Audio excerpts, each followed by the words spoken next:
Chapter 91. Yuan Suan was clearly disappointed by the prospect of a powerful new commander. As a result, her plan to test her current strength was abandoned. Yuan Su took Yuan Suan out in the sweltering afternoon. Thankfully, during the capital planet's scorching heat, the sky above was shielded by a nearly transparent temperature barrier, so people outside wouldn't feel the heat when walking outside. Given the current temperature, it was probably okay, not too hot. The Federal Military Weapons Museum was located in District 13 of the capital planet. District 13 was home to museums, science museums, research institutes, weapons research centers, and the like. The exterior design of each museum varied depending on the exhibits. The Federal Military Weapons Museum, because it focused on weapons, had a particularly imposing appearance. It resembled a massive rectangular building surrounded by weapons, ready to fire and destroy the enemy. Sorry, I'm late. When someone waved and ran over, Yuan Suan's attention was drawn back to the magnificent sight before her. The man wore a bright yellow t-shirt with a string of white letters on it and black pants. His hair was short, and his features were normal, neither ugly nor handsome. Standing next to Yuan Su, he was completely outshone. Hello, sister? Upon seeing Yuan Suan, the man greeted her with a familiarity, as if they had known each other for a long time. However, Yuan Suan didn't recognize him. You think you can call her sister? She's my sister, not yours. Call me something else. If not sister, what else? Are you supposed to call her by her full name? Are you polite? You're a total sister complex. Li Si was Yuan Su's high school classmate. After graduating, he enrolled in the weapons research program at the Federal University of Technology. While not a particularly accomplished student, he's still doing pretty well. Yuan Su is a sister complex. Everyone who's come into contact with him knows this. During Yuan Su's high school days, it was practically universal knowledge, especially the two people closest to him.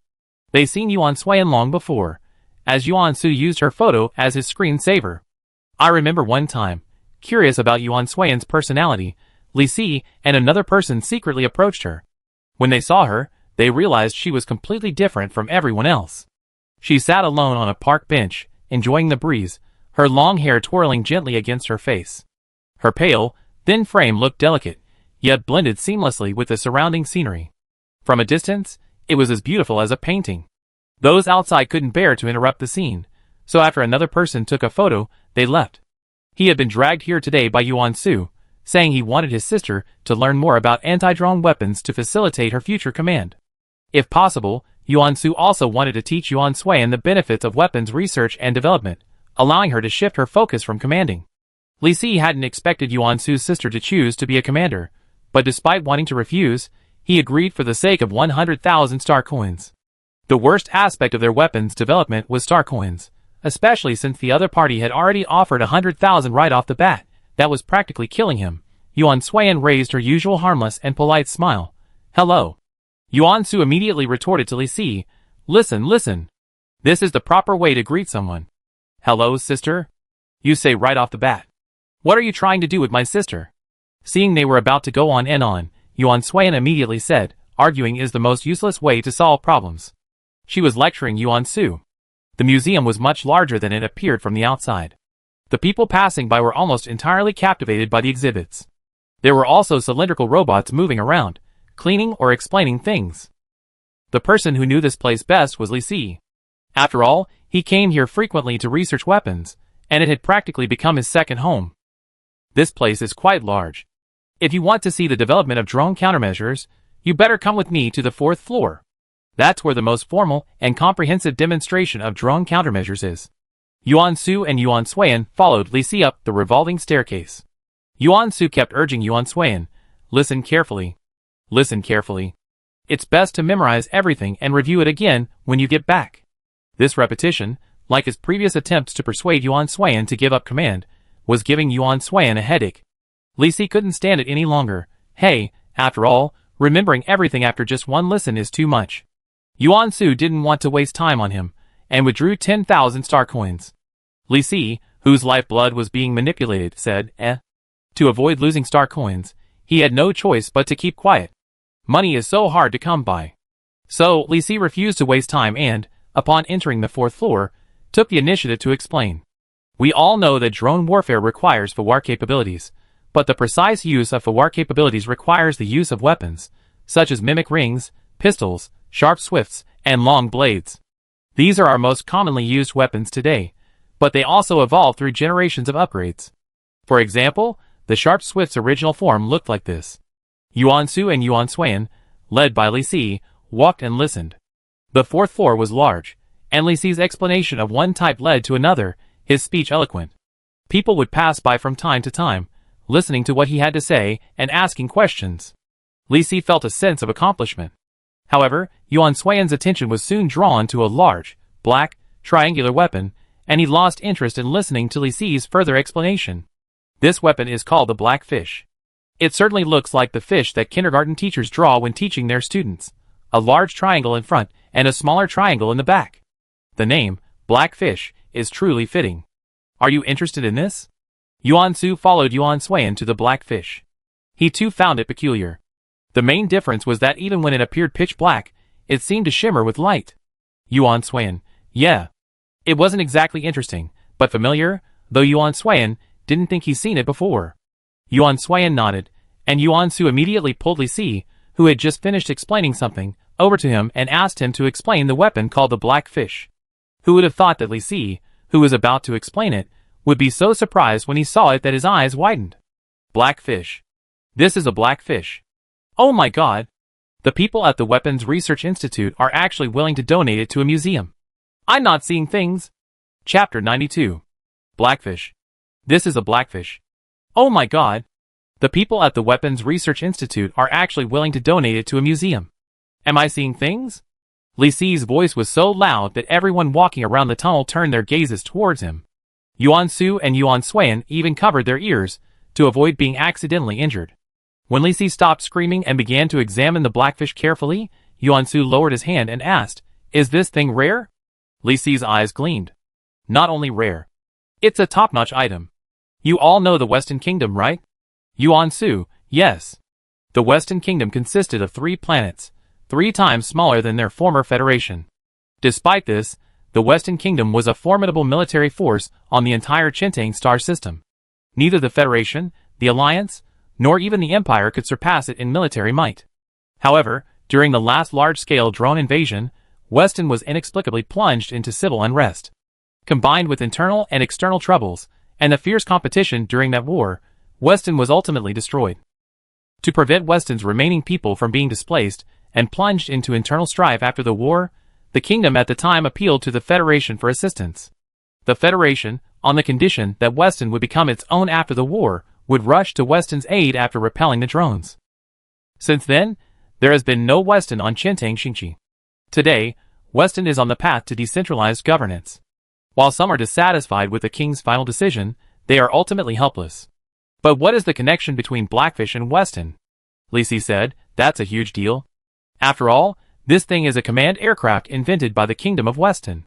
Commanders, analysts, and operators can simply sit aboard it and be immersed in the battlefield, personally commanding and assisting the fighters in combat. Don't be fooled by its black color. It's so dark you can barely see anything, but its combat capabilities are formidable. Once it's airborne and the pilot is skilled, it can greatly alleviate the fighter's stress. Imagine a fighter at a loss as to what to do with a large drone in front of him, and a fighter jet flies in midair, strafing the drone until it's unable to resist. When the time comes, the fighters rush forward once again and easily destroy the drones. Isn't that a cool sight? During the third large-scale drone attack, Weston developed the Blackfish fighter. With its powerful assistance, it completely defeated the drone's chief commander, forcing the remaining drones to retreat and restoring peace to the entire Chintang star. Yuan Su then remembered that in his Chintang history class, he had learned that it was Weston who used the new Blackfish weapon to defeat the drones in the third large-scale drone invasion, and that the Blackfish had also played a vital role in the previous large-scale invasion. This time, it was Yuan Suan who asked, "Is the Blackfish different from other fighters?" Li Si, of course. Other fighters have combat capabilities, and they're not weak. But the Blackfish is different. Once its attack power is linked to command, it can unleash at least 4 times the force of an ordinary fighter. Think about it. Can an ordinary fighter take out a drone commander? No, at its highest, it can only take out a Class B drone. But the Blackfish can. It's just that during the last invasion, the command-type drones were upgraded, so Weston ultimately deployed 3 Blackfishes on the front lines. In the end, Only after 2 blackfishes were completely destroyed did Weston finally eliminate the 2 command-type drones that were giving commands to the drones. This final blackfish was impossible to develop because all of Weston's weapons research technicians were killed, the research base was severely damaged, and almost all the research data was destroyed. After all, due to technological limitations and the complexity of blackfish development, even Weston at the time only built 3. Otherwise, I think with our Federation's technology, we would have built the next one long ago. Li Si's gaze on the blackfish remained intense, but Yuan Suiyan fell silent as he listened. The blackfish's body remained smooth and shimmering with a dazzling array of colors. After admiring it for a while, and after Li Si resolved to study the blackfish, they explored other weapons, and their museum tour concluded. Time passed quickly, and by the time they left, it was already time for dinner. What to eat? Steak or rice? Or hot pot would be fine too. As they pondered, the train they were on was about to arrive at District 3.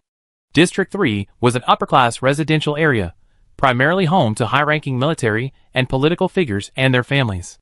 Ordinary families, like Li Si's, wouldn't normally be able to come. It was thanks to the Yuan siblings that he was able to visit today. He himself lived in District 6, which happened to be where the average person on the capital planet lived. Li Si, which restaurant in District 3 is better? Yuan Suiyan, restaurant?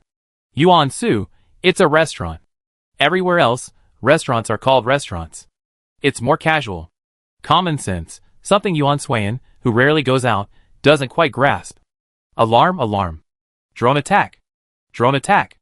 All passengers, please take your seats and remain silent. The train's combatants are about to be eliminated. Alarm, alarm. Drone attack. Drone attack. All passengers, please take your seats and remain silent. The train's combatants are about to be eliminated.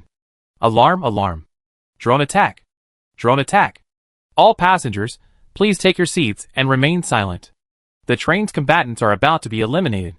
Alarm, alarm. Drone attack. Drone attack. All passengers, please take your seats and remain silent. The train's combatants are about to be eliminated. 3 times in a row, the siren sounded, but the people on the train didn't panic. As the siren sounded, protective barriers rose in front of the rows of seats. This is the method used to block drone movement in various locations. On trains and in cities, alarms sounded constantly, and people took shelter based on the alarm's location.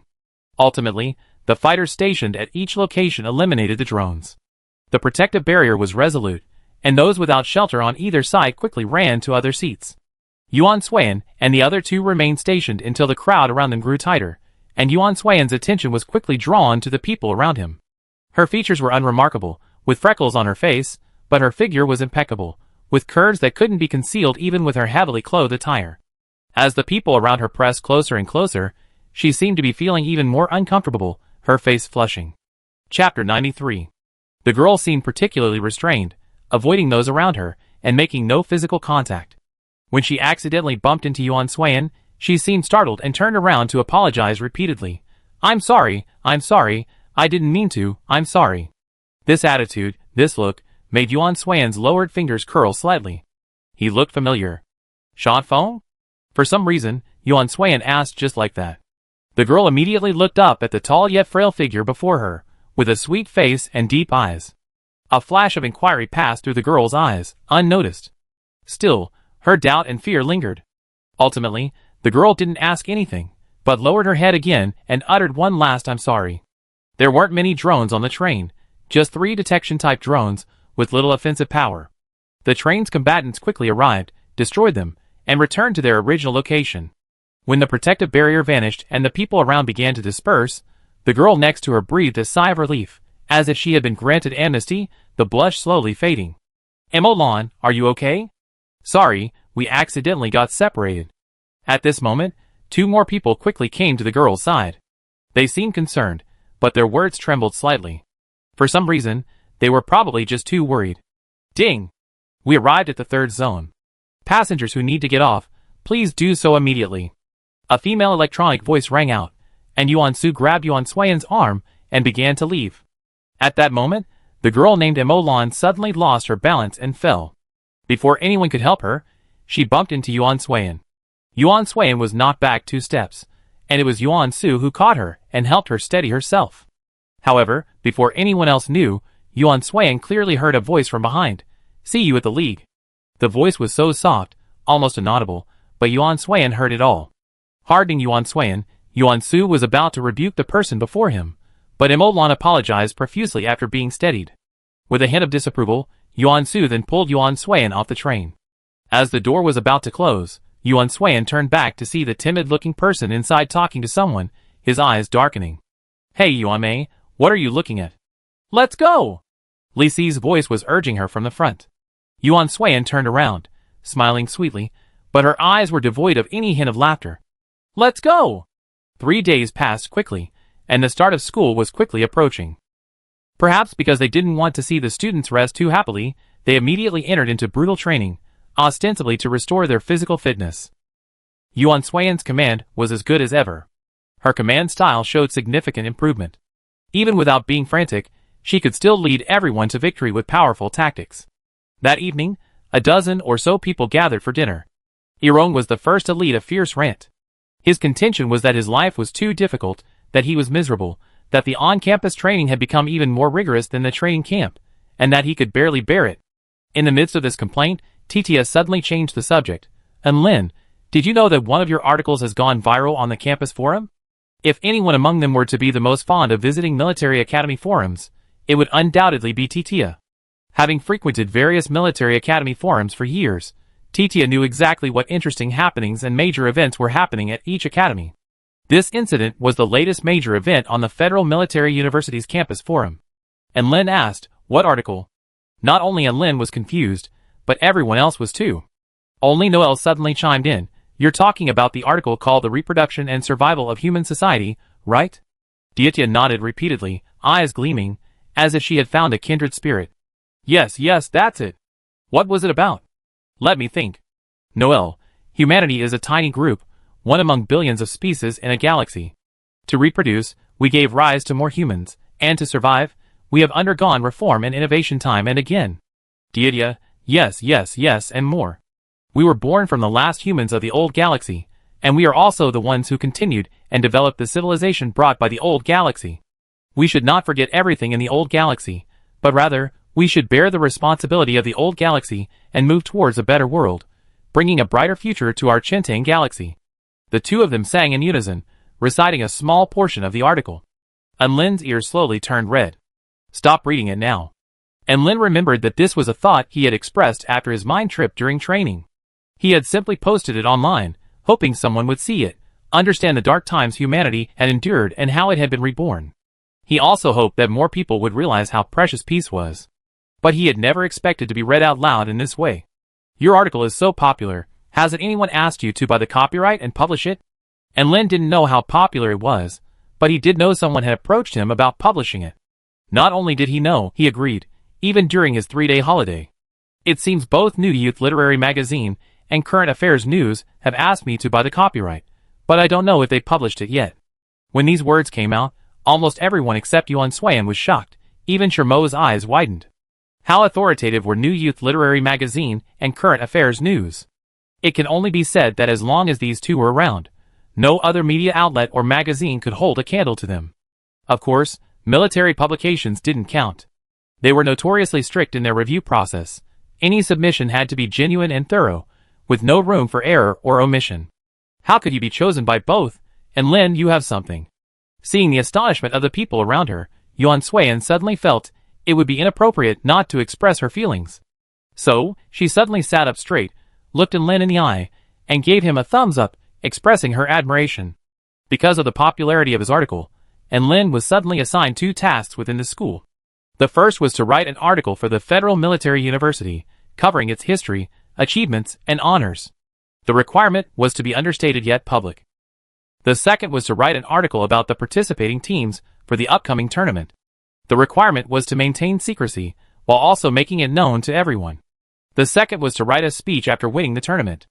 The requirement was to subtly disparage other military academies, while subtly showcasing the strengths of his own school. Lin, what an unreasonable request. Chapter 94. Just as Lin was pondering how to write about the high-profile, mysterious contestant, and internally complaining about the victory speech before the league even began, the neighboring Jiji Military University had already released all of its contestants. Especially after the media coverage, Gigi's contestants had suddenly garnered widespread attention. In order to obtain more news material for their coverage, media outlets had been approaching for interviews over the past 2 days, but were turned away. There was one exception, Yuesheng Media. The reason for this was that Yuesheng Media was the league's sole designated media outlet, reporting directly on all league events. Of course, since several of Gigi's participating students were unwilling to be interviewed, the principal had to conduct the interviews himself, accompanied by a forcibly recruited supervisor. Reporter: in previous years, Gigi Military University always released the list of participating students at the last minute. Why did they release it so early this year? The president: the caliber of our participating students this year is very high, especially with Jiang Cheng's participation. I'm confident we can maintain the excellent results of the past 2 years, and once again reach the top 3, or even take first place. Reporter: it seems that Gigi University is very confident this year. What do you think, student? This student should be the conductor of the Gigi Military University students participating this time, right? What are your thoughts on the overall quality of this year's participating students? The microphone moved towards conductor Ivita, who had been dragged in by the president for the interview. He maintained a smile and tried his best not to lose his temper. I think the league will give everyone the most perfect answer. As for strength, he wasn't worried at all. They were confident they could defeat anyone. That was their trump card. When the reporter's attention shifted back to the principal, his gaze shifted to a group of people standing, sitting, or squatting under a nearby tree, even playing games. Receiving Iveta gaze, the group simultaneously let out a mix of encouragement, provocation, and joking laughter, with the exception of the person who remained absorbed in the game. A standing student said, "I don't know what our principal is up to, revealing our entire roster so early." Another person squatting on the step said, "I think it's because we achieved good results in the previous 2 leagues, consistently crushing the Federal Military University. This has bolstered our principal's confidence and ambition. Didn't he even say he wants first place?" The seated student looked at the boy playing games and said, "First place? I don't think it's impossible." When the interview video was released, the Federal Military University's president summoned all the participants to the conference room for a small meeting and showed them the interview video. You may not know the names of the other military academies competitors, but each of you must remember all the students from Gigi Military University, especially that attacker Jiang Cheng. When you see him, you must ruthlessly crush him and make him taste the bitterness of defeat. The principal's anger stemmed from the 2 previous league matches. Before those 2 matches, the Federal Military University's undefeated streak had been shattered. The previous match was overtaken by Leong Military University, and the one before that by Heqing Operations Academy. That would have been fine, but in both matches, Gigi's Jiang Cheng had been incredibly disdainful, never going all out in battle. He would always insist on ending the game and playing another one. Because of this inexplicable quirk, the Federal Military University lost to Gigi by a single point each time. He wasn't convinced, neither were his students, for example, the current senior attacker, and Sui Fengfei and Lin Lesheng, who had once competed in a league. They had been defeated by that man named Jiang Cheng. But things were different now. After years of training, their abilities had improved. This time, they could definitely defeat him. Is he playing a heretic? While the principal was encouraging them, Yuan Suiyan's gaze was fixed on a photo of a boy. The man wore the royal blue uniform of Gigi Military University. His eyelids drooped, and he looked listless.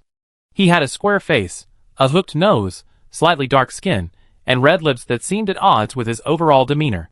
This man was none other than the student named Jiang Cheng who had appeared in the interview video, a student whom both principals had a keen eye for. No one knew if he was playing a heretic, but they knew he would be a formidable opponent. But once Yuan Suiyan's familiarity was established, it was hard to shake it off. That's not important. What's important is that you soon be competing as the commander-in-chief of our Federal Military University. Yuan Suiyan, I believe in your abilities. No matter what, this time, you must lead your team to a complete defeat and ultimately achieve complete victory. For Yuan Suiyan, who hadn't intended to lose, this encouragement wasn't necessary. She was, however, deeply interested in that person. Not just him, but also Emolan, whom she had met on the train last time. Yuan Suiyan, the appointed time is approaching. Everything is ready. We just need to start, and the torrential rain will destroy the mountains and forests. This statement was still confusing, but the principal thought it was a good one and asked Lin to write it at the end of the contestant introductions, as the Federal Military University's winning slogan. The principal said, "Enough of that. Here's how all our participating players are assigned to their main and secondary teams. Everyone, remember your positions, and don't get them mixed up. As he spoke, the principal displayed the team assignments on the projection screen in front of him. General Commander, Yuan Suiyan. Main Team, Commander, Yuan Suiyan, Operator, Yin He, Analyst, Wen Keizi, Attackers, Lin Lesheng, Feng Ziyu, Gunners, Yuan Su, Sure Mo, Shooter, Li Lianyun, to be determined. Secondary Team, Commander, and Lin, Operator, Noel, Analyst, Li Jia, Attackers, Titia, Sui Fengfei, Gunners, Yu Tu, Gu Vida, Shooters, Iran Li Wei. Substitutes, Commanders, Yu Ming, Zhang Jia, Leah, Operators, Unimportant 1, Unimportant 2, Analyst, Unimportant 3, Unimportant 4, Attacker, Ji Shui, Unimportant 5. Gunners, Unimportant 6 and 7. Shooters, Unimportant 8 and 9. Amidst the flurry of names, the undecided starter caught everyone's attention. Noel was the first to ask, Principal, why is one of the starters still undecided? Principal, choosing the starter is a real headache. While Yi and Li Ivy are both exceptional, the two of you combined are still no match for Li Lianyun. If one of you were to become the starter, your strength wouldn't be enough. So, for now, we're going to wait and see if a more suitable candidate emerges during the 10-day preparation period for the league. If not, it depends on your own abilities. Chapter 95. The principal's words completely cooled Irong and Li Ivy's extremely enthusiastic hearts. Normally, the main and secondary players participating in the competition would have to have 4 shooters, like other military academies, but they were missing a strong shooter. If Yuan Suiyan's striker skills were strong enough, and she wasn't a commander, she would be a good choice. However, she possessed both of these qualities, leaving the principal, who was clearly short of manpower, with no other choice but to resort to this temporary solution. Their strength was a major drawback. Even if they wanted to improve, they couldn't catch up to Li Lianyun's level in 10 days. But they still wanted to give it a try, not wanting to miss even the slightest chance. However, there was more to the suffocating situation. During the final 10 days of preparation for the league, they were to train together. They had assumed that Instructor Chu and his team would be training them, but when they arrived, they discovered another familiar figure. He's also someone they both love and hate. Rao Fenghua stood in the training room, looking at the group of people paused at the doorway, the smile on his face growing wider. What are you all standing there for? You're so happy to see me. Isn't that silly? Colonel Rao isn't an instructor at their school. He was assigned to help with their training. They thought they stopped seeing him after the training ended, so what happened now? Yuan Suiyan was the first to ask. Excuse me, Colonel, why are you here? Rao Fenghua glanced at Yuan Suiyan approvingly. This kid finally had the nerve to ask questions. From today until the end of the league, I will be your special instructor for the duration of the league. I be responsible for your daily training and commentary after the league begins. I be leaving once the league is completely over. How's that? Surprise? Surprise. It was quite surprising, but not entirely joyful. But how could they say that? If they did, who knows what the colonel would do to them later? So someone immediately said dryly, Surprise, surprise, a real surprise.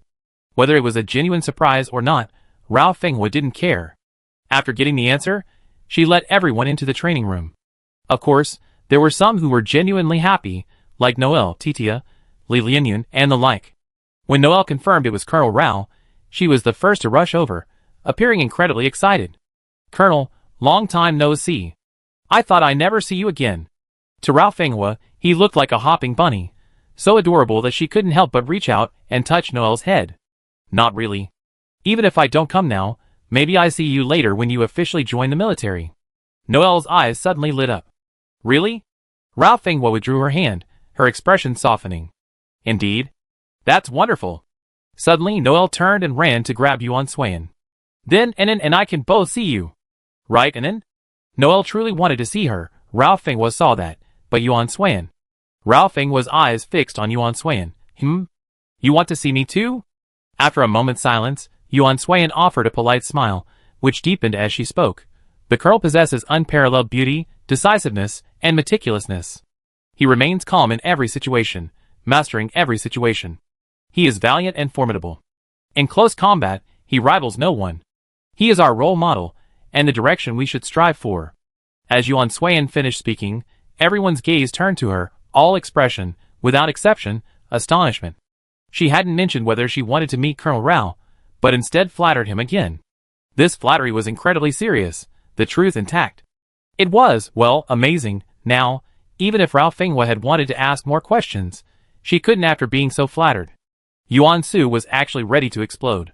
He especially wanted to grab Yuan Suan by the shoulders, shake her, and demand, "My dear sister, when did you become so good at complimenting people? Why have you never praised me like this before? Why did you give your first compliment to someone else? Was it my fault? Or was it someone who led you astray? Why didn't you tell me anything?"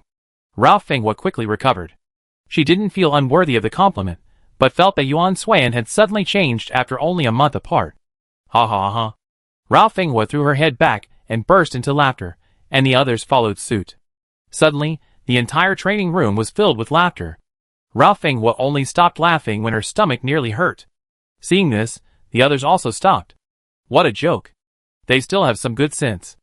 Rao Fenghua took a deep breath, the smile still on her lips. However, after all that laughter, she looked radiant.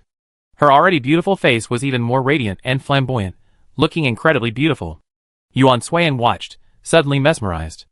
Okay, enough of the fun. Let's start with something simple for today's recovery training. Come and practice with me one by one. Practice? They're just taking the beating. Yi's eyes were glazed over, and he wailed inwardly, why hasn't heaven come to take him away yet? Difficult. Too difficult. Lin Lusheng, Feng Ziyu, and the other 4 attackers were eager to try. Pairing with the colonel meant they were definitely taking the beating, but it also meant they had room to grow. At least they had to reach the colonel's level. Rao Fenghua grasped her right wrist with her left hand, looking serious. Who's going first? The 4 eager fighters raised their hands. Taking notice of their enthusiasm, Rao Fenghua nodded silently. Excellent, then you go first. She was referring to Lin Lusheng. When his name was called, Lin Lusheng lowered his hand and immediately stepped forward. The others sat down and watched. Pairing was conducted in a simulated state, with the pain sensitivity adjusted to 100%. Use your full Fawar power. If you hold back, I won't let you go. With that, Lin Lusheng dared not disobey. He immediately activated his Fawar power to 100%, and both of his short blades instantly turned to crimson gold. He took the lead, readying himself for battle. As he waited for the start, Rao Fenghua added, in this round, anyone who can return a blow will be allowed an additional 15 minutes of rest each day for the next 10 days of combat training, according to their respective disciplines. Chapter 96. As soon as these words were spoken, everyone gathered their strength, determined to return the favor in the next bout. Lin Lusheng was no exception, and his already high spirits only intensified. Take it. With a single word, Rao Fenghua's figure was already before Lin Lusheng. He leaned back, crossed his arms, and immediately blocked Rao Fenghua's attack with his 2 short blades, retreating continuously. That wasn't the end of it. Just as he was about to collide with the wall behind him, Lin Lusheng suddenly stopped, swung his hands, and used his 2 short blades to deflect Rao Fenghua's short blades, thrusting them straight at Rao Fenghua's neck. Rao Fenghua didn't take the blow. Instead, he spun around, took 2 steps forward, and launched a kick. It was so fast that Lin Lusheng didn't have time to retract his attack, and he was struck in the stomach. The kick was so powerful that Lin Lusheng flew backward, slamming hard against the wall. He groaned and slid to the ground. Lin Lusheng clutched his stomach, his face grim. The people watching outside also gasped. That collision had been incredibly loud, showing just how much force the colonel had used. He hadn't held back at all. Rao Fenghua, stand up if you can. Lin Lusheng clutched his stomach, mentally cursing his father, as he slowly stood up. It hurts. Thinking of this, Lin Lusheng forced a smile, tightened his right hand, and raised his blade once more. The previous blow had cost him a short blade, and this was the only one he had left, and he had no intention of putting it down. The colonel's kicks were exceptionally powerful, and anyone caught in them was practically unable to dodge them. Her blade strikes were, by comparison, slightly inferior. So, if he wanted to return the colonel's attack, he better find an opening from her upper body. Thinking this, Lin Lusheng had already run in front of the colonel. As expected, Rao Fenghua unleashed a side kick. Lin Lusheng suddenly ducked to avoid the attack, then suddenly lunged forward, his short blade slamming straight at Rao Fenghua's upper body. Rao Fenghua's kick was dodged, and she spun, her short blade connecting with Lin Lusheng's attack at the very moment of his attack, making a crisp sound. Not bad, you learned to use your brain. During training, Lin Lusheng's attacks had a flaw. He was powerful, but he didn't use his brains. Now, he had given her a surprise. But even with that, you haven't returned my attack. Ralph Fenghua suddenly exerted force, sending Lin Luxing's body flying backward. However, as she was pushed back, the silk wrapped around her wrist, and the other end of the silk wrapped around Lin Luxing's wrist. Seeing this, Ralph Fenghua not only remained calm, but also glanced at Yuan Suiyan outside. You can't think of that with your brain. She must have taught you. Yuan Suiyan met Ralph Fenghua's gaze calmly, unfazed. Since there was no pause, it meant that this was fine, and they could continue to do so. However, this was a one-on-one fight between them, and the colonel. They couldn't all attack at once.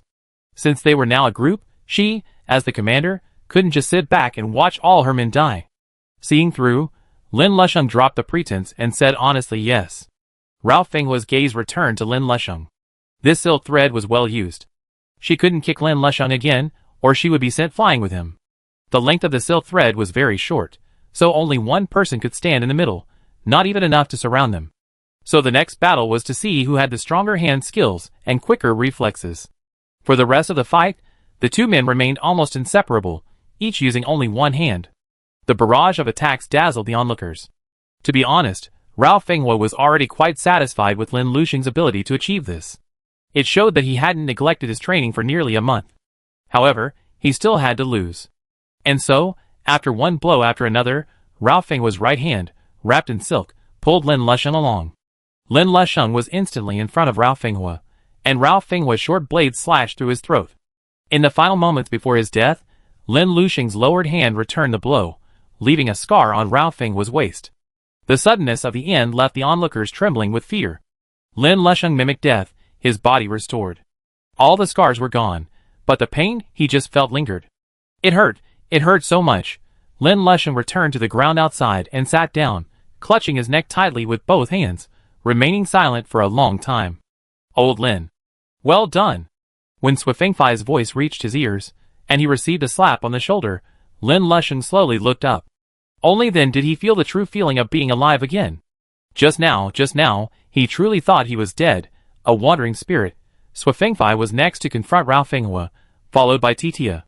Yuan Suiyan used his Fawar ability to tell them to attack the colonel's legs with a silver needle, and the other with his neck. They had truly tried, wanting to fight back against the colonel like Lin Lusheng, but they were ultimately blocked by him. Their 15 minutes had been wasted, and both men were deeply frustrated. Ralph Fenghua looked towards Feng Ziyu, next. Feng Ziyu responded by standing up, switching his mimicry, and stepping in front of Ralph Fenghua. After the 3 previous matches, Ralph Fenghua had a clear understanding of their growth, and they hadn't let her down. So Feng Ziyu's time would surely bring her even greater changes. Come on! Ralph Fenghua took the lead, and Feng Ziyu swung his long blade. The light flowing from the long blade made Ralph Fenghua clench his fists. Use your full strength. Ralph Fenghua, who hadn't previously mentioned using full strength, now made this point. Feng Ziyu's heart skipped a beat, and he immediately used all his strength. The long blade's light shifted from white to yellow, then to a rich gold. Feng Ziyu also took his stance, ready to attack. However, what he waited for wasn't a fight, but Ralph Fenghua's first question after that. Feng Ziyu, has your Fawar ability stagnated? Feng Ziyu's eyes dimmed slightly at this question. Before he could reply, Ralph Fenghua suddenly charged forward, long blade raised. Feng Ziyu reacted quickly, blocking the blade just as it was about to strike his arm. The two blades collided, forcing Feng Ziyu to leap back, dodging the immediate attack. Before he could steady himself, Ralph Fenghua swung her hand, launching 3 consecutive blade strikes. Ralph Fenghua's Fawar ability was at S level, and she used all her strength in these 3 strikes, holding nothing back. Feng Ziyu, observing the crimson gold light, tightened his grip again. He gripped the hilt of the blade with both hands, stepped forward, and took all 3 blows head-on. The first strike caused the blade in his hand to tremble. The second, followed by a dent in the blade, left a dent. Feng Ziyu steeled himself, standing firm to avoid being knocked back. With the third strike, Feng Ziyu's brows furrowed. No matter what, he had to take this blow. The blade strike collided with the long blade, producing a crisp buzzing sound. Feng Ziyu remained firmly planted, his upper body constantly pressed back by the blade strikes. Finally, with a clang, Feng Ziyu's blade shattered, and his chest was struck by the blow. Just then, as Feng Ziyu gazed at his severed blade, Ralph Fenghua dashed in front of him and delivered a sideways kick. Feng Ziyu's face was struck, and his body fell to the side. Suddenly, the broken blade fell to the ground, and pain radiated from his face and body. How could this happen? Feng Ziyu, you can't give up. His hands on the ground slowly curled into fists. Feng Ziyu supported himself on the ground and slowly stood up, focusing all his strength on his hands and attacking Rao Fenghua. Seeing this, Rao Fenghua also retracted the blade and sent Feng Ziyu flying with a flying kick. Bang! A loud bang filled the training room. This kick was more powerful than any before. Feng Ziyu's body collided with the wall, and he felt pain all over his body. But he didn't want to give up. Are you giving up now? It's only been a little over 2 months, and you're giving up already? Feng Ziyu, are you so weak? I defeated you in just 2 months? Looking at Rao Fenghua before him, Feng Ziyu's eyes suddenly reddened. 2 months? If only it were really 2 months. Feng Ziyu struggled to his feet again, charging at Rao Fenghua with his fists raised. But Rao Fenghua mercilessly interrupted his attacks, delivering one side kick after another vertical kick, and another flying kick. Feng Ziyu was knocked to the ground again and again, struggling to get up again and again, until the last time. Feng Ziyu was kicked again, his body in excruciating pain.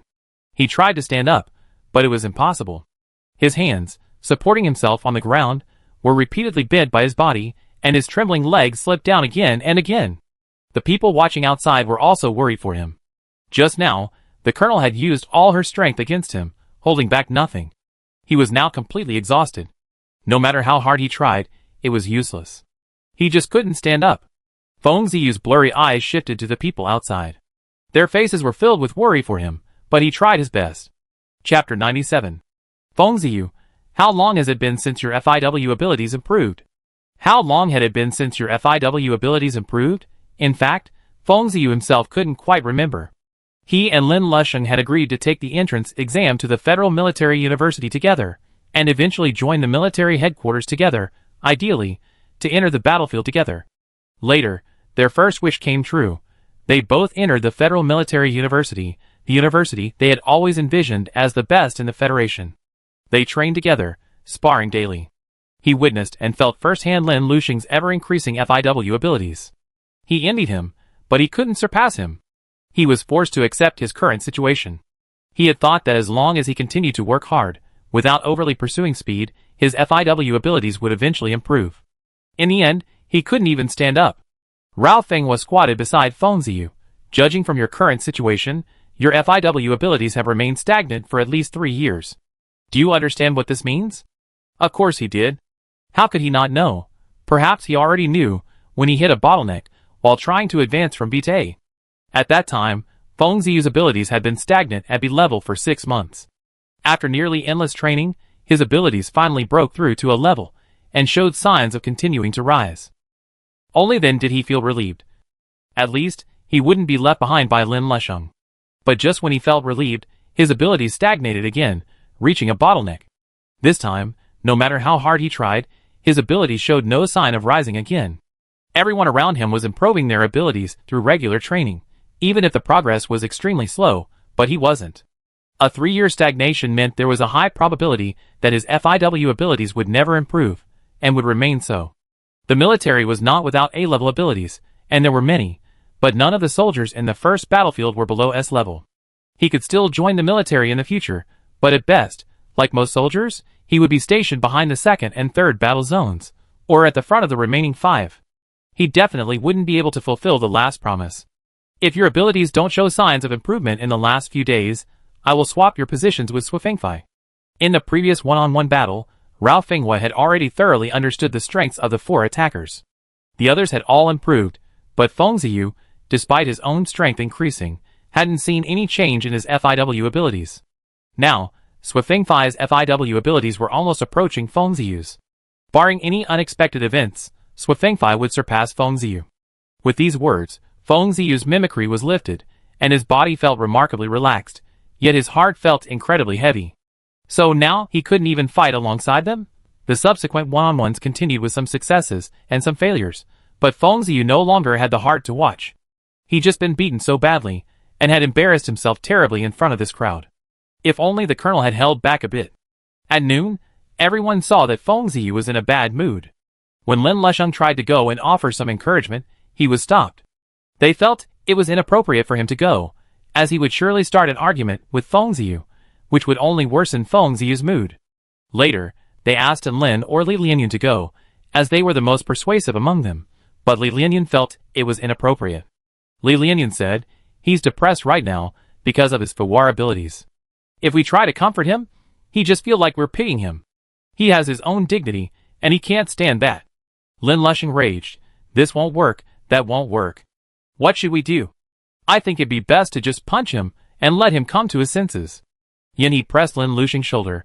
"I told you it won't work. Don't be so angry." Li Lianyan continued, "You only make him feel worse." Lin Lushing rubbed his head roughly, his neat hair instantly becoming a mess. "So what are you going to do?" At this point, Noel suggested, "Why not let Ann go? And Ann's Fuwar abilities are declining, not improving. If she goes, it won't seem like we're pitying him, and maybe we even resonate. So Ann is probably the most suitable candidate." At this moment, Yuan Suan, who had already finished his meal and was currently training his Fuwar abilities, suddenly sneezed. Noel's proposal quickly gained unanimous approval, and Noel was the one to tell Yuan Suan about the mission. When Yuan Suan heard about it, she felt it was just one unnecessary task after another. Just before Noel came to see her, she had been informed of another mission by the colonel. Among the freshmen was a student named Bai Huehua, a marksman. She possessed near SS level abilities. If she could be persuaded to join, she would be a major boost to the Federal Military University in this league. Nearly SS. I thought that someone like Shiramo, a natural S, was a 1 in 500 chance, a truly special and exceptional talent. But now, someone nearing SS rank has appeared, and even has the potential to reach SS rank.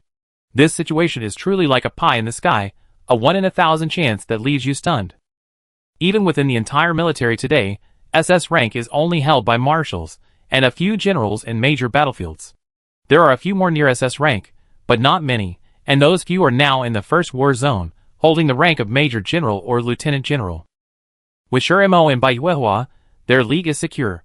The reason why Yuan Suan was asked to recruit them started 3 days ago. Since Bai Huehua had achieved impressive results upon entering the school, excelling in military training and classroom performance. She was also the only near SS rank candidate in the current liaison office. The principal paid special attention to her, and was eager for her to participate in the league. However, when the principal personally approached her, she righteously refused, stating she didn't want to participate in any competitions, and simply wanted to spend her entire college life in peace and quiet. No matter how the principal threatened or bribed her, even bringing up the first battle, it was still useless. He had never encountered such a lack of ambition before, so he spent 3 days trying to win her over, only to receive the reply, "Principal, if you keep doing this, I'm going to transfer." Fearing he truly driven this precious girl away, the principal shut up and instructed the students already confirmed to participate in the league to find ways to recruit volunteers. But sending other students out seemed inadequate. After much deliberation, the principal ultimately decided to let Yuan Suan, the overall commander, conduct the persuasion operation. And before Bai Huehua agreed to compete, Yuan Suan couldn't tell anyone else who had already signed up, fearing their confidence would swell. When Rao Fenghua learned of this, she felt the principal's decision was profoundly unwise. Did Yuan Suan have the patience to persuade others? She was lucky to be able to talk people into her, but she couldn't convince the principal, so she had to tell Yuan Suan about her decision. When Yuan Suan heard the news, she wanted to drag the principal into training mode and shoot him. But just as she was thinking that, she received the task from Noel to persuade Feng Ziyu. She wanted to refuse, but Noel's words stopped her from doing so. Noel said, "You are our commander-in-chief, and we are your closest teammates. As commander-in-chief, besides leading us to victory in battle, you must also take care of us in our daily lives. If you don't help persuade Feng Ziyu this time, we will be disappointed in you, and may not listen to you in the future." Chapter 98. Noel, if you don't help persuade Feng Ziyu this time, we'd be disappointed in you, and may not listen to you anymore. Ha, you're being so serious. Do you think Yuan Suan can be manipulated so easily? She is. Feng Ziyu and Bai Huehua, one on the rooftop, the other unsure of where to go. Adhering to the principle of going to the closest person first, Yuan Suan chose the rooftop first. Feng Ziyu was standing on the edge of the rooftop, watching the people coming and going below, the security robots, and the trees swaying in the wind. From his back, Yuan Suan felt that this man was completely fine, far from needing comfort. Yuan Suan quietly walked over to stand beside him, imitating his gaze at the scenery below. Feng Ziyu was tall, 188 centimeters tall. Yuan Suan looked like a little chicken next to him. The two stood side by side, neither of them speaking first, just silently watching the people below. Yuan Suiyan still remembered that during the last training camp, Feng Ziyu was in a bad mood, and it was she who took the initiative to go to the rooftop and talk to her. She thought that this time, she would just have to wait quietly for Feng Ziyu to speak, but after waiting for a long time, Feng Ziyu remained silent. To pass the time, Yuan Suiyan began mentally rehearsing tactics. Are you disappointed in me? Another unfamiliar word. How could Yuan Suiyan even know what disappointment meant? She had never thought about such things. Not talking, that's it. Hearing this, Yuan Suiyan turned her head and looked at him. What was that? She hadn't even spoken yet. How could it be? Yuan Suiyan, don't define me. Now it was Feng Ziyu's turn to be confused. What definition? Feng Ziyu's eyes were a little bewildered, and Yuan Suiyan sighed. She looked back at the clear blue sky before her, gathered her words, and said, You don't give up. Yuan Suiyan had almost resorted to borrowing the words from the books again, but during training, Lin had privately approached her and discussed her speech problems. He said that when she was in command mode, she could speak perfectly, expressing her thoughts and feelings like a human being. But once she left command mode, returning to her daily life, she couldn't speak human language, and her expression was difficult to understand. And Lin said that this wasn't a good idea. Yuan Suiyan didn't care at the time. She didn't listen at all. Later, she thought, perhaps it would be better to try to change it. For example, in the current situation, she should speak more human language, otherwise Feng Ziyu wouldn't understand. Despite the elementary school student's words, Feng Ziyu fell silent. He turned back to look at the clear blue sky ahead. Have you ever hit a plateau in your abilities? Yuan Suiyan raised her hands and placed them on the fence. No. But she had regressed. If her father hadn't lied last time, then she had regressed twice, and now she was slowly rising again. Feng Ziyu, I can't stay where I am, but my Fawar abilities probably can't continue to rise. Yuan Suiyan looked up at the person beside her. Why can't I stay? Feng Ziyu also lowered his head to look at Yuan Suiyan. Her eyes always gave her the same impression, calm and unwavering, never rippled by emotional issues. Feng Ziyu couldn't help but think that someone as emotionally indifferent as her probably had few worries. Perhaps that was why he was willing to let down his guard in front of Yuan Suiyan and reveal his true feelings to her. At least, she wouldn't take it to heart. Because if I stop, the promise I made with him won't be fulfilled. I can't break it. My father probably doesn't want me to stop there either. He'd be very disappointed in me. Since he was young, his father had placed great hopes on him. He always gave him the most rigorous training and told him that he was the Feng family's only hope. He must train hard and improve his Fawar skills to S level or even higher. Only then could their family return to its peak glory. Feng Ziyu had heard from his mother that during their grandfather's generation, thanks to his grandfather's guidance and wisdom, the Feng family rose to the top of the upper class. But then his grandfather died, and his father wasn't as capable as him, so the Feng family fell into decline. His father wanted to rise again, and the only way he could think of was to use his FIW prowess and military prowess to enter the military and reach the top. This way, their Feng family could once again rise to the upper echelons. My father wanted me to join the military, ideally reaching the rank of Grand Admiral or even Grand Marshal, but I didn't think I could become such a great figure. He originally wanted to go there himself, but his FIW prowess was weak, so he always placed his hopes on me. I didn't want to disappoint him, nor did I want to break the agreement with Lin Lusheng. Yuan Suiyan, that won't work. Father's position will belong to Yuan Su, and the Grand Marshal position will be mine. Yuan Suiyan spoke these words with remarkable fluency, as if she had rehearsed them 1,000 times in her mind. I'm your commander, and you're not allowed to compete with me. Feng Ziyu felt a sense of unease as he listened, like a child guarding his food. But you can become Lieutenant General Li of the 5th Battlefield in the future. Feng Ziyu couldn't help but wonder, why? Yuan Suiyan thought of the videos she's seen of everyone from Major General to General in active service, past league participation, and their rise to fame, as well as the information about their FIW capabilities known to those who knew them. Of all these people, besides her father and Lieutenant General and of the 2nd Battlefield, the one that impressed Yuan Suiyan most was Lieutenant General Li. He's very capable in combat. Well, when he participated in the school league, his abilities were also A-level, but his combat prowess was not weak.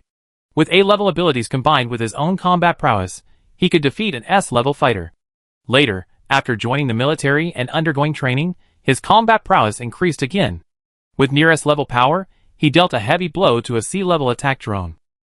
To this day, His own FIW ability remained the weakest among all general-level soldiers. Based on FIW alone, he could only reach the rank of lieutenant colonel. However, his achievement as lieutenant general was a special case. This combat prowess seemed to open another door for Feng Ziyu. Don't you feel disappointed that your FIW ability has declined instead of improved? The moment he asked, Feng Ziyu regretted it. He felt that Yuan Suiyan wouldn't understand what it meant to be disappointed. Chapter 99. Yuan Suiyan truly didn't know what loss meant, but she still felt a little irritated by the sudden reminder of this matter. Calm down. Thinking this way, Yuan Suiyan reiterated her original intention for proposing Lieutenant General Li. It can't be controlled, but I can control my mind, and you can control your body. Feng Ziyu thought it was a bit abstract, but understandable. Leaving aside Lieutenant General Li, who was still far away from them, Yuan Suiyan's Fawar abilities were quite strange. They were weak, and prone to sudden declines. Although they were still rising, there was no telling if they would suddenly decline again. After all, the last decline had been so sudden. It was like something that had been suppressed to the extreme, suddenly erupting, and then returning to its original position, continuing to rise under the suppression, waiting for another outbreak. But she herself never seemed to take this matter too seriously. Instead, she constantly improved her commanding skills. Even though she was already very powerful, she never stopped training and studying. Her own strength more than made up for her lack of ability. She was right. Fawar's abilities couldn't be controlled, but his body could. If he continued to strengthen his physical abilities and increase his offensive power, perhaps he could overcome his current stagnation. Thinking of this, Feng Ziyu decided to watch the video about Lieutenant General Li tomorrow. The comfort mission here was over. Another one awaited Yuan Suiyan. Due to a lack of time, Yuan Suiyan simply planned to find Bai Yuehua to say hello and get to know her. As luck would have it, after arriving at the shooting range, she asked someone and found out Bai Yuehua's class. But at that moment, the classroom was empty. If possible, she would have asked Li Lianyun and the others directly if they knew Bai Yuehua, but the colonel's instructions still lingered in her ears, so she didn't dare ask directly. So she tried another approach. During independent training, she suggested a sniping competition with Li Lianyun, using a fixed target. Li Lianyun felt something was amiss with such a proactive sniping competition. Something was definitely amiss. Li Lianyun, with his curious mind, couldn't hide his doubts, and regardless of the fact that he was bound to lose this match, he immediately agreed to Yuan Suiyan's proposal. In the end, after 3 rounds, Yuan Suiyan had only competed with him in sniping, and he won by a large margin. In the first round, after Li Lianyun finished shooting, it was Yuan Suiyan's turn, leaving her with an empty target, and the competition ended immediately. In the second round, after Li Lianyun finished shooting, Yuan Suiyan drew a moon on the target. In the third round, Yuan Suiyan drew a flower. Li Lianyun felt deeply insulted. "Zioxuimiai, are you deliberately trying to trick me?" Yuan Suiyan was immediately deflated. Okay, he didn't understand. You really can't rely too much on their intelligence. He turned and left, Yuan Suiyan completing the task in one go. Li Lianyun was a little bewildered, a bit distraught. Just as he was about to leave for training, Yuan Suiyan suddenly appeared before him, silently. Li Lianyun looked at the person before him. His face seemed a little dark, but fortunately, at least he wasn't smiling sweetly. "Zioxuimiai, what's wrong?" Yuan Suiyan was more direct this time. He picked up the laptop and typed a few words on it, showing them to Li Lianyun. "Bai Yuehua." Li Lianyun bent over, reading the words and reading aloud. "What's wrong? Do you need her for something? If so, I can help you find her." Yuan Suiyan was about to nod, but Li Lianyun suddenly felt something was wrong. "Junior sister, how did you know about her? Did the colonel ask you to find her and persuade her to join us as a shooter?" Yuan Suiyan wasn't one to pay attention to outside news. The fact that she knew about Bai Yuehua meant someone must have told her about it. They couldn't have done that, so it had to be the colonel or the principal. The principal, they had only met once before, and they had gone and left together, so it had to be the colonel. Bai Yuehua's reputation within the Sagittarius department was well known, and Li Lianyun couldn't have been unaware of it. He was even interested in someone who could surpass him. If there was anyone else capable of taking on the role of a true shooter in their league, it could only be Bai Yuehua. Yuan Suiyan glanced to the right. "No." Li Lianyun narrowed his eyes and smiled. "So be it. I go ask around for you. When you get news on her, you have to treat me to a meal when you get back." Yuan Suiyan immediately decided to transfer the money to him, adding an extra 500 star coins for the errand. Upon receiving the transfer, Li Lianyun exclaimed, "Zioxuji, you're so generous." With Li Lianyun as her errand boy, Yuan Suiyan saved a considerable amount of time for training. The most urgent task was to improve her Fawar abilities. Li Lianyan returned with the news the following afternoon. Her classmates said she seems to have taken leave to go home due to a family emergency and won't be back for 10 days. 10 days, the league has already started. What's there to persuade? With one less task, Yuan Suiyan happily threw herself into training. Just when she was feeling great, the colonel told her the news and told her to visit Bai Yuehua at her house. No persuasion needed this time, just interaction and building a good rapport with her. To that end, Colonel Rao even gave her 5 days off and covered her food and lodging. Of course, the principal paid for it. Yuan Suiyan, I hate the principal. The principal said there was no time to lose. It was time to leave immediately. So Yuan Suiyan packed her luggage, changed her clothes, and tied her hair. As she reached the school gate, she glanced back at the school, her reluctance to leave evident. Yuan Su said he wanted to go too, but a look from Rao Fenghua stopped him. The others, envious of Yuan Suiyan, wanted to follow, but were stopped by a punch from Rao Fenghua. Bai Yuehua's home was in Zixingsing. From Capital Star to Zixingsing, there was no way to take the interstellar train, only the interstellar ship. The interstellar ship station at Capital Star was extremely far from the university, so Yuan Suiyan had to take a taxi to the train and then transfer to the interstellar ship. In short, it was a hassle. Beautiful lady, add me as a friend. As Yuan Suiyan arrived at the train station and waited for her train, a man suddenly appeared beside her. He reeked of alcohol and stood unsteadily. When he opened his mouth, Yuan Suiyan felt a strong, unpleasant odor invading her nose, making her want to vomit. Yuan Suiyan took a step back, and the man stepped forward. Beautiful lady, don't be so resistant.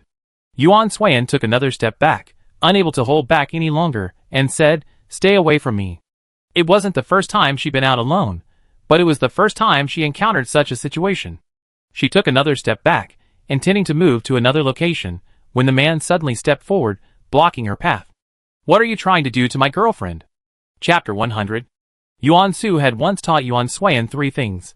The first was not to trust strangers, the second was to stay away from strange men, and the third was that if a strange man harassed her and she couldn't leave, she should kick him hard in the lower body. Lower body? Probably between the legs? As Yuan Suiyan was about to raise her foot to strike him with a kick, a male voice rang out from behind. What are you trying to do to my girlfriend? The man's voice was loud and tinged with anger, yet it was soft and gentle. From a distance, it sounded like an angry young man. Yuan Suiyan turned to look, but the moment he turned, he quickly passed by Yuan Suiyan and reached out to pull him behind him. TSK, you're trying to seduce someone when you already have a boyfriend. Boring. Once he saw the boyfriend, the drunkard stopped moving and, leaving a word, turned and left. Yuan Suiyan, suddenly pulled backward, didn't have time to see the man's face clearly. A refreshing fragrance emanated from the man before her, a delightful aroma that instantly dispelled the drunkard's lingering stench. Just as she was feeling a little better, the drunkard's words irritated Yuan Suiyan. She was about to step forward when the man stopped her in her tracks. The man's clear, elegant voice echoed again, stop! Apologize to her. As if hearing something utterly unreasonable, the drunkard turned around and looked at the man, his entire body filled with anger. What did you say? The man stood firm. I told you to apologize to her. The word apology struck a chord with the drunkard, and his already dark expression darkened even more. He quickly stepped forward and grabbed the man by the collar. The drunk's strength was immense, and the man's collar wrinkled in front of him. Say it again if you dare. Under this pressure, the man's collar was pulled tighter, and his throat was squeezed, causing his voice to become heavier. I said, apologize. Facing the man's angry eyes and his wrists being grasped, the drunk felt even more irritated. If I don't apologize, what can you do to me, kid? The drunk then glanced at Yuan Suiyan, who was running off in the other direction. Your girlfriend has already left you. Who are you pretending to be a hero to? The man showed no regrets about this outcome. He simply glanced sideways in the direction Yuan Suiyan ran and smiled. It's better that he ran away. This completely enraged the drunk. He threw him to the ground and was about to kick him when the man calmly smoothed his collar and said, with so many people watching, you're going to hit someone. Do you want to go to jail or pay my medical bills? It would have been fine if he hadn't warned him, but once he did, the drunkard immediately noticed what was happening around him. Because of the noise, everyone around him was looking over, some even pointing and talking at him. Irritating. So annoying. So annoying. Everyone, no one wants to do what he wants, just want to see him make a fool of himself. What are you looking at? If you keep looking, I gouge out your eyes. With those harsh words, coupled with his inherent anger, the onlookers immediately dispersed. Those who didn't want to leave or tried to stop him were dragged away. Go away. Mind your own business. But, go away. Without the crowd, the drunkard's gaze eased somewhat. However, when he saw the man on the ground trying to stand, his malice erupted uncontrollably. The man was immediately kicked to the ground. He tried to fight back, but the man before him was far too strong, and he couldn't resist. After passively taking a few kicks, the drunkard crouched down and punched him in the face with a clenched fist. The man grimaced in pain, clutching his face, and withstood the drunkard's next few kicks. The drunkard's strength was truly immense. Lying on the ground, the man even thought he'd be hospitalized if the beatings continued. Just then, a series of sirens blared nearby, and several white patrol robots, followed by 2 security guards, hurried over.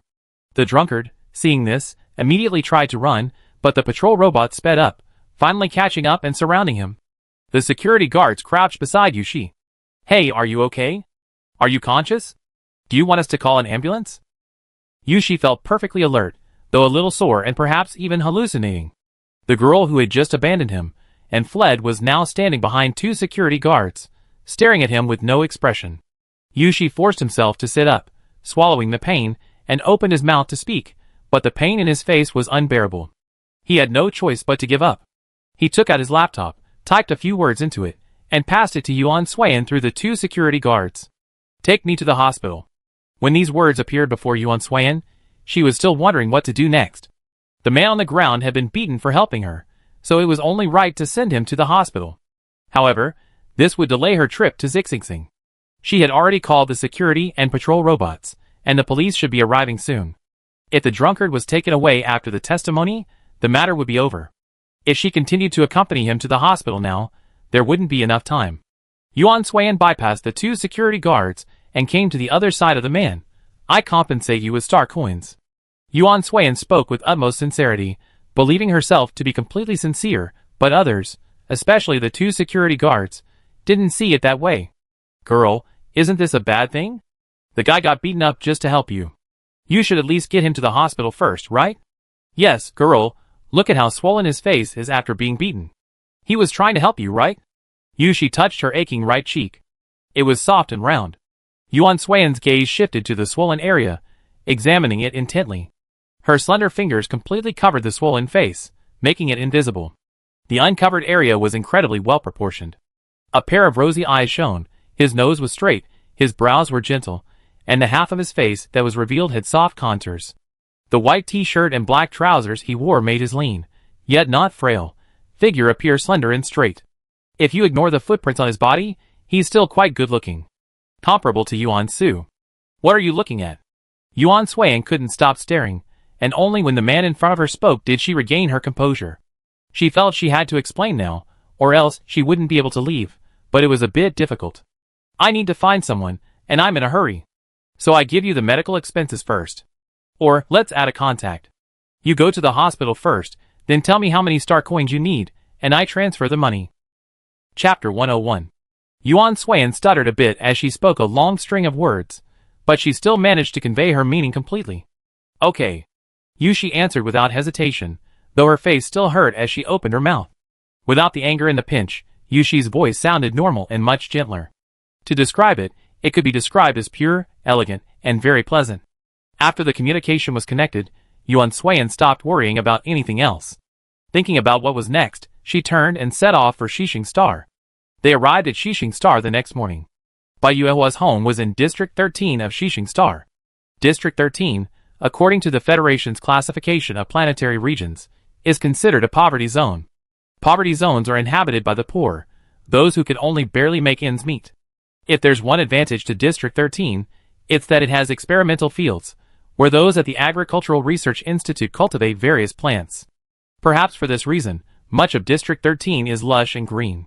The moment she arrived, a refreshing air greeted her. Yuan Suiyan felt the air resembled that of Yuliushing, though not quite as intense. At the junction of Districts 13 and 14 lay Bai Yuehua's home. It took Yuan Suiyan a long time to find this place. It was, well, remote, incredibly remote, and the facilities were extremely rudimentary. Aside from the occasional energy truck parked along the roadside, she almost thought she had entered some primitive region. As night fell, Yuan Swan randomly found a hotel. "Hey little girl, where are you staying?" The hotel owner was very welcoming. Upon seeing her enter, she immediately stepped forward to take Yuan Swan's luggage and explain the rooms. Yuan Swan listened quietly. She didn't really care about the room type. As long as it looked nice, and the price was manageable, that was all she cared about. How many star coins? Looking at the pictures the landlady showed her, Yuan Swan finally settled on a room with a swing. The picture showed some greenery, a wooden swing, and a clean, tidy bed. She was quite satisfied with the room. "Miss, are you sure you want to choose this one?" Yuan Swan nodded, "Yes." The landlady chuckled dryly. "This room type is the smallest and worst we have. Why not look at the others? They're much more comfortable." Yuan Swan looked around, unwilling to choose anything else. "Yes." The landlady's smile immediately dropped upon hearing her answer. 1,600 star coins per night. Yuan Swan raised an eyebrow at the price. Is hotel accommodation really that expensive? The principal had only allocated her 5,000 star coins in total. She had already spent 1,300 star coins on food and travel expenses yesterday and today, leaving her with 3,700 star coins. At 1,600 star coins per night, she only had 2,100 star coins left. She still had 3 days and 2 nights left. After deducting the return trip and the 2-night stay, her remaining star coins would be negative. And that didn't even include the food expenses for the remaining 3 days.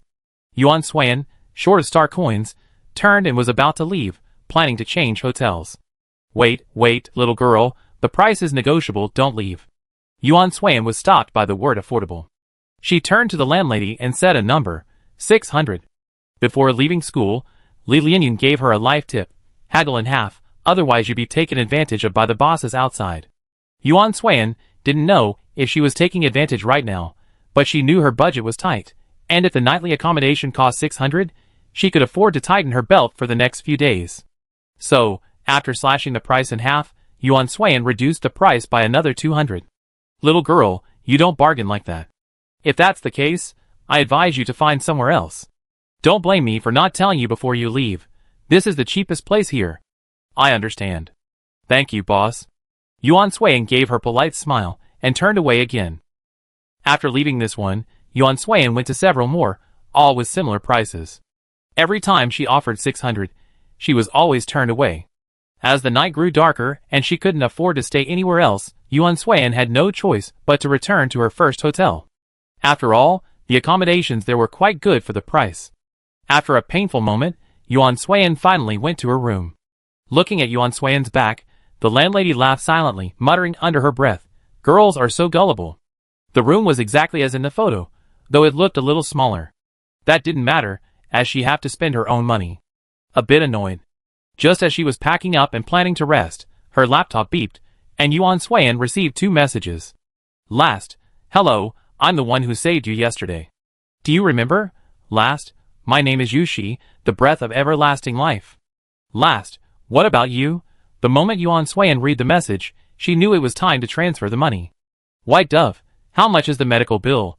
The other party didn't reply immediately, but waited a while before receiving a message from the person. Last, "Helping others means I won't have to pay for the medical bills." That's a saving, Yuan Swan thought. Just then, she received another video message from Yuan Su. When the video message started, Yuan Swan's computer trembled. It didn't stop until she moved it further away and answered the call. Yuan Su's body suddenly appeared in the room, along with Noel, Li Lianyun, and Lin. The moment these people appeared, the silence in the small room was instantly shattered. "Yuan Su, you finally answered the video call. What's going on? Why haven't you replied to all the messages I sent you today?" "Noel, Enon, you worried me to death. I thought something happened to you. I'm glad you're okay." "Li Lianyun, Zioxuini, it looks like you found a place to stay.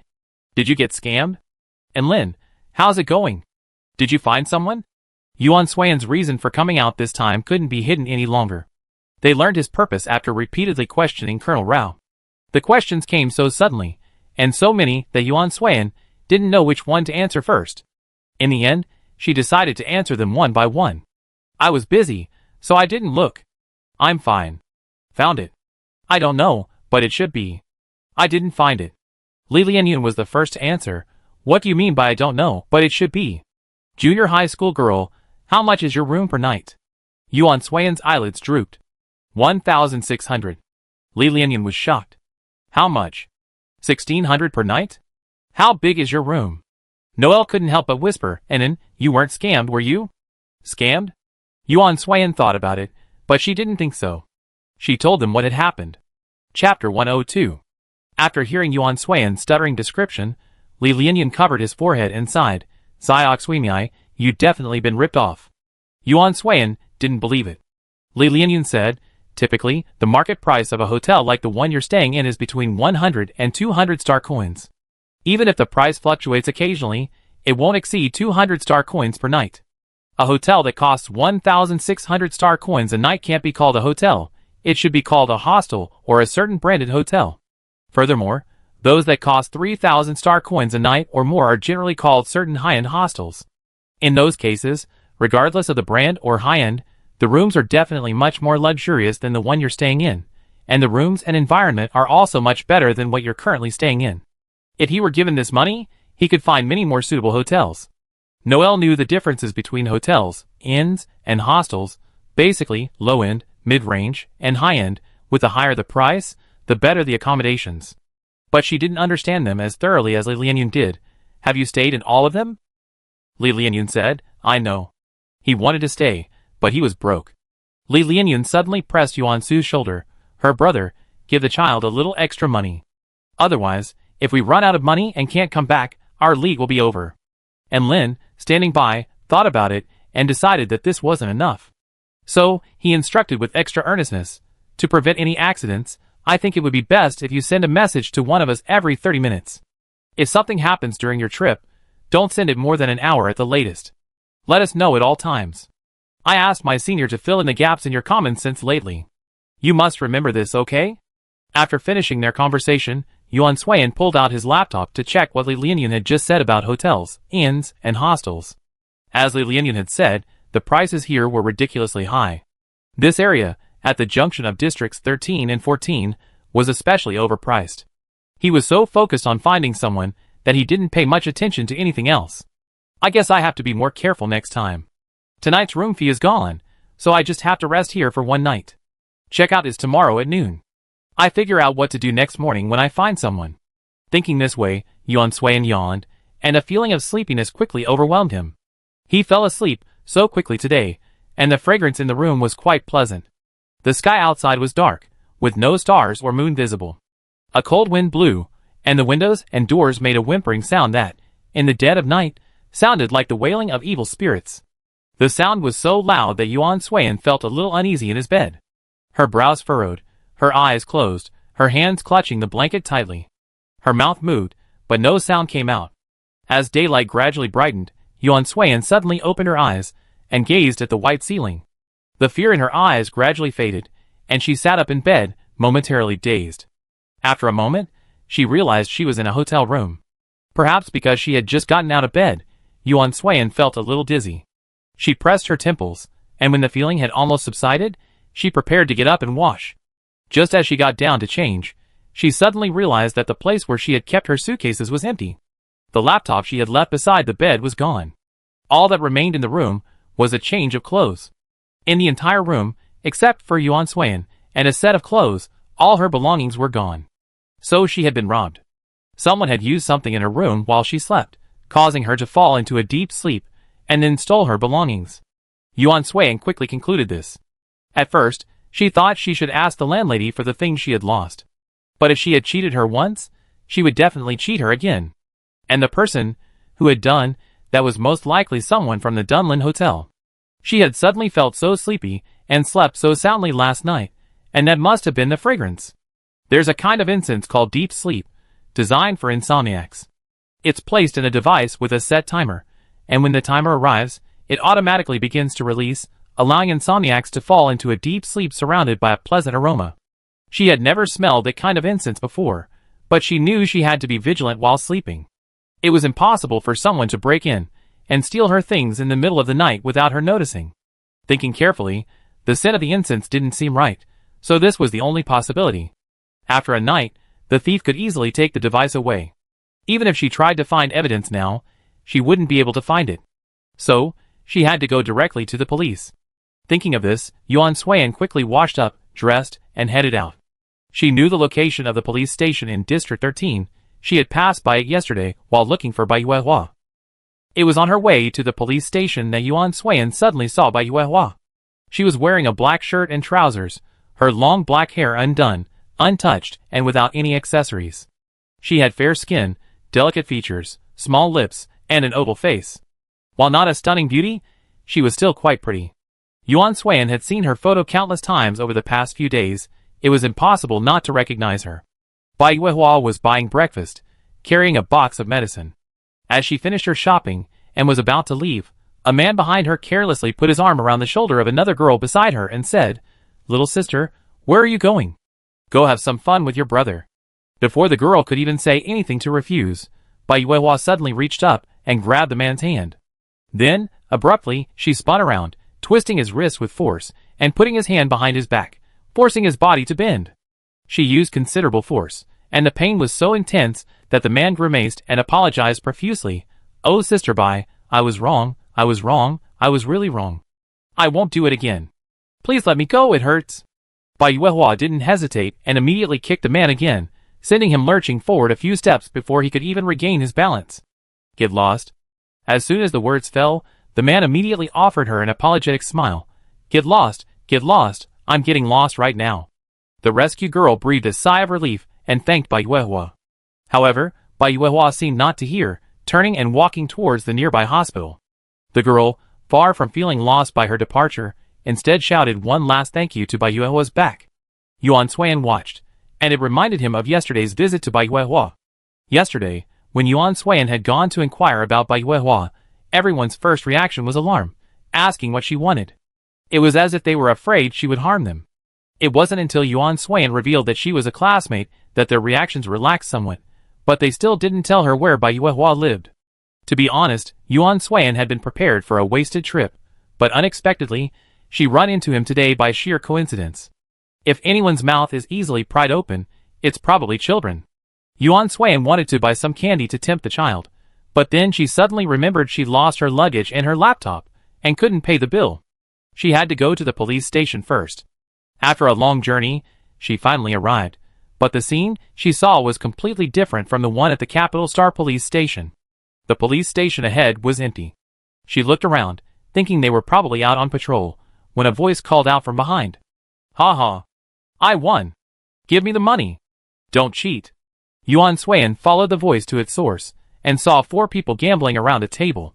Someone suddenly noticed Yuan Suan's arrival, but they weren't surprised. They just continued playing their game and said to her, "If you have something to say, tell me. If not, get lost." As soon as he finished speaking, several others turned to look at Yuan Suan. One of them said, "I don't know you. You're a stranger. Something's missing, are you calling the police?" The question sounded incredibly familiar, as if it had been asked many times before. Seeing their expressions, Yuan Suan wholeheartedly disbelieved them, but now there was no other choice but to contact them. Yes. Chapter 103. What time? Where? What was lost? Last night, in room 204 of the Dunlin Hotel. My luggage and laptop were lost. Do you have any evidence? The question was a bit strange. If Yuan Suan hadn't been clear-headed, she might have suspected she was hungry. Shouldn't you be the ones looking for evidence? No evidence, no case. Leave. With these last words, the group fell back into their merry play. Yuan Suan felt she should file a complaint. Just as she was about to turn and leave, she heard the gamblers muttering, "There are idiots every year, but this year there are even more." They didn't even bother asking what the Dunlin Hotel is before checking in. Isn't that right? If she went there to stay and her things get lost, she can only blame her own carelessness. There's no point in asking us. That's right. Not to mention her, there's also Second Lieutenant Bai. I don't know what she's up to. Even after being beaten like that, she still refused. And the same goes for her daughter. If she had agreed earlier, all this wouldn't have happened. Oh, forget it. We can't get involved in their affairs. Let's just enjoy ourselves. Yuan Suan stood outside, listening. She seemed to be getting a lot of information, though it wasn't very clear. But she knew she might not be able to get her luggage and laptop back. What should she do now? Complain first or go find Bai Yuehua. Without her laptop and luggage, where would she stay? Would she sleep outdoors? Yuan Suiyan suddenly felt she had faced a huge dilemma. Finally, she decided to go find Bai Yuehua. The original plan was to find someone to understand Bai Yuehua's personality first, and then take action, but now it's no longer possible. At least her behavior just now showed that she wasn't a bad person. Yuan Suiyan walked slowly forward after leaving the police station. People passed by her from time to time, and people chatted and laughed on the street, their eyes occasionally fixed on her. Yuan Suiyan now looked at everyone as if they weren't good people. Wait! Suddenly, a voice rang out from behind. Yuan Suiyan looked back and saw another person in a police uniform. Unlike the other person inside, this one was neatly dressed and had his hair combed, looking like a serious person. The man stopped in front of Yuan Suiyan and introduced himself. Hello, my name is Su Tianming, and I'm a police officer from the 13th District Police Station. You can call me Officer Su. Su Tianming maintained a comfortable distance from Yuan Suiyan, so Yuan Suiyan didn't feel uncomfortable. Yuan Suiyan gave her polite yet distant smile. What's up? Well, I was just on duty outside when I came back and saw you coming out of the police station. You reported something stolen, right? Yuan Suiyan calmly examined the man before her. He didn't look downcast, but rather vibrant and energetic, like someone new to the police force. Yes. Su Tianming pulled out a recording panel. I accepted your case. Please tell me your name, age, the time the item was lost, the specific details of the item, and the location where it was lost. Yuan Suiyan didn't rush to speak. The four people inside, and the man before her were quite different. Ultimately, it was unclear whether they were trustworthy. Room 204 of the Dunlin Hotel. Out of tentativeness, Yuan Suiyan mentioned the location. From what she had just heard, it seemed that this was the reason they were reluctant to take the case. After recording the location and waiting for the next item, Su Tianming waited for Yuan Suiyan to speak. He looked up at the person before him and asked, "What next?" Confirming his stance, Yuan Suiyan finally spoke. After completing the record, Su Tianming said businesslike, "Okay, please leave your contact information. I help you find your lost items over the next 2 days. I contact you when the results are in." Yuan Suiyan, After saying that, Su Tianming suddenly realized that the woman no longer had a laptop.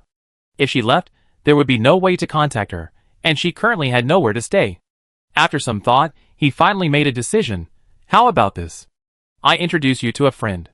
You can stay at her house for the next 2 days. When the results are in, I contact her directly and have her tell you. You can then come to the police station to find me. Is that okay? Yuan Suiyan hesitated. Su Tianming added, "Don't worry. She's a girl named Bai Yuehua. She's a very nice person. You can trust me. If you don't believe me, I can video call her right now." Before Su Tianming could finish his words, Yuan Suiyan nodded and said, "Okay." That was good. Everything was settled, and Yuan Suiyan was in a good mood. But right now, she is still in the hospital taking care of her father. I need to ask her where to take you. Grasping the point, Yuan Suiyan immediately asked, "Hospital? What happened to her father?" Su Tianming searched for his laptop and said, "Something happened. Her father was suddenly beaten up and is still in the hospital." Yuan Suiyan, how many days? 5 days. Huh? Where's my laptop? After searching through everything on his person and failing to find it, the person suddenly slapped his head and said, "Oh my. My laptop is at the police station. Wait a minute, I go get it." With that, Su Tianming hurried back. Yuan Suiyan didn't pay much attention to him, but the message was a bit concerning. Bai Yuehua's father had been in the hospital for 5 days, and Bai Yuehua had been away from school for 3 days. It only took 1 day to get here from school, so what had she been doing for the other day? Hadn't she received the message? District 13, something's wrong. After Su Tianming retrieved the laptop and took her to find Bai Yuehua, Yuan Suiyan borrowed Su Tianming's laptop to video call Yuan Su. The moment she received the video call, Yuan Suiyan was subjected to a barrage of verbal attacks, not just from him, but also from Noel and the others. The noise made her ears hurt, and passers-by glanced at them in surprise. Yuan Suiyan didn't dare hide it, nor was it easy to do so. She could only tell them about the theft, and that she would be moving into Bai Yuehua's home. Hearing firsthand that she had a place to stay, at least not sleeping on the streets and going hungry, the group calmed down a bit. Yuan Suiyan and the others arrived at the hospital amid Su Tianming's exclamation, "You have a group of good friends." When they found Bai Yuehua, the person in the ward was sitting by her bed, painting. She had her legs crossed, a drawing board in one hand, and a paintbrush in the other. Dressed in all black, her face icy and cold, she looked particularly unapproachable. Su Tianming, unfazed, pushed open the door and walked in with Yuan Suan. At the sound of the voice, Bai Yuehua paused her paintbrush and glanced up at the two of them, still without any emotion. Yuan Suan? The aloof young man spoke, his voice reminiscent of a queen. Yuan Suan, hello, Bai Yuehua. Bai Yuehua resumed her painting. I know you. Chapter 104. After finishing the last bit, Bai Yuehua placed the drawing board on the table behind her. With its back to the drawing board, Yuan Suan couldn't see what was drawn, but she wasn't interested. You came to me about the league, right? As if mumbling to herself, Bai Yuehua looked at the middle-aged man sleeping with his eyes closed in bed. You're not bothered by it. The indifferent attitude wasn't surprising, and it reminded Yuan Suan of Wenkazi. Su Tianming stepped forward and apologized on Bai Yuehua's behalf. I'm sorry, that's just her personality, but she's a very kind person. She didn't refuse, but she agreed to let you stay temporarily. Please bear with me for the next 2 days. Bai Yuehua simply sighed at this. My fault. The others continued talking for a while. Su Tianming was about to leave, having promised to resolve the theft issue within today and tomorrow, when the man sleeping soundly in the hospital bed suddenly woke up. Tianming, you're here. Hearing the voice, Su Tianming paused, turned to look at the man lying in bed, and quickly stepped forward. Uncle, you're awake. How are you? Are you feeling okay today? It's okay. I'm much better now. Don't worry. I'm in good health. Su Tianming squatted beside the bed. That's good, uncle. You must take care of yourself. Don't fight with others so carelessly in the future. Not only will your health deteriorate, but Ahua will also be worried. Fortunately, you're fine now. The doctor also said that you only need 2 more days of rest, and you can be discharged. Bai Yuehua's eyes shifted from her father to the table next to her, who was worried about him. Looking at the two of them, Bai Tonghui chuckled twice, his eyes shifting to Yuan Suan standing behind. Who is this? Yuan Suan stepped forward and bowed. Hello, uncle. Bai Yuehua added, Senior Commander. Su Tianming couldn't help but glance at Yuan Suan and recounted his story to Bai Tonghui. Is that so? Then stay at our house for the next 2 days. We have a large house, so yeah. Have you told your mother? Bai Yuehua, yes. Thinking of his official duties, Su Tianming said a final goodbye and left the hospital. The 3 of them were left in the ward. A brief silence fell over the 3 of them. No one spoke, but none of them felt awkward. Bai Yuehua and Bai Tonghui were largely accustomed to this kind of silence. Just when Yuan Suan thought she'd have to stay like this until nightfall, a question suddenly occurred to her. Uncle, are you Second Lieutenant Bai? The question came suddenly and directly, but after a moment's pause, Bai Tonghui immediately realized, yes, how did you know? Yuan Suan didn't answer his question, but instead asked another, why were you beaten? The question was direct and presumptuous. If it were anyone else, like Bai Yuehua, they would probably feel very upset. Why are you asking that? An icy gaze glared at her, but Yuan Suan didn't feel the slightest bit of fear. She simply considered her words and changed them to something else. Beneath the light, shadows lurked deep. The gods, focused on their duties, failed to notice the shadows, and so the people of Brighton were eventually swallowed by darkness, leaving only one old man. That remaining man prayed daily before the temple, asking, why is the god unwilling to save Brighton? After patiently listening, Bai Tonghui sat up with Bai Yuehua's help. That sounds like a story. May I ask what it's called? Yuan Suan said, prayer. Bai Tonghui tugged at the blanket. That's a good name. I see we have a long day, so why don't you tell me the whole story? Yuan Suan, okay. The story takes place in a small town called Brighton.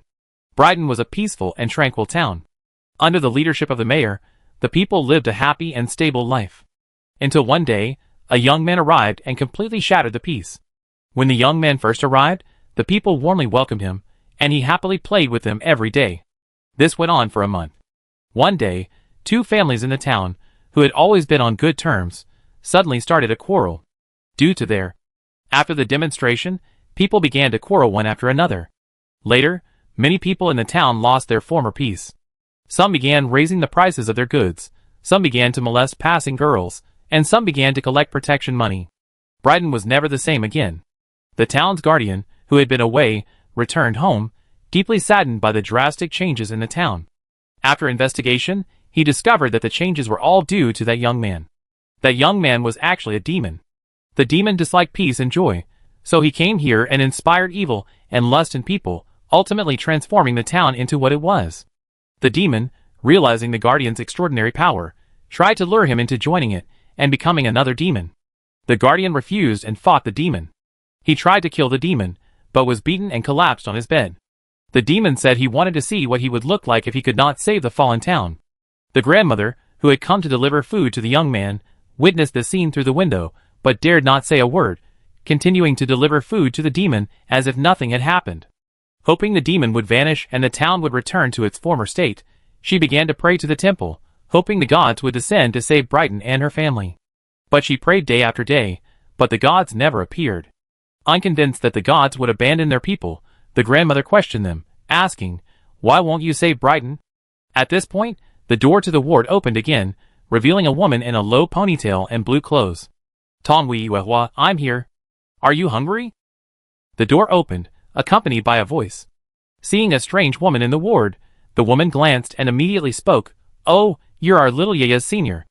Oh, you're so pretty. Stay with us for the next few days. By the way, have you eaten? Are you hungry? I just brought some extra food, so we can share." As she spoke, she placed the food box on the table. Bai Yuehua quickly cleared the drawing board from the table, and the woman began to place the food on the table. During this pause, Bai Tongwei introduced Yuan Suiyan. "This is my wife, Qin Qing. Just call her Aunt Qin." Yuan Suiyan obediently called out, "Hello, Aunt Qin." "Hey, hello, you're so sweet." As the food was served, Qin Qing quickly dragged a chair over. Come, sit here." There were only 2 chairs, one for Yuan Suiyan and Bai Yuehua each, and no more. Madame Qin simply sat on the bed and squeezed in with Bai Tongwei. Chapter 105. Yeah, eat more. Don't always eat so little. And you, why don't you give our sweet daughter more vegetables?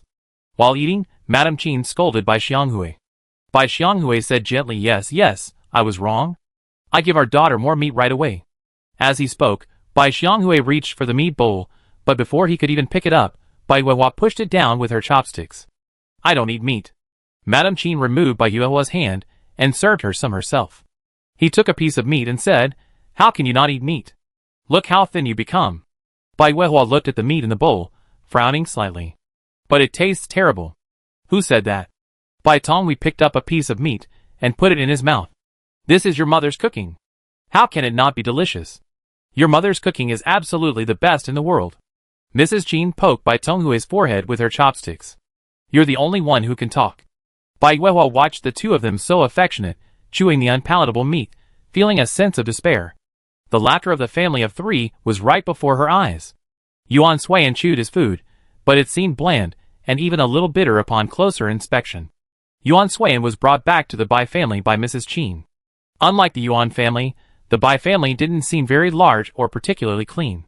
The table was almost completely covered with items, with a family photo in the middle. The room was decorated in natural wood tones, giving it a warm and cozy feel. "It's a little messy at home, don't mind. It's okay here." Yuan Suiyan's gaze fixed on their family photo, his expression softening slightly. "It's fine. As long as you're fine." Madame Qin took 2 more sets of clothes from her room and handed them to Yuan Suiyan. "The bathroom and toilet are on the 2nd floor. You can clean up first. I have to go to work, so I be leaving now. Feel free to do whatever you want." With that, Madame Qin handed Yuan Suiyan the bag of toiletries and hurried off. Suddenly, Yuan Suiyan was alone in the small room. Without Aunt Qin's noise, the room became incredibly quiet. Yuan Suiyan should have been accustomed to this quietness, but he suddenly felt out of place. Suddenly, he longed to see Yuan Su and his father. After eating and feeling full, Yuan Suiyan felt a bit idle for the rest of the day, which was a bit unsettling. Just as Yuan Suiyan was about to go out and see what was going on in District 13, the father and daughter at the hospital also welcomed 3 uninvited guests. Long time no see, Second Lieutenant Bai and Miss Bai. The leader, dressed in a green suit, gave the 2 a gentlemanly salute. Despite this, his expression lacked the proper humility of a salute. Instead, he looked condescending, creating a profoundly unpleasant impression. The moment he spotted the newcomers, Bai Yuehua stood before Bai Tongwei, who glared fiercely. "I told you I won't join you." The man in the suit seemed unconcerned. He simply straightened his suit and sat down in the vacant chair. "Don't worry, I'm just here to see Second Lieutenant Bai. After all, We beat him so badly last time, and he accidentally took our special medicine. He'd be out of bed for at least 3 days. I'm still feeling bad." After saying that, 2 men who appeared to be bodyguards came forward carrying 2 fruit baskets, placed them on the table, and then handed the painting to the man. The moment Bai Yuehua saw the painting being taken, she tried to snatch it back, but the 2 bodyguards pushed her away. She sat down on the bed. Bai Tongwei quickly supported his daughter. "Are you okay?" Bai Yuehua shook her head, her eyes fixed on her drawing board. "Haha, isn't this the owl that Miss Bai's childhood sweetheart keeps at home? Miss Bai loves that owl so much, so I bring it to you tomorrow." On the drawing board, Bai Yuehua had drawn a plump, well-kept owl. She and Su Tianming had raised it together when they were little. People always said the owl ignored people, but in reality, it only cared about them. Bai Yuehua didn't like names, and Su Tianming thought it was a bad idea to leave it alone, so he named it Aihua and told the owl to love Bai Yuehua even more. "You must not harm it. Miss Bai, I wanted to give you a gift to express my sincerity. How could I harm it?" The man stroked the painting, his voice tender, as if whispering sweet nothings to a lover, and it was inevitable that a ripple of emotion would well up in the ears of the listener. That is, ignoring his true nature. Besides, I'm a pacifist. How could I do something so unpeaceful? These words, falling on the ears of the Bai family father and daughter, were filled with irony. The murderer claimed to love peace, yet he was also trying to provoke war. Pacifist? Bullshit. Bai Tongwei grabbed his daughter's arm, urging her to stay still. "What on earth are you doing here today? I told you, I came to see you." The man removed the drawing paper from the sketchpad, folded it, and placed it in his arms. "By the way, let me remind you, time is running out." With that, the man stood up. 2 bodyguards opened the ward door for him. He walked out step by step. When he reached the door, he suddenly turned back and looked at Bai Yuehua. "Miss Bai, how is your Fawar ability? Is it still usable?" Without waiting for an answer, he turned and left. The 2 bodyguards considerately closed the door behind him. Those 2 questions struck Bai Yuehua hard. As soon as the ward door closed, Bai Yuehua began to try to use her Fawar ability. But after trying again and again, she and Bai Tongwei finally discovered that Bai Yuehua's ability had also been blocked. The only thing that could disable the Fawar ability was the medicine they had created, called Xianxin. "They're getting close to Mom." It wasn't long before the 2 men understood what was going on. They hadn't eaten anything except the food Qin Qing had brought them. Qin Qing wouldn't harm them, so they had poisoned them, not only to disable Bai Yuehua's Fawar ability, but also to warn them that if they continued with their choices, something bad would happen to Qin Qing. Bai Tongwei struggled, sweeping the fruit off the table to the floor with a single palm. A crisp sound echoed through the cold ward. "Assholes. A bunch of assholes." Bai Yuehua crushed one of the fruits with her foot. "Dad, I go find Mom, and tell her to go to Uncle Duncan's." Bai Tongwei gripped the edge of the bed tightly. "Okay, and you have to check on your senior. She's also eaten, and her Fawar ability might be disabled. We better find a way to get her out of here quickly, or at least not get her involved." Bai Yuehua nodded. "Okay." Chapter 106. A strange person has recently arrived at my house. He keeps telling Mom and Dad about joining them and rebelling. Every time he says that, Mom and Dad get upset and ignore me.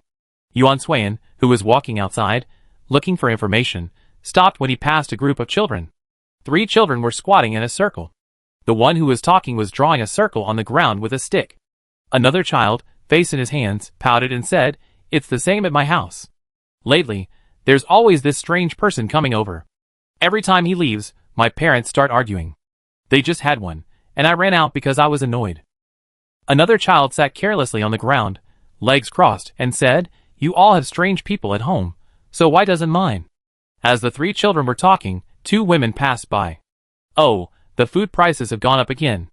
It's been going up for almost 2 weeks now, and I don't know when it stopped. Yeah, if it keeps going up like this, with our salaries, we won't even have enough to buy groceries." The woman walked on, and Yuan Suiyan followed. They passed a store. 2 civil servants, resting on chairs outside, seemed to be angrily arguing about something. Judging from their clothes, they were probably patrol officers. Damn it! As an officer, you don't listen to advice, you're only focused on making money, trying every possible way to empty their wallets. Is that still an officer? Oh, stop it! There's no point in saying more now. We're just small inspectors. It would be terrible if anyone heard us. Why is it bad? I wish everyone could hear it. How can someone like him continue to hold the position of executive officer? I chose to become an inspector and work in the government, not to work under someone like that. Alright. I know you don't like it, and I don't like it either, but there's really nothing we can do about it. Just shut up.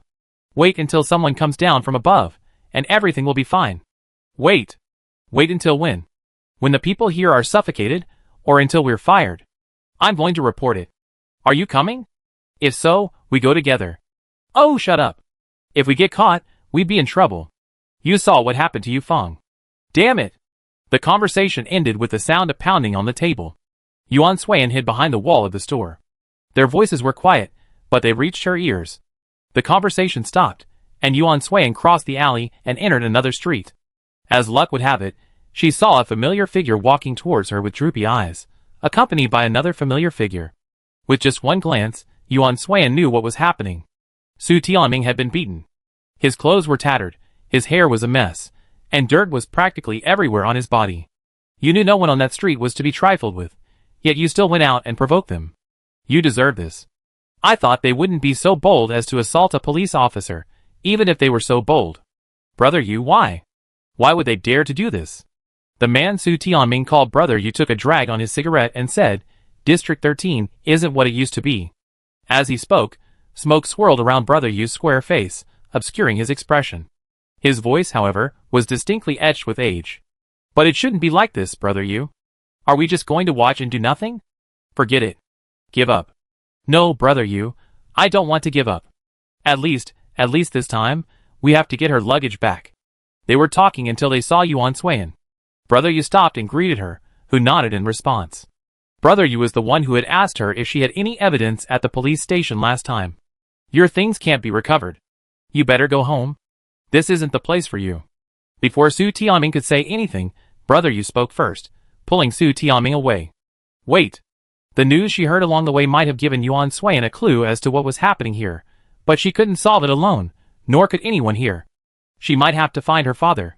But getting her father to take action would require evidence and an understanding of the entire situation, both before and after.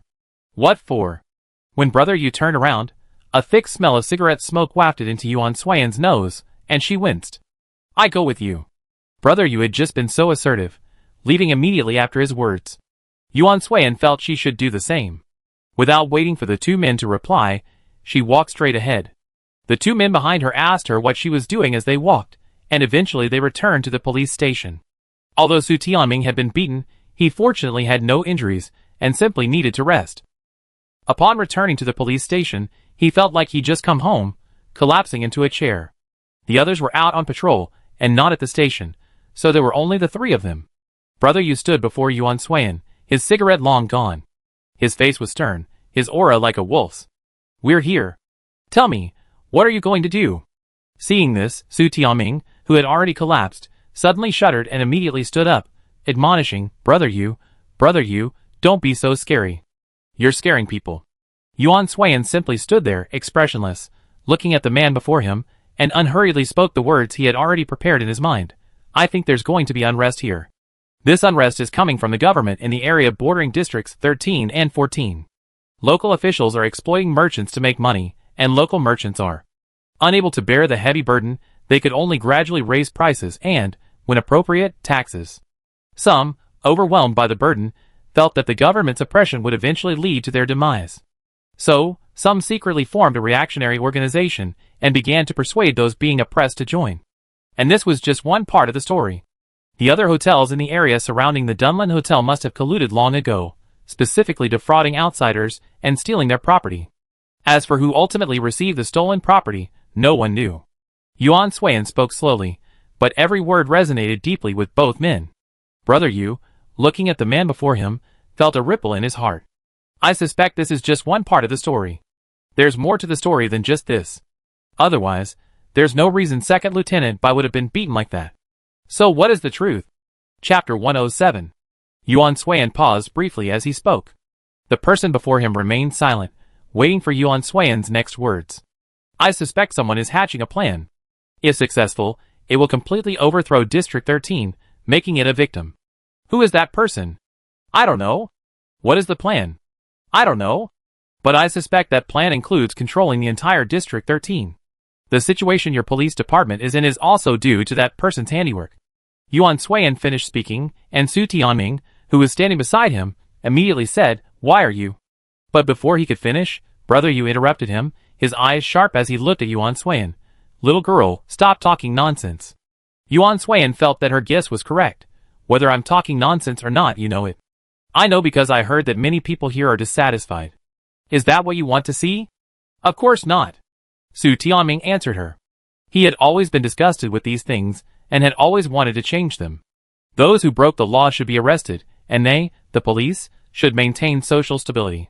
District 13 wasn't always like this, especially the border between Districts 13 and 14. Because of that border, the people of the two districts lived in harmony, interacting with each other without ostracizing anyone. But now, because of that group, Districts 14 and 13 have practically ceased to interact. Not only that, those people have begun defrauding outsiders, even local residents. Everyone knows how difficult life is for those there, but who's doing anything about it? Not even one of the police officers stepped in to intervene. So he went there on his own, 3 times, and was beaten 3 times. This was the 4th time. Brother Yu always told him to let it go, but how could he? He was a police officer, it was his duty. Yuan Suiyan asked again, "So, do you want to change?" Su Tianming said, "The situation in District 13 is very similar to what you described. I always wanted to change it, but I'm alone.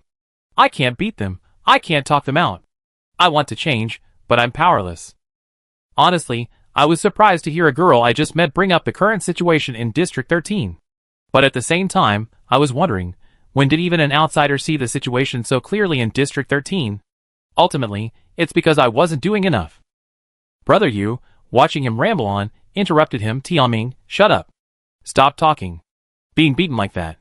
Su Tianming roared, "Brother Yu, are you really so heartless? Do you want to watch District 13 fall and do nothing? You know? Every time you tell me to give up, I get so angry. Why, as a police officer, do you succumb to the darkness? I don't understand. Why can't we resist? Why are we forced to endure this?" Su Tianming's voice continued, and Brother Yu's lowered hand trembled slightly. "Stop talking." As if he hadn't heard, Su Tianming continued to talk. "You said that District 13 is no longer the District 13 of the past, but why has it become like this? Isn't it because of our inaction? Isn't it because the people of District 13 are trapped in this life because we failed to lend a helping hand in their time of need?" Suddenly, Brother Yu pulled a pistol from his waistband and pointed it at Su Tianming's forehead. "Shut up." The endless chatter suddenly stopped. Su Tianming's eyes widened as he stared at the black muzzle of the gun before him, his whole body radiating disbelief. "Brother Yu, what are you doing?" Brother Yu's arms were strong, and his fingers on the trigger were tightly gripped. "I said shut up. If you keep talking, don't blame me for being ruthless." Yuan Suiyan looked at the man called Brother Yu, his eyes flickering. He had misjudged the situation. "Brother Yu, why?" Su Tianming's eyes widened, and a sudden thought occurred to him. "Have you joined them?" Brother Yu didn't answer, but simply pursed his lips. "Why? Why did you join them? Why?" 3 whys in a row caused Su Tianming to ignore the gun pointed at him and take a step forward. "I thought you were just being forced to abandon your position, but as long as I persisted, you always changed your mind. So why did you join them? Aren't we police officers? Isn't our duty to maintain social stability and protect the safety of the people? Have you forgotten all that?" Su Tianming took another step forward, his white pupils bloodshot with anger. Brother Yu was forced to take 2 steps back. At that final roar, he couldn't help but cry out, "I haven't forgotten." It was at that sound that his hand gripping the gun trembled slightly. "Brother Yu, I'm a newcomer to this police station. If you hadn't taken care of me, I would have died at their hands long ago. I can't believe you, like me, would point a gun at me. Brother Yu, are you being threatened? If so, tell me, and I can help you." Brother Yu opened his mouth, but ultimately said, "No." Su Tianming stepped forward again. "Then why? Why did you join them? Brother Yu, tell me." Yuan Suiyan watched from the side, attempting to use her Fawar ability, but after several attempts, she found it inaccessible. "This situation is a bit dangerous." Brother Yu closed his eyes and whispered sorry. With that, a gunshot rang out in the room. Bang! A sharp, crisp sound. The man sat on the sofa in the room. As the voice from the monitor faded, an elegant smile curved his lips. His green suit looked jarring against the blue-purple hues of the room. Remember to bring the girl to me. Giving his final order, Jones disconnected the monitor and opened a computer. The chat page displayed several familiar faces. Little sister at home, what are you doing? Why didn't you reply? Live source is gossip. Little sister, are you missing? Lingyu. Nen, are you okay? Jones flipped through the chat history, tapping his fingers on the edge of the sofa. General Yuan's daughter. This was Yuan Suiyan's missing laptop. Jones played with it for a moment, then tossed it aside. He pulled out a pocket watch and opened it, revealing a photo of a girl. This girl looked 80% like Bai Yuehua, but she had a mole on the right corner of her eye, which added a touch of tenderness to her. Lily, wait a little longer. I'd be able to see you in just one last step. Chapter 108. While Yuan Suiyan was at the police station, Bai Yuehua led her mother through alleys, shaking off the pursuers one after another, and finally arrived not far from Duncan's home. His home wasn't large. From the outside, it looked just an ordinary house, similar to Bai Yuehua's own. Bai Yuehua took Qin Qing's arm and looked around. Seeing no suspicious people, she was about to approach when Qin Qing pulled her back. Yeah, now that we're here, tell me what happened. Qin Qing had been thinking about this question ever since Bai Yuehua found her and forcibly took her away. However, seeing her daughter's determined and anxious expression, she hadn't asked. She didn't know what had happened, but she had a vague feeling that her daughter and Tongwei must have been in some trouble, and she must have been involved, otherwise, they wouldn't have suddenly come to disrupt her life. Just as Bai Yuehua was about to say it was nothing serious, that she just wanted her mother to stay at Uncle Duncan's for a while, she suddenly saw two people approaching Duncan's door side by side and ringing the doorbell. When Duncan opened the door and saw them, he immediately smiled and even bowed before them, welcoming them in as if they were honored guests. Seeing this scene, Bai Yuehua felt like a bucket of cold water had been poured over her. The heat from her recent run was now chilled from head to toe. She knew those two people, they were the men's men. They were haunting other people's homes to persuade them to support the rebirth plan. The rebirth plan was the plan devised by that man. The ultimate goal of this plan was to incite rebellion among the people of District 13, plunging the entire Xixing region into civil unrest, starting with District 13. To accomplish this, he first needed to recruit certain individuals to become his driving force once the plan officially began.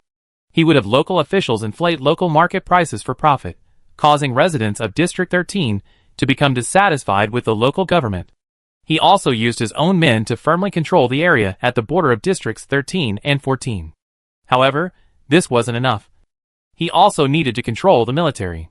District 13's military strength wasn't strong, and having a second lieutenant in command was already a significant advantage. However, even a capable second lieutenant couldn't withstand a backstabbing attack. Bai Tongwei was targeted by a backstabbing attack, his Fawar ability being disabled and unable to function for 2 weeks. Even so, Bai Tongwei wasn't easily paralyzed, so Jones employed other tactics. While persuading him, he also poisoned him and, upon discovery, had him beaten, forcing Bai Tongwei into the hospital. Jones said this was their punishment for disobedience. They considered reporting it, but Jones was too cautious. By the time they realized something was amiss, District 13 had already changed. Everyone who wanted to resist was firmly in his grasp, unable to resist, forced to obey. Even then, she thought that after successfully escaping and entering the Federal Military University, she would be able to use the falsified results to attract the attention of more powerful people, so she could tell them everything and ask them to save District 13. But later, Jones told her that he had deliberately let her go, to let her know that everything she did was in vain. As long as her family remained in District 13, she could not escape his control. Seeing her father lying in bed, she struggled, but she couldn't bring herself to do it. So she returned, seeing District 13 in even greater chaos, and seeing even more people succumbing to Jones. But she thought, at least, Uncle Duncan wouldn't be the one to give in. So what had just happened? She stared at the house not far away. The conversation inside hadn't lasted long, only 15 minutes, but Bai Yuehua felt as if she'd been waiting for a century. Until she saw Uncle Duncan personally escort the person out, and then send him off with a smile, his expression so familiar, her heart sank a little more. Mom, let's go somewhere else. Bai Yuehua had a complete family, a childhood friend, and an uncle who loved her. Her uncle was a man with a deep admiration for the Federation Army. He always told her that the Federation's peace was hard-won and depended on its soldiers. He was fortunate to have known her father, to have come into such close contact with a soldier. In Bai Yuehua's heart, no one knew her uncle's heart better than she did. He was a businessman, But when he was young, he wanted to be a soldier. However, his mother wouldn't let him, so he gave up his military aspirations and became a businessman like his mother. His uncle knew she also wanted to be a soldier, but struggled with the rigorous training. He constantly told her to be fearless, saying only then could she become an excellent soldier. She knew that her uncle had no children, so he placed all his hopes on her.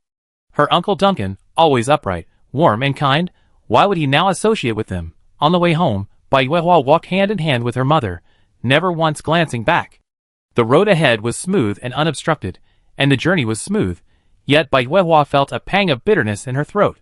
Mom, stay home for the time being, preferably with my senior. Take some time off from work, and I let Caroline protect you. Baiyuehua spoke from the front, while Qin Qing listened from behind. Her slightly choked voice gripped Qin Qing's heart. Qin Qing opened her mouth. There were so many things she wanted to ask, but perhaps now wasn't the right time. Finally, she slowly stopped, and Baiyuehua followed suit. As the breeze brushed past, Baiyuehua felt the warmth on her back, a familiar and secure feeling. Whenever she felt this embrace, her heart was always calmer than ever. Yeah, don't be afraid. No matter what happens, Mom will never leave you. Baiyuehua gently placed her hand on Qin Qing's. Yes.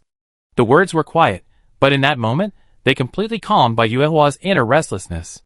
Suppressing her anxiety and sadness, Baiyuehua finally chose to take her mother to a place called 0 Degree Bar. The bar was quiet during the day, empty of customers and waiters. Baiyuehua opened the door with familiarity and led Qin Qing inside. Taking inquiries about the neatly arranged facilities and Baiyuehua's familiar demeanor, Qin Qing asked, puzzled, Yeah, how come you're so familiar with this place? Did you open this bar with someone without telling me or your father? As soon as she finished speaking, a figure emerged from behind the bar counter. Sister, you're wrong. This bar is mine, but Baiyuehua doesn't own a share.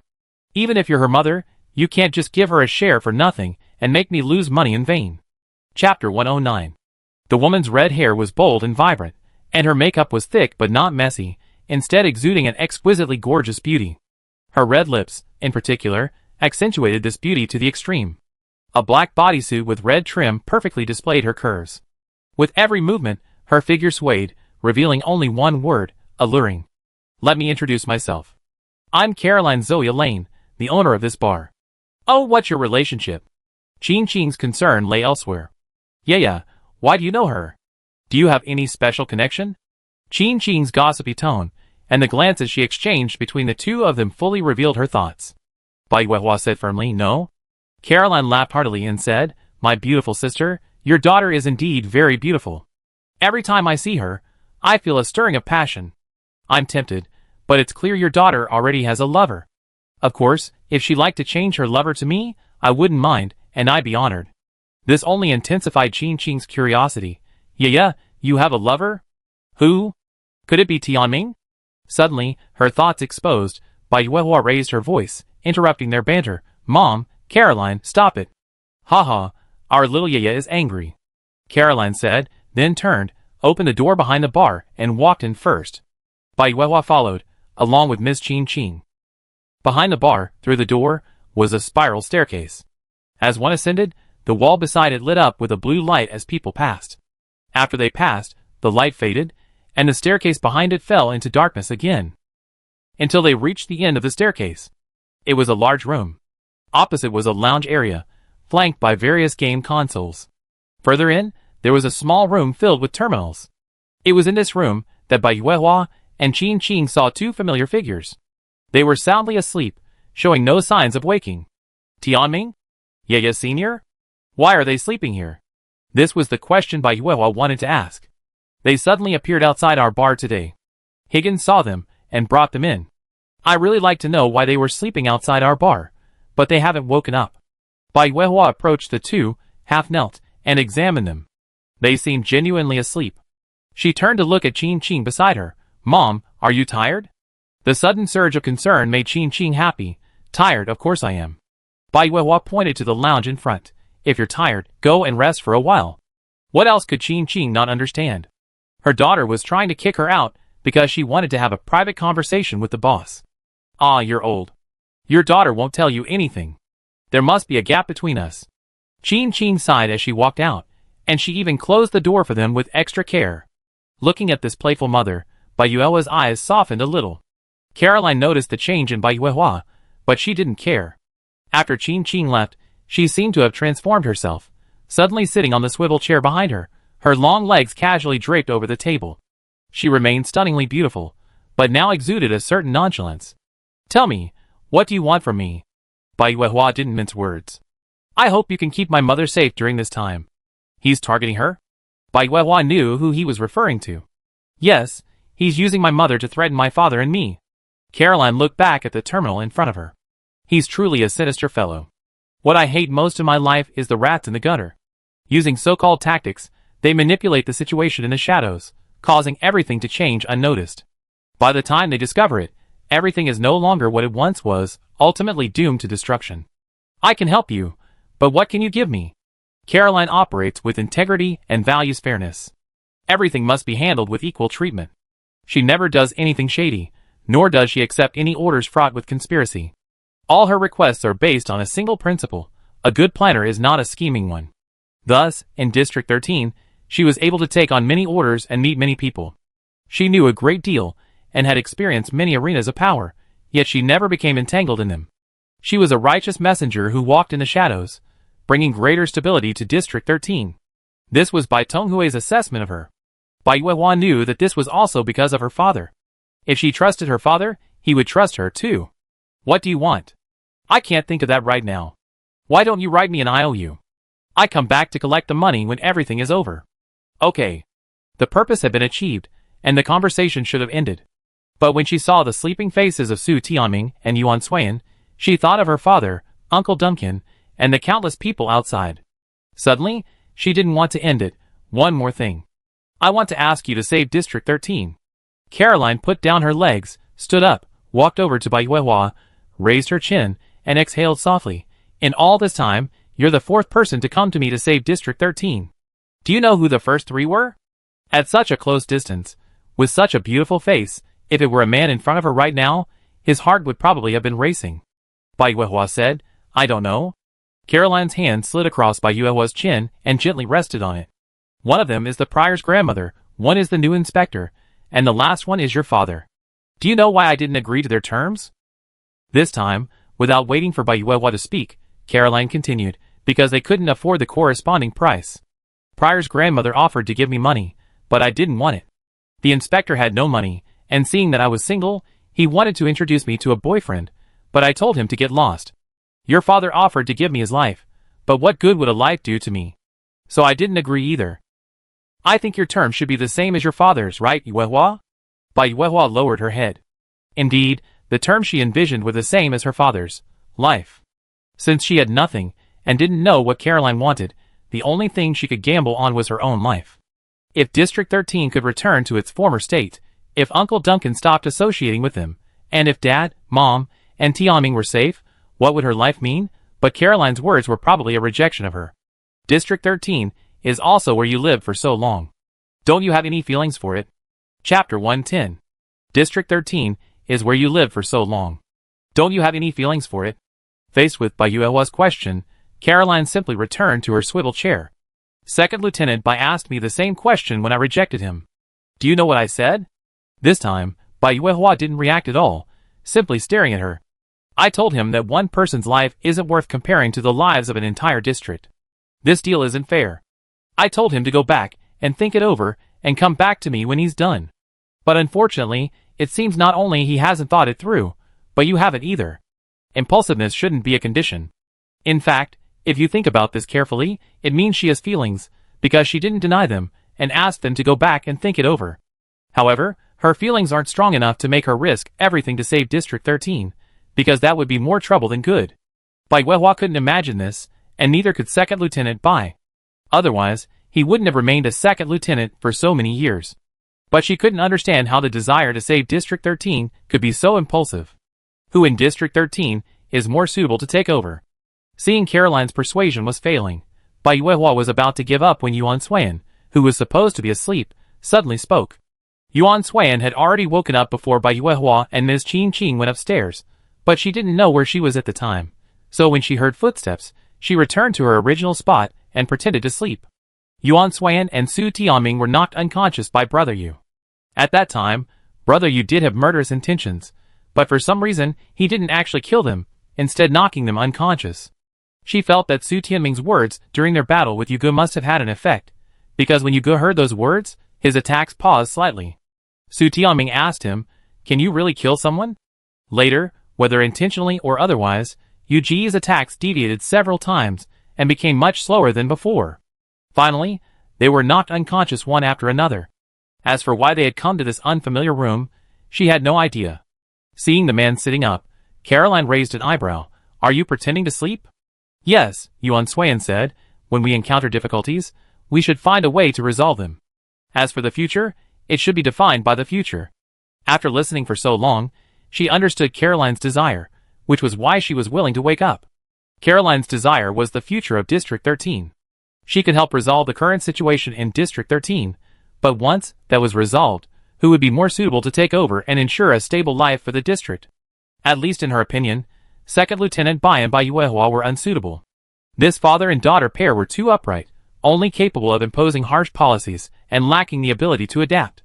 Such individuals were only suited to being a weapon to maintain peace, not a ruler. Without a suitable ruler, even if the current situation could be altered, the future would remain unchanged. After saying the confusing string of words, and fearing they might not understand, Yuan Suiyan tried to explain it in other terms. The root of everything began with a turmoil. We are caught in the middle of it. If we want peace, we must resolve it. As for the ruler, that should be determined by those in higher positions. We have no right to do so. Or perhaps you want to become an executive officer. Yuan Suiyan said the last sentence, looking Caroline in the eye. They understood, and Caroline smiled instantly, leaning forward toward Yuan Suiyan. "Do you know what you're saying?" Yuan Suiyan didn't shy away, meeting her incredibly beautiful face head-on. "Yes." Bai Yuehua, standing beside him, suddenly felt her Ren and Du meridians opened, her mind finally clear. "You want my father's support, to help you become the executive officer of District 13 after this is over?" Before Caroline could say anything, Bai Yuehua automatically denied the claim. "No, that's impossible. You're from Weston." Although Weston is now part of the Federation, the Federation's handling of Weston has not been smooth over the past decade or so. Due to the different realms, few Westonians have become Federation officials. District 13's executive officer is only considered low-level, but even so, Westonians can only achieve this position within the former Weston territory. Shi Hingxing doesn't belong to the former Weston. Even if she had this idea and her father was willing to help her, it wouldn't be possible. Caroline, a former Westonian, understood this all too well, so after understanding the situation, she had long since given up on such a thought. Westonians don't get complete fairness in the Federation. You're so young, but you're thinking a lot. It's just a pity you guessed wrong. Caroline leaned back, leaning her entire upper body against the back of her chair. When he wakes up, you can go together. Come back to me when you've figured things out. This time, Caroline was blunt, leaving no room for maneuver. Bai Yuehua had no choice but to give up. While waiting for Su Tianming to wake up, Yuan Suiyan asked again, "Can I borrow your laptop?" After much deliberation, Yuan Suiyan still felt it would be more appropriate to ask her father for these matters. Without giving a reason, Bai Yuehua agreed and handed her laptop to Yuan Suiyan. Yuan Suiyan took the laptop and immediately called Yuan Zheng. While waiting, Yuan Suiyan specifically asked Bai Yuehua to cooperate later. As for Caroline, after finishing her words, she went downstairs to prepare for the bar's opening. Yuan Zheng didn't answer the call. Yuan Suiyan, assuming it was an unfamiliar number, patiently called twice more. But still no answer. Yuan Suiyan figured her father was probably busy and unreachable. Usually, in such cases, it would take at least 3 days to get through. "I can find a way. Please tell me who's controlling you, and who's hurting Lieutenant Bai. What are they trying to do?" Looking into Yuan Suiyan's eyes, Bai Yuehua wanted to tell her to leave, but for some reason, the words to do so simply wouldn't come to her. She had never told Yuan Suiyan that she and her father had been controlled and hurt, but she had guessed it. Bai Yuehua didn't care how she knew, but Yuan Suiyan said she could find a way. She didn't know what Yuan Suiyan could do, but she wanted to give it a try. Even with one more person, maybe things would get better. After a moment's struggle, Bai Yuehua finally told Yuan Suiyan everything. As she was speaking, Brother Yu arrived at Jones's place. Chapter 111. Brother Yu felt that if he had to use one word to describe himself, it would be hypocrisy. He clearly didn't care about anything, yet he always went to great lengths, all for the sake of those insignificant reputations. He wanted to be promoted from constable to officer, sergeant, even dean of police. Someone told him he was cut out for this path, and he dedicated the first 10 years of his life to that promise. Was he cut out for it? He didn't think so, he just did it, that's all. 6 months ago, a newcomer named Su Tianming arrived at the police station. He was more enthusiastic and outgoing than anyone else there, passionate about his work and guided by principles. He was both a newcomer and a conscientious and responsible officer. Such a person was more suited to being a police officer, and more likely to become a qualified one. Compared to him, the others in the police station seemed insignificant. But he loved to push the envelope, and he was the one leading him, always having to stop him or clean up his mess. He always felt bored by this kind of life, because he simply couldn't understand how someone could be so full of life, so willing to disregard themselves for the sake of something called fairness and justice. District 13 couldn't have become what it is today without him. He was Jones's ear. Jones had placed a bug on him, and was also monitoring his wife and son. Brother Yu wasn't someone who loved justice. He just wanted to go home every day to eat his wife's cooking and hear his son call him dad. Why didn't you bring them? Jones called them into the house, but Yuan Swain was nowhere to be seen. Brother Yu pulled a tattered black object from his shirt. Sorry, they got away, and this was destroyed. This was the bug Jones had given him. It was so small that it wouldn't even sway when placed in an outer pocket. Its built-in sensor allowed him to hear Jones's commands. Really? The man on the sofa took a sip of his wine, gently shaking the glass, causing the liquid inside to sway in a beautiful arc. You know what happens if you lie to me? Yes. His son would lose a leg. Then why did you lie? Jones observed the curve in his wine glass, his steady voice eerily distorted. Why didn't you bring her back? Yuan, hands behind his back, suddenly looked up at him. As Jones asked the last question, his dilated pupils returned to their normal state. I let them go. Only then did Jones stop shaking the glass, and the liquid gradually returned to its calm state. Should I say you're good or bad? You were afraid I hurt her if you brought her back, so you let her go. Aren't you afraid of the consequences of lying to me? Jones put down his glass and chuckled. I'm a pacifist. Peace is what I love most in my life. If I had hurt your son, you probably wouldn't have obeyed.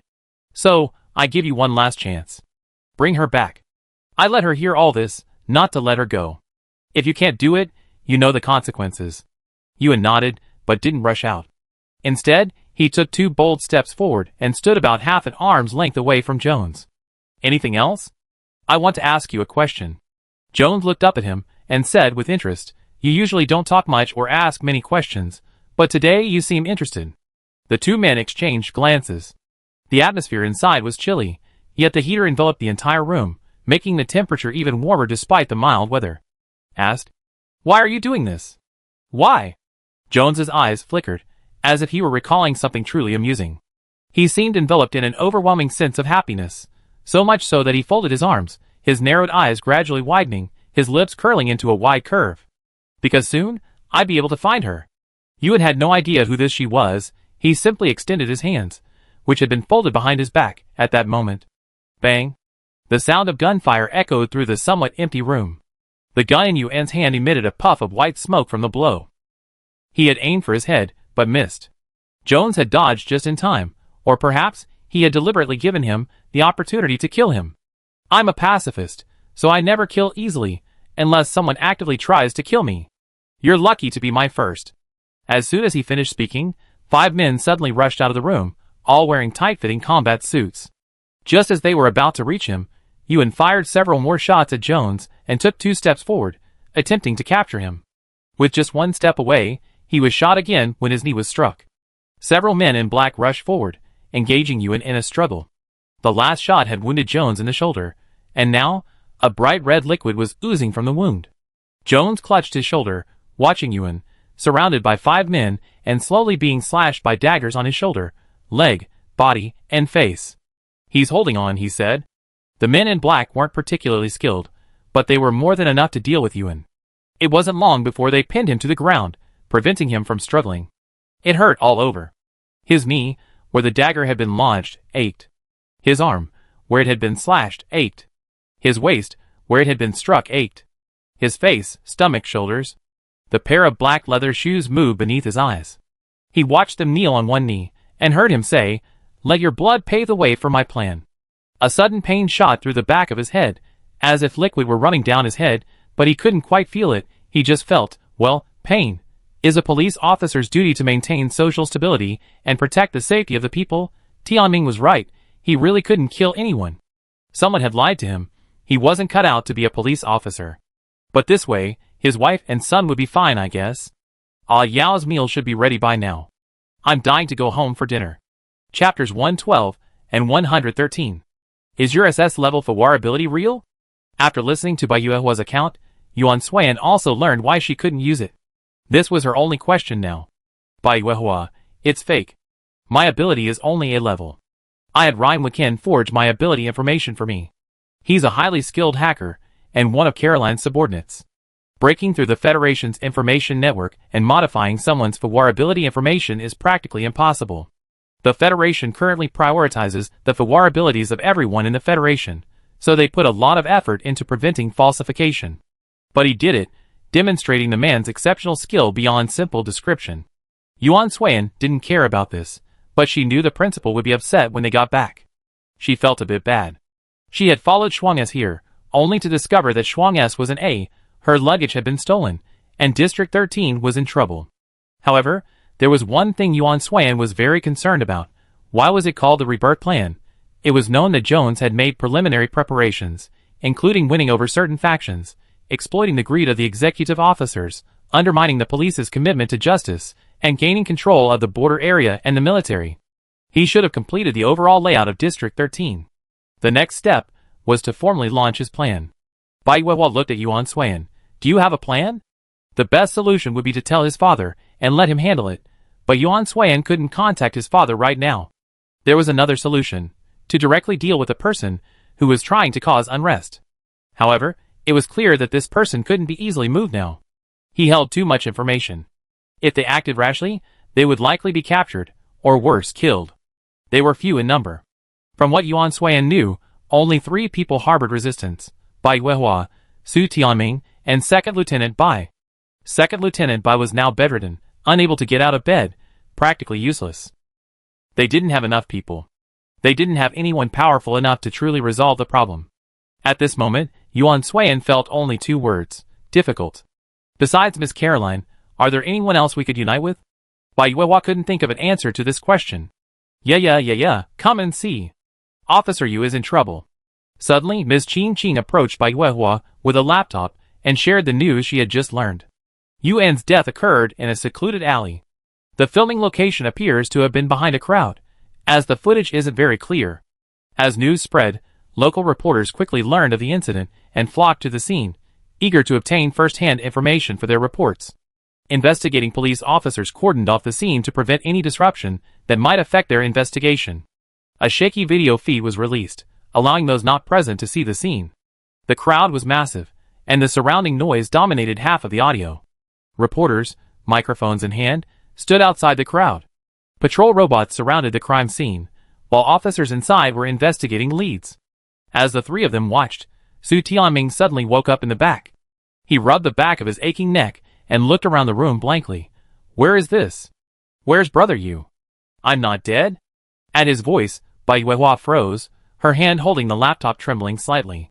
Yuan Suiyan glanced at her, then back at Su Tianming. Just as he was about to speak, Ms. Qing suddenly grabbed Yuan Suiyan's arm, stopping him from saying anything. Yuan Suiyan looked back at Ms. Qing and blinked. Ms. Qing simply shook her head, silencing her. Su Tianming, newly awake and still confused, asked, Ahua? Aunt Qing? Why are you all here? What were you looking at? Why do I feel like I heard Brother Yu's name? Ms. Qing smiled and stepped forward. Tianming, you just woke up. Maybe you misheard us? We wouldn't talk about Officer Yu. Really? I must have misheard. Su Tianming had no doubts, but his curiosity about Bai Yuehua returned. Ahua, why are you turning your back to me? Maybe you don't want to look at me? Su Tianming's voice was right behind her, but Bai Yuehua didn't have the courage to turn and look at him. Officer Yu was Su Tianming's mentor. He ultimately chose to become a police officer because of Officer Yu. Su Tianming knew only too well how deeply he felt for him. Whenever they were together, Su Tianming would tell her about Officer Yu's actions and his subsequent reactions. Bai Yuehua had always seen his devotion. Now that Officer Yu had encountered such a thing, Bai Yuehua could imagine how sad Su Tianming would be if she told him. But how long could this be hidden from him? He would eventually find out. After taking a deep breath, Bai Yuehua finally turned around at Su Tianming's Ahua, as if she had made up her mind and walked towards him. Seeing this, Ms. Qin Qin pulled Yuan Suiyan aside. Having spent so much time with Bai Yuehua, Su Tianming could already see a change in her otherwise unchanged expression. What's wrong? Why are you so serious? Bai Yuehua walked over to Su Tianming, knelt down, and gently grasped his hand, never looking up at his face. This gentle gesture struck a chord with Su Tianming, and he felt a bit overwhelmed. He didn't want to pull Bai Yuehua's hand away, so he could only ask dryly, "What's wrong with you today?" Bai Yuehua looked up, her expression serious. "I want to tell you something." At this sight, Su Tianming's mind raced with thoughts. What was she going to say? Why was she acting so strangely? Was she going to confess? No, how could a girl be the first to confess? Besides, Ahua was still young. She'd have to wait a few more years. We had to stop her. Officer Yu was murdered in the alley behind Nanbuda. Bai Yuehua's words forced Su Tianming's mouth shut as he opened it to say no, and his excited heart froze. Ahua, what are you talking about? Bai Yuehua removed her hand, pulled up the content she had just viewed on the computer, and handed it to Su Tianming. Su Tianming stared at the video and photos. The room was silent except for the clamor from the computer. The video played over and over, the photos were viewed again and again. It didn't look fake at all. Suddenly, Su Tianming stood up and ran out. Brother Yu, who had just wanted to kill him but ultimately failed and had knocked him unconscious, was dead in just a few moments? Brother Yu, a strong and healthy man, died just like that? He couldn't believe it. He couldn't believe he would die just like that. Chapter 114. Su Tianming hurried all the way, heading for the police station. A great deal of time had already passed, and the body would be taken back to the station for further investigation. When he arrived, Yuan's family members were crying their hearts out inside. Su Tianming stood at the doorway, feeling a sense of utter unreality. The person right before him seemed incredibly far away, and the sounds within the room seemed incredibly distant. He walked forward step by step, his legs as slow as if they were hanging on lead, until he reached Yuan. His body, which had been standing, could no longer support itself. Su Tianming opened his mouth, but nothing came out. He just stared at him silently. He didn't know how he got out. It felt like a long time had passed. When Ahua came to his side, he didn't know. He just felt that Ahua's embrace was very warm, in stark contrast to her outward coldness. Her embrace was so warm that he couldn't even lift his head. He's really dead. Yes. He was murdered. Yes. Ahua. I'm here. Su Tianming let go of Bai Yuehua's waist, sat down in his chair, and looked up at her face. I want him to confess his crime and face the punishment. Bai Yuehua held out her hand. We do it together. Her face was delicate, and her hands were just as delicate. But even with such delicate features, she possessed a firmness of heart. Bai Yuehua wasn't someone who needed to be protected. Okay. Su Tianming also held out his hand. The two hands clasped, one black, one white, one large, one small. Their eyes met, and they both saw in each other's eyes a kind of unyielding determination. Even if their power is tiny, too puny to change anything, even if the outcome is already decided, they will fight. In darkness, a glimmer of light persists. Following Yu Chen's murder, the death of another woman named Yu Fang was revealed.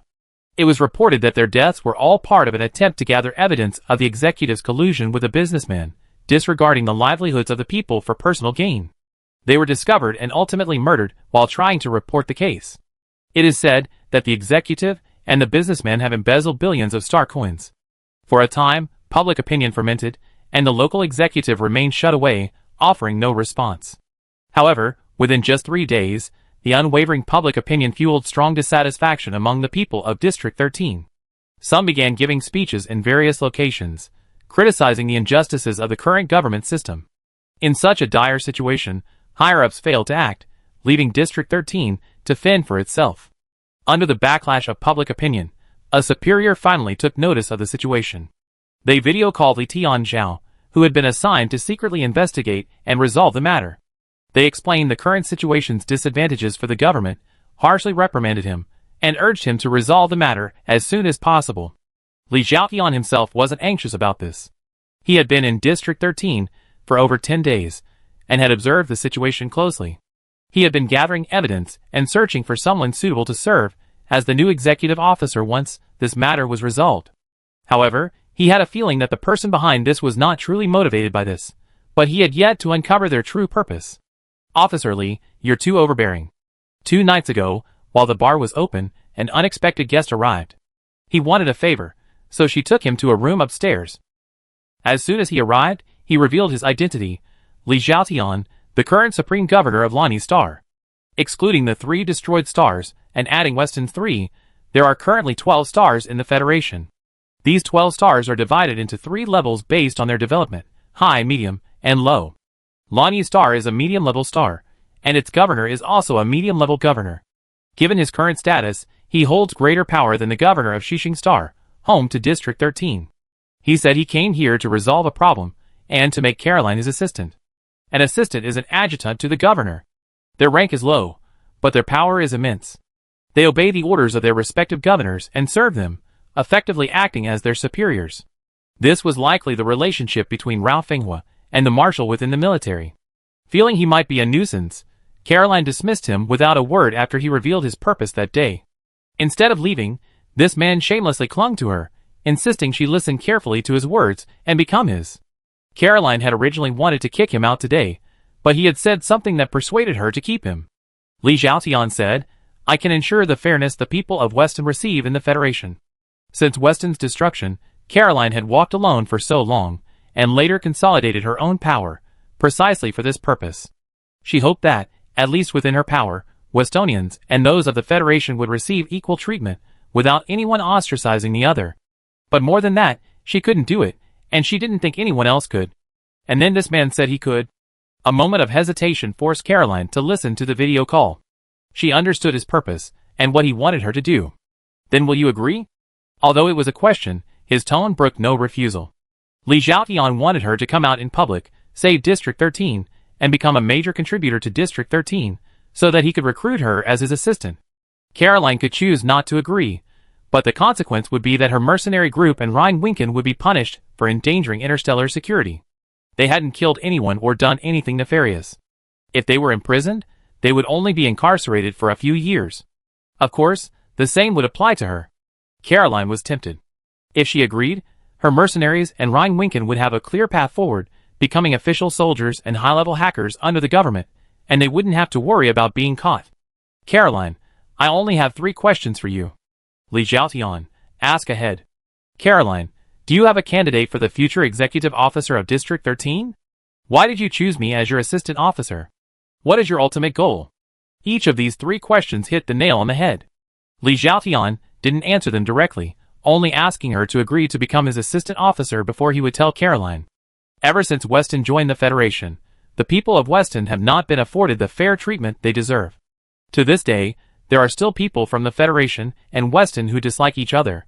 This is especially true among Weston 3 stars and the advanced star Mani, where the situation has even reached the point of refusing to interact with each other. Now that Weston is part of the Federation, and I am the executive officer of the Federation, I naturally hope that the Federation and Weston can truly coexist peacefully. To achieve this goal, I believe that I must recruit talents from all walks of life and eliminate regional discrimination. Chapter 115. I believe Ms. Caroline shares this sentiment, which is why she's stayed in District 13 for so long and established a mercenary group that doesn't discriminate against any particular region. Seeing Caroline hesitate, Li Tianzhao spoke again. To be honest, Caroline was deeply moved, for this was her only wish.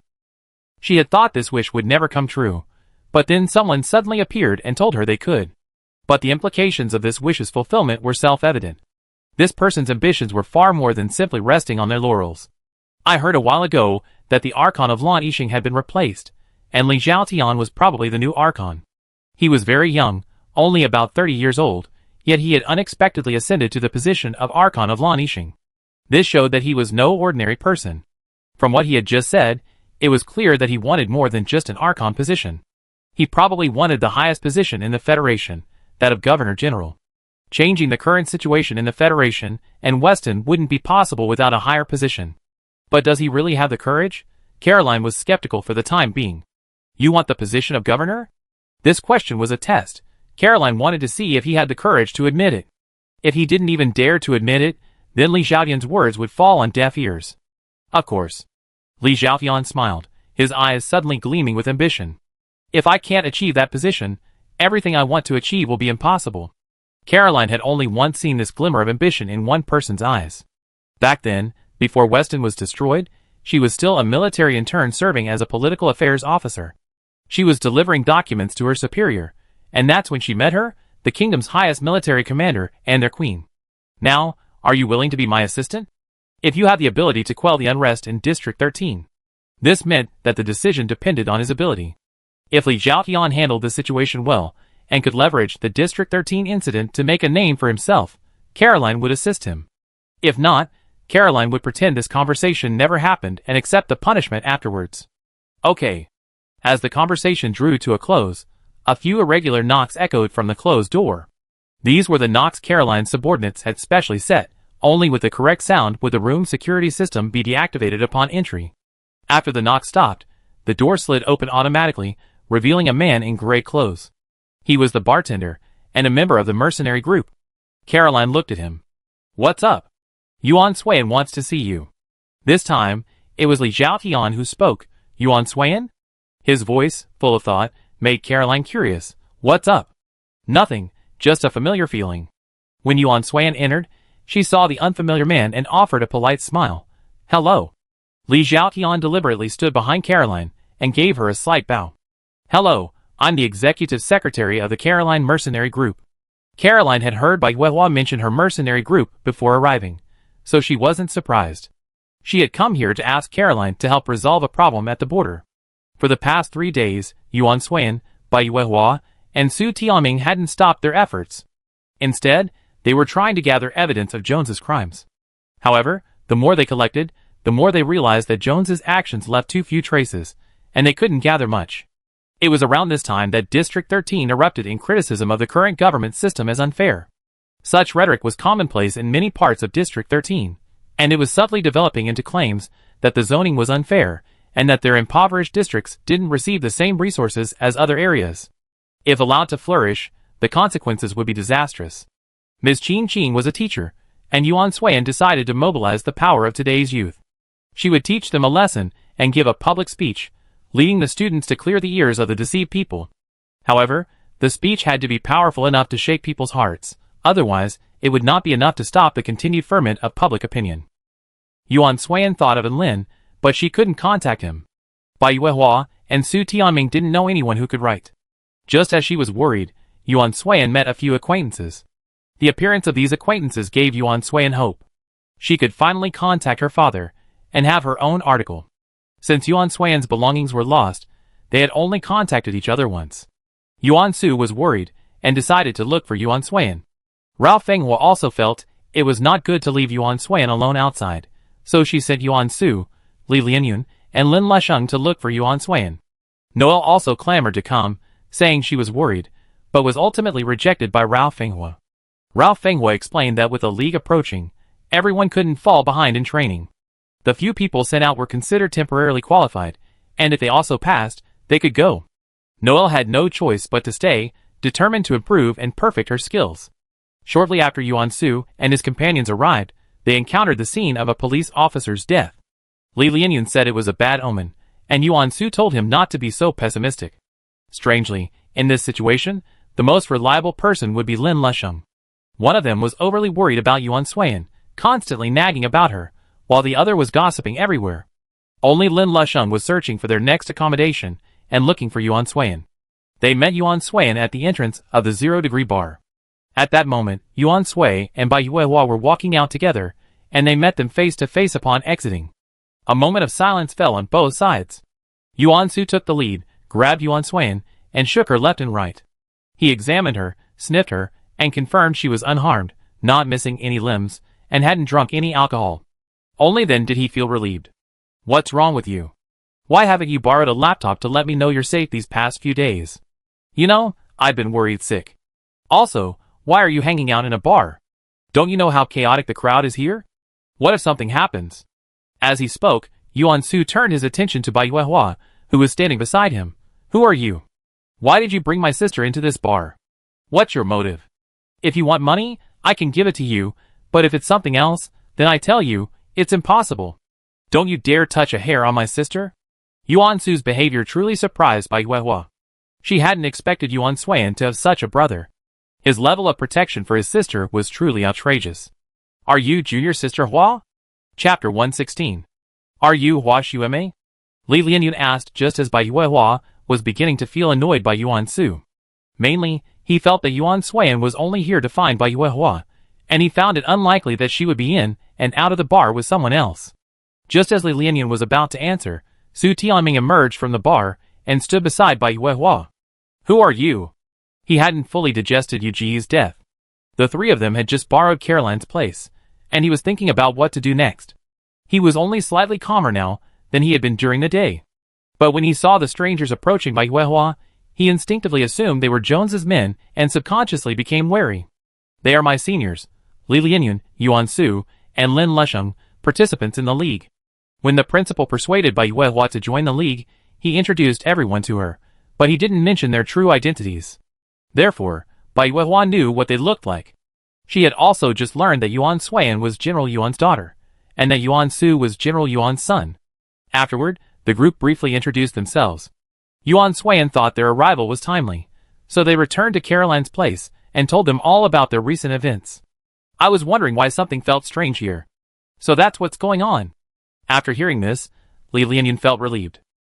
He had heard some interesting things during the day and personally inquired about them, but their responses were vague and strange. He was born on post-war planet, a place of profound chaos, but he hadn't imagined its people would have such a strange aura. Only after hearing this did the reason for his strange feelings finally become clear. As for Yuan Su, who had been mumbling about his sister since arriving, his first reaction upon hearing this was to quickly take Yuan Suan back. But he figured that since Yuan Suan had decided to take charge of the matter, he probably wouldn't just leave. So, Yuan Su immediately made the same decision as Yuan Suan and called Yuan Zheng via video. This time, Yuan Zheng still didn't answer. There must have been some trouble on the first battlefield, Yuan Su and Yuan Suan thought simultaneously. The spread and ferment of public opinion took only a single night. After sleeping at Bai Hua's and Su Tianming's homes, the group got up early for a morning run and saw the crowd and the speaker. Li Lianyun was the first to approach, followed by Yuan Su and the others. They overheard negative comments about the executive officers, which largely blamed the government for their neglect and the lack of human rights for ordinary people like them in District 13. This speech unleashed a surge of repressed emotions among the people of District 13, which had been suppressed for 6 months. Over the past 2 days, Yuan Suan and his companions have witnessed residents of District 13 moved by the speech and determined to revolt. Li Lianyun, with nothing else to do, flipped through his laptop. The discussion online right now is all about District 13. It's completely eclipsing the discussion about the League. This situation is getting bigger and bigger, and it doesn't look like we can intervene. Let's go back. If the laptop is gone, we can buy another one. If the luggage is gone, it's gone. Let the Xixing governors handle the rest. After all, with such a big fuss, they can't just sit back and watch. As Yuan Su proposed this, Yuan Suan noticed something else. The uprising in District 13 hadn't affected the junction at all. All the action was concentrated outside the junction. She believed there must be something else going on there, and that this publicity campaign was likely a cover-up for a purpose, and that purpose lay at the junction.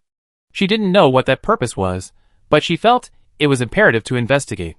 Bai Hua said, "So, you want us to go to the junction and see if there's anything suspicious, and then investigate?" After figuring out the next steps, Yuan Suan had Li Lianyun call Bai Hua and Su Tianming back to Bai Hua's home. After hearing Yuan Suan's speculation, Bai Hua expressed her own thoughts. "Not enough," Yuan Suan said. "Public opinion here is developing unfavorably, and the higher-ups haven't taken action. So you must take action. The issues in District 13 need to be resolved by the people of District 13 themselves." Li Lianyun knew she had a solution. "What do you mean?" Enlin's article. As soon as these words were spoken, Yuan Su immediately video-called Enlin, and after he answered, he explained the situation. Not surprisingly, he received a rebuke from Enlin. He was silent for a moment, then immediately said, "Such a big thing has happened in District 13. Even if you didn't come back, getting involved now is dangerous, don't you understand?" Yuan Su glanced at Yuan Suan. "If you can convince her." Li Lianyun also came over to speak up for Yuan Suan. "Isn't the situation in District 13 quite interesting right now? It's a good opportunity to stay and join in the fun. This is a once-in-a-century opportunity, Juniorin." Yuan Suan nodded silently from behind. And Lin listened, thinking, They're not coming back until the situation is resolved. What else could he do? He could only write the article as instructed and pray for their safety. Before hanging up the video, Enlin gave his final words. Forget it. Take care of yourselves. When this is over, come back safely. After hanging up, Yuan Suiyan instructed Su Tianming to convince everyone in the police station to focus on investigating Jones, and to do their best to stabilize the situation. She also instructed Bai Huehua to take Lieutenant Bai to resolve the issue with the local military, ensuring that the military could be deployed smoothly in case of any emergency. Yuan Suiyan wanted to join Yuan Su and the others in investigating the border area, but Yuan Su wouldn't let her. He said that if Yuan Suiyan insisted, he would stay with her, even if it meant forcing her to do so. Yuan Suiyan was initially unhappy, but then she realized her fighting skills were only good enough for self-defense. If they encountered any danger during the investigation, she would likely be a hindrance. She felt relieved and decided to stay. Su Tianming had been wanting to go to the police station and convince everyone there for a long time. Everyone at the police station witnessed and remembered Yu Ji's death. Many were angry, but helpless. When Su Tianming went to investigate, some people used to say he was overestimating his abilities, but now no one said that anymore. They just watched him busying around. Today, he gathered everyone in the conference room, even the director. Xiao Su, why did you call us all here? I have official business to attend to, so I'm afraid I don't have much time for you. If you have anything to say, just say it now. Once you're done, we can get back to our respective tasks. Chapter 117. The speaker was a veteran police officer, known for his indifference to the police. Everyone in the station knew he loved organizing documents and nothing else, nor did he enjoy attending meetings or anything like that. Unexpectedly, he showed up today. The veteran officer said what the chief wanted to say, and the chief, pleased to see it, simply sat down at the main seat on the other side, awaiting Su Tianming's next words. I called everyone here today to ask, is the current situation in District 13 what you want to see? That man named Jones has absolute power. Do you really not want him to be punished by interstellar law? As soon as these two questions were posed, the entire audience lowered their heads. Someone looked up, his eyes sharp. What if they want it? What if they don't? We're just a small police station, not a police academy, let alone a prosecutor's office. They don't care about District 13. What's the point of us doing anything? That's the thought, Su Tianming said. As long as you still want it, there's a way. We are the officers of District 13, officers, sergeants, and commissioners. We have the responsibility and obligation to protect District 13. Over the past 6 months, I wondered more than once if we had all been united, instead of giving in to a single threat, would District 13 be what it is today? But the fact is, District 13 has become what it is today. I think this has something to do with all of us.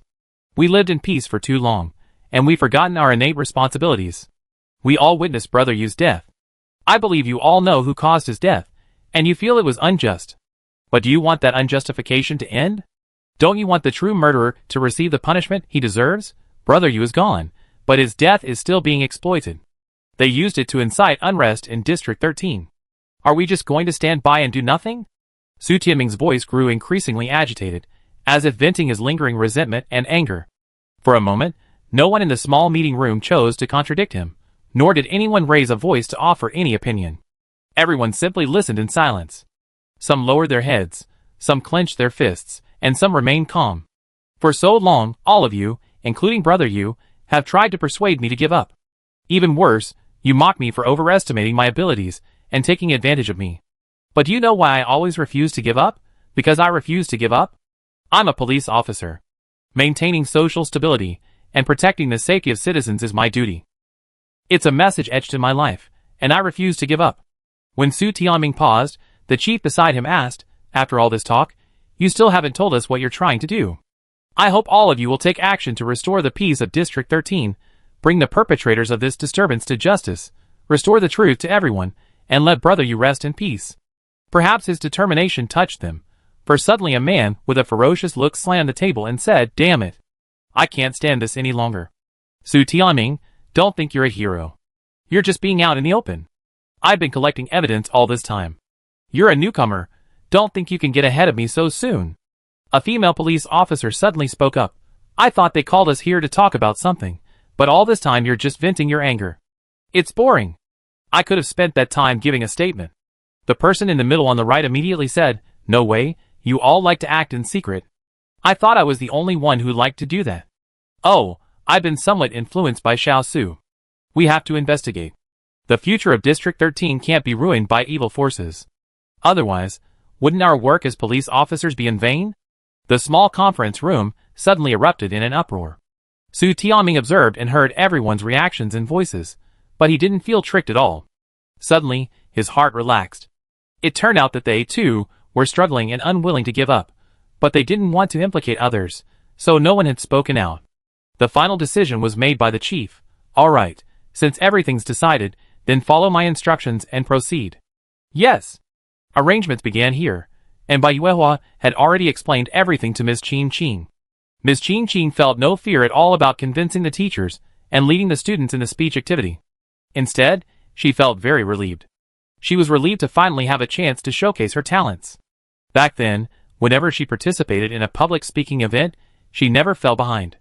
She was known for her humorous and witty speeches. Everyone who met her would praise her as a skilled public speaker. However, ever since she got married and became a teacher, she hasn't given a public speaking gig again. It would be a lie to say she wasn't nervous now, but she was mostly happy. After so many years, she had to give her best speech, so as not to disappoint her daughter and herself. For this reason, when she saw the article, she deliberately read it over and over again, until the two mercenaries protecting her and Bai Yuehua were almost familiar with it, and then she officially began. Ms. Qin Qing was in the studio, her voice reaching every corner of the campus. Dear principal, dear teachers, and students, good afternoon. I am Qin Qing, the Chinese language teacher at this school. From childhood until today, we have learned countless words, but with the unrest in District 13, I want to share another idiom, ear-eating words.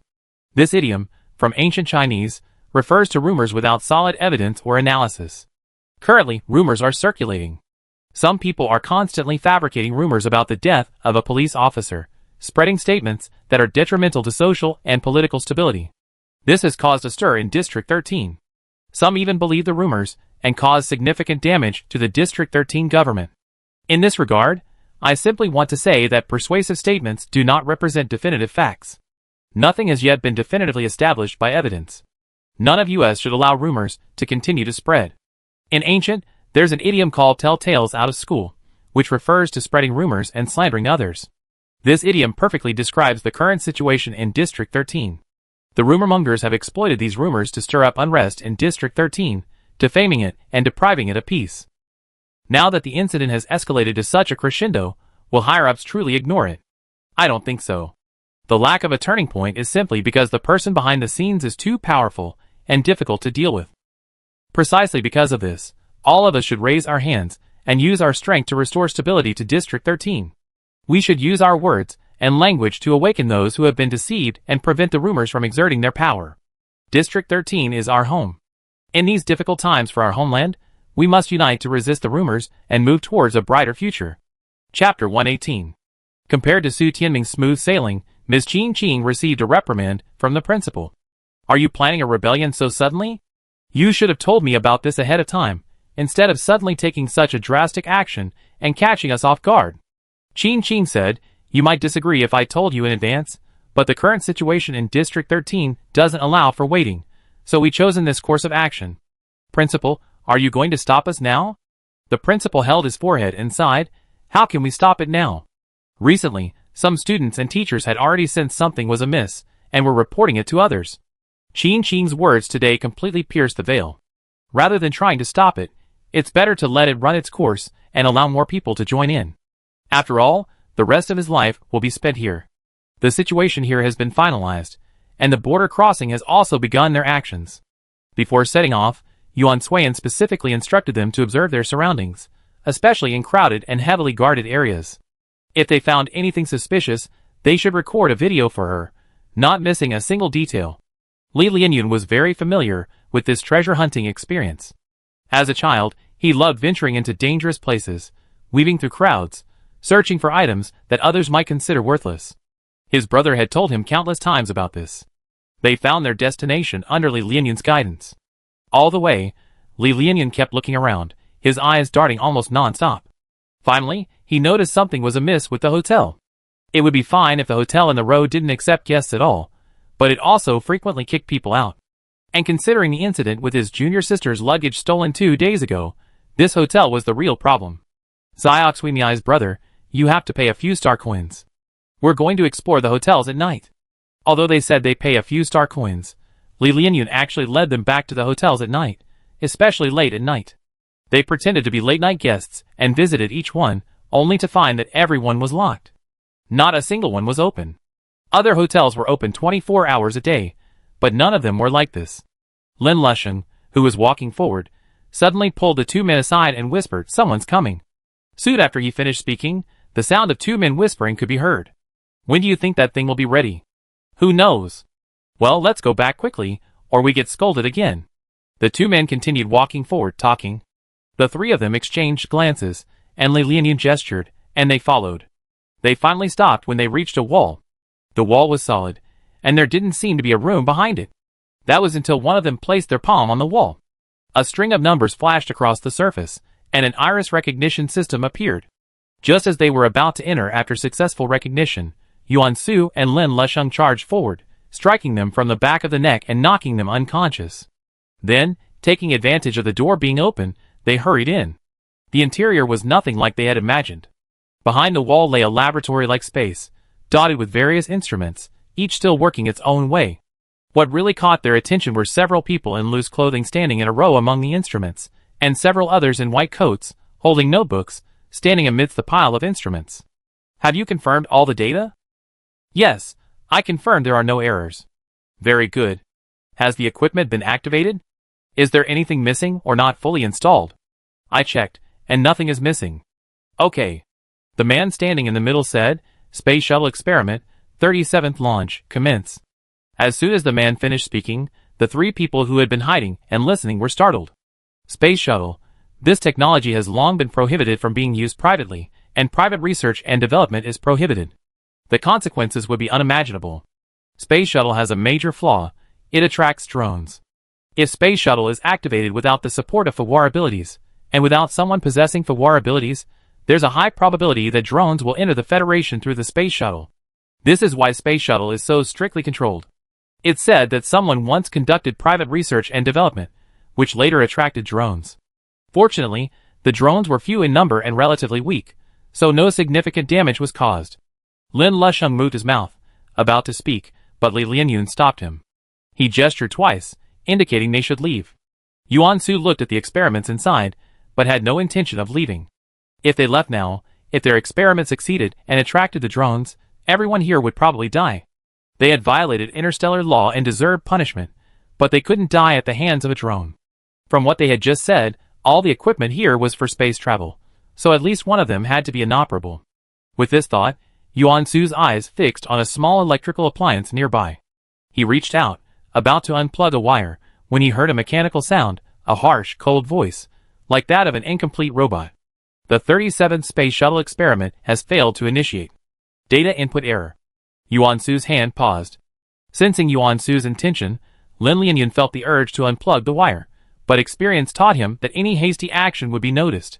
Just as he was about to lead them away, Lin Lusheng, standing nearby, couldn't wait any longer and unplugged the wire, removing a small crystal from it.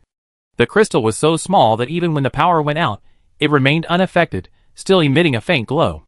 A chain reaction ensued. The shutdown of one instrument led to the shutdown of many more. The people in the lab noticed the unusual situation and exclaimed in surprise, wondering what had happened and what had gone wrong. The group of guards, who had been watching them, began to patrol, looking for any signs of trouble. Seeing this, Li Lianyun mentally cried out, "Damn it!" and gestured to the 2 men to run. He knew he couldn't move rashly, or he'd get into danger. At Li Lianyun's signal, Yuan Su and Lin Lusheng reacted immediately and joined him in running towards the exit. After all, they had been rigorously trained, so despite their speed, they made no sound. When they reached the exit, thinking they were finally out, they were met with 2 black muzzles.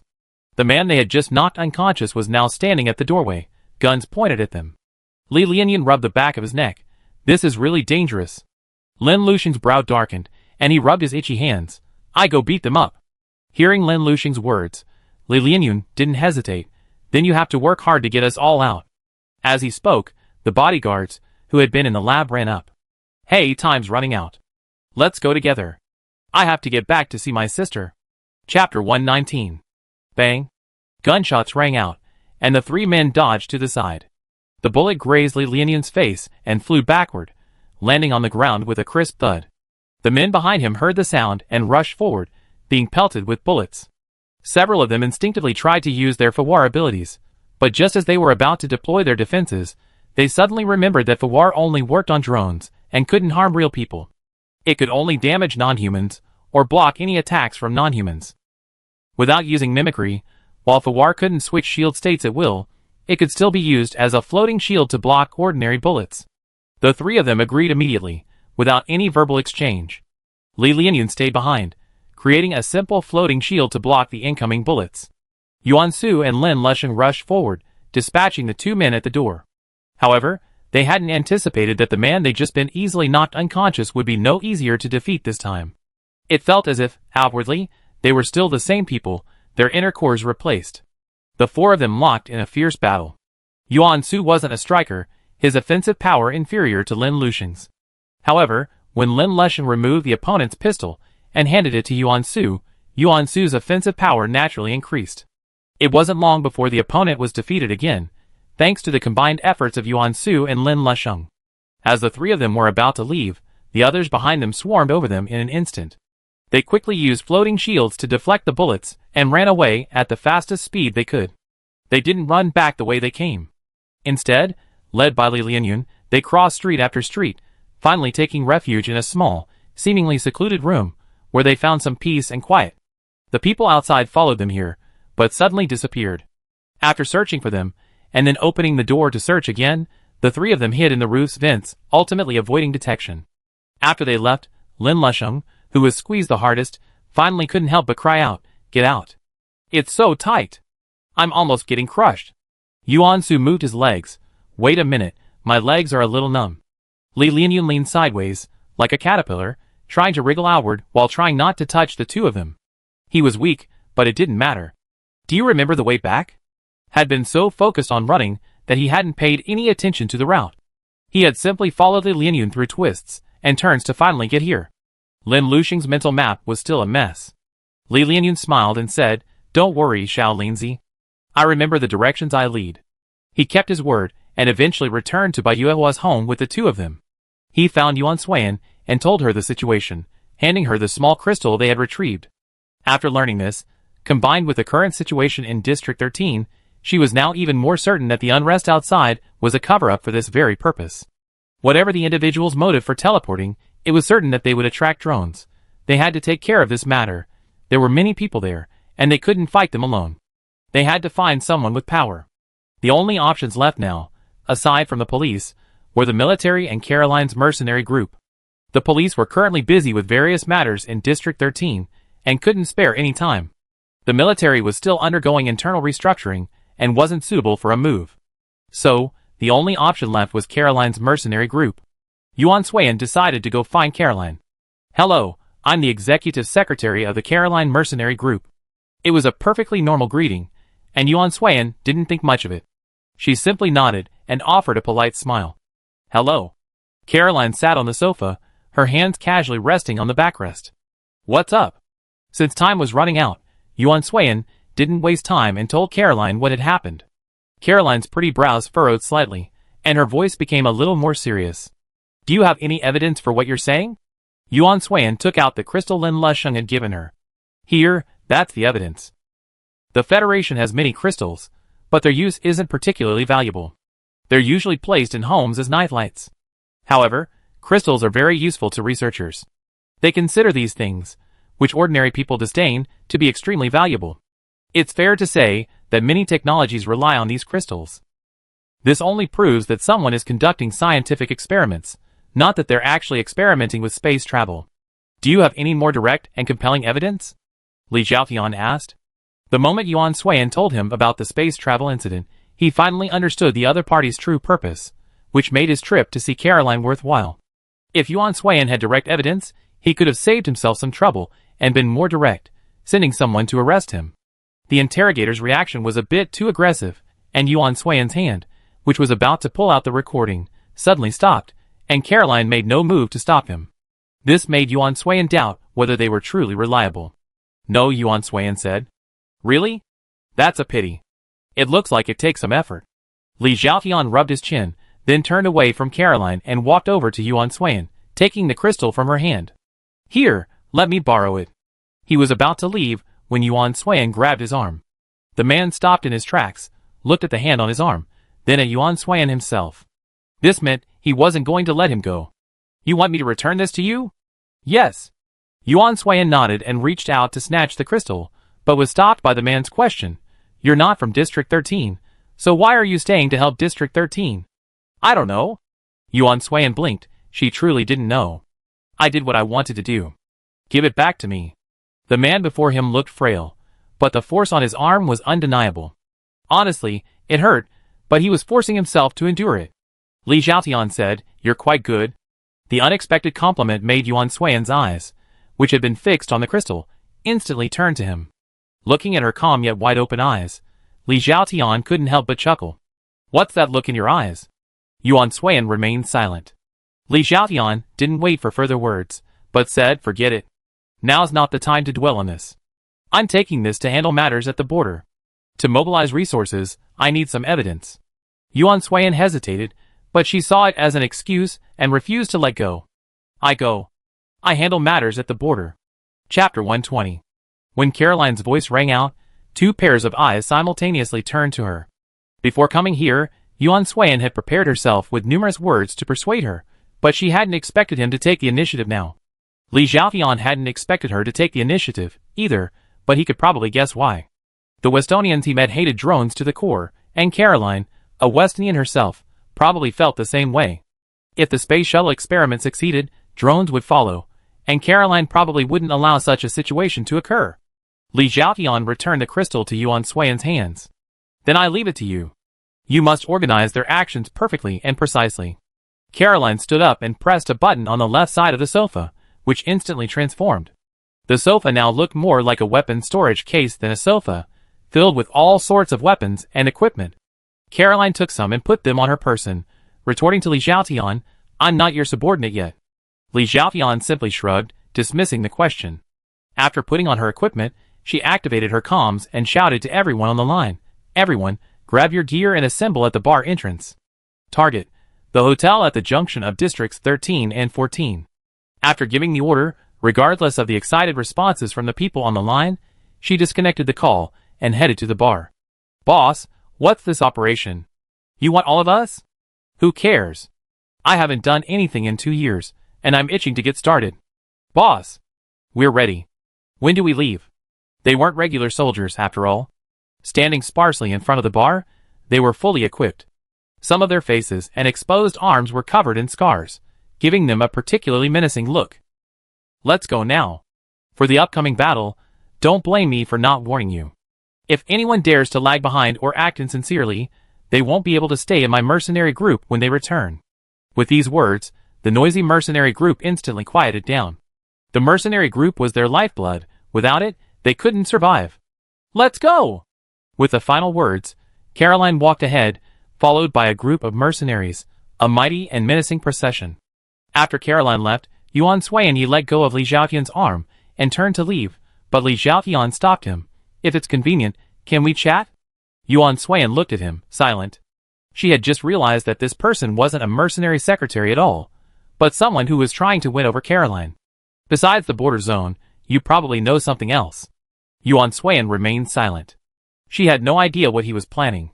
She couldn't fathom the person before her, so silence was the best response. Sensing her defensiveness, Li Zhaotian temporarily abandoned the conversation and introduced himself again. Let me introduce myself again. My name is Li Zhaotian, and I'm the Archon of Lan Yixing. I'm here to resolve the issues in District 13. I hope you can tell me everything you know, and have done so far. There are still things to be resolved. As if fearing she wouldn't believe him, Li Zhaotian produced his ID and placed it before Yuan Suiyan. Other things could be faked, but the identity of a consul could not. This sight temporarily lowered Yuan Suiyan's guard, and she told him what she knew. Rebirth Project, that's an interesting name. Are you curious? Why is it called the Rebirth Project? Yuan Suiyan said, No. Li Zhaotian stroked his chin. Come with me to meet this man named Jones. I think he'd be eager to see you. Beginning on October 8th, 199 of the New Star calendar, a serious disturbance broke out in District 13 of Shishing Star. Within District 13, some people gathered crowds with speeches, vowing to overthrow the local government and reclaim the basic rights of the impoverished districts. Others disagreed, leading a new movement of opposition. A teacher named Qin Qing led the charge, claiming that the current federal zoning was based on basic regulations, and that the so-called impoverished districts were merely relative. In reality, District 13 still had wealthy residents and government-designated experimental fields, demonstrating that the government treated all of them equally. Many young people agreed with Ms. Qin Qing, claiming that all this was a deliberate act aimed at disrupting public order in District 13. Some initially disagreed, but then, a flood of evidence emerged. All the evidence pointed to a man named Jones, whose whereabouts were unknown at the time. His movements were secretive, and his methods were ruthless, forcing many into participating in a scheme known as Rebirth. As soon as the evidence was released, the local police immediately apprehended the rumor-mongers and arrested a number of members of the reactionary organization. One officer, Su Tiaming, performed particularly well during the operation. He led a group of officers, intervening among the reactionary organization, risking his own life to rescue hostages. Ultimately, at the cost of an arm, he rescued the hostages, enabling the other officers to successfully apprehend the reactionary organization. On the same day, civil unrest broke out and was rectified at the military headquarters in District 13. The local headquarters was originally commanded by a second lieutenant named by Tong Wei. However, he was framed and poisoned by his adjutant, who, in collusion with Jones, left him severely injured and paralyzed. Unable to bear her father's suffering, his daughter, Bai Yuehua, stepped forward and took him to the headquarters. Using drastic measures, they apprehended the traitor, resulting in the punishment of the adjutant and the temporary cessation of the civil unrest. The 6-day incident was temporarily over. It's worth noting that on the last day, Caroline and her mercenary group, dispatched to the Underground Research Institute to conduct space travel experiments, managed to eliminate the people in the hotel area at the junction, but failed to find the experimenters. The experimental area was completely devoid of any equipment. Presumably, this was because the students from the Federal Military University had quickly relocated due to the incident involving the nighttime intrusion into the hotel. Yuan Xuan was initially reluctant to contact Jones. She knew that Jones had deliberately let her know the information so quickly. Why? She didn't know. She didn't want to know. But Li Zhaotian explained that it was necessary. Jones's purpose and reason were the only way to completely resolve the unrest in District 13. After Yuan Xuan shared her arrangements, Li Zhaotian first praised her for her work and then quickly mobilized the personnel he had already prepared, including Duncan, to expedite her actions. This was how the incidents were resolved in just 3 days. Chapter 121. Shortly after leaving the bar, Li Zhaotian was speaking with Archon Zixingxing when a group of people suddenly appeared in front of him. Seeing this, Li Zhaotian shoved his hands, which had been left outside, into his trouser pockets. Whose men are you? Jones's? The group remained silent, with only the leader saying, "Our master wants you to come over." Then he waved his hand, and a group of people rushed forward, seemingly intending to knock them unconscious. Li Zhaotian repeatedly said, wait, we're not going to resist. There's no need to knock them unconscious and take them away. We just go with you." Ignoring his advice, the group still chose to knock them unconscious and take them away. When Yuan Xuan woke up, she found herself in a small room, with Li Zhaotian waking up beside her. Before the two could exchange information, the door suddenly opened, and a man in a green suit slowly walked in. Jones looked at the two people in front of him, and sat down on the remaining sofa. "Awake?" Yuan Xuan smiled sweetly. "Excuse me, sir, what can I do for you?" The man before her must have been Jones. After all these days, she finally saw him in person. How could she describe the complex emotion she felt? She didn't know. But right now, she really wanted to punch him. Jones didn't answer her question directly. Instead, he said, "Let me tell you a story. Someone had a group of people bring them here with great fanfare. Now that he had appeared, they thought they could get down to business and tell them what they were doing. But it turned out that this person was just telling them a story? Is that outrageous? Absolutely outrageous, because this person, in order to tell them a story, had even drugged them to the point of completely wiping out their strength." The first thing Li Zhaotian did when he woke up was to try his best to feel his trouser pocket. "Tell us, we're listening." In a distant galaxy, ravaged by war, they created androids to minimize human losses. Androids look almost identical to humans, but all their functions are configured for specialized attack modes. To the people of that galaxy, androids are specialized war products, created and deployed on the battlefield to serve the war effort. Humans control their thoughts and actions, forcing them to obey orders and denying them their own feelings.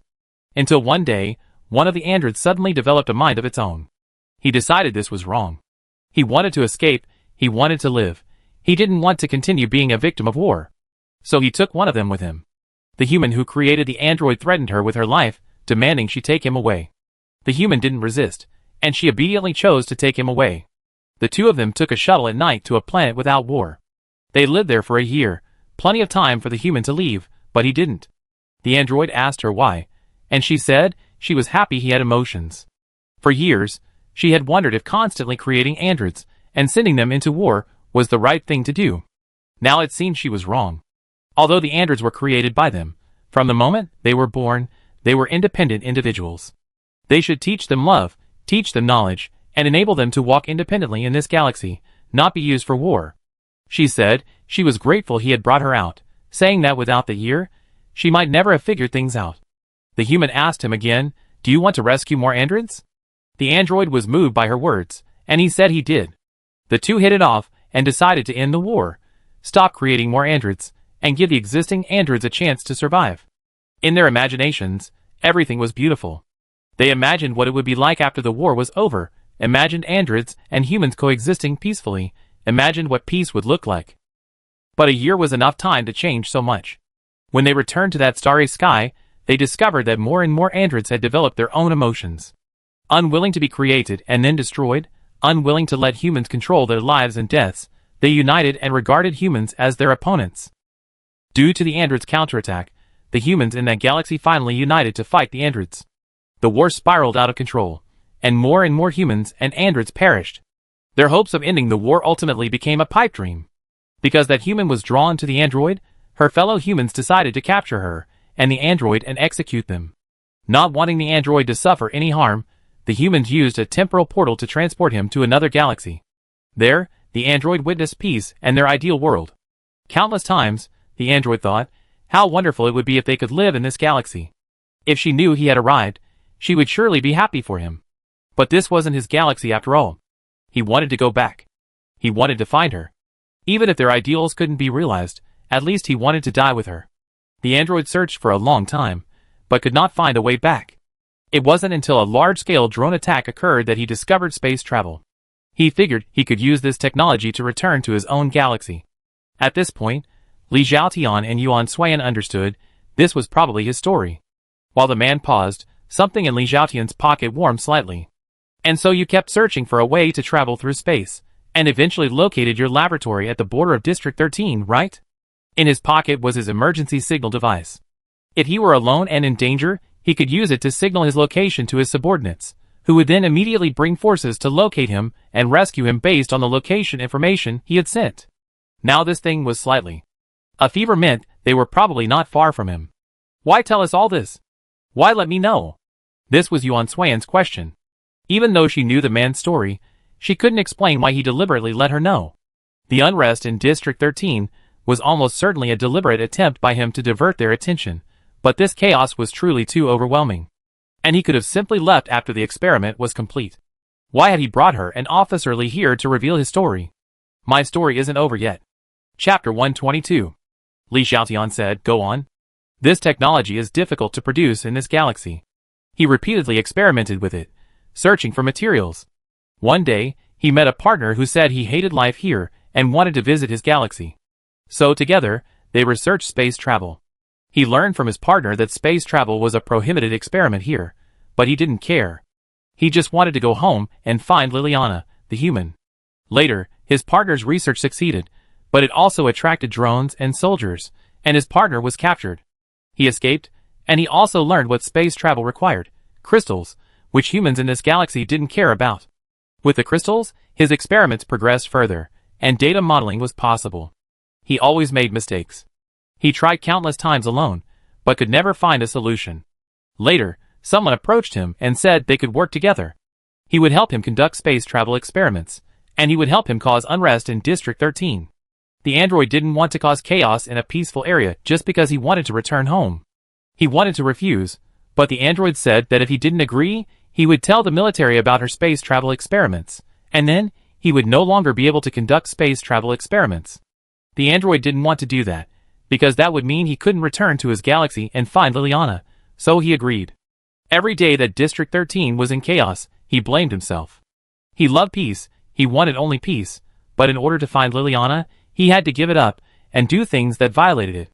The android desperately hoped for someone to stop him and end the unrest as soon as possible. He shared his plan with everyone he could, but no one was able to stop it, until he met a woman. The woman arrived alone in District 13, and all her belongings were stolen by people he had arranged at the hotel and handed over to him. He looked at her computer and discovered that she was General Yuan's daughter.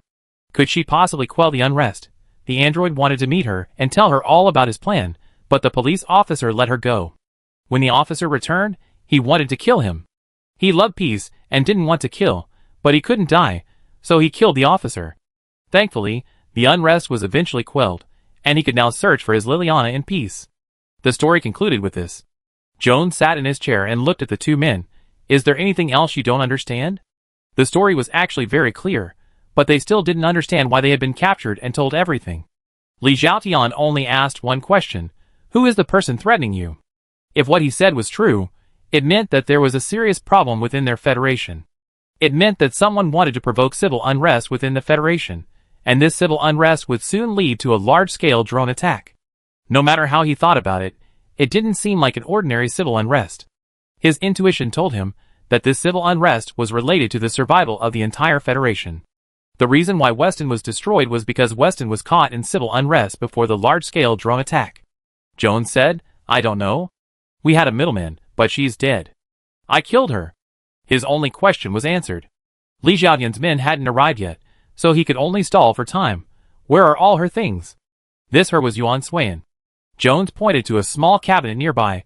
There. Once I'm gone and your men arrive, you can take them. Where are you going? Xianxian, where's the antidote? This time, it was Yuan Suiyan who asked him. For now, there were no more questions. What she wanted to know more about was her own Fawar abilities. Her abilities were sealed, and she didn't know if they would ever be restored. She still had the league to compete in, and she had to be the commander. She couldn't afford to be unable to use them. Jones said, there's no antidote for this, and the amount I gave you wasn't much. It should regenerate automatically in half a month. Half a month. 9 days had passed since arriving in District 13. The league would start in 1 day, and half a month would be just after the individual competition ended. 10 days later, the team competition would begin. I just don't know if I can finish things here and get back quickly with the day left. Looking at the current situation, it's highly unlikely. The individual competition is almost over. I'm going to find Liliana. With that, Jones opened the door and left the room. Li Xiaotian's plan to delay had failed. He couldn't capture him for the time being. Shortly after Jones left, the people looking for Li Xiaotian arrived. Upon seeing Li Xiaotian, they began to berate him, saying he shouldn't have acted alone. Li Xiaotian then said they arrived too late, saying he already finished his story. Yuan Suiyan hadn't expected Yuan Su and the others to join them. While resolving the unrest in District 13, Bai Yuehua had met Li Xiaotian's men. Today, Yuan Suiyan and Li Xiaotian had gone out together, but hadn't returned. Yuan Su was worried, thinking something must have happened to Yuan Suiyan, so he dragged a few of them out to look for him. They ran into Li Xiaotian's men along the way. Bai Yuehua saw their anxiety and felt something was wrong. After asking, she learned that something must have happened to Li Xiaotian. They figured that if Li Xiaotian was with Yuan Suiyan and something had happened to him, then Yuan Suiyan must have been in trouble too. So they followed the group and found Yuan Suiyan. While they were cursing at each other, Yuan Su kept on complaining about Yuan Suiyan, saying how careless she was, how she had to worry so much before she even let it go, and how fortunately nothing had happened. In short, everyone's ears were aching from listening, and it was only with Li Lianyun, smiling and smoothing things over, that the conversation finally ended.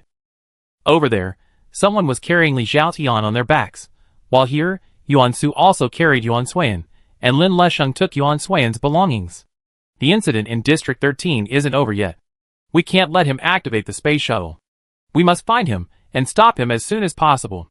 Li Xiaotian felt a little ashamed of being carried, but it didn't stop him from issuing orders. The person next to him said, okay. Also, just in case, You must inform the company commander to have the anti-humanoid drone special forces dispatch some soldiers to defend District 13. Just in case. You can't tell anyone about this.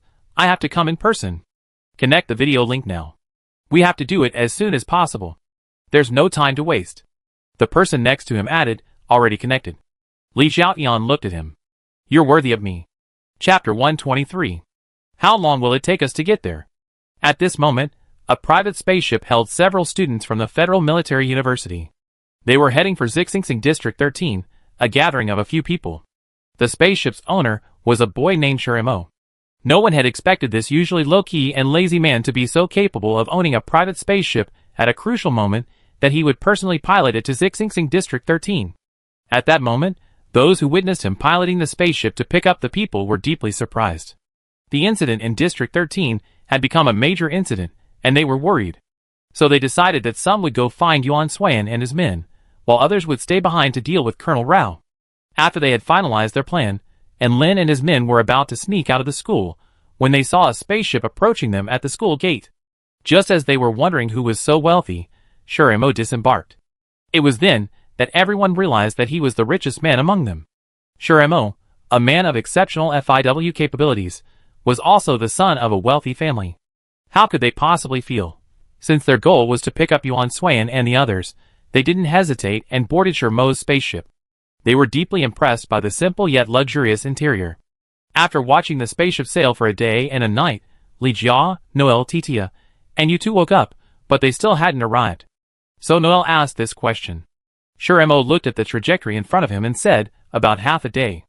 As a data analyst, Li Jia had a hard time with words like probably, should, and perhaps. What do you mean by probably? Can't you be more precise?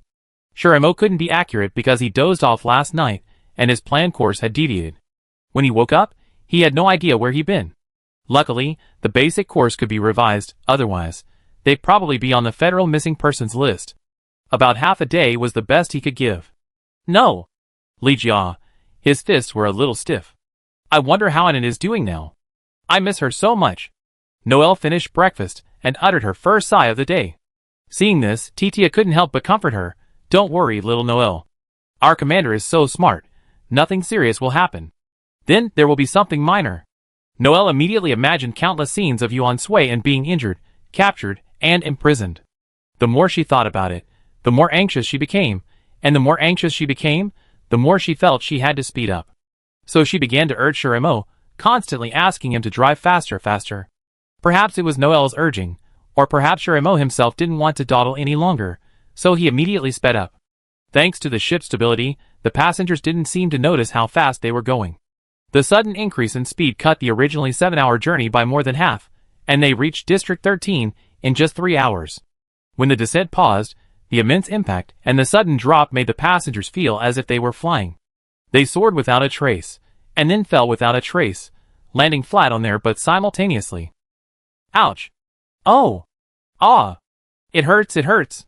As several screams rang out, the navigation control panel in front of Shirimo went dark, indicating it could no longer function. U2 rubbed his aching buttocks. Brother Shir, what happened? Do you need an emergency landing? You almost fell to your death. Shirimo didn't answer, but instead gazed at the scene outside the window, a moment of silence falling. How should I put it? This was indeed District 13, but at this moment, they felt more like they had entered a heavily guarded battlefield. Shortly after the spaceship crash-landed, a group of men in military uniforms surrounded them, both the ship and themselves. When U2 and the others exited the spaceship, they were met with this scene, a scene so terrifying that they almost thought they had committed some heinous crime. U2 said, with so many people here, have we committed a serious crime? Probably not. At most, the spacecraft crash-landed? But that's not serious. Noelle's suspicion deepened upon seeing this scene. Isn't it really going to be alright? Disha, are they here to arrest us? Why?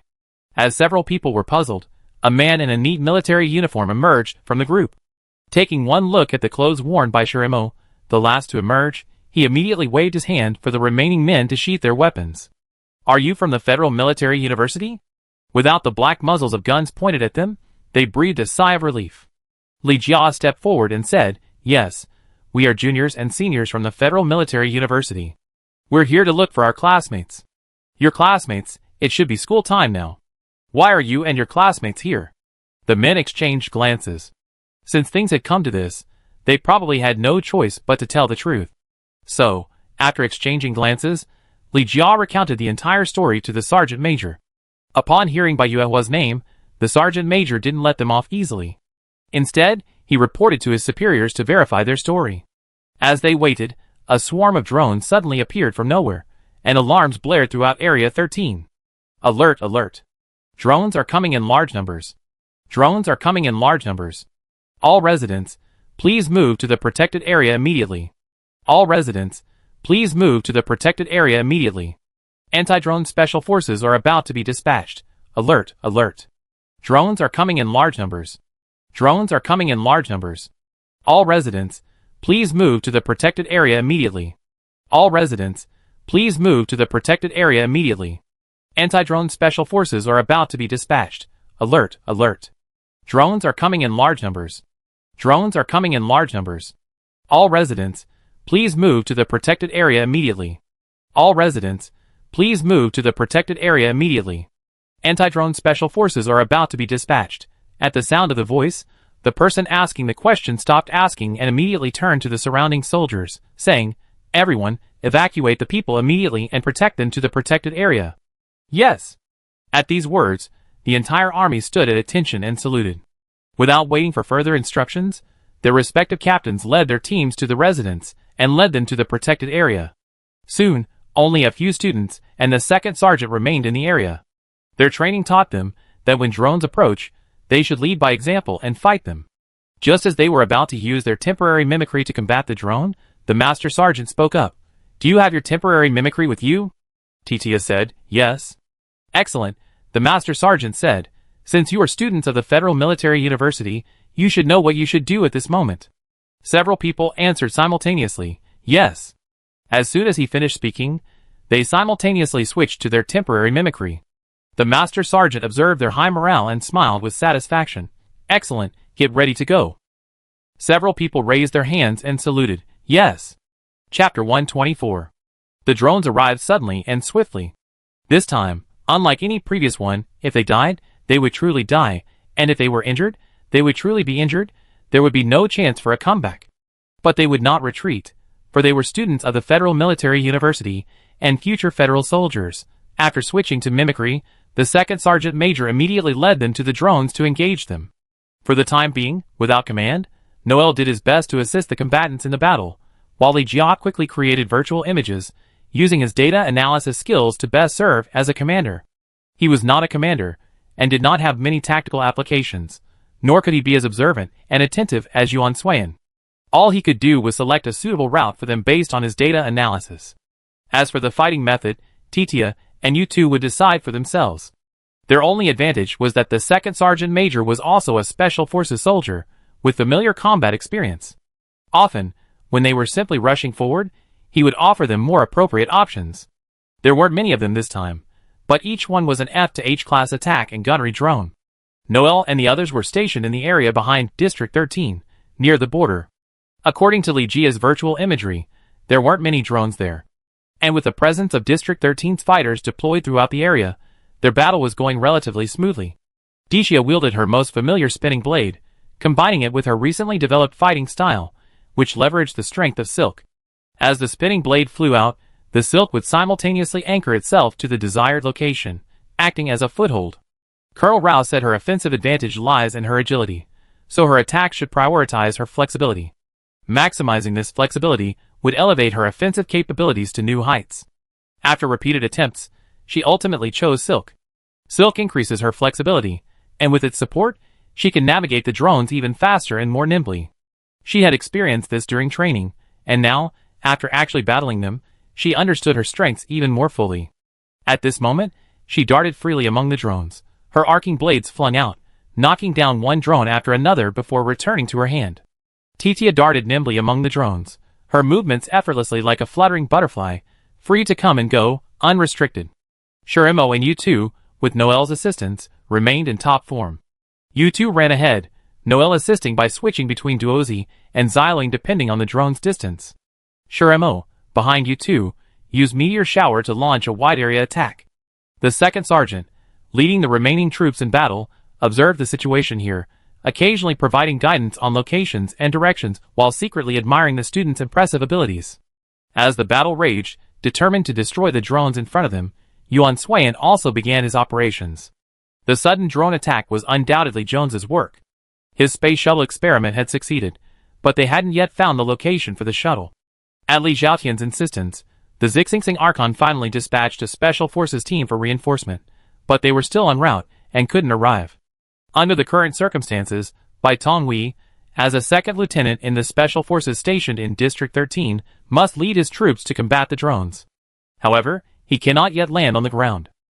His troops are unequivocal about this, stating that they need no leadership and will defend District 13 and eliminate the drones with their own strength.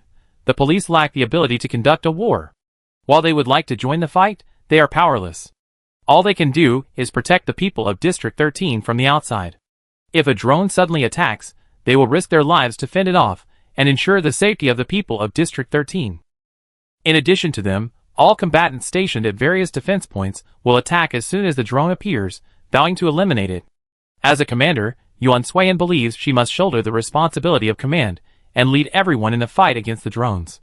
After Yuan Su and the others switched into their mimicry and prepared to advance, she instructed everyone to bring their communications and keep her informed of all current information, allowing him to understand the situation, respond, and find a place to travel through space. Caroline was in charge of the communication, and Yuan Swayan was also conducting operations from above Caroline's bar. Under Caroline's instructions, Ryan Wikin provided assistance to Yuan Swayan. This room, filled with terminals, temporarily became Yuan Swayan's command center, and these terminals also served as battlefield display panels. Without the operator's assistance, Yuan Su and the others' attacks couldn't be perfect, but they were still capable of dealing with the drones that had appeared. Lin Lushun attacked from the front, wielding two short blades. As he moved forward, his blades slashed and chopped off drone after drone. Yuan Su was behind Lin Lushun, constantly switching between Duozi, Xiao Luoying, and Meteor Shower. Without the operator's assistance, his abilities couldn't be precisely adjusted, and each time he used them, the damage was sometimes strong, sometimes weaker, making Lin Lushun, who was in front, feel extremely insecure behind him. He even felt like he would be killed by his teammates at any moment. This feeling lingered within him, and Lin Lushun became increasingly furious as the fight continued. Eventually, he simply gave up, unleashing blade strike after blade strike, followed by his own spinning jumps. Drones fell one after another under his onslaught, only to be replaced by another. As a marksman and sniper, Li Lianyun's best attack methods in this situation would have been bat or giant stream, but without an operator, he couldn't use this combination. So, he could only use the most powerful cassowary for long-range sniping, blocking the relentless advance of the drones. After a period of intense training, his marksmanship improved dramatically. Now, in sniping alone, he was almost as good as Yuan Swayan. Combined with his own A-level Fawar abilities, every strike he landed inflicted indelible damage to a drone, halting its movement. Some fighters in District 13, witnessing the powerful and effective nature of their attacks, couldn't help but wonder where such a formidable individual had come from. Recognizing Ryan Winkin's impressive technical skills, Yuan Swayan asked him to help connect the communications of all those currently engaged, or to find a way for her voice to reach everyone in the battle. Ryan Wikin snapped his fingers. That's easy. Welcome to the broadcast room in District 13. Chapter 125. It wasn't that Yuan Swayan didn't want to go, but the broadcasting room was a bit too far away. It would take at least half an hour to get there from here. It wasn't that Ryan couldn't finish it here, but he was just being lazy. Caroline patted his head and said, "Stop messing around. Be good and do your job well. After this, you'll be allowed to have candy for a month." Ryan Wikin loved candy. Caroline treated him like a younger brother, so of course she wouldn't allow him to eat too much, as it would damage his teeth. He could only have one candy a week at most. Now that he suddenly had the opportunity to indulge in candy as much as he wanted, how could Ryan miss it? Just as he was about to agree, Caroline added, "No more than 2 candies a day for a month, otherwise no chance." She was afraid the child wouldn't learn moderation.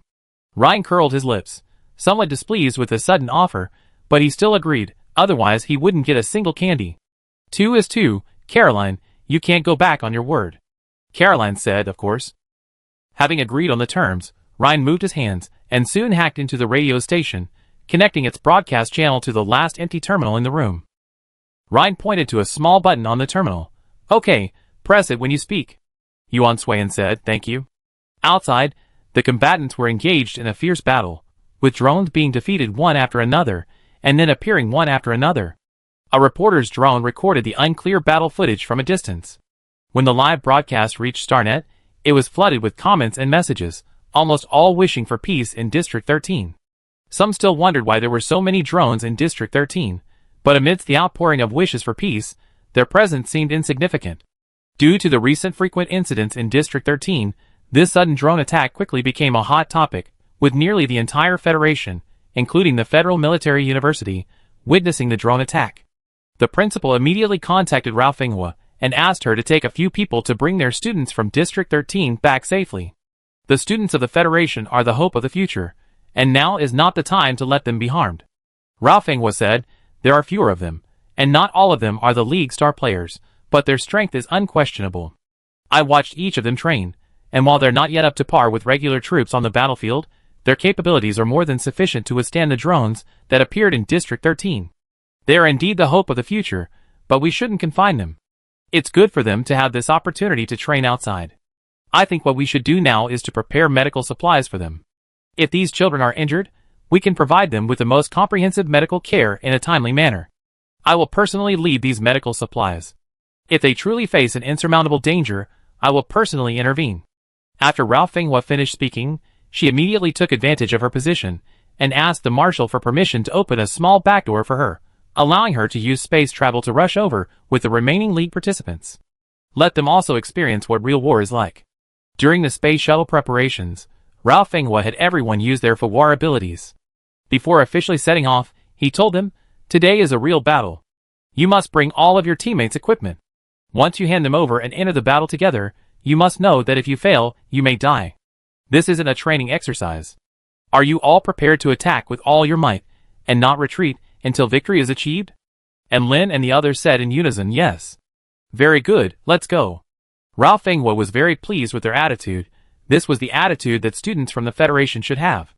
The official launch of the space shuttle marked their swift arrival.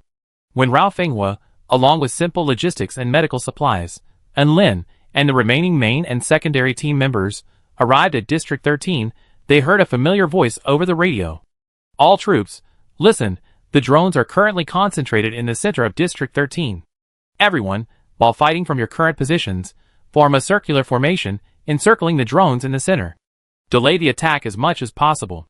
The battle will be directed by your team leader. This sudden voice, except for the members of the Federation, was unknown to everyone. Immediately, someone from each team, while attacking the drones, asked, who is this? I don't know. I don't know either. Should we obey then? Leader. A figure of unknown origin suddenly issued an order to everyone, leaving them unsure whether to obey or not. The leader said, listen. It's better than no command at all. As if to resolve their confusion, the voice that should have stopped reappeared on the broadcast. Most of those fighting now are soldiers stationed in District 13, but there are also students from the Federal Military University fighting alongside you. District 13 is a place you must protect. We, the students, have come here for various reasons and encountered the drone attack. We should also contribute our part. My name is Yuan Suiyan, and I'm a junior in the command department at the Federal Military University. Please trust in my abilities. I will lead you in this war with the right command, and together we will achieve victory. At this moment, we are all in District 13. We will not retreat until we win. Yuan Suiyan's voice instantly resonated with every soldier, and the fighting spirit reached a climax. No matter who they are, brothers, charge. We will not retreat until we win. We will not retreat until we win. Charge. We will crush them to a pulp. As the soldiers stationed in District 13 were overcome with emotion, the group of students from the Federation were also filled with excitement, eager to join the battle and destroy all the drones. Rao Fenghua, sensing their impatience, said, go ahead. I won't help you. And Lin and the others, yes. So, under Lin's command, Yin He began assisting Sui Fengfei, Gu Vida, Li Wei, and Yirong in the battle, and tried his best to locate the presence of his companions fighting outside. When Casey was performing virtual imaging at this time, and Lin connected Yuan Suiyan via video, and when Casey shared all the information currently generated by the virtual imaging with Yuan Suiyan, facilitating more accurate command. With the addition of Sui Fengfei and the others, the combat pressure on the fighters in District 13 was greatly relieved. The fighters stationed in District 13 had a maximum Fawar ability of C level. When they saw these students with Fawar abilities of A level or even near S level, they had only one thought. They were veterans and could not lose to these students. At the same time, after hearing Yuan Swayan's words, the crowd watching the live broadcast on the Star Network, their hearts trembling with anxiety for the people of District 13, were instantly filled with a surge of passion. District 13, never give up. I'm cheering Yuan from across the screen. I wish you victory. District 13, never give up. The people from Idan Star can't be here, but I wish you victory. District 13, never give up. My heart is with you. I wish you victory. District 13, never give up. Wishes for neighboring ZUS Star, I wish you victory. Residents, who had already entered the protective zone under the protection of soldiers, listened to the sounds of fighting in the distance. Children cried in fear, their parents comforting them. Others huddled against the wall, chatting and laughing with those nearby, unfazed by the fear. Elderly people muttered to themselves, praying that the fighting would end quickly, and that their houses wouldn't be affected, otherwise they would be left without a place to live. Young people spontaneously gathered to deliver water and food to the people in the protective zone, and comfort those who were emotionally broken. Meanwhile, many people were watching the live stream on their laptops. Every comment was a blessing for them. Some, watching the comments and hearing the most authentic voices from outside, couldn't help but feel tears welling up in their eyes. We will win. As the governor in charge of District 13's affairs, Li Zhaotian naturally wouldn't leave at this moment. After Jones disappeared, before they could find him, he had already completed the space shuttle, attracting so many drones. He was now staying with Yuan Swayan, hoping to find the space shuttle's location through this battle, and completely block the drone's entry. Having just listened to Yuan Swayan's command up close, his emotions were only now more intense than anyone else's, and so were those around him, including Caroline and Ryan. But no matter how passionate they were, they had to suppress their emotions at this moment. It was quite uncomfortable. With Ryan's various signals and video feeds, Yuan Swayan also knew the location of Noel and the others. Immediately, she addressed Lin, who was on the video call, go to the direction 45 degrees southeast of the center of District 13, and the direction 26 degrees southwest of the center of District 13, and hand over the equipment to Yuan Su and Noel and the others. Afterwards, the two teams will follow the current District 13 combat team and fight to block the drone's retreat. Yuan Swayan's orders were given, and Lin and the others didn't hesitate. They immediately split into two teams, Lin and Wenkazi, and headed to their respective locations, handing over their equipment to their teammates. The battle continued. Despite the continuous flow of drones, no one gave up. Instead, they pressed forward, attacking continuously until victory arrived. With everyone's concerted efforts, the captains of each team led their respective squadrons, quickly encircling the drones. Although some combatants were injured, their fighting spirit remained undimmed. After receiving their respective mimic rings and equipment, Noel and his companions, along with Yuan Su, smoothly entered true combat mode. Instantly, a group of Federation students, under Yuan Swayan's command, rushed to the front, offering the most spectacular and violent battle possible to the combatants from District 13, who were currently locked in a fierce battle with the drones, officially paving the way for them. These students are formidable. We can't afford to fall behind them. Everyone, give it your all and keep charging forward. Suddenly someone shouted, bolstering the already flagging morale. Everyone grabbed their weapons and charged forward again. Yuan Swayan observed the various battle screens on the terminal, carefully observing the drone's movements. Then, with pen and paper, she drew one route after another. Li Zhaotian, driven by curiosity, moved closer to her, observing the lines on the paper she was drawing. They twisted and crisscrossed. Very well, I can't understand it at all. Yuan Swayan was incredibly serious, and his heart, which had been about to ask how long it would take, stopped fluttering, and he simply waited patiently. About half an hour later, after directing and observing, Yuan Swayan finally determined the location. 800 meters directly in front of the bar. Li Zhaotian, so close. Caroline stood up, straightened her clothes, and strapped her weapon. Next, it's my turn. On October 15th, 199 New Star Calendar, District 13 was forced into battle by a drone attack by a man named Jones. The battle was stalemate, but the determination of the soldiers stationed in District 13 largely saved the district. During the battle, a dozen students from the Federal Military University performed exceptionally well. Although they were students, they were all formidable fighters, the best of the new generation of federal forces. Among them, a command student named Yuan Swayan stood out. As a junior at the time, She commanded the soldiers stationed in District 13 with her prowess, and discovered the location left by Jones's space travel. Caroline Zoe Elaine led her mercenary group in a brutal assault on the space shuttle location. The mercenaries destroyed all the equipment used in the space shuttle experiment 800 meters in front of the bar, and any intercepting thugs were subdued. As for those involved in the experiment, all the survivors, except those who died, were captured and punished by Li Xiaotian, then the Archon of Lani Star.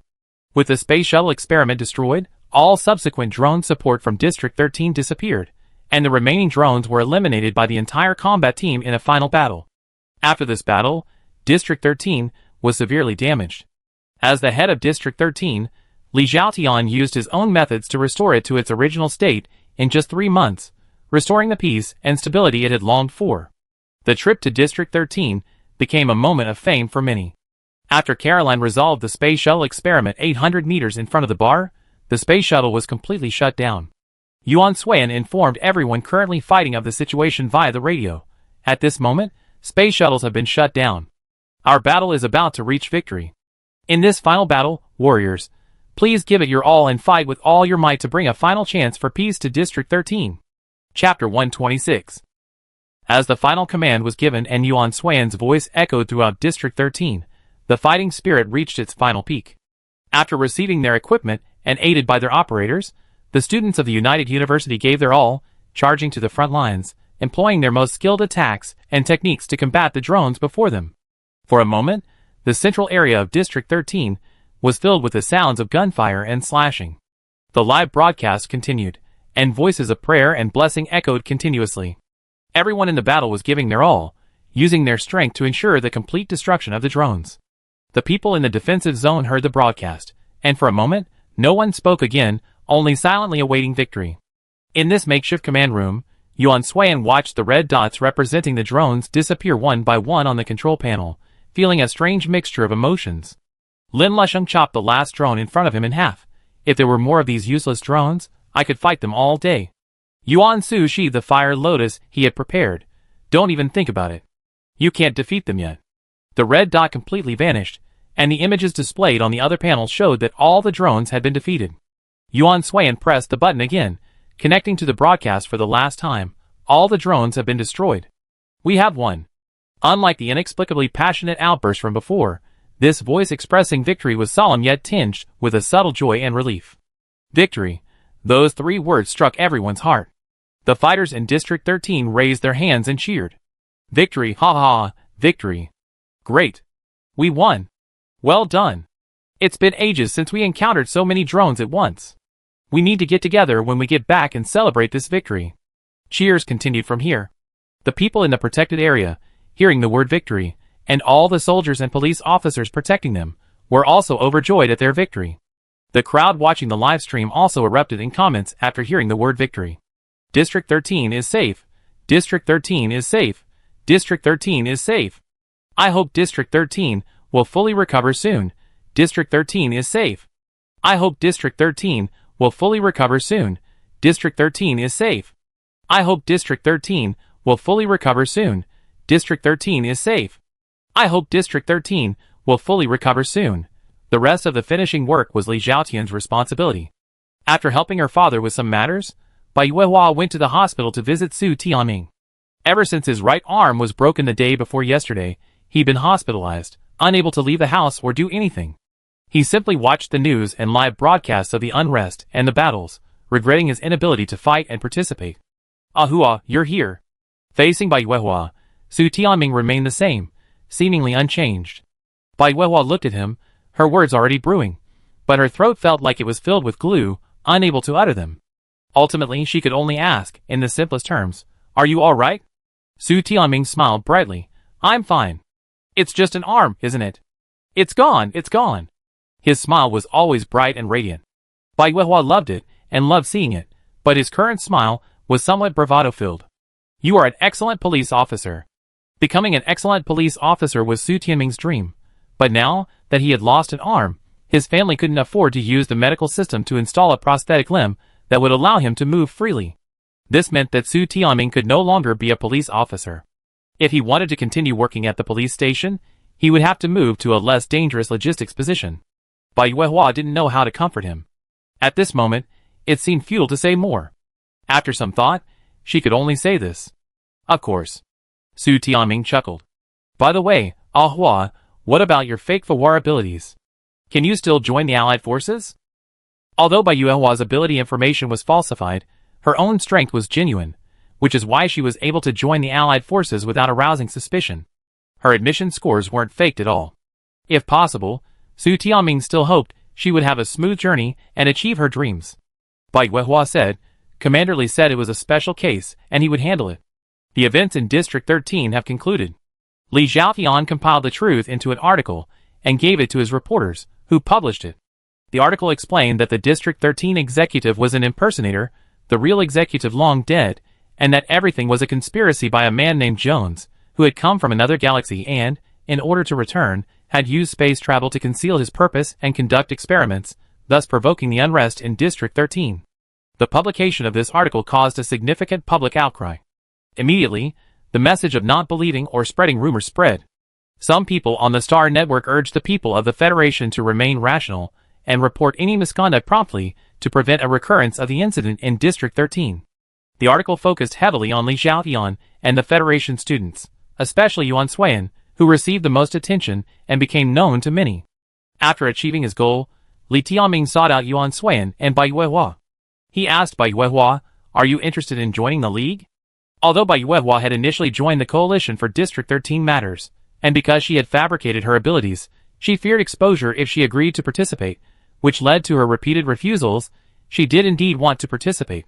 She wanted to protect District 13 and the entire Xixing Star, and becoming a captain in Xixing Star's special forces was her dream. Bai Yuehua wanted to participate in the League. Only by winning would her competitive edge be significantly enhanced. If you want, I can help you resolve the issue of your fake war abilities. You can still continue attending the Allied forces and participate in the League, but there's one condition. You must help Yuan Suiyan achieve a crushing victory in the League. This was Li Xiaotian's offer, and Bai Yuehua was tempted. Okay. In addition to contacting Bai Yuehua, Li Xiaotian also made a special visit to Yuan Suiyan before she, her classmates, and Colonel Rao left. What are your plans for the League? Yuan Suiyan replied with a single word, win. Li Xiaotian smiled. Okay then. I wish you a crushing victory in the League in advance. Chapter 127. An overwhelming victory. Receiving such a blessing before the League even started, anyone else would probably say, it hasn't started yet, but we try our best. Thank you for your blessing. But Yuan Suiyan didn't see it that way. Her abilities weren't available for the time being. Even if they could, her current D rank wasn't even worth a damn compared to an A rank or even an A rank. It was practically nothing. Despite this, she didn't think she would lose. Yuan Suiyan, thank you. Her face remained calm as she spoke, but her deep eyes conveyed an absolute belief in victory. After concluding the matter in District 13, everyone boarded an interstellar flight overnight to Edan Star. Originally, they had planned to board Shermo's spaceship, but he said it was broken and unavailable. With no other options and extremely tight schedules, they quickly booked flight tickets and headed to the competition venue as quickly as possible. Edan Star is the largest tournament host in the entire Federation. Whenever there's a competition, Edan Star is always present, and the League is no exception. The League consists of individual and team competitions.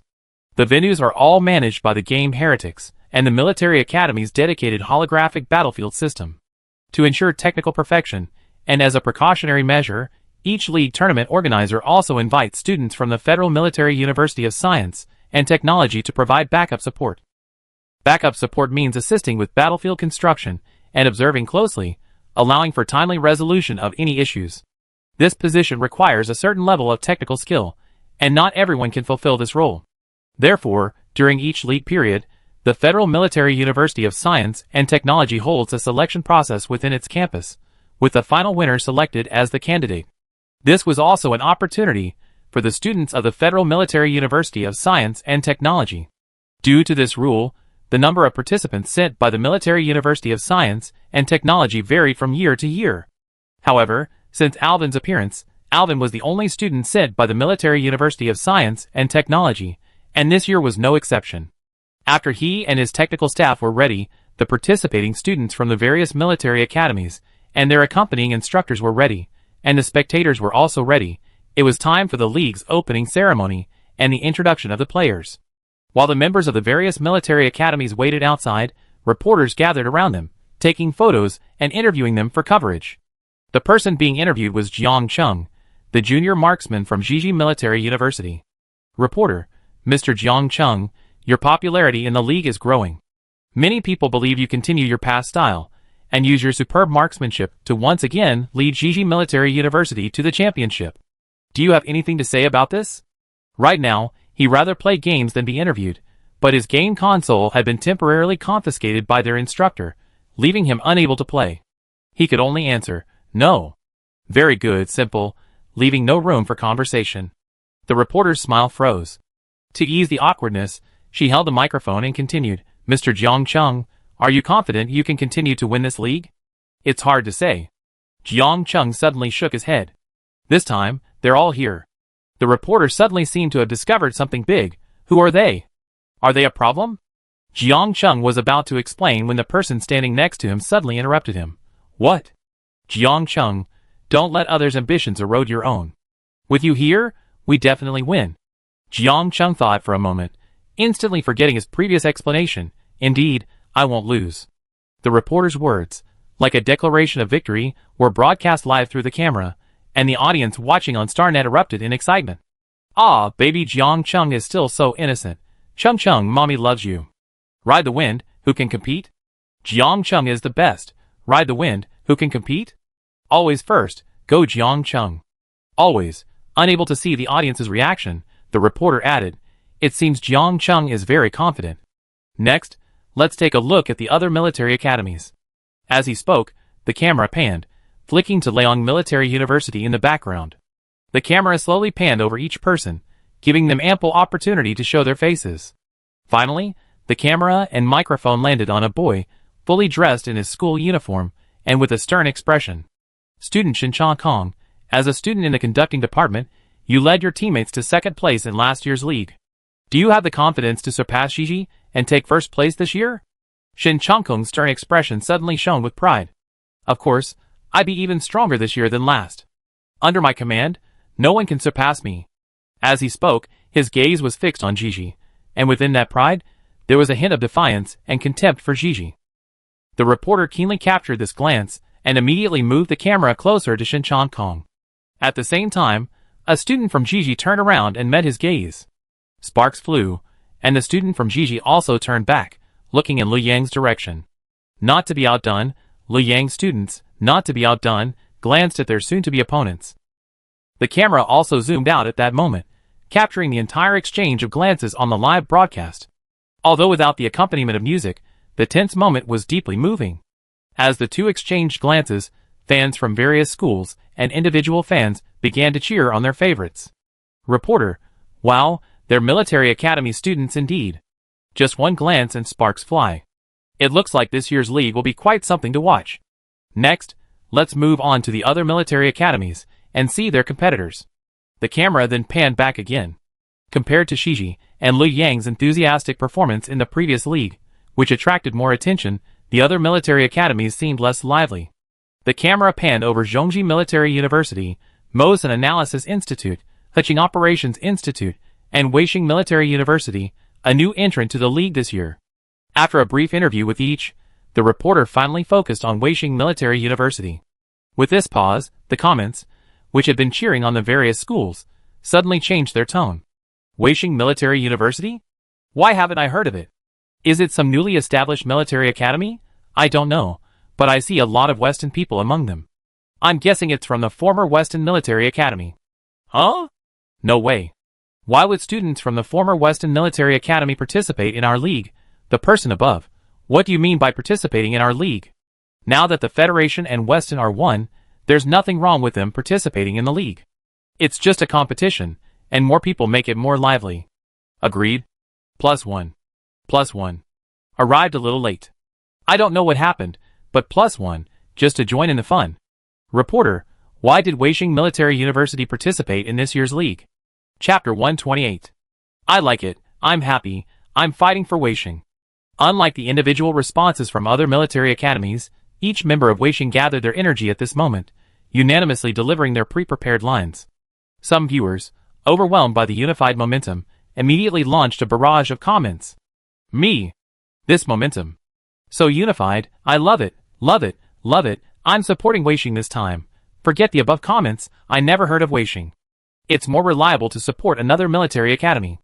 The audience watching the live broadcast were all shocked, and the shock faced by the reporter standing before Weisheng was even greater. However, the question still lingered. Do you have the confidence to win first place in this year's league? The person who spoke was a girl wearing Weisheng's white uniform.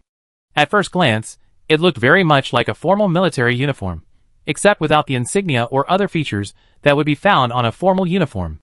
At this moment, if someone knowledgeable about military uniforms stepped forward, they would undoubtedly remark that the Weisheng uniforms looked almost identical to those worn by former Western soldiers. The girl said, continuously moving forward in the dim light is Weisheng. We came to participate in the league, hoping that everyone would remember Weisheng. As for the results, we see you on the field. I think we give you a wonderful match. The reporter said, see you on the field? Generally, saying this signifies complete confidence. Let's look forward to your performance. As the reporter spoke, the camera panned across the faces of each Weisheng student until they reached the team representing the Federal Military University. Compared to the other teams, their numbers were pitifully small. Immediately, the comments couldn't help but ask where the coalition's members had gone, and why only these few, whom they didn't even recognize, had shown up. A reporter shared this question and spoke for them. Why are only these few students from the Federal Military University here this year? The coalition's roster hasn't revealed all the participants. Is there a hidden reason? There wasn't any hidden reason. The principal simply wanted to give everyone a shocking opening for the official competition, to let them know that this year's coalition was different. Who knew that Yuan Swayan would go to District 13, only to be trapped there and involved in the struggle there, and now he's on his way back. But this is just as well. When they show up, the shock will only be even greater. The coalition's principal watched the live broadcast with a smug look on his face, leaving all the pressure on Yuming, the substitute team's commander. Yuming's mind raced, figuring the principal wouldn't want to be exposed just yet. After a moment's thought, he finally blurted out a shocking statement. There's no secret. We're the backups, but we're just as good as the main team. We showed up first just to show you how powerful we are. With that, everyone's mind swirled around two words, arrogance. Suddenly, all the military academy students' attention shifted to the coalition's backup team. Shin Chongkong, who was standing in front of him, couldn't help but scoff. You're just boasting. Aren't you afraid of shooting yourself in the foot? The live stream's commentary also erupted with questions. Did I hear wrong? Is the coalition so arrogant this year? You heard right. The coalition is so aggressive this year. Why? It doesn't fit the coalition's tone. Where's my low-key yet powerful coalition gone? Has it changed after 2 consecutive losses? Really, it's so arrogant, but I love it. Keep it up, coalition. No matter what you become, I will always support you. An analyst, who wasn't sure what the discussion was about, approached Yuming and asked, are you feeling guilty? I'm quite guilty. Yuming, he felt guilty, but he had confidence in the main and secondary main forces, and even more so in the commander-in-chief. Reporter, it seems that all the major military academies are very confident this year. The opening ceremony is about to begin. Let's officially move to the venue to watch the opening ceremony. The camera switched, and soon the live broadcast camera arrived at the venue. Students from various military academies entered the venue one by one, guided by the main commentator. Hello everyone, I'm Luo Lianhua, the main commentator for this league. Standing on the stage was a short-haired woman, neither too tall nor too short. She wore a long white dress trimmed with gold. She smiled, a smile typical of hosts. Around me are Commander in Huaqin, Analyst Lang Xingzhou, Operator Mu Ning, Attacker Gu Yuanwu, Gunner Weining, and Shooter Rong Ke. As Luo Lianhua introduced them, everyone began to greet them. Luo Lianhua. From the previously released lists of participants from the major military academies, we can see that this year's roster includes students with S-level Fawar abilities. Looking at the high spirits of the academies this year, they seem filled with confidence. What are your thoughts on this? And Huaqin took the microphone and said, the league isn't just about Fawar ability, it's also about individual strength, teamwork, and adaptability. Only when all of these factors add up, and you're still on par with anyone else, can you be considered excellent. Having an S-level Fawar is something to be proud of, but there's no need to be overly proud. Lang Xingzhou offered a different opinion. However, I think the quality of the students at the major military academies this year is quite good. In previous leagues, If we had 2 S-level FAWAR students from all the academies combined, we'd be considered quite good. This year it's different. Almost every academy has an S-level student. Mu Yabai from Leong, Gunnarsson from Mosin, Lao Liva from Huching, Tat Anna from Zhongji and Jiji, Jiang Chung, Weishing's Faful Ganai, Lisan River, and others. This year's league looks quite exciting. Following this brief introduction, the military academy in front slowly entered the venue. When it was Weishing's turn, Luo Lianhua said, "Weishing Military University? I haven't heard of it before. This is their first time in the league, right?" Mu Ning next to him chimed in, "Yes." Luo Lianhua continued, looking at their introduction, "Their original name was Realdri University. I remember that Realdri University was originally the military university in Weston. After Weston was incorporated into the Federation, Realdri University also changed its name to Weishing.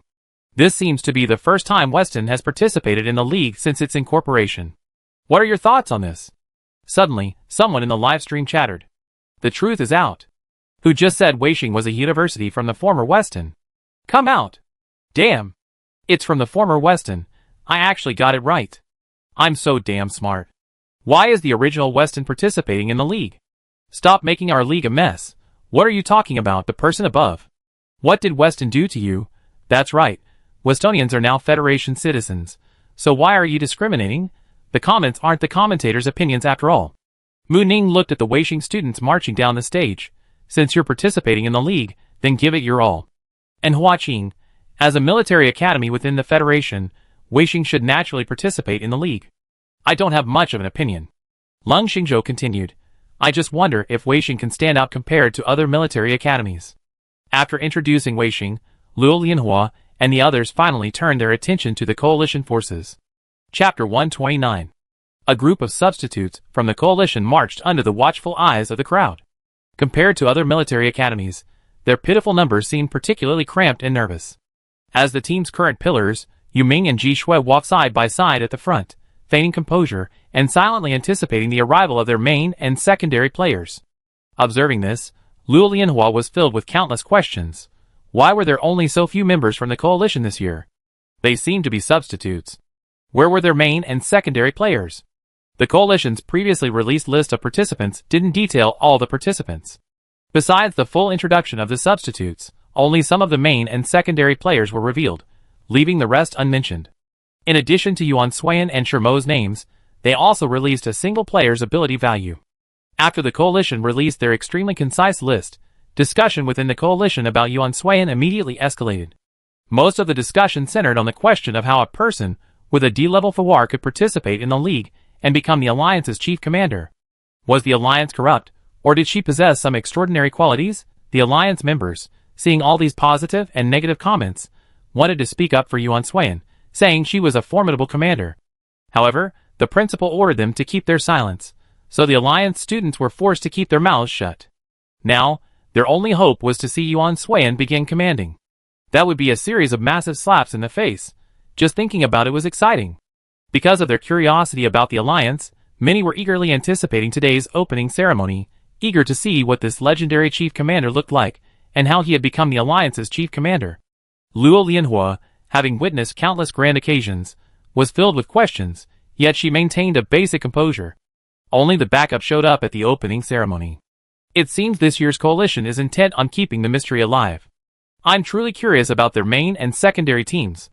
If only I could, I'd love to see the entire coalition team. This seemingly smoothing over comment delighted the coalition's principal, who was watching the live stream. This was exactly the effect he hoped for.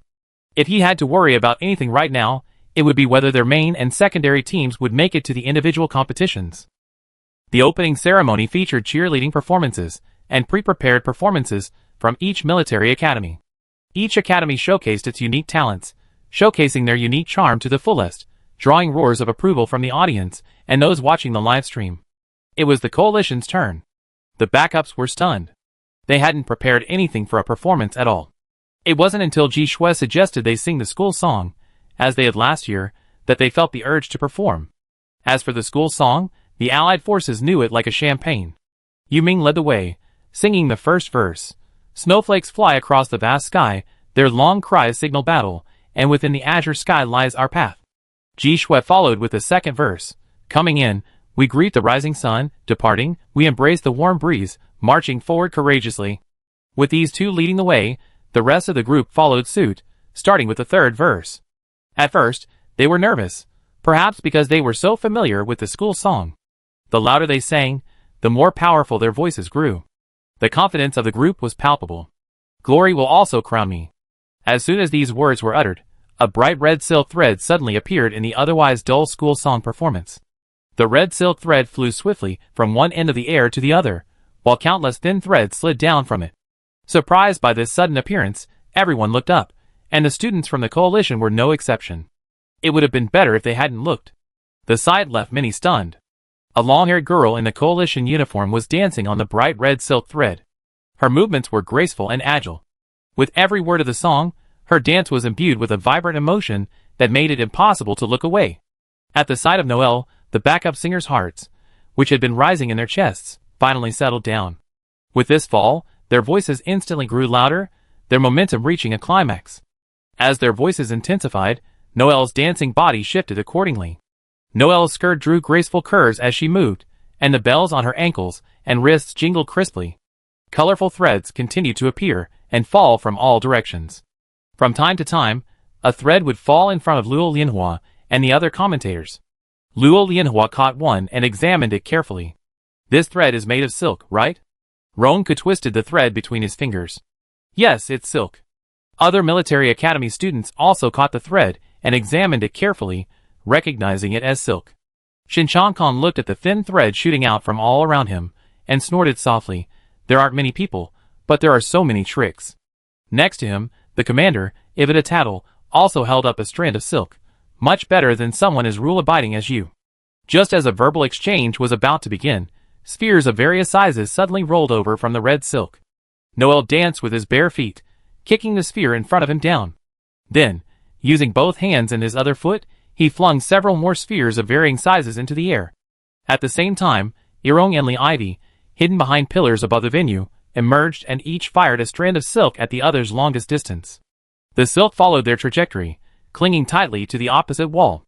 U2 and Gavita also appeared at this moment, aiming their simplest gunshots at the falling spheres.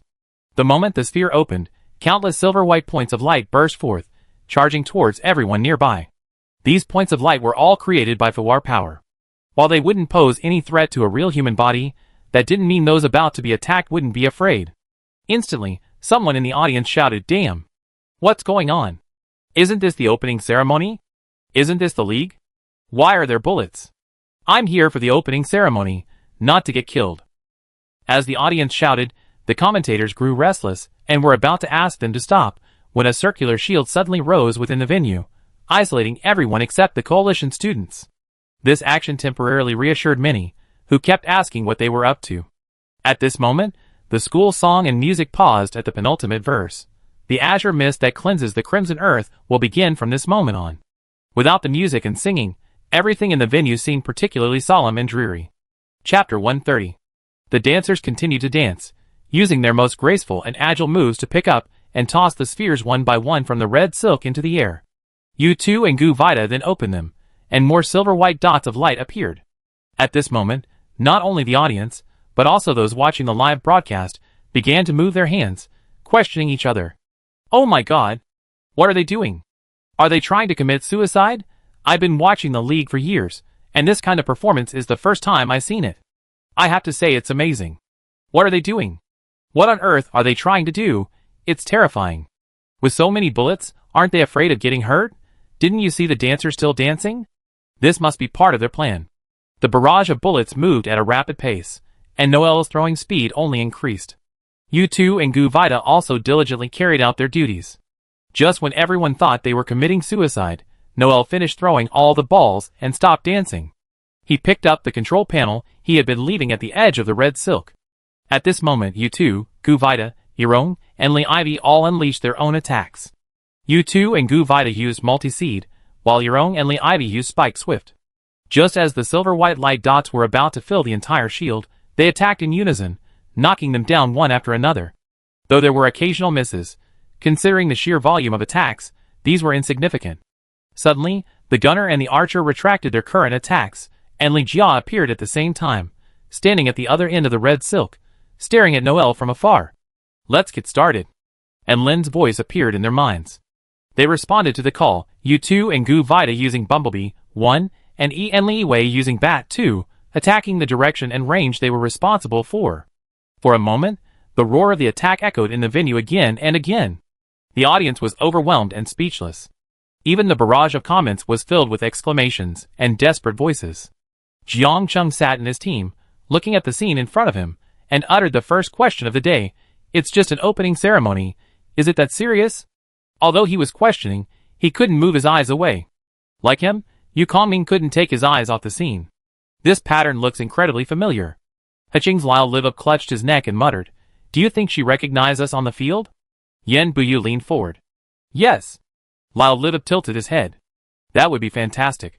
As the silver-white dots of light were dispelled, the attack within the shield came to a close. The 6 men withdrew their current attacks. Gu Vida and U2, clutching the silk threads previously launched by Yurong and Li Ivy, advanced, their bodies suspended in midair. Before landing, they simultaneously launched a small falling leaf attack at the shield.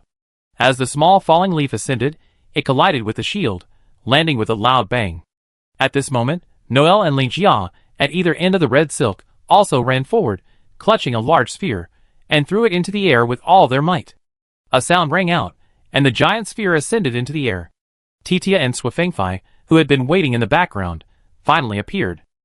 Using the platform above the venue, they leaped up from either side, their respective weapons swapping for short blades. The 2 figures flew simultaneously to either side of the 2 massive spheres. They swung their short blades simultaneously, launching 2 simultaneous strikes. At the same time, the school song blazed from below, "Let the light of peace hang eternally high in the sky, welcoming new life with blazing splendor." The moment the giant sphere opened, what emerged was not the silvery white light everyone had expected, but sheets of paper dyed in various colors. The colored paper flew down, scattering across the venue. Combined with the coalition's final school song and music, the audience's enthusiasm reached its peak. As Titia and Suifeng fell, one carrying Noelle, and the other carrying Li Jia, they leaped from the red silk. As they fell, the silk severed in the middle. Yurong and Li Ivy quickly grabbed hold of the silk, sliding down from it, and landing safely. The moment they landed, all the students currently present from the Alliance sang the final verses of the song again. The red silk that had drifted to either side also unfurled. As the camera panned, the first 2 verses of the Alliance's school motto were inscribed on it. "Go all out, fearless of obstacles. Holding a sharp blade, boldly move forward." By the end of the school song, the audience's voices were practically united. "Alliance! Alliance! Alliance! Alliance! Alliance!" The live stream's barrage of comments began to resound. "Crazy for the Alliance, mad for the Alliance, banging their heads against the wall for the Alliance. Who could have imagined that one day I would be moved to tears by an opening ceremony performance? What is this indescribable emotion? So shocked, so moved, why am I so moved? No words can express my feelings at this point. All I can say is, go for the coalition. Speaking of which, they look so familiar. The more I look at them, the more they resemble the coalition students who appeared in yesterday's battle in District 13. Don't tell me, you really shouldn't tell me. I think they do too. No way, the coalition is so strong this year. I'm getting more and more excited for the league to officially start. What should I do? Easy, cheer for the coalition." Hearing the cheers from the audience, a student suddenly stood up and started to leave.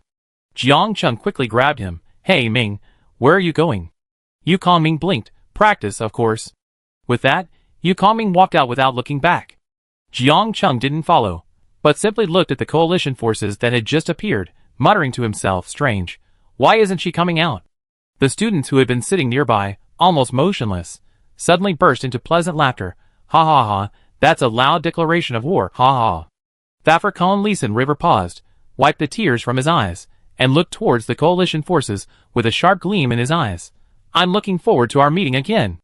Note: Bumblebee, a combination skill of Vulture and Little Falling. When it attacks, a large number of bullets will track the opponent. Bat, a combination of Long Worm and Multi-Seed. When launching an attack, most bullets will attack in a predetermined trajectory, and the direction range can be near or far. Chapter 131. During the opening ceremony, thanks to the efforts of Noelle and the others, calls for the coalition suddenly increased significantly, But some people were also curious why the main force of the coalition didn't appear. Yuan Swayan had requested that the main force not appear at the opening ceremony. When they arrived, reporters were interviewing them.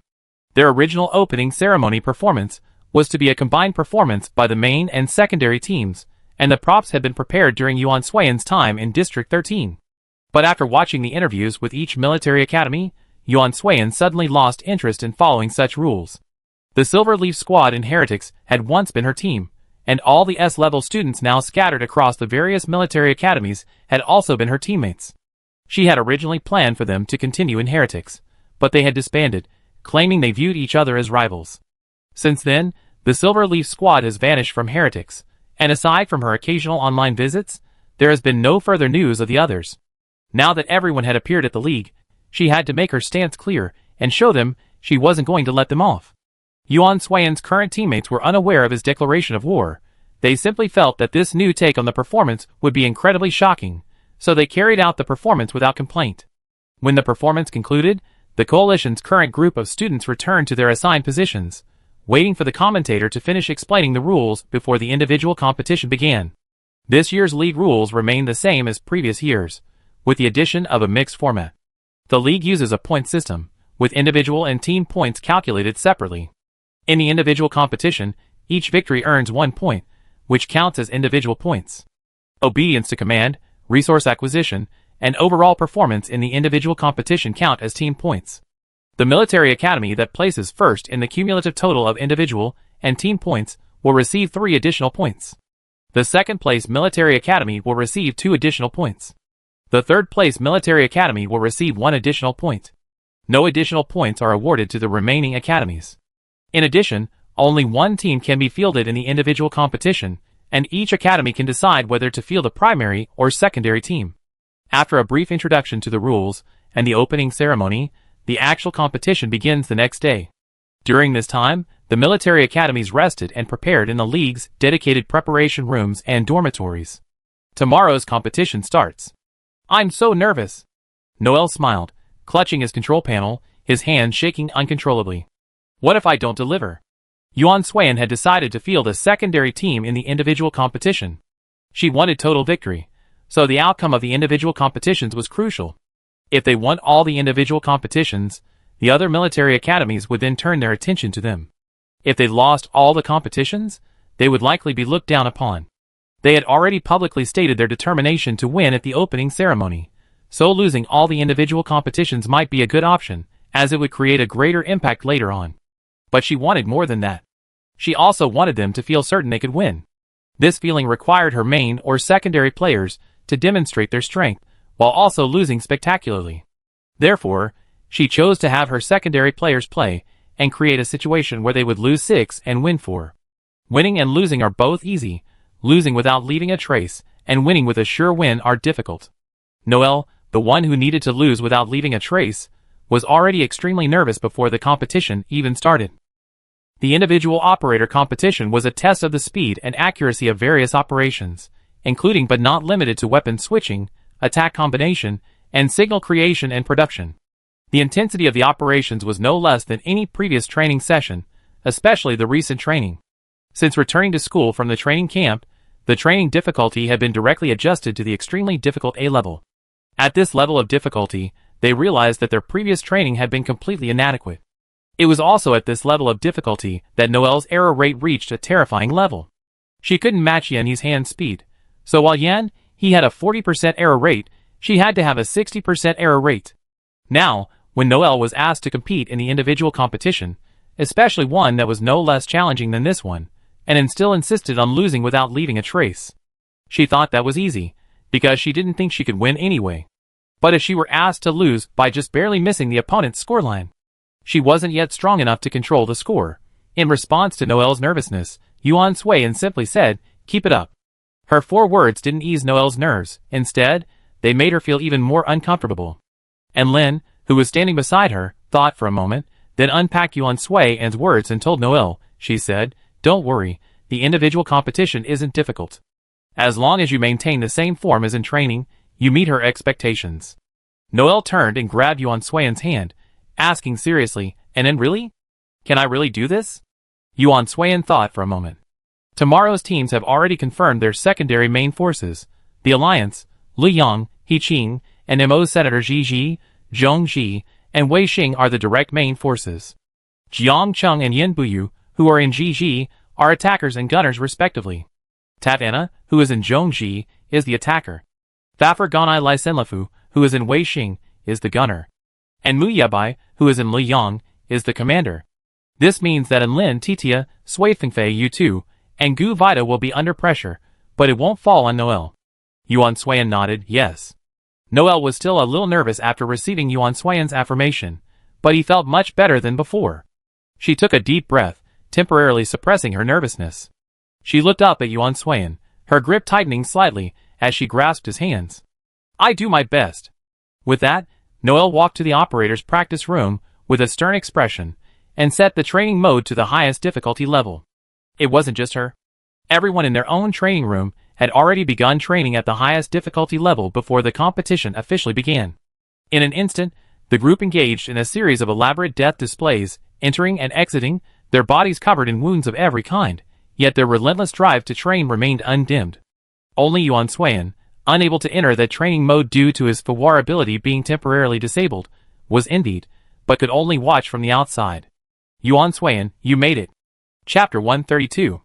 A familiar shout halted Yuan Suiyan's restless heart, a feeling that told her something was amiss. Sure enough, the moment she turned around, and Bewley, clutching a pile of equipment, was running straight towards Yuan Suiyan. How dare you? You went to Zixing alone? That's one thing, but you didn't return when the unrest hit Zixing District 13, and now you're joining them in the fight. What's going on? Do you think you're lucky? Do you think you don't have enough to live? Knowing you're in poor health, you left without me when you went out. I think you really got it. Now that Fawar's abilities have been blocked, are you happy? Are you satisfied? And Bewley knew Yuan Suiyan was in District 13, because she had seen the previous live broadcast from District 13.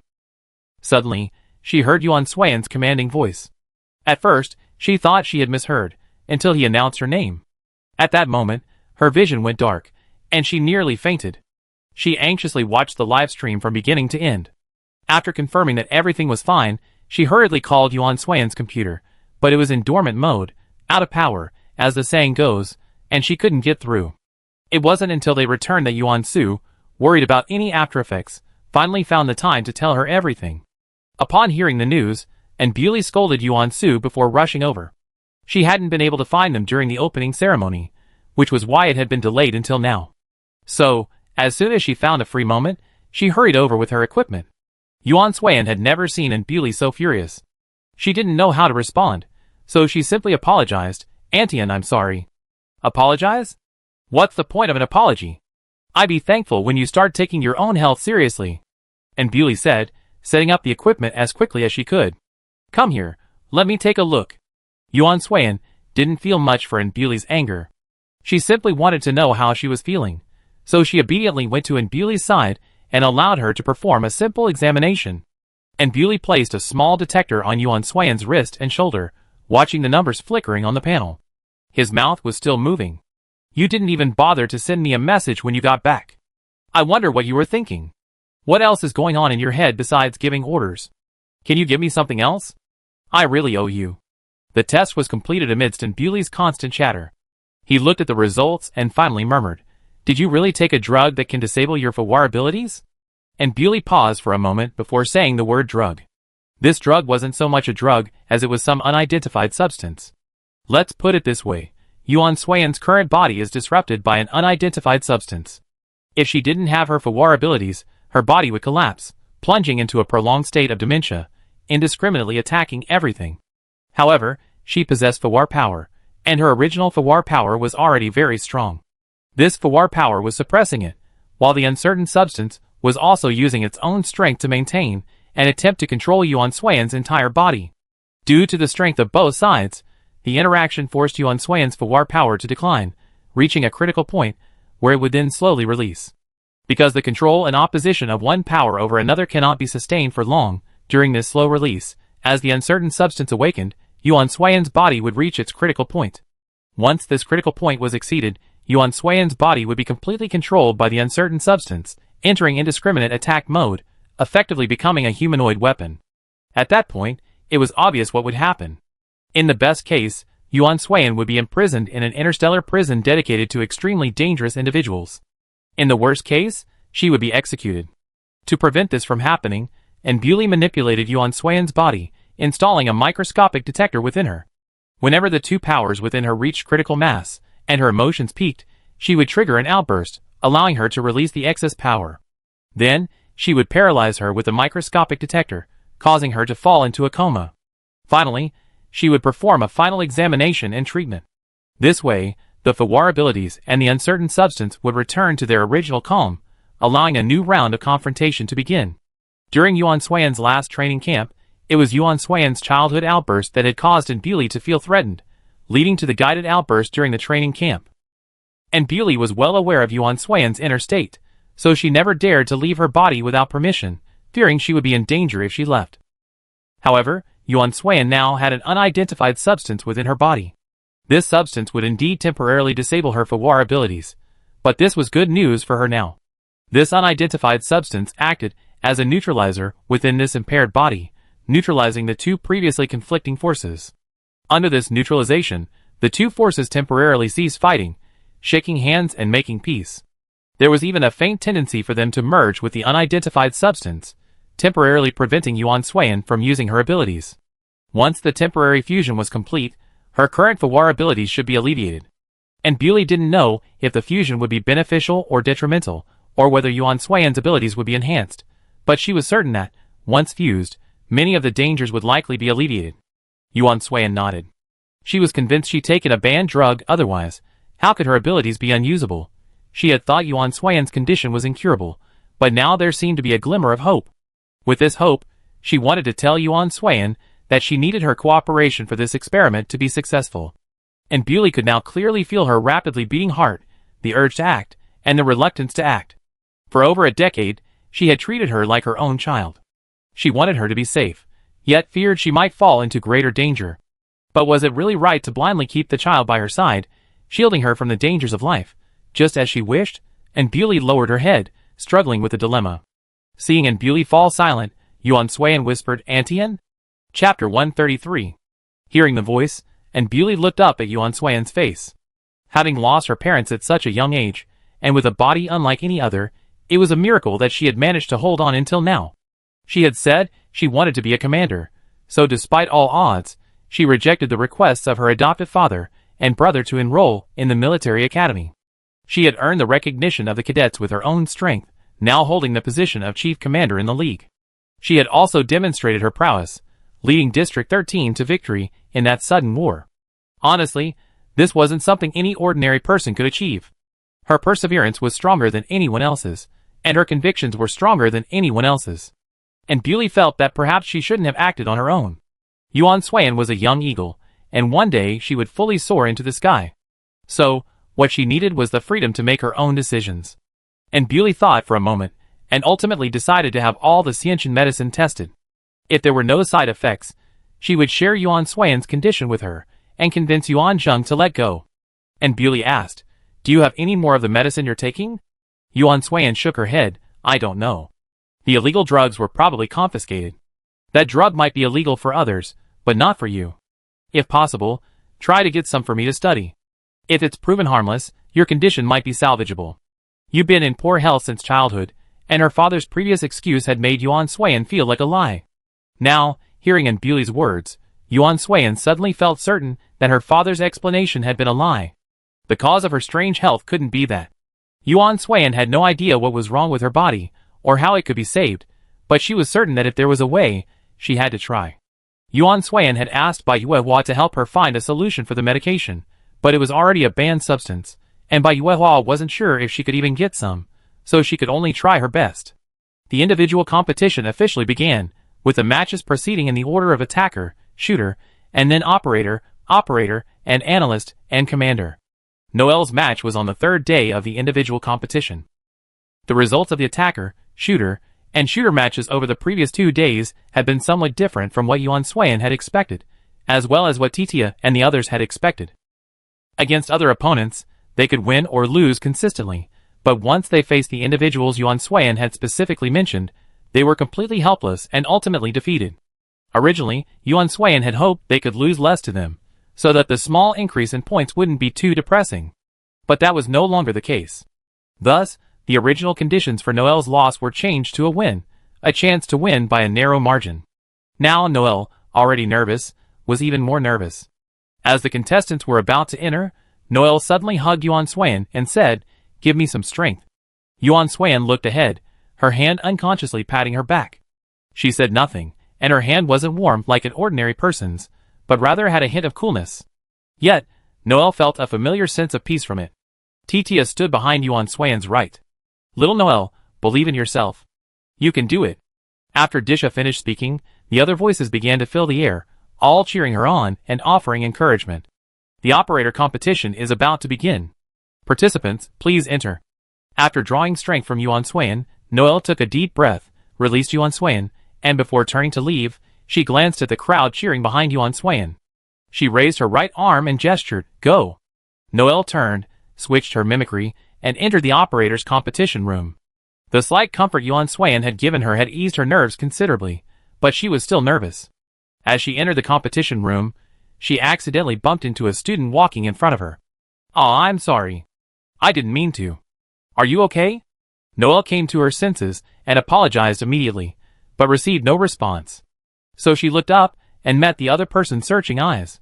And that look, how could she describe it? It was as if he was particularly angry with her, as if he looked down on her, and there was something else indefinable. If she remembered correctly, this person was Horace Cole Elton from the Secret Service. Noel shrank back, feeling as if she had tangled with someone she couldn't handle. When she looked at the names and photos of the contestants from the various military academies, she noticed they looked a lot like the soldiers from the former Western military academies. Their poses were remarkably uniform, facing the camera head-on and saluting with a standard military salute. The photos gave off a sense of unity and seriousness. But now, she felt the man before her wasn't serious. He seemed to be dissatisfied with her. "Noel de Folia, right?" The other person suddenly spoke, and Noel's pupil shifted downward, glancing over his shoulder. Horace Cole Elton suddenly squinted at the person slightly closer to him, and with a smirk that wasn't friendly, even sinister, "Heir to the Duke of Freya," he said, "Very well. I hope you won't disappoint me in the next match. Former heir to the Duke of Freya." With that, Horace Cole Elton turned and left. Noel's eyes flickered at the sudden mention of the name, and she looked up, lost in thought as she stared at Horace's back. It wasn't until everyone else had taken their seats and Luo Lianhua called Noel's name several times, confirming her intention, that she snapped back to her own station. As luck would have it, the station of Horace Cole Elton, with whom she had just spoken, was directly to her right, and to her left was Yuta from the Hitching Operations Institute. "You're so late, aren't you scared?" As the countdown began, Horace Cole Elton looked at her directly, as if he could see through her. "Heir to the dukedom, are you so timid? I remember you were very brave as a child. Would you like me to help you recall?" Noel's eyes widened instantly as she spoke, and her hands trembled slightly, as if she had just thought of something terribly terrifying. As she waited for the competition to begin, her performance was amplified by the live broadcast. Luo Lianhua, observing this scene, found her adorable. "Noel is so nervous. It seems your Federal Military University hasn't done a good job preparing the participating students." Rao Fenghua, who was watching the competition from outside, as a commentator, was speaking to her. "She's certainly nervous, but Noel is a very strong child. I believe she can pull herself together and complete this competition well." That said, Rao Fenghua wasn't entirely sure what was going on. She felt that Noel wasn't nervous, but rather afraid of something. Titia and the others also felt that something was wrong with Noel. Chapter 134. "Didia, what's wrong with Noah? Why is she so motionless?" Swifengfei answered, "She must be so nervous she can't breathe. Sometimes I get so nervous that I can't breathe." Li Jia rolled her eyes at Swifengfei. "Do you think everyone is you? She's clearly not in the right state." Yi Rand, "Noah, no matter what happens, don't give up." When Casey looked at the live broadcast and suddenly said, "She's fine." It was a very stiff 4 words, but coming out of Casey's mouth, it was very meaningful. It was a kind of encouragement from her, something she wouldn't normally say. Everyone listened, their eyes unconsciously turning to Casey. Yin He patted her shoulder. Wen Mei is also concerned about others. Not bad, it's worth encouraging." A serious look jumped in Casey's eyes, and she immediately turned her head away. Without saying a word, She silently replied to him in her heart, "I didn't." Yuan Swayan watched the live stream, fingers intertwined in front of her, her gaze fixed on Noelle. "She can do it." Those 3 words seemed to reach Noelle's heart. Noelle raised a trembling hand to her rapidly beating heart, took a deep breath, and tried her best to calm her trembling heart. "I don't know who you are, or what you're trying to do right now, but I won't lose to you in this match." Seemingly pleased with her performance, Horace Cole Elton pondered her words. "Really? Well, we wait and see." The match began, and they competed in the most essential and basic weapon switching, followed by weapon fusion, and then combo skills. Each person controlled 20 people, a number that put a heavy test on their operational skills. When a command was issued in the center of the arena, the operator's hands began to move, executing the commands accordingly. Initially, commands were issued every 50 seconds, giving them ample time to recover, and none of the 7 operators made a mistake. In between rounds, Horace glanced at Noelle. "Not bad, but I wonder how long you can keep this up." "Noelle, that's for you too." When one round ended and the next began, the time was significantly shortened, from 50 seconds to 20. 20 seconds meant they only had 1 second to switch one person.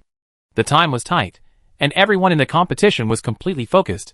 No one dared to slack off, focused solely on their control panels, striving to avoid any mistakes. There were also some who performed exceptionally well, such as an Yu Tai from the Heching Operations Academy. Because the Heching Operations Academy, where he worked, places a strong emphasis on operator training, the operators at this military academy are generally more capable than those at other military academies. At the same time, almost everyone came up with the idea of dividing the 20 people into groups that fit their individual workloads, then switching between them simultaneously according to the assigned groups. This significantly saved time. And Yuta, building on this, pushed his speed to its limits, finishing just as Noelle and Horace were nearing the end. While waiting for the next round, he specifically addressed Noelle and Horace, who were standing next to him, "Please remain quiet during the match." Horace shrugged nonchalantly at the sound, while Noelle said, "Okay." The 2 players finished the second round at roughly the same time, so they reacted to Yuta's voice at the same time. The third round increased the difficulty of the 2 consecutive rounds, this time requiring a combo to be completed within 15 seconds. Since the 3 players' performances in the first 2 rounds were so impressive and garnered considerable attention, many people began cheering for their favorite players as the third round began. "Noelle is awesome. Go Noelle." Seeing Noelle's nervousness at the start, I thought she'd be completely defeated. But once the competition officially began, she was no worse than anyone else. The contrast was truly astonishing. "I declare, from today on, I'm a Noelle fan. Go daughter, I declare that Yuta is the best. Although he's a secondary starter, his mechanical skills are every bit as good as the main players." From someone who has watched the league for several seasons in a row. "Our Horace isn't bad. Why doesn't anyone see our Horace?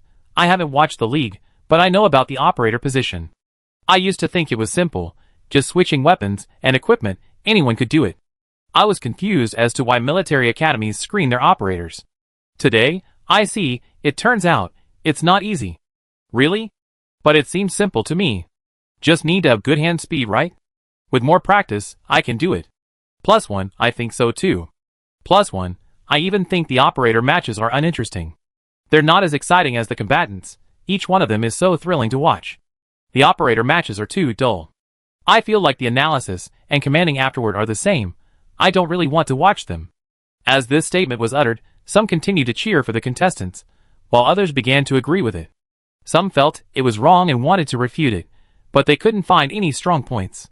As if noticing the sudden uproar in the barrage, Luo Lianhua, the main commentator, posed a question. "So far, the operators from the major military academies have performed admirably, especially in Yu Tai from the Heching Operations Institute, Noelle de Folia from the Federal Military University, and Horace Cole Elton from the Micro Travel. These 3 have truly stood out from the rest of the cadets. But just looking at the commands and controls, isn't this year's operator competition a bit too easy compared to previous years? I feel like I could do it myself." Mu Ning responded, "This is just the beginning, just to get them acquainted. The real hard work is yet to come. When the real hard work begins, the gap between them will become fully apparent. By then, I think Teacher Luo won't say such things anymore." Luo Lianhua, "Really? I look forward to their next match." The operator competition continued, each one more challenging and complex than the last. The various combinations, switches, and coordination pushed their previous training levels to new heights. As the difficulty increased, the operators in the competition began to feel overwhelmed, wishing they could transform into multiple people. At that moment, their hand speed soared, almost leaping after images. Especially those who had previously been free to chat, now completely lost interest in conversation, completely focused on the task at hand, not hoping to make any mistakes, but simply to avoid making too many. Between the rush and the tension, a bead of sweat formed on Noelle's forehead, slowly dripping onto the tabletop, yet it didn't dampen her concentration. Chapter 135. Oh my god! Am I seeing this right? This is so amazing! Their hand speed is leaving after images. Who said he could do it before? Stand up. If you're really that fast, I call you Grandpa. Wow! That's sloppy. Under such a demanding speed, mistakes quickly began to appear. Looking at the error points displayed on the monitor, Luo Lianhua couldn't help but sigh in regret. The operator at Zhongji Military University made the first mistake, losing a bonus point. Is this a big deal? Mu Ning replied, let's put it this way. Generally speaking, an operational error like this will directly lead to a combat error for a combatant, resulting in injury at best and loss of life at worst. Having explained this, the comments quickly refreshed. So serious? It can't be that serious. Isn't this just a case of accidentally mistaking the required combat method for two combatants? So serious. I've been saying this for a while now. Don't underestimate any profession in the special forces, okay? All of their positions exist because they're essential, and the level of coordination required is absolutely paramount. Operators are required to possess more than just quick hands, they also require extremely fast reactions and coordination. Failure to meet the demands of the combatants and commanders at the time means there's no room for error. Even the slightest mistake can be fatal. A qualified operator, above all else, must learn to prioritize self-esteem, even foregoing excessive self-interest. All they need is exceptional operational proficiency, reaction time, and coordination. To think that someone without any special training, or someone with inherently poor coordination and reflexes, and no sense of dedication and self-sacrifice, could become an operator is sheer wishful thinking. On a real battlefield, the number of combatants and operator supports will constantly increase or decrease depending on the situation. 20 combatants is just the baseline. In reality, it's likely to be even more. So, don't look down on operators. They haven't wronged any of you. Huh? Really? How did you know that? Yes, who are you? How do you know so clearly? The person who just sent out a long message said, my sister was once an operator. The attentive eye immediately noticed the word once in the phrase, once? Isn't your sister now? She died in the last large-scale invasion. No one questioned anything anymore. Luo Lianhua, on the commentary platform, looked at the rapidly changing mistakes and the different individuals who made them, and asked again, this level of difficulty seems truly difficult now. Almost no one is immune to error. Even in Yu Tai and the other two we favored made some significant errors. Mu Ning, indeed. This level of difficulty is only normal for the military. They can still make such mistakes, which suggests their training isn't sufficient.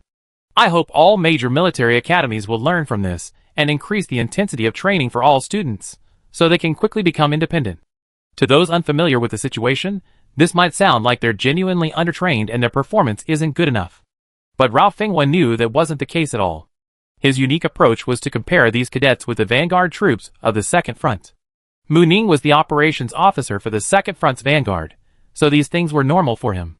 However, their low probability of error, combined with their extremely fast operational speed and reaction time, were comparable to those of the non-vanguard troops of the Fourth Front.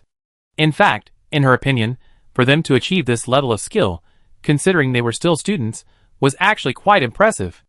After all, the abilities of all the students back then were significantly lower than they're now. Rao Fenghua thought so, but she felt she couldn't refute him. If she did, he'd likely provoke her into a tirade, perhaps even bringing up why she'd given up command of the Second Front's vanguard troops to become the marshal's political officer. The reason for this was that they had once been in the same team. Mu Ning had always held a grudge against her for giving up command. Even now, whenever they met, he was unpleasant, especially in conversation. He often bring up the reasons for her relinquishing command, calling her too kind and cowardly. Rao Fenghua had heard him say this about her more than once in the past. One instance in particular that etched a deep impression on Rao Fenghua was when Mu Ning said, kindness may be a good thing elsewhere, but it's completely inappropriate for you. You gave up command, perhaps choosing the right path, but that was because you were cowardly, afraid of taking responsibility for their lives. As a commander, Abandoning your teammates, who have fought alongside you for so long simply because of your cowardice and fear is willful. Abandoning this battlefield you fought so hard for is dereliction of duty. Abandoning the ideals you fought for is dementia. Truly, I despise you now. 3 consecutive losses devastated Rao Fenghua. Later, Rao Fenghua tried to mend their relationship, but to no avail. This is how things are now.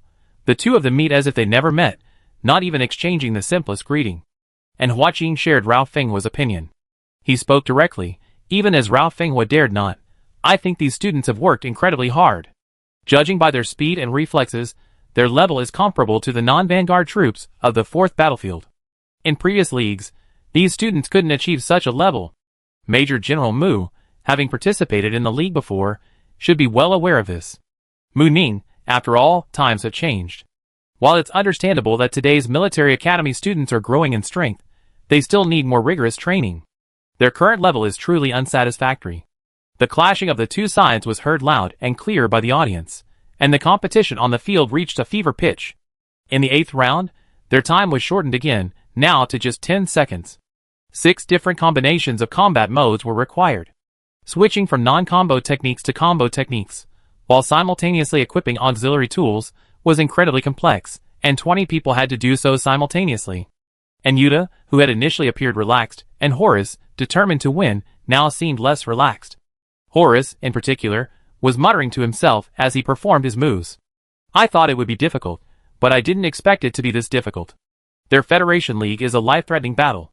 Noelle watched the switching of moves and the incredibly complex operations. Perhaps because it was too difficult, perhaps because it was beyond her ability to handle, her mood suddenly calmed. Chapter 136.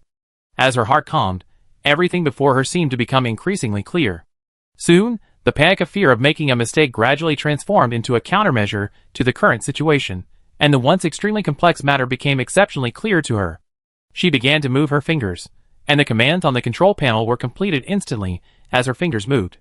Eventually, a task that took at least 3 seconds was instantly reduced to 2. It was a truly magical feeling. In that moment, Noelle felt as if she had entered a deserted world, alone.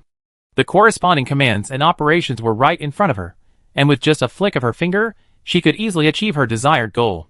Under this intense concentration, Noelle's hand speed reached its peak, quickly drawing everyone's attention to her. The livestream commentary was filled with sighs, most of them expressing awe at her hand's speed and genuine admiration from the bottom of their hearts. Luo Lianhua, observing Noelle's current state, couldn't help but remark, Noelle's performance is completely different now. She looks like she's in a completely uninhabited state, completely focused and calm. And Hua Qing said, yes, compared to before, she does seem very calm and focused now, and hasn't made any mistakes. If she can keep this up, she should be able to make up for all her previous mistakes. Luo Lianhua, yes, let's look at Yuta and Hollis, who have been performing very well. While their performance has maintained its basic level, it doesn't seem to have any significant advantages at the moment. Mu Ning disagreed. Noelle's current performance is certainly good, but how long can she maintain it? Perhaps soon, once she recovers from this state, she won't be able to reach it again. Meanwhile, Yuta and Horace have been performing very consistently. Maintaining this consistency and practicing continuously is what they should do. And Hua Qing, however, sensed something different. Mu Ning, compared to others, you seem unusually strict with Noelle. Mu Ning neither agreed nor denied, simply asking, is that so? And Hua Qing looked at Mu Ning, a smile spreading across his face. Is it just my imagination? The commentary had a hint of strife, and the audience immediately picked up on it. Someone immediately commented, what's going on? Why does it feel like this year's commentary is all so confrontational?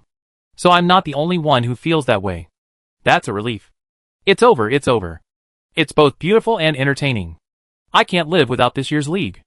The comments were chattering. Lin Lusheng, sitting cross-legged while watching the live stream and listening to the commentary, also raised his first question of the day. Why do I feel like a fight is about to break out in the commentary booth? Li Lianyun usually handled gossip-like matters, but today he suddenly fell silent. It was mainly because of the affairs of the military's top brass, which were completely outside his scope of gossip. So, unexpectedly, Lin took the lead. Mu Ning and Hua Qing had a conflict while attending the military academy's affiliated high school. Before the conflict, they were close, often hanging out together, like brothers. Back then, They agreed to attend the Federal Military University together. Later, Hua-Qing broke his promise and chose the Zhongji Military University. In anger, Mu Ning chose the Heqing Operations Academy and threatened to lose miserably in the league. Later, their teams were evenly matched, with the outcome never being decided. After 2 or 3 years of competition, their conflict had largely subsided, but a dispute over a spot ignited their feud. At the time, it was the selection process for the 3rd Battlefield's Vanguard unit. Command and operations positions were clearly unrelated, and Mu Ning had been eager to once again stand shoulder to shoulder with Hua-Qing. However, during that selection, Hua-Qing withdrew for unknown reasons, handing the opportunity to someone else. Upon learning of this, Mu Ning and Hua-Qing had a heated argument, leading to the current situation. This was a deeply personal matter, and Li Lianyun couldn't help but wonder, Shaoan, how do you know all this? And Lin held his forehead, looking reluctant. And Hua-Qing is my brother. When he was little, his brother loved playing with Mu Ning, constantly flaunting their unbreakable brotherly bond. Whenever Lin saw them, he wanted to leave. Later, after hearing his brother's stories more often, he naturally learned all about it. Even now, whenever Hua-Qing sees Lin, he still occasionally pulls him along to reminisce about the days when he and Mu Ning were together. And Lin really wanted to ask his brother why he chose to abandon their friendship. A single stone stirred up 1,000 waves. The moment Lin's words were heard, the room, which had been tense about Noel, erupted in a commotion, most of them expressing surprise at the fact that Hua-Qing was Lin's brother. And Lin was Lieutenant General An's son, they all knew it. However, few knew that Major General Hua-Qing, the Commander-in-Chief of the 5th Battlefield, was also Lieutenant General An's son. At that moment, someone suddenly sighed, the world is such a vast world of relatives. Hearing this, Titia asked Yuan-Su and Lin, do you have any relatives or friends in the military that we don't know about? His question piqued the curiosity of the others, and they all cocked their heads, awaiting their response. At this point, Li Lianyun thought of another person, and Yu Tai and Dr. and Bewley both have the surname, and aren't they your relatives? Lin, This time, it was Yuan Suan who answered first, Anton, no. Yuan-Su nodded in agreement. Our Anton has no connection to the An family, and she's not from the Federation. She changed her name to make it easier to live in the Federation, so Anton isn't. And Lin also said, and Yu Tai isn't my relative. I didn't know her before. So Li Lianyun's question came up again. So where is your doctor originally from? What's his name? Yuan-Su frowned. I don't know. Li Jia couldn't help but chime in. Why are you asking so much? He's not related to you. Li Lianyun. Oh, I'm just curious. As the conversation ended, Noel's match officially came to an end. In the final stage, Noel's condition remained good until the end of the game, the instructions stopped, the operation panel went black, and the first round of the game was settled. Only then did Noel finally come to his senses. Chapter 137. While waiting for the final results to be released, Noel twirled her fingers. She was a little nervous. If she didn't perform well in the first round, the pressure would be even greater in the second and third rounds. The commentary continued. Some expressed regret for their mistakes, while others lamented their stupidity. The students, still awaiting the results, were increasingly unsure. How about we make a bet? Noel paused, looking at Horace, who was speaking beside her. Horace, let's bet on who wins today's match. The winner can make a request of the loser, and the loser must do it and can't refuse. Noel, I won't bet. Horace persisted. Don't you want to know who I am and what I want to do? This is a great opportunity. Noel, I don't want to know. Horace, okay, then I take this as your agreement. I look forward to the results of our match. Noel, you're playing rogue. Horace, but not as rogue as the young lady back then. This discussion instantly eased Noel's nervousness. Soon, the results came in. After a last-minute effort, Noel finally achieved the same score as Horace, while Anyuta barely surpassed them. Seeing the results, Horace chuckled softly. Not bad, young lady. Although you abandoned Weston, you haven't forgotten the skills you learned there. The first match concluded, and the players were asked to leave the field to prepare for the second match. The broadcast sounded, and the operators turned one by one, heading to their respective preparation rooms. Before leaving, Horace deliberately passed by Noel and said, I wonder how long your skills can last. Noel's steps paused briefly as he heard these words, and then he continued on his way to the preparation room. It was Titia who greeted her with alacrity. Little Noel, you worked so hard. Well done. Yi Chung, standing next to Titia, raised a hand like hers. It wasn't easy. Noel, well done. Noel stepped forward, raised both of his own hands, and high-fived them. Thank you. When Casey stood aside, arms folded, the points from this match are decent, but not where we need to be. Don't get complacent. There are 2 more matches to go. Get ready quickly. Only if you win both will you truly be victorious. Noel looked at Casey's face and slowly let out a gentle smile. Okay, Ms. Analyst. When Casey couldn't help but look away at this smile. Noel stopped looking at her and came over to Yuan Swain, but he didn't pull her hand and jump for joy as usual. Her right hand dangled, clutching the hem of her shirt. Her pupils darted before she finally looked at Yuan Swain's face. And then, what do you think of my performance in the first match? Was it all right? Yuan Swain, not bad. I win next time. Despite the pressure typical of a commander-in-chief, Noel didn't seem to feel the same surge of pressure as before. Instead, she felt relieved. Suddenly, she grasped Yuan Swain's right hand tightly with both hands, and said with extraordinary seriousness, Okay, I definitely win the next match. The second and third matches began and ended quickly. Noel, consumed by the desire to win, ignored Horace. Seeing her lack of reaction, Horace lost interest in speaking as well. The final results of the third match came in. The combined results from all 3 matches showed that Noel had won, earning 2 points, with the team accumulating 5 points. And Yutai earned 1 point, with the team accumulating 6 points. Horace scored no points, with the team accumulating 6 points. Seeing this result, Horace didn't feel any resentment at losing to Noel, but rather accepted it calmly. Good, you won.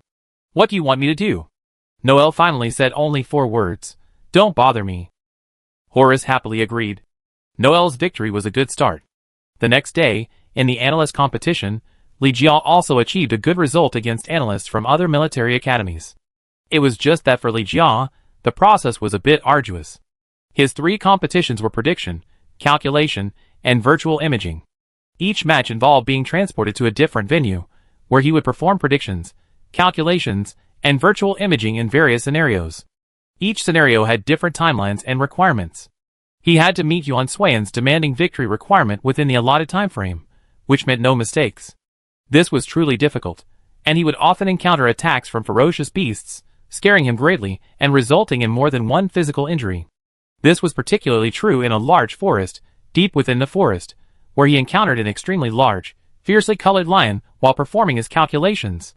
This creature was the most ferocious beast in the forest. Its body was enormous, its black fur streaked with white hairs. One of its legs was almost as big as 2 of Li Jia's. A single kick from it would have been enough to kill Li Jia. It was featured on an animal show Li Jia loved watching. The show's presentation of other animals was humorous, but with the giant lion, the show took a decidedly serious turn. The show explained the giant lion's ferocious nature. Nothing edible could get near it. Once spotted by it, it was doomed. To date, no living creature has ever escaped its claws alive. So, upon seeing the giant lion, Li Jia was terrified and fled. Mindful of the outcome of the match, he kept calculating and predicting as he fled. The commentators watching were unsure whether to call him courageous or cowardly. Despite desperately fleeing, screaming for help, and facing extreme distress, Li Jia not only managed to deliver the answer with his ultimate skill, but also perfectly predicted the giant lion's movements, ultimately escaping and winning. I thought they would offer some comfort after the match, but instead, all I got was laughter after laughter. Sui Fengfei, in particular, laughed the loudest, making Li Jia want to throw him in there and let him experience the same feeling of being pursued and bitten by a giant lion. In reality, Li Jia was the only one suffering in this match. Not only his teammates were enjoying it, but the audience was also delighted. Immediately, posts about Li Jia's escape were pushed to the top of all the major forums on Starnet. As soon as Titia read the post, she shared it with their group. Titia, the analyst's ultimate escape is explosive. Explosive. Titia, to see how strong a person's survivability is, look at the actions of coalition analyst Li Jia. Titia, this is hilarious. This escape is too cool. Titia, look, look.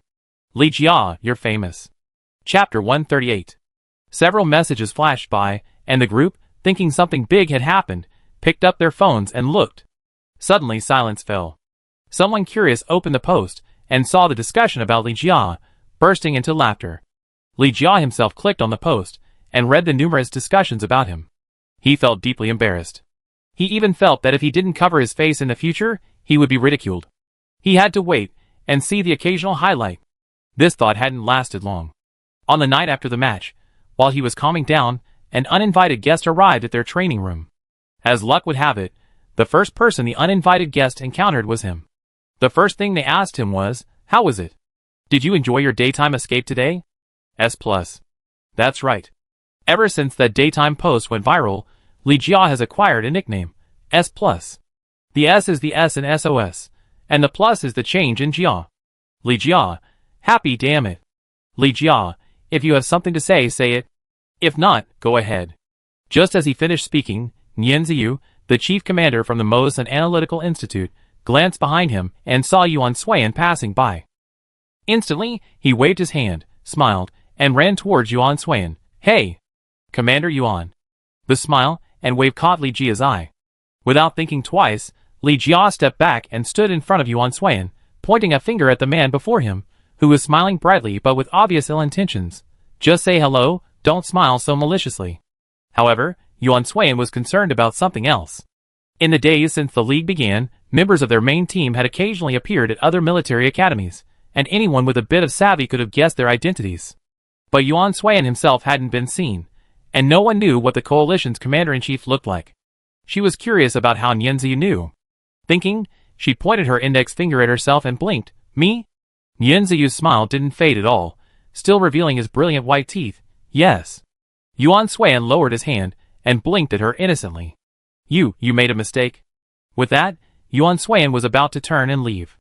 Seeing this, Nian Ziyu hurriedly took 2 steps, blocking Yuan Suiyan's path. Yuan Suiyan paused, and Li Jia, standing nearby, asked, "What are you doing?" Nian Ziyu's smile faded, the bright white teeth gone, and her narrowed eyes seemed a little wider. "I have a friend named Yushi, and he told me about you." To be honest, it wasn't Yushi who brought it up. He sensed something was wrong and pressed the issue. However, Yushi didn't know Yuan Suiyan was the commander-in-chief of the coalition forces. He only knew that Yuan Suiyan was a student at the Federal Military University, and was Yuan Su's sister. The little he learned from Yushi wasn't a big deal. Yuan Suiyan's expression remained calm, unmoved. "Should I know her?" Some time ago, Yuan Suiyan had learned from Li Si that Yushi was also a friend of her brother's. The 3 of them had known each other since high school, and were the only close friends they kept in touch with. That day's encounter was indeed a coincidence. Yushi was on his way to an internship, and he happened to run into Yuan Suiyan. Yushi told Li Si about it, and Li Si sensed a certain boastfulness in the story. At first, Li Si was skeptical. He felt Yuan Su wouldn't let Yuan Suiyan go out alone, so he asked her about it. Since there was nothing to hide, Yuan Suiyan honestly agreed. When Nian Ziyu mentioned Yushi's name, Yuan Suiyan knew what was going on without even thinking. She didn't deny knowing Yushi, nor did she deny it. Her implication was that it depended on what Nian Ziyu wanted and her purpose in seeking her out. Whether or not they knew each other depended on the circumstances. Nian Ziyu was, after all, the commander-in-chief of the Mosan Analytical Institute, so the implication was understandable.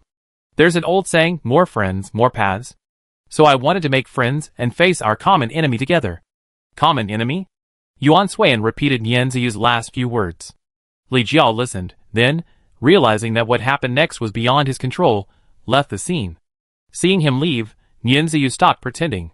The bright, innocent smile on her face faded, and a hint of intelligence suddenly appeared on her face. Yuan Suiyan inexplicably thought of Imolan, and the few people who had accompanied her on the train.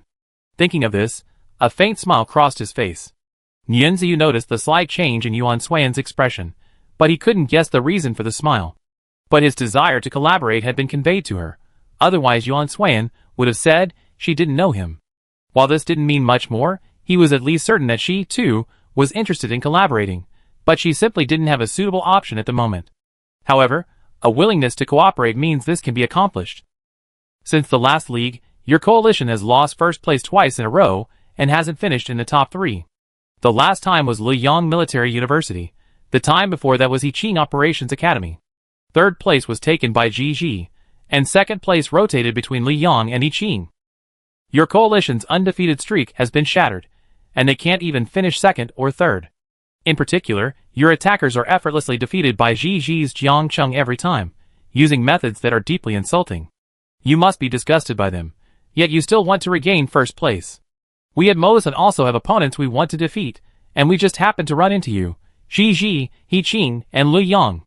We also want to defeat Ji's attacker, Jiangcheng, and both He Qing and Lu Yang's commanders are not bad. He Qing's Weisheng Nanlu High School graduated from the command academy run by the Federal Supreme Command Center. He demonstrated his prowess upon entering He Qing, and immediately after entering the league, he defeated He Qing. Qing went from last to second, then directly to first the next year. This year, she becomes the commander-in-chief of He Qing. I imagine he spared no effort to secure first place. Not to mention Shen Changkong of Leong.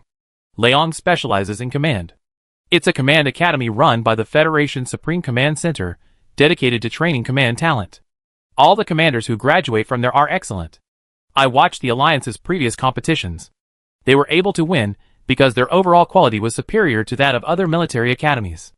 The Alliance has fallen behind in the past 2 years, not because of a decline in overall quality, but because the overall quality of all our military academies has improved. Now, judging solely by individual strength, we're all on par. We're all commanders-in-chief.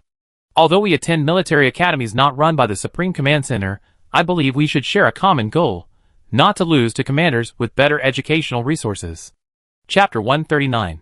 Since we share a common goal, I think we can be friends for now. As Nian Ziyu finished his last words, the small lounge suddenly fell silent. The other party had said a lot, but Yuan Suiyan, after listening to them, condensed them into a single sentence. The other party believed they had a common opponent, so they could cooperate. While cooperation was certainly good, Yuan Suiyan actually preferred to defeat all opponents single-handedly. For her, cooperation was just the icing on the cake. Furthermore, cooperation should require an exchange of interests. Merely declaring a common opponent doesn't count. Yuan Suiyan, what do you want? Nian Ziyu's smile faltered slightly. Any other commander would have probably agreed to what he had just said, but she didn't. Not only that, she wasn't even slightly affected by his words. As for this question, it was no longer about cooperation under a common opponent, but cooperation under an exchange of interests. To put it bluntly, an exchange of interests means that both sides want to take advantage of the other to achieve their own goals. What else could the coalition's goal be other than regaining first place? It couldn't be anything else. Thinking of this, Nian Ziyu spoke, you want first place, so in the next competition, we can provide assistance at an appropriate time. Similarly, we do the same, but we only want the top 3. Yuan Suiyan, top 3? Nian Ziyu nodded, yes, top 3. Yuan Suiyan didn't believe this. Mohen Analysis Institute already had Gunnison and Mo Lan as contestants this year, but they only wanted the top 3. She didn't believe it. Nian Ziyu truly believed this. In previous leagues, their Mohen Analysis Institute had almost always finished last. As a result, the quality of their student pool in the past 2 years hadn't been as good as in previous years, and the number of applicants had been decreasing year by year. If this trend continued, their Mohen would only get worse year by year. Just when everyone thought that Mohen was probably finished, Gunnison and Mo Lan suddenly demonstrated their true strength in their junior year and entered the league. They were indeed Mohen's hope, but they didn't hold out much hope for first place. As long as they could get into the top 3, at least after this league ended and the next freshman intake began, they would have the hope of new, excellent resources. Suiyan, believing Nian Ziyu was lying, neither agreed nor refused. He simply said, see you at the game, and let him out. Nian Ziyu was momentarily baffled by the other team's final indifference. After exiting, he met his deputy commander, Nar, who was waiting for him. He simply shook his head and said, they're not as easy to fool as we thought. What about you? Nar followed Nian Ziyu, striding forward together. Weisheng declined. Zhongji did agree, but Shi Yushu said he doesn't represent everyone in Zhongji. Nian Ziyu's smile had long since vanished from his face. After hearing Nar's words, a look of fatigue etched itself across his narrowed eyes. His brow furrowed slightly, his gaze fading into a haze, as he stared ahead. He couldn't tell what was going on, but he finally muttered, just as he said, this year's league will be even tougher than previous years. Hearing the hint of weakness in his voice, Nar comforted him, trust them. With them around, we might not lose so badly this year. Nian Ziyu stared ahead, the slightest hint of fatigue transforming into determination. No, this year, we must be in the top 3. No matter what. At the very moment, he made up his mind. Another uninvited guest arrived in the coalition's lounge. It was lunchtime, but many of the coalition soldiers had already finished their meals and followed Yuan Suiyan to his intense training. Only Lin and Yongrong remained, having finished their nutrient solution, and were cleaning up the mess. Yongrong was the first to speak. He casually tossed the nutrient solution bottle aside, and quickly stepped forward. You're the commander of Li Yang's deputy main force, Mu Yabai, right? Mu Yabai had a very distinctive appearance. He had eagle-like eyes. Even from looking at photos before, I could sense his gaze was exceptionally sharp compared to others. His straight brows, though soft, couldn't suppress the sharpness in his eyes. Perhaps it was natural. It was also because of these eyes that others looked at him with an air of inaccessibility, as if their gaze would sting them if they got close. But now, he appeared wearing gold-rimmed glasses. The lenses effectively masked some of his sharpness, and with a beauty mark on the tip of his nose, he looked regal, a presence that was to be admired from afar, not to be touched. As he greeted him, she secretly admired him. Wow, this little guy looks so good with glasses on. If those girls were watching this live stream, they would be completely captivated by his face. Their coalition wasn't without its handsome men, like Lin and Yuan Su, but they weren't nearly as impressive as Mu Yabai gave off. Rongyi immediately resolved to protect the women of their coalition, and not let them get away with him. Rongyi was the first to greet them, and Mu Yabai followed suit. Hello. As he said hello, Mu Yabai extended his hand, intending to shake hands. Rongyi hesitated, figuring a handshake wouldn't be a big deal, so he extended his hand. As their hands met, Mu Yabai continued, I saw your match and saw that you're incredibly impulsive. Your victory over the other military academies besides ours was pure luck. I hope you keep up the good work. Pure luck completely dismissed Rongyi's shooting ability. His current skills weren't exactly exceptional, but they were barely at Li Lianyan's level. To say that was a slight. At this point, if it were Sui Fengfei or Lin Lusheng, they would have exploded on the spot, demanding to know why he said that. But Yirong was a Sagittarius after all, and his experience reading detective novels taught him that even if he was angry, he couldn't lose his temper. This person was definitely trying to provoke him, and if he lost his temper, he'd be in trouble. Yirong, if you're deliberately provoking me, you're mistaken. Even if I have a problem, I can handle it myself. You just need to take care of yourself. I won't fall for your tricks. While the two of them exchanged greetings, and Lin had finished a quick cleanup. As Yirong finished his words, he approached Yirong, looked at the man before him, and asked simply, Are you here to see me? Tomorrow was the final day of the individual competition, which was also theirs to direct. At this moment, Li Yang's deputy main force commander suddenly arrived. And Lin figured he had nothing else to do but to see him. Chapter 140. Releasing his hand, Mu Yabai offered Lin a polite smile. Hello. And Lin returned his hand, a formal greeting. Mu Yabai was the first to release his hand, his eyes deliberately glancing at Yirong. Let's talk. His look was a sign that Lin wanted to speak with him alone. He wanted Yirong to leave, but Yirong didn't understand and didn't move. Finally, Lin spoke to Yirong. Why don't you go train first? I'm almost done here. I take care of the rest later. Yirong, who had been struggling to clean up, felt a sense of relief and a much better mood upon hearing Lin's words. For Yirong, cleaning up was a better option than putting him through the rigors of training. Yirong, really? No regrets? Lin, really? Yirong excitedly took a step forward, saying, I'm leaving then, and scurried off towards the training room. After watching him leave, Lin and Mu Yabai also found a place to sit down. Out of courtesy, Lin poured Mu Yabai a glass of water.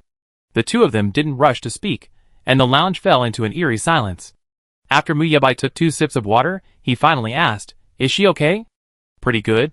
And Lin didn't immediately register the she, he just said it subconsciously. Only after he finished speaking did he realize that the she he was referring to was Yuan Suiyan. Yuan Suiyan had specifically highlighted a group of people from various military academies, and Mu Yabai happened to be first on the list. Furthermore, Yuan Suiyan had occasionally asked him if he played Heretic, so Lin assumed they knew each other and had played Heretic together before, though for some unknown reason, they had stopped playing together. But Lin couldn't figure out one thing. How did they recognize each other? He hadn't seen Yuan Suiyan meet anyone privately, and judging by Yuan Suiyan's question, they hadn't met each other before. And Lin thought so, and asked the same question, but he changed the subject. Aren't you planning to reconcile? At this question, Mu Yabai's gaze suddenly fixed on him, making Lin's skin crawl. Mu Yabai repeated the word, reconcile? Although the man before him was only a deputy commander, the level of attention Yuan Suiyan paid to him indicated that he was definitely not ordinary. Although Lin didn't know what was so special about him, he simply felt that this person should not be underestimated. If he relaxed while talking to him, it would probably be the end. Lin, yes. Mu Yabai stared intently into Lin's eyes. Did she tell you about us? The question was asked softly, and coupled with his gentle, coaxing tone, and Lin suddenly felt as if he were being enveloped in soft fur, soft and warm. The discomfort and tension he had felt before seemed to dissipate slightly. Even so, Lin didn't give in easily. Yes. And Lin nodded, and Mu Yabai softly asked again, so what did she tell you? Mu Yabai looked harmless at the moment, but those sharp eyes Lin couldn't ignore. Although he felt somewhat more relaxed, when he looked into those eyes, he felt a sense of being seen through, a feeling that made Lin extremely uncomfortable. This discomfort was very different from the comfort Mu Yabai gave him during his casual conversation, a tension that was torn between the two. At this point, Lin had another question. How could two different feelings coexist in one person? He felt like if he continued, he'd be exposed, so he changed the subject. You didn't come to me to ask these questions. Mu Yabai let out a faint smile. You just lied.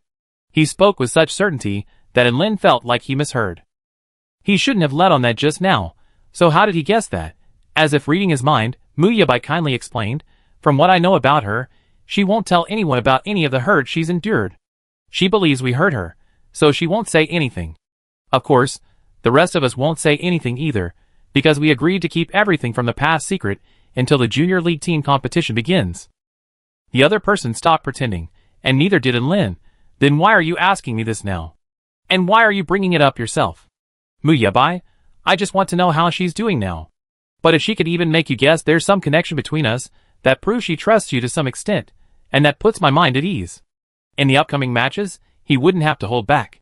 As Mu Yabai spoke, his raised eyelids relaxed a little, and with a hint of his smile, Lin's nervousness eased even more. Although he didn't know what had happened between them, his expression couldn't be deceiving. At least this person's current concern for Yuan Sui was genuine. And Lin also took a sip of water. Just as he swallowed it, he received another question from Mu Yabai. Before coming here, I looked up some information. You are the son of Lieutenant General and of the 2nd Battlefield, right?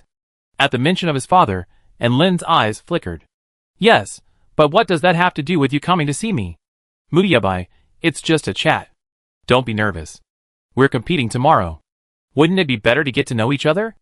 After hearing this, Lin realized something wasn't quite right with him today. He had too many problems, and was too nervous. Perhaps it was because Yuan Sui Andu had specifically pointed them out, telling him to be more careful during the competition.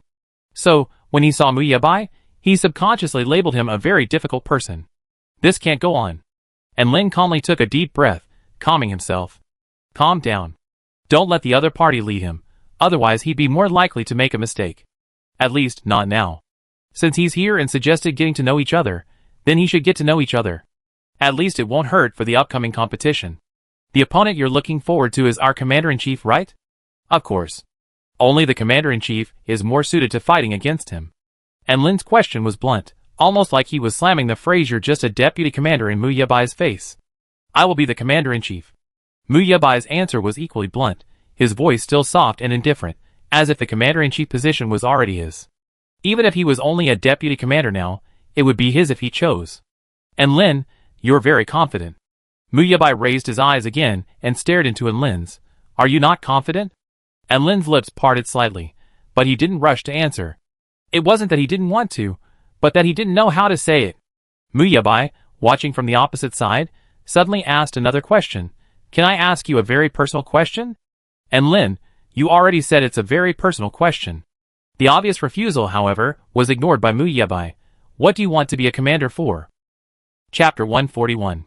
What's the purpose of being a conductor? Breaking down this question, Mu Yabai believes he has a purpose, just as he believed Yuan Sui had a purpose back then. But what purpose could being a conductor have? And Lin, what about you? Why did you choose to be a conductor? It was just a simple rhetorical question, but Mu Yabai sensed a subtle difference. I can say without a guilty conscience that I did it simply to be a conductor. What about you? Can you say that without a guilty conscience? After another question, and Lin appeared unchanged or unwavering, but Mu Yabai sensed a change in his expression. He was quiet, his previous confidence slightly shaken, but judging by his demeanor, he didn't seem to be aware of it. And Lin, of course, I chose to be a conductor simply to be a conductor. Hearing this, the barely perceptible smile that had graced Mu Yabai's lips faded, and he pulled a small device from his pocket and placed it on the table. As Lin watched, a strange fragrance filled his nose. The moment he caught the scent, he felt even more relaxed than before. Suddenly, he understood why he had felt two different emotions towards Mu Yabai. And Lin was genuinely nervous around Mu Yebai, and the reason he slowly relaxed was because of the fragrance. His father, who suffers from insomnia, currently uses this incense called deep sleep. Using even a tiny amount in daily life can truly help one relax from any tension. However, regular use by people without insomnia can still cause some side effects. Excessive use can lead to irregular sleep patterns. Therefore, aside from those with insomnia, most people without the condition generally avoid using it. Mu Yebai, I apologize for using deep sleep without your permission. This was so we could have a better conversation. I hope you don't mind. As he spoke, Mu Yebai held his eyes, his sharp eyes softening slightly. But beneath his gentleness, a sharp edge emerged that didn't betray any weakness. And Lin watched, his words completely suppressed. Ultimately, he could only utter, I don't mind. Today, I spoke with you. Honestly, I'm very disappointed. Mu Yebai stood up, and put deep sleep back into his pocket. You won't be my opponent in tomorrow's match. With these final words, Mu Yebai turned and left, leaving Lin alone in the lounge to digest their conversation. He seemed to have gained nothing from the other party, while the other party seemed to have completely understood him. This perception made Lin feel very uneasy. He was sitting at the moment, but he felt a chill deep in his heart, a chill that spread from his ankles to his heart. It would not completely disappear until he woke up the next morning after tonight's training. The command competition was different from the operator competition. They used a promotion system, with 2-on-2 competitions to determine the top 3. The military academies had their own places, and when the 2-on-2 competitions were held, one academy would be eliminated from the first round and directly advance to the second round. The one with the bye, confirmed by the commentary desk's drawing, became Liyang. In the first round, the coalition forces faced Qiji, Mosin faced Weixing, and Hiqing faced Zhongji. The command platforms of both sides were placed very close together, with a distance of 1 meter between them. They were practically touching, and the commanders from both sides could even converse. When Lin faced Qiji's Ibida Tattle, he quickly discovered that the local commander's style favored swiftness and force, with no regard for sacrifice. As long as he could achieve victory, he would ignore everything else. Even if his soldiers were facing a sea of fire, he would force them forward, risking their lives to achieve his objectives. And Lin was deeply displeased with this. A commander's duty was to preserve the lives of his soldiers to the greatest extent possible and achieve ultimate victory. The other side's actions were no different from disregarding life. And Lin, you're sending your soldiers to their deaths. If you keep fighting like this, even if you win, you have very few soldiers left. Don't you think your soldiers' lives are worth their lives? Ibida Tattle rolled up her sleeves. I also want to ask you, is it really okay for you to protect your soldiers so well? They all have to be on the battlefield. With such a defensive-focused style, I wonder if you're trying to cripple them. And Lin, a commander's job is to give his soldiers more chances to survive. Only by surviving can they have a future. Ibida Tattle, the future should be created, not protected. A commander's mission is to lead his soldiers to victory, and create the dawn of the future. Only with complete victory can one truly speak of the future. And Lin, but you're sending them to their deaths. Ibida Tattle, aren't you also sending them to their deaths? As soon as these words were spoken, the eastern part of the battlefield under Lin's command suddenly suffered heavy damage. The group of men who had been waiting there in peace were suddenly attacked from the very direction Ibida Tattle had sent his men through the flames. In an instant, Lin suffered heavy casualties, and a draw was reached between him and Ibida Tattle's forces. The brief exchange between the two was fully recorded on the live broadcast. The commentary panel also discussed their heated exchange. Luo Lianhua, we just heard a discussion between Lin of the coalition and Ibida of Zhiji. Their views on command responsibilities clashed sharply, and their leadership styles clearly demonstrated this. What are your thoughts? And Hua Qing spoke first. It's a good thing that both students have their own perspectives, and they both have their own valid points.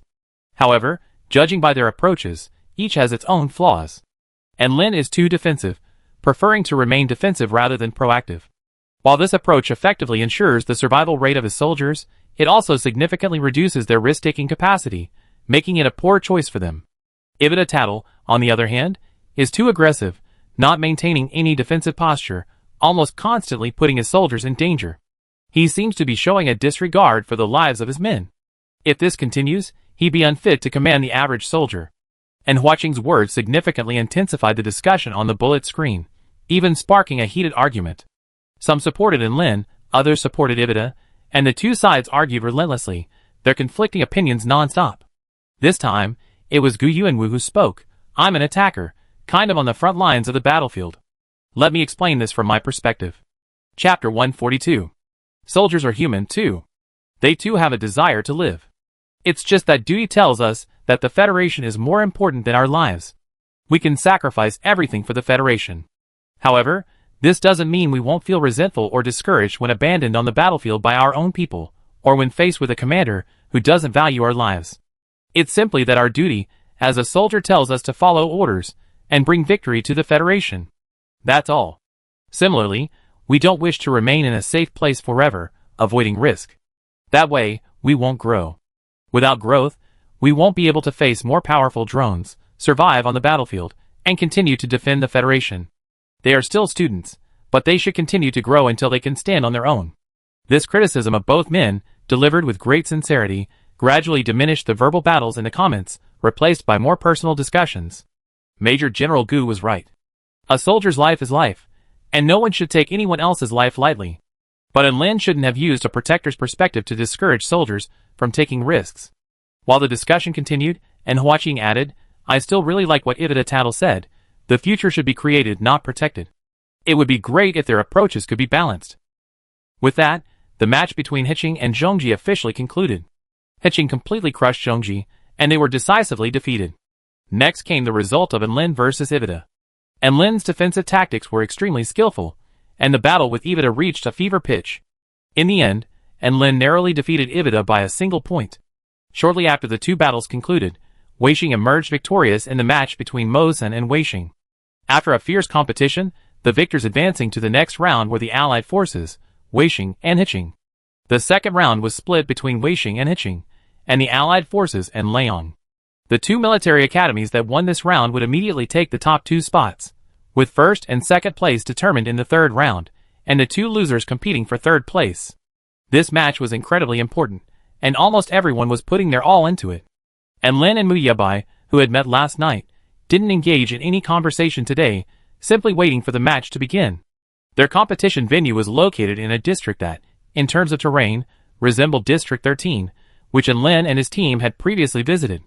The hidden locations for the supplies were also very secluded, making them difficult to find. At this point, the commander's combat skills and meticulousness were crucial.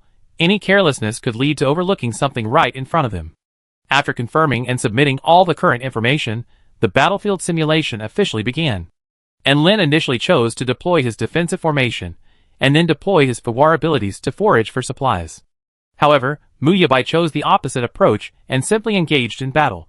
Mu Yabai unleashed his Fawar abilities, his command seamlessly conveyed to his key team leaders without moving his lips. The assault team will proceed along the 35 degrees southeast point, heading towards coordinates X66501, Y33210. The vanguard team will prepare, and be ready to attack at any time. After these two commands were issued, his team began to move. The assault team raced towards their designated destination at breakneck speed, precisely where Lin's second squadron was located. Just as the enemy assault team was about to arrive for the assault, Lin reacted swiftly, commanding the second squadron to counterattack and evacuate. This was just the beginning. It wasn't the time to lose any soldiers. Although the second squadron's counterattack was timely, once the two sides engaged, the assault team still eliminated 5 of its members, leaving 15 remaining to evacuate. Luo Lianhua observed the scene and remarked, Li Yang's classmate, Mu Yabai, was very decisive. Right from the start of the match, he eliminated several of the opposing team's soldiers. His approach was quite different from the others. And Huaqing, yes, we can see that when it comes to gathering supplies, other commanders almost always choose to search for supplies first and then engage in battle. Mu Yabai's approach is quite different. I think he's planning to fight first and then search for supplies, or perhaps even fight and search at the same time. Luo Lianhua, searching for supplies while fighting shouldn't be possible. Doing so would completely divide the commander's attention into 2 parts, and both would require meticulous operation. Any mistake, such as not paying attention to the opposing team, could lead to failure and a loss of initiative. As she said, dividing one's attention into 2 parts is a dangerous thing, and that's exactly what Mu Yabai did. So, while Lin gained points on supplies and lost points on numbers, Mu Yabai gained some points on both sides. Li Yang's men watched this maneuver with mixed emotions. Shin Chongkong, in particular, was particularly moved when he saw Mu Yabai split into 2 without error. This is just the beginning. How long we can hold out is another matter. Caught off guard, and Lin immediately understood Mu Yebai's plan and decided to adjust it.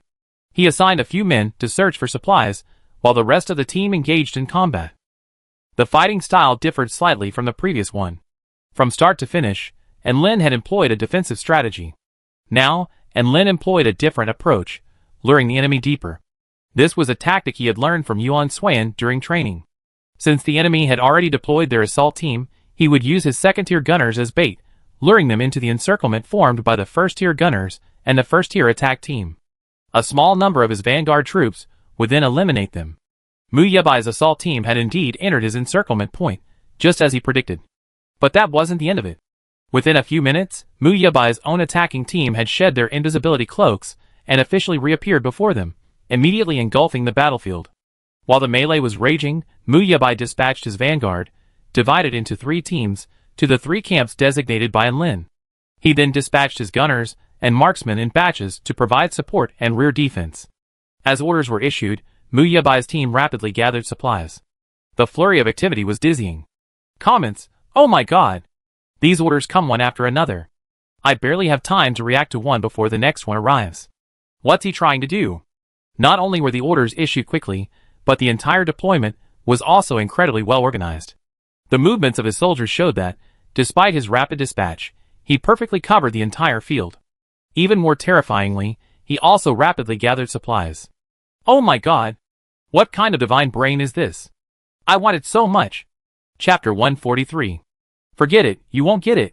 Luo Lianhua, we've seen that Mu Yebai's command objectives are crystal clear, and he's keeping the entire field under his control. This kind of command, especially when splitting his attention without making any mistakes, is a rare skill. It seems Li Yang has gained another powerful commander this year. And Hua Qing, but I'm curious. Mu Yebai's Fawar ability is S level, while Liu Yang's overall command ability is A level. Given this, why is Mu Yebai still only a deputy main commander? The person who answered him was Liu Yang's team instructor, Philly. Liu Yang has never valued Fawar ability, but rather individual strength. Liu Yang determines positions based on individual strength. If Mu Yebai wants to become Liu Yang's overall commander, he must prove his ability in the competition. Otherwise, this year, he will only be a deputy main commander. A simple sentence, yet it revealed a lot. Mu Yebai is interested in competing for the position of Liu Yang's chief commander, and this individual competition is his chance to prove his abilities. Liu Yang is known for its fierce competition, so anyone who has achieved their current position is highly skilled. The only way to secure the desired position is through continuous competition. Based on Mu Yebai's current performance, he's already excelling. If he can win the individual competition, he might even have the opportunity to challenge Liu Yang for chief commander. Upon hearing this news, the reporters backstage were eager to try their luck. They had no choice but to interview Mu Yebai and Shinchang Kong of Liu Yang after the competition. The competition between Mu Yebai and his juniors at the same school, this is incredibly exciting news. During his time at school, Mu Yebai had never demonstrated his true abilities, always maintaining average command grades. Everyone on campus considered him a man of limited ability. Then, one evening during training camp, as he was about to rest, the instructor summoned him to the office for a conversation with General Yuan. General Yuan, the commander-in-chief of the Federation's First Front, and a student at the high school affiliated with the Supreme Command Center, occasionally found time to lecture at their school, and he always benefited greatly from General Yuan's classes. General Yuan recognized his talent among many others, and had privately taught him some things. He considered General Yuan his mentor. Thus, General Yuan knew a great deal about him, including his experience playing Heretic. When he learned that someone was his equal in the game, he wanted to know who that person was, but they had agreed not to discuss their real-life identities, so he didn't know. As for recognizing them now, it was probably a feeling unique to them. The Heretics could modify their humanoid forms at will, but each person's unique characteristics remained unchanged. They recognized each other through this. That's getting off topic. The video message from Admiral Yuan that day contained only one piece of information. The Marshal had a plan. The specifics of the plan couldn't be shared with anyone, but it required the formation of a vanguard team of the finest. Everyone in the vanguard team had to be the Federation's most talented personnel, and this wasn't limited to veterans or new recruits. Anyone with exceptional skills could join. Therefore, the Marshal would pay close attention to this league, hoping to select the future hope from this group of students and train them thoroughly, ultimately recruiting the best into his vanguard team. General Yuan urged him to stop hiding his strength and thoroughly defeat all opponents in this league, securing first place. Being the first to learn of this news, he was naturally delighted. However, he desired more than just the opportunity to win first place. He also longed for another serious match against them. He wanted first place, and they wanted it too. They would all spare no effort, so the first step was to officially secure the position of Liang's chief commander. During training, he had learned the news and demonstrated his prowess. Some instructors agreed to make him chief commander, while others disagreed. Shen Kong, the chief commander who had participated in 2 leagues, also disagreed. Therefore, the principal opted for a merit-based system. As long as he could win the individual competition, he would officially compete against Shen Kong, and the winner would be the chief commander of this league. Mu Yebai's deployment was completed quickly, and his attack was swift. And Lin reacted and immediately adopted a different strategy. Send the majority of the team to engage in combat, using the remaining men to set traps, luring the enemy's main force into them and eliminating them. This was a method he had learned from Yuan Suiyan. If sheer defense failed to reduce casualties, then try a different approach. This was the conclusion he had reached after studying. As the battle erupted, the arena was filled with attacks from hornets, torrents, bats, and meteor showers. And Lin's tactics had a certain effect. After the captain of Mu Yebai's second gunner's team was eliminated, the entire team went leaderless and began to scatter. Mu Yebai noticed this and spoke for the first time during the match. "You haven't learned her way enough." With these words, Mu Yebai quickly reorganized the gunners and led his own team in a brief retreat. He combined the vanguard and 2 attacker teams to attack the southern part of Enlin's battlefield. The gunners and shooters formed separate flanks, separating and eliminating Enlin's other 2 teams. The fighting continued, albeit in a different format. Smoke continued incessantly, and silvery or golden light flickered everywhere. Luo Lianhua, after this battle, we can see that Mu Yebai's attacks are incredibly swift. Although Enlin has been adjusting, the rate of decline remains unabated. Now they switched to a different attack method, with one side employing a blocking attack and the other on the defensive. The current situation has somewhat eased. I wonder how long this will last. And Hua Qing, if nothing unexpected happens, this match will be over soon. Luo Lianhua looked at Hua Qing. "Oh, Commander is so sure. What's the basis for this?" And Hua Qing, "The gap in strength between Enlin and Mu Yebai is enormous. Enlin's overly defensive style hasn't changed much. Mu Yebai outperforms him in attack, defense, and resource gathering." Luo Lianhua, "So, Commander is simply leaning towards Mu Yebai?" This time, Hua Qing remained silent, and the battle finally reached its final stage. Although both sides' attacks were equally powerful, Mu Yebai's various strategies disrupted Enlin's entire plan. Forced to resort to an all-out attack, Enlin sought to reclaim as many points as possible. Finally, the battle ceased, the supply collection was complete, and the timer expired, marking the official end of the match. Mu Yebai's victory was undeniable. Chapter 144. After leaving the field, Enlin immediately reflected on the battle. He suddenly realized that the opponent had controlled the situation from the start. When he tried to recover, it was too late. Ultimately, his defeat was inevitable. This feeling was exactly the same as the one he felt against Yuan Suiyan during training. It was as if, on the battlefield, they were the masters. With this realization, Enlin felt not frustration or resentment at losing, but rather a sense of relaxation. It was as if his loss wasn't due to any fault, but rather to the opponent's strength. At the end of the round, driven by their earlier thoughts, a swarm of reporters flocked to Liang, determined to extract information from him. As the reporters gathered around him, Mu Yebai offered a simple, forward response: "No comment."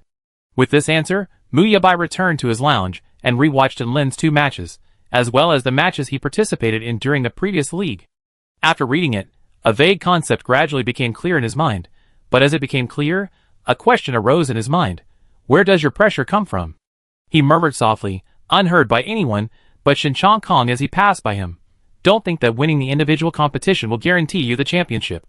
Heching's Pyong sect is no match for someone named Enlin, and you won't win as easily as you did just now." With these words, Shen Kong headed straight into the training room. While others might not have noticed this action, Mu Yebai knew that Shen Kong was beginning to look him in the eye. It seemed like the purpose of his performance had been achieved. He not only wanted a chance to survive, but also to make Shen Kong not underestimate him. Otherwise, his match with him after the individual round would be too easy to win. While Enlin was satisfied, he was met with Yuan Suiyan's gaze. Her gaze was calm, yet it made Enlin's hair stand on end. Yuan Suiyan simply stared at him, saying nothing. and Lin stood silently across from her, expecting her to explode in anger in a moment. Having just lost the match, and Lin felt increasingly guilty as he waited, unable even to ask what had happened. The others stood by, watching the two of them, silent but with great interest. Why you want to imitate me? Yuan Suiyan had watched the entire match. She had always expected Lin to lose, but she hadn't expected Lin to try to imitate her previous playing style. That style of play might be enough against anyone else, but against Mu Yabai? That's simply asking for trouble. Even though they were on the same team, they occasionally compete against each other. Mu Yabai had already mastered these things during their battles. If you continued using your defense, you wouldn't have lost so badly. And Lin, I just think my approach needs some changes. After the last match, Lin immediately rewatched the video. He heard the conversation between his brother and Gu Yuanwu during the commentary. That's why he felt he shouldn't have done that. If he'd chosen to go a little deeper, perhaps he could have won more points. Unfortunately, the result couldn't be changed. He tried to make some changes in this match, but ended up losing even more miserably. Yuan Suiyan turned to Wenkazi and asked, what are the current score gaps among all the military academies? Wenkazi, who had been watching the show, immediately spoke up when she mentioned herself. Li Yang 206 points, He Qing 205 points, Mosin 177 points, Zhiji 185 points, Zhongji 180 points, Weixing 188 points, and the Alliance 181 points. After reporting the scores, Wenkazi also stated her conclusion. In the individual competition, the Alliance ranks third from the bottom. They meet the Commander-in-Chief's requirements, but their scores are still short of the Commander-in-Chief's requirements. 8 points, plus the required score for the next game, a total of 23 points short. After Wenkazi said this, Lin understood what Yuan Suiyan meant without him having to say anything. Next game, I use my preferred style and not yours. Hearing this, Yuan Suiyan nodded and said, attack appropriately. Lin, okay. Only now did Lin breathe a sigh of relief. Yuan Suiyan had just been irritated with him for changing his style without permission, and then reminded him of the points he had to get in the next game. His next opponent was Andrew Lierlia of Salisbury from Weixing. This was Weixing's first time participating in the league. Their secondary team had performed well in the individual competitions a few days ago, so their secondary team's command must have been good. Since they had no previous footage of the opponent and couldn't study their play, all he could do now was listen to the general commander, maximize his own style, and attack appropriately. In the final round, most people's attention was focused on the match between Li Yang and Yi Qing. This was mainly because both Li Yang and Yi Qing had performed very well in command, and Li Yang's new deputy commander was so strong. Many people were looking forward to what kind of sparks they could create. As for the coalition forces and the Weixing, most of the spectators were there because of the buzz generated by Weixing itself, eager to see how far the fledgling Weixing could go. And Lin, tasked with this mission, had only the necessary points to earn and then, depending on the situation, whether he needed more. Whether it was just his imagination, after he had secured the required points, the Weixing commander seemed to have given up on the competition, resulting in his effortless third-place finish. After the match, Lin chased after the deputy commander. Why didn't you play seriously? Salisbury Andrew Lierlia. I don't like fighting someone without a fighting spirit. With that, the other party left without a second thought, leaving Lin in a state of disarray. Why did he feel like he'd been constantly being talked about since last night? Had he offended anyone? Putting aside these distractions, Lin returned to the lounge. The results of the command match were in. Li Yang in first place, Yi Qing in second, and the coalition forces in third. Lin lived up to expectations and earned the appropriate score, bringing the coalition's total score to a moderately high position. On the day the individual competition concluded, the top 3 military academies received their awards under their respective commanders. After their acceptance speeches, the reporter conducted a brief interview with all the military academies before concluding the competition. The interviews included, but were not limited to, their opinions on the next competition and their current results. Particular attention was paid to outstanding performers, such as Li Jia, who reflected on their performances and the online discussions. Li Jia, deeply resentful of the discussions, especially his newly acquired nickname, simply used the reporter's microphone to announce, "My name is Li Jia, not S+." This statement immediately sparked discussion among netizens on StarNet. Chapter 145. After the individual competition, the team competition will begin. With 6 days remaining until the team competition, all participating military academy students will gather together for training at the training camp. Due to Li Jia's outstanding performance, Netizens have given the name S+ another meaning. They hope his favorability will soon reach S level, allowing them to see more of him. In short, Li Jia couldn't shake the nickname S+. So much so that during training camp, he was constantly being called S+. At first, he struggled, saying his name was Li Jia, but after hearing it so often, he simply gave up. But when he noticed his resistance had turned into indifference, they stopped calling him S+ and started calling him by his name. Li Jia felt he should be happy about this, but inside, all he felt was strangeness and a slight sense of unhappiness. Why? This why encompassed so many questions, such as why they enjoyed seeing him angry, why they stopped yelling when he was playing poorly, and why he felt lost when they stopped yelling. This question tormented him for 2 days, and he finally came to the conclusion that he was just being a loser. The night he reached this conclusion, Li Jia felt an unprecedented sense of relief. Such a profound sense of relief that he couldn't sleep and decided to go out for some fresh air. There was a small garden behind the training camp, and in the center stood a small fountain, constantly gushing and adding to the garden's beauty. Li Jia chose this small garden as the place to relax. As he sat down on a bench in the garden, about to play with his laptop, he suddenly heard a conversation. "Miss, long time no see. Did you miss me after the match the day before yesterday? You're from the Layton family, right? Did you come to see me specifically to get revenge?" The voices were not far from him, seemingly just behind the flower wall behind him, so he could hear them clearly. Li Jia didn't know who the first voice belonged to, but he clearly knew the second was Noel's. Instantly, Li Jia felt the urge to leave. Eavesdropping is not a good habit. "Don't worry, I don't intend to retaliate against you. I called you out just to ask you in person. Are you willing to let go of the sins committed by your Freya family?" "I'm not." Li Jia, who was about to leave, now became even more determined. Their conversation seemed very serious, and he didn't want to know too much. It wouldn't be a good idea. With this thought, Li Jia stood up, crouched low, and quietly left his spot, leaving the garden completely. Thankfully, the flower wall was high enough that they couldn't see him at all. Even though Li Jia had left, Noel and Horace's conversation continued. Ever since the competition ended, Horace had somehow gotten her contact and added her as a friend. The first 2 days of competition went by uneventfully, until today, when Horace suddenly messaged her, asking her to meet in the garden to discuss something. At first, Noel was reluctant, but Horace said she couldn't admit the past. It wasn't that Noel didn't want to admit the past, she just didn't know how to face it. But she had to give an explanation for these things, otherwise, this matter would never end. That's why Noel had come here as promised.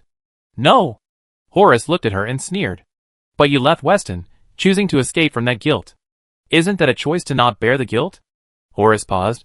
Seeing Noel didn't respond, he continued, "If you wanted to escape, why didn't you flee farther away? Why didn't you show up at the League as a student participating in the coalition? Over a decade had passed, and people's appearances changed as they grew up." The reason he recognized Noel was because of the dance she performed at the League's opening ceremony. While others didn't know what that dance was, Horace knew it.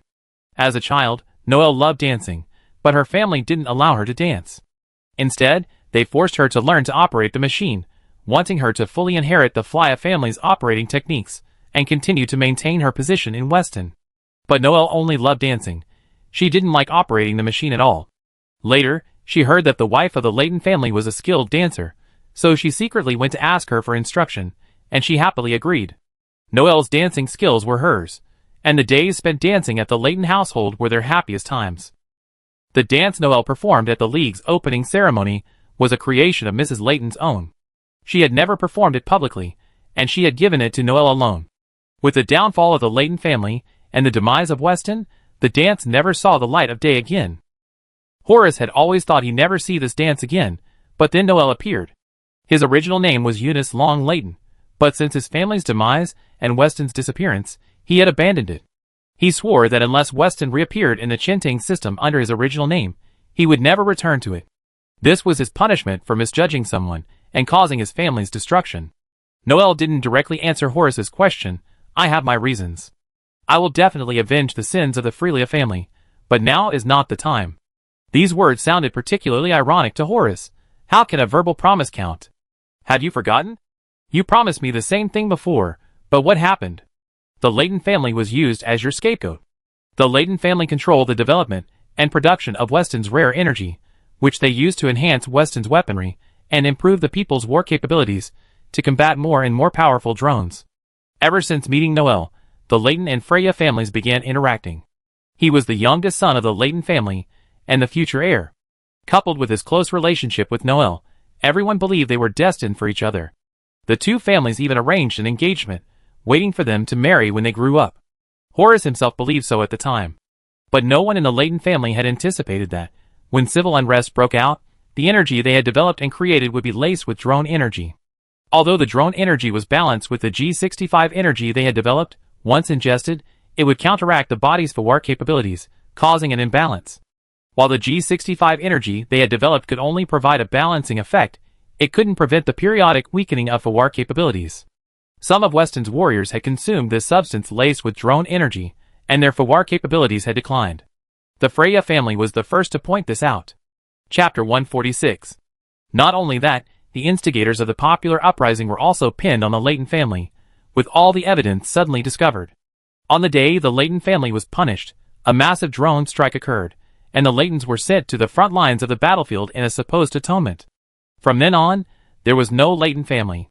And he, the youngest son of the Layton family, survived. Later, Horace wondered who was blaming the Layton family. It wasn't until the Freya family extended their hand to the royal family, and their conspiracy was exposed, that Horace realized that all the sin stemmed from the Freya family. It was because of his acquaintance with Noel that everything that happened.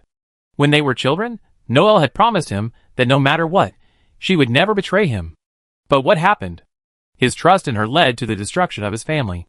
Thinking of the past, Noel's eyes instantly reddened, and he couldn't speak the words he had in his heart.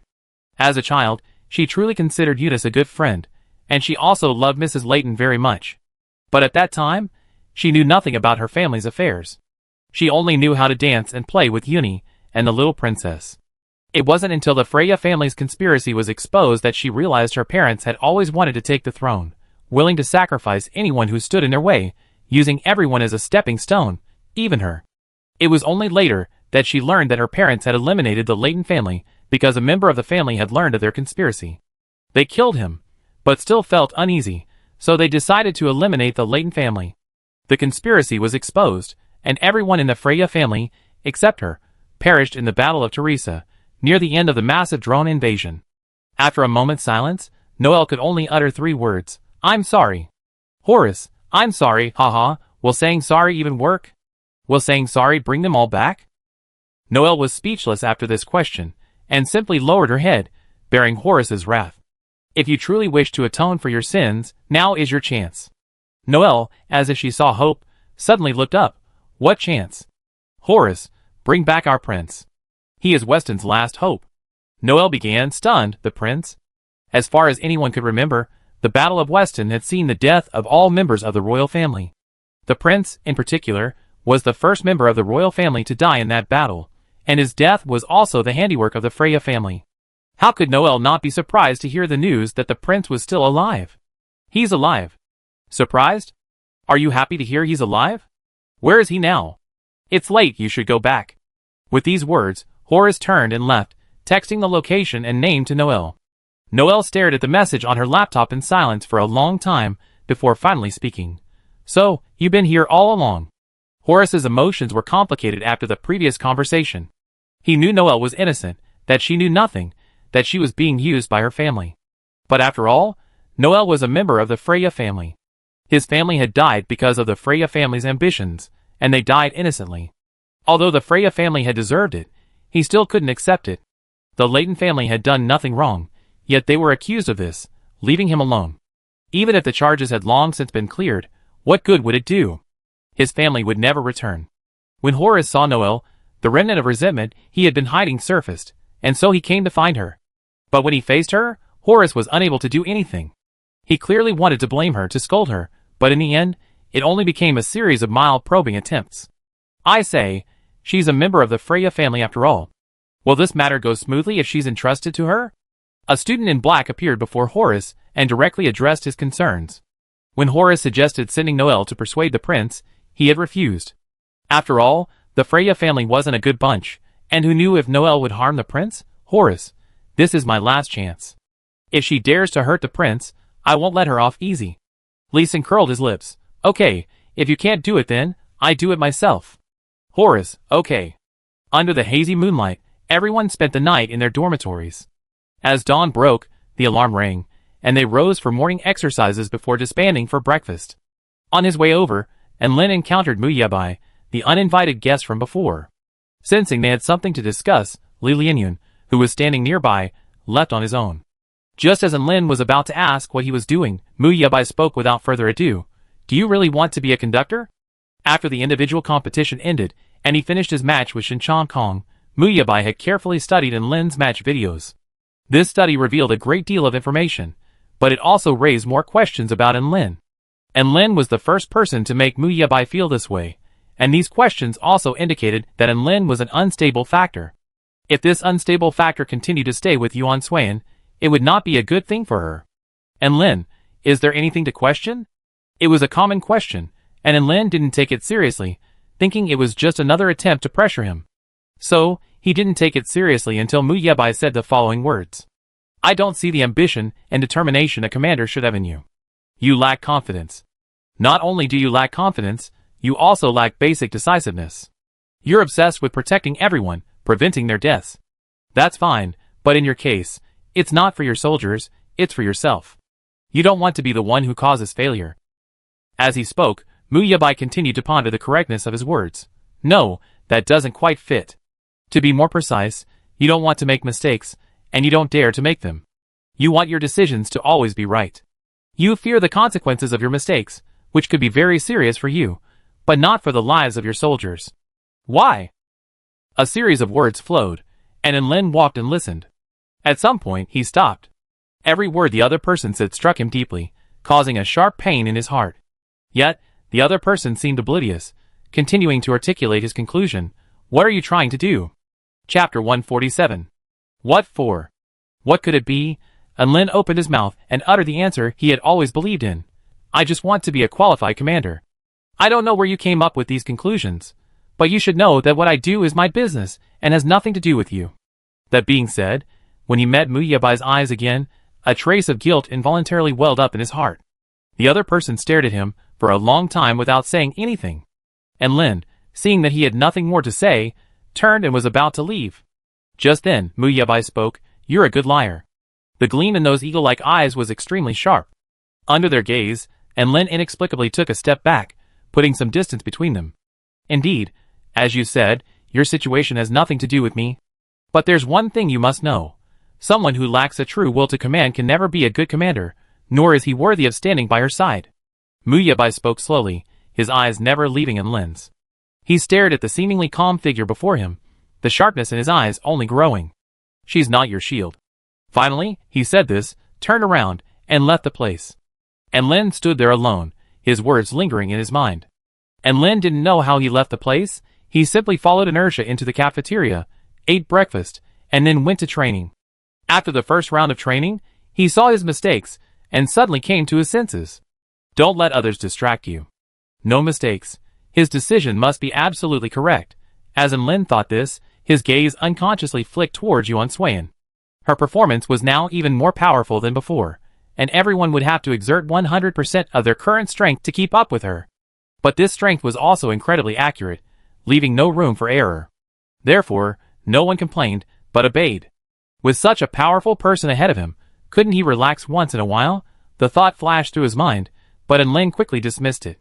Yuan Suan felt someone's gaze on him, and after quickly arranging their training, she approached Lin and asked, Is there anything I can do? Her usual polite yet distant smile now gave Lin a sense of security. Inexplicably, Lin asked a question that even he found strange. How long will we be together? The moment he said it, Lin regretted it. It was as if they were about to separate. Who knew Yuan Suan would give him a serious answer, after college?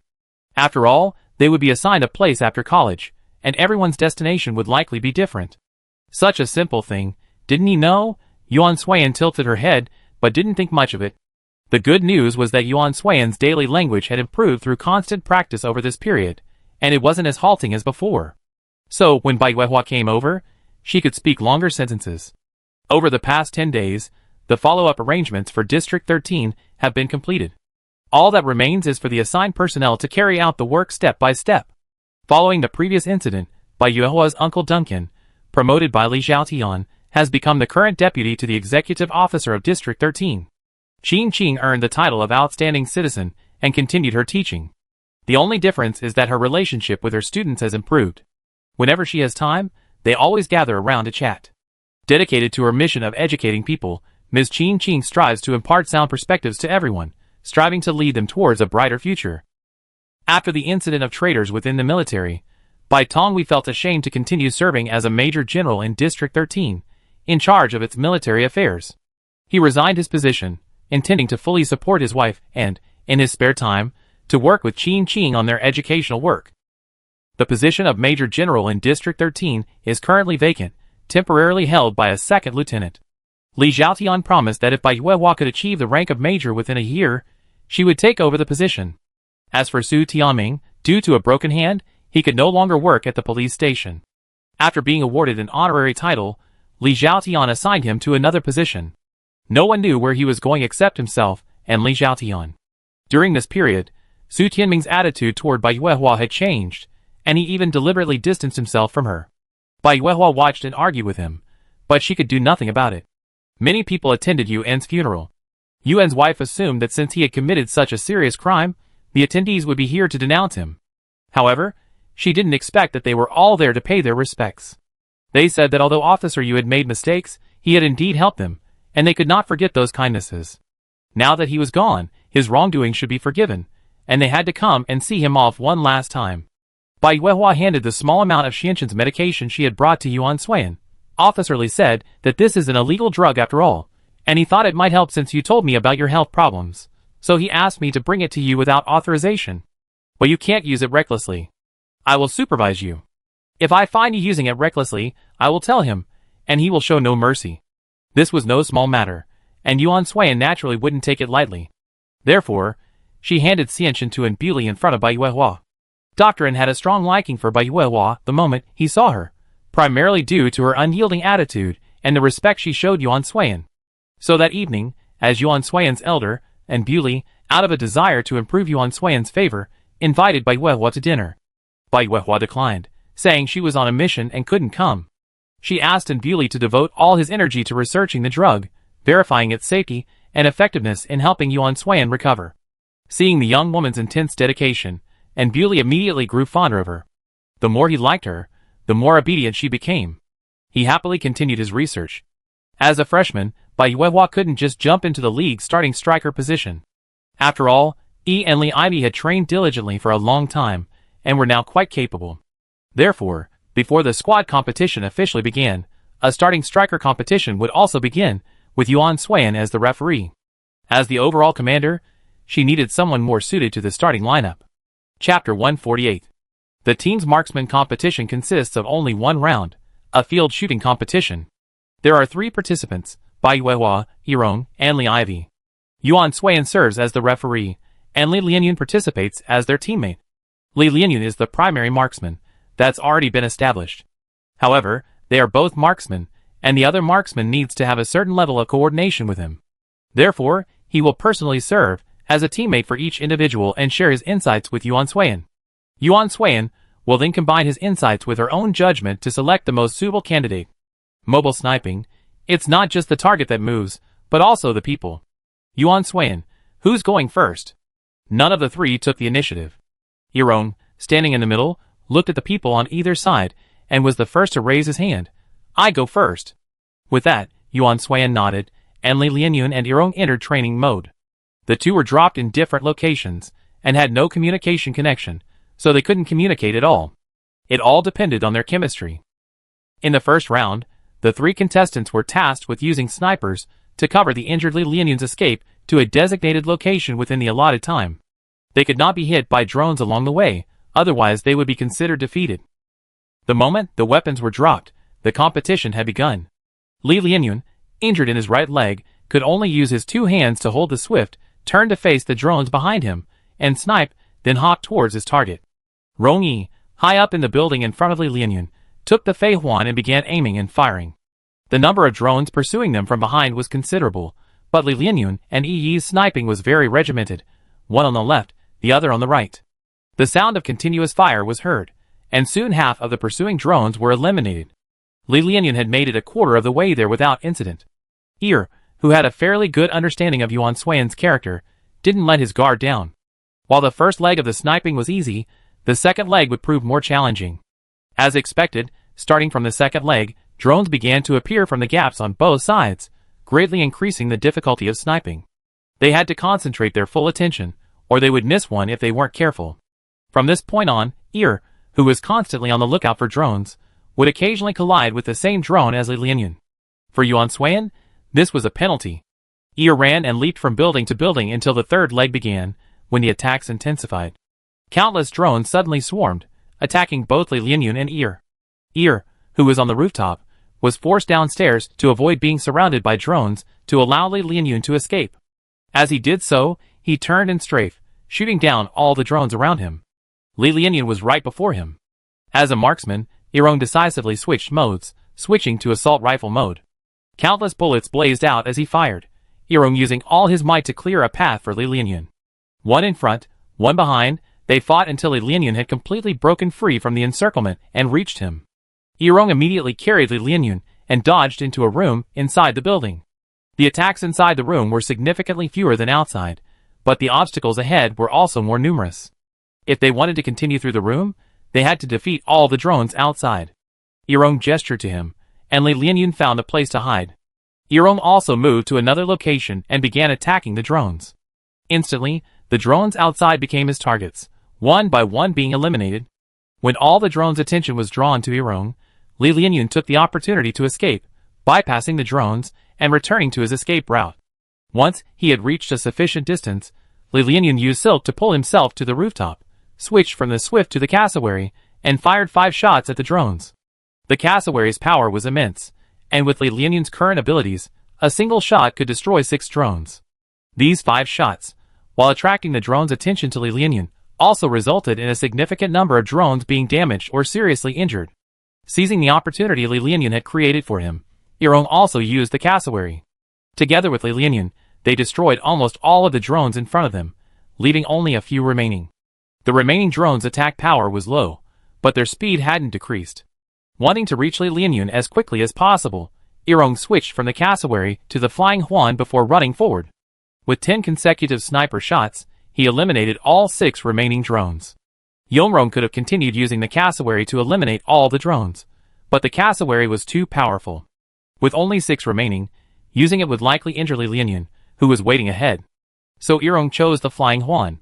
His current sniping skills weren't yet at the level of 1 drone per shot, but 10 shots against 6 was a very good performance for him. The third leg of the journey was successfully completed, and the fourth leg was next. This section of the journey had just begun, and nothing had happened. The surroundings were completely silent. The two walked side by side. Irong was constantly vigilant, not daring to relax for even a moment. Meanwhile, Li Lianyan was skipping along, looking relaxed, completely oblivious to any impending danger. Not only that, Li Lianyan was still chatting with Irong. Irong, you always say things are tough for you. So what about today? Did it get tough? Li Lianyan's response was silence.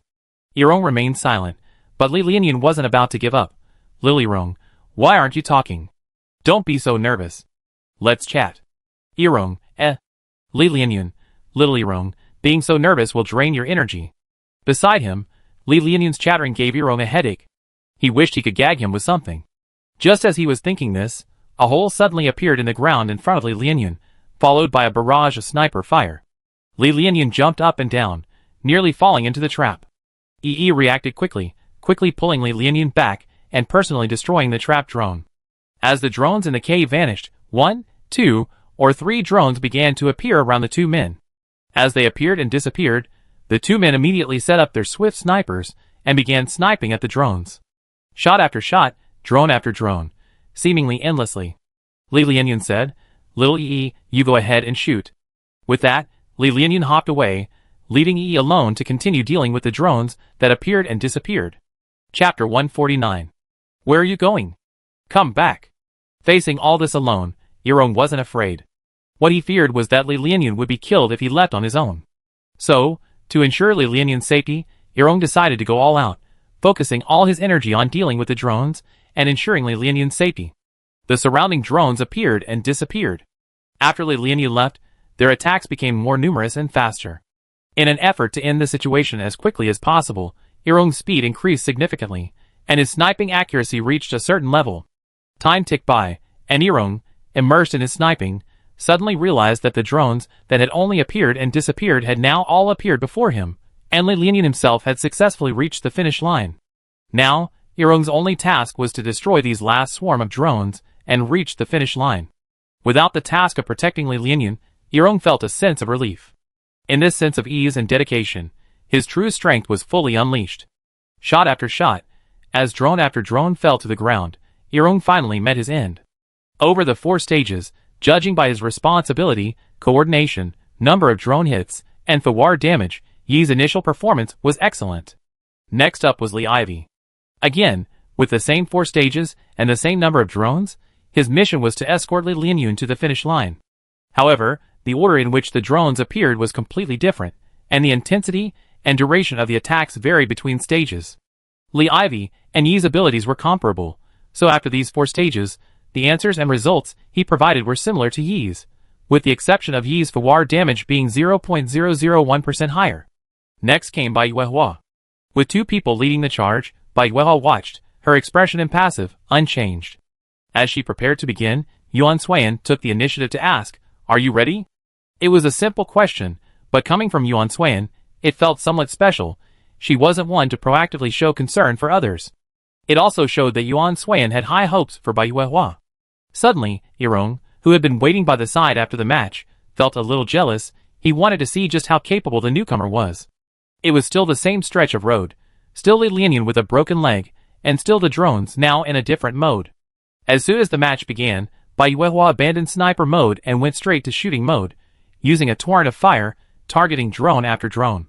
While firing, she also left a dedicated escape route for Li Lianyan. However, from the very beginning, this powerful attack immediately caught everyone's attention. Others might not be aware, but these marksmen knew it all too well. While the torrent's attack locked onto the opponent, it also affected the surrounding area after impact, causing a certain amount of damage. Especially when firing multiple torrents in rapid succession, the damage to the surrounding area was unavoidable. However, Bai Yuehua kept the damage under control, leaving Li Lianyan a path for escape, and causing no harm to Li Lianyan himself. This kind of control and shooting ability could not be achieved without years of training. It wasn't impossible for them, but the probability of error was greater, so they didn't dare to use it lightly when protecting their teammates. Li Ivy watched and sighed, amazing. Li Lianyan hopped down the road, escaping the drone attack. He had intended to use a sniper to help Bai Yuehua eliminate the remaining drones, but as he thought about her performance, Yuan Suiyan's command crossed his mind. Use the bat. At the command, Li Lianyan instantly understood, Roger, Commander. With a hint of a smile, as Bai Yuehua retracted the giant stream, Li Lianyan used the bat, firing it at the drones that had suddenly appeared above her. After observing Bai Yuehua's first round of attacks, Yuan Suiyan immediately adjusted the difficulty. She wanted to see how well Bai Yuehua could perform under these circumstances, and whether she could successfully escape and cooperate with Li Lianyan to complete the first leg of the attack. The drones and bats appeared simultaneously above Bai Yuehua. Standing on the rooftop, Bai Yuehua seemed oblivious. A swift appeared in her hands. The swift's attack was directed at the remaining drones from the previous attack. The swift is fast, but its attack power is relatively weak, so each bullet must hit the core to defeat the drone in one blow. As she launched her attack, a series of attacks from above began to fall. Bai Yuehua immediately cut through the massive torrent, directed at the aftermath of the bats overhead and the drones about to attack her. After 2 consecutive torrents ended, and the drones below were mostly destroyed, Bai Yuehua did not linger for long. She turned and chose to leave the area, going downstairs to join Li Lianyan. She ran down the building wall, hanging herself by silk, in the same way that Li Ivy, and Li Lianyan had previously leaped back and forth. This was her first time using this method, and honestly, it was a bit risky, but that was okay. The building was tall, and she was running along the wall, her swift still trained on the drones heading her way. Seeing this, Li Lianyan stopped and switched his bat back to his flying huan, aiming at the drones above Bai Yuehua. Bai Yuehua herself focused on the drones in front of her and below her. When the first section ended, and they reached the second section, the remaining drones from the first section suddenly vanished. Li Lianyan was about to continue forward, but Bai Yuehua suddenly stopped and closed her eyes. Although Li Lianyan didn't understand what she was doing, He didn't say anything. The biggest lesson he had learned recently was that when a teammate behaves unusually, don't rush to question them. They must have a reason for doing so. If there's really no reason, it's okay to discuss it later, so as not to miss any important information. Standing next to Bai Yuehua, Li Lianyan watched her ears twitch, and suddenly, a thought flashed through his mind. The same thought flashed through Yirong and the others' minds. Yirong, she's not trying to locate her opponent by sound, is she? Li Ivy, possibly. Yuan Sui Anya also thought it was possible, but few people could actually do it.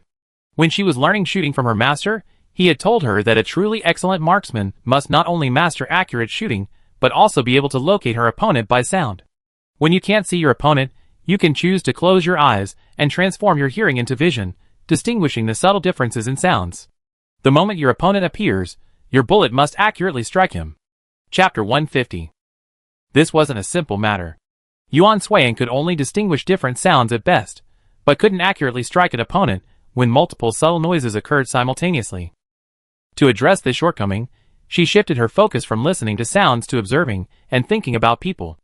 In her daily observations, she discovered that most people, when faced with an emergency, tended to move to the right. By calculating their reaction speed and escape speed within a fixed time frame, she could determine their approximate location. Training and simulation based on this location, combined with the different sounds she heard, ultimately led her to the same level as Yuan Sui's current position. During training, Yuan Sui had used this well-honed method against a shooter hiding in the brush. As expected, the second after Yirong and Li Ivy finished speaking, Bai Yuehua raised her swift and announced, northwestward, 36.5 degrees, 58.2 degrees, and 77.9 degrees. Southeastward, 44.6 degrees, 87.3 degrees, 60 degrees, and 39 degrees. Northward, 10.6 degrees, 67.8 degrees, 24.5 degrees, and 81 degrees. As Bai Yuehua spoke, her swift was already aimed at the group of buildings in the northwest. Li Lianyan listened, secretly surprised, and began attacking the remaining directions. Exactly as Bai Yuehua had predicted, the drones were appearing in these directions, and most were hiding inside the buildings, waiting for an opportunity to attack them. The drones inside the buildings were blocked by glass, and the light refracted, making them less accurate. Therefore, Bai Yuehua's attacks were not as precise as they had been during the first leg. At this point, Li Lianyan simply abandoned Fei Huan and began using Julius instead, targeting the drones inside the building. The moment countless bullets were fired, drone attacks also occurred simultaneously, shattering the glass. As the two attacks collided, Bai Yuehua's swift also aimed at the drones inside the building in the direction of Li Lianyan's attack. Besides Bai Yuehua's previous indication of the location, the two had not exchanged any words. Li Lianyan's sudden use of Julius, without allowing Bai Yuehua to do anything, was intended to test her understanding. To his surprise, she actually understood and cooperated with him very well, which Li Lianyan found very impressive. The two men, with this kind of coordination, smoothly reached the third leg of the second leg. As soon as they arrived, a swarm of drones suddenly swarmed over them, seemingly leaving them no chance of survival. The drones in front swarmed in, and the remaining drones behind also rushed in. Now, with no possibility of escape, they could only engage in a fierce battle. The two men acted decisively, simultaneously using Tiger. Li Lianyan faced the rear, Bai Yuehua the front. One after another, massive silver-white beams of light emanated, rapidly destroying the drones in the rear. As Li Lianyan turned to face the drones ahead, Bai Yuehua suddenly attacked the drones in the middle, once again forcing a path for Li Lianyan. Seeing this, Li Lianyan switched from Tiger to Fei Huan and leaped onto the path. To ensure Li Lianyan's safe departure, Bai Yuehua continued to use Tiger to attack both sides of the path, preventing the drones from converging in the center. Li Lianyan also used Fei Huan to eliminate some drones as he left.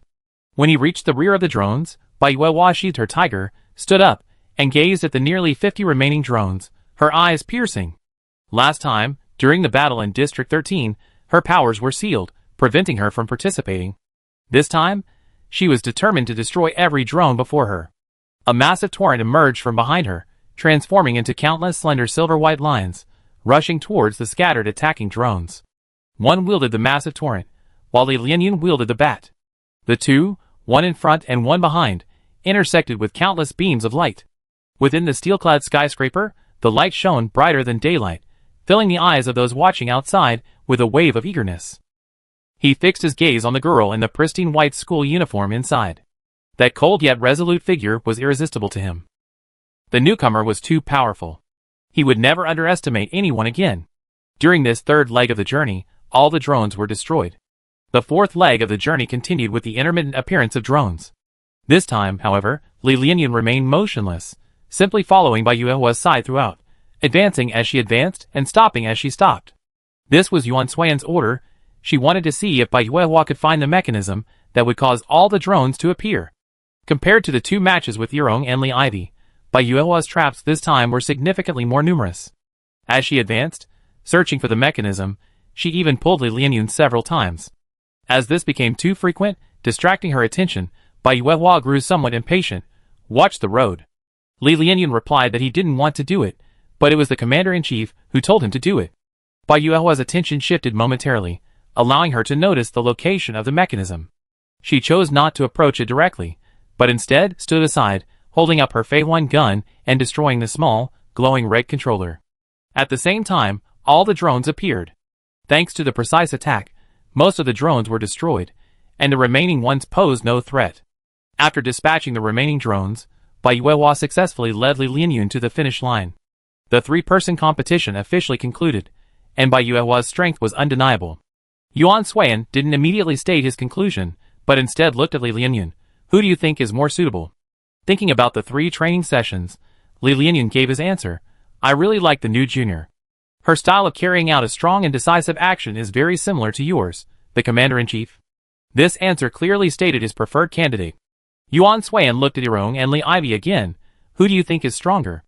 They had all seen the performance just now. Bai Yuehua's performance was truly outstanding, and they couldn't ignore it. Especially the sound location detection skill. They saw it, and they had only one feeling. No match, absolutely no match. Yirong, Junior Bai. Li Ivy, Junior Bai. None of them felt any reluctance, which meant that Bai Yuehua's performance had completely won them over. Yuan Suiyan liked people who spoke with strength. And the reason she had told Li Lianyan not to move during the last leg was because she had already mentally given Bai Yuehua the main striker position. She wanted to give her a final test, to test her vigilance and reflexes. If Bai Yuehua had just let Li Lianyan fall into a trap and then immediately destroyed the small controller when she saw it, Bai Yuehua would have been eliminated. Yuan Suiyan's expectations for those with strength were naturally higher, but that didn't stop her from letting people join in. Yuan Suiyan extended her hand and offered a polite smile. Welcome to the main team competing in the Federal Military University League. As the main striker, I'd be your commander, Yuan Suiyan. Bai Yuehua, standing opposite Yuan Suiyan, also smiled and returned Yuan Suiyan's hand. Bai Yuehua. Chapter 151.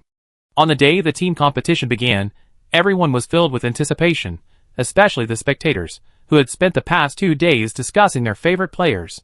Great! After much anticipation, the team competition is finally about to begin. I can finally see my sister Lu. God knows how much I've been looking forward to her next call since I saw her call in the last league. Have you seen Li Yang's latest list of participating students? Shin Kong has been demoted to deputy main commander. What? Why? He's so talented. Why did he have to be replaced? Who was he replaced with? Did he also change the overall commander? Shin Kong is still the overall commander, but the main team commander and deputy main team commander have swapped positions. Just got back from watching. Shin Kong and Mu Yabai have swapped positions, but Shin Kong is still the overall commander. I don't know why, but I'm still looking forward to it. What are you looking forward to? Our Kong has been promoted from main commander to deputy main commander, so why should Mu Yabai be the main commander? We all seen Mu Yabai's commanding abilities in the individual competition, so I don't think it's anything special.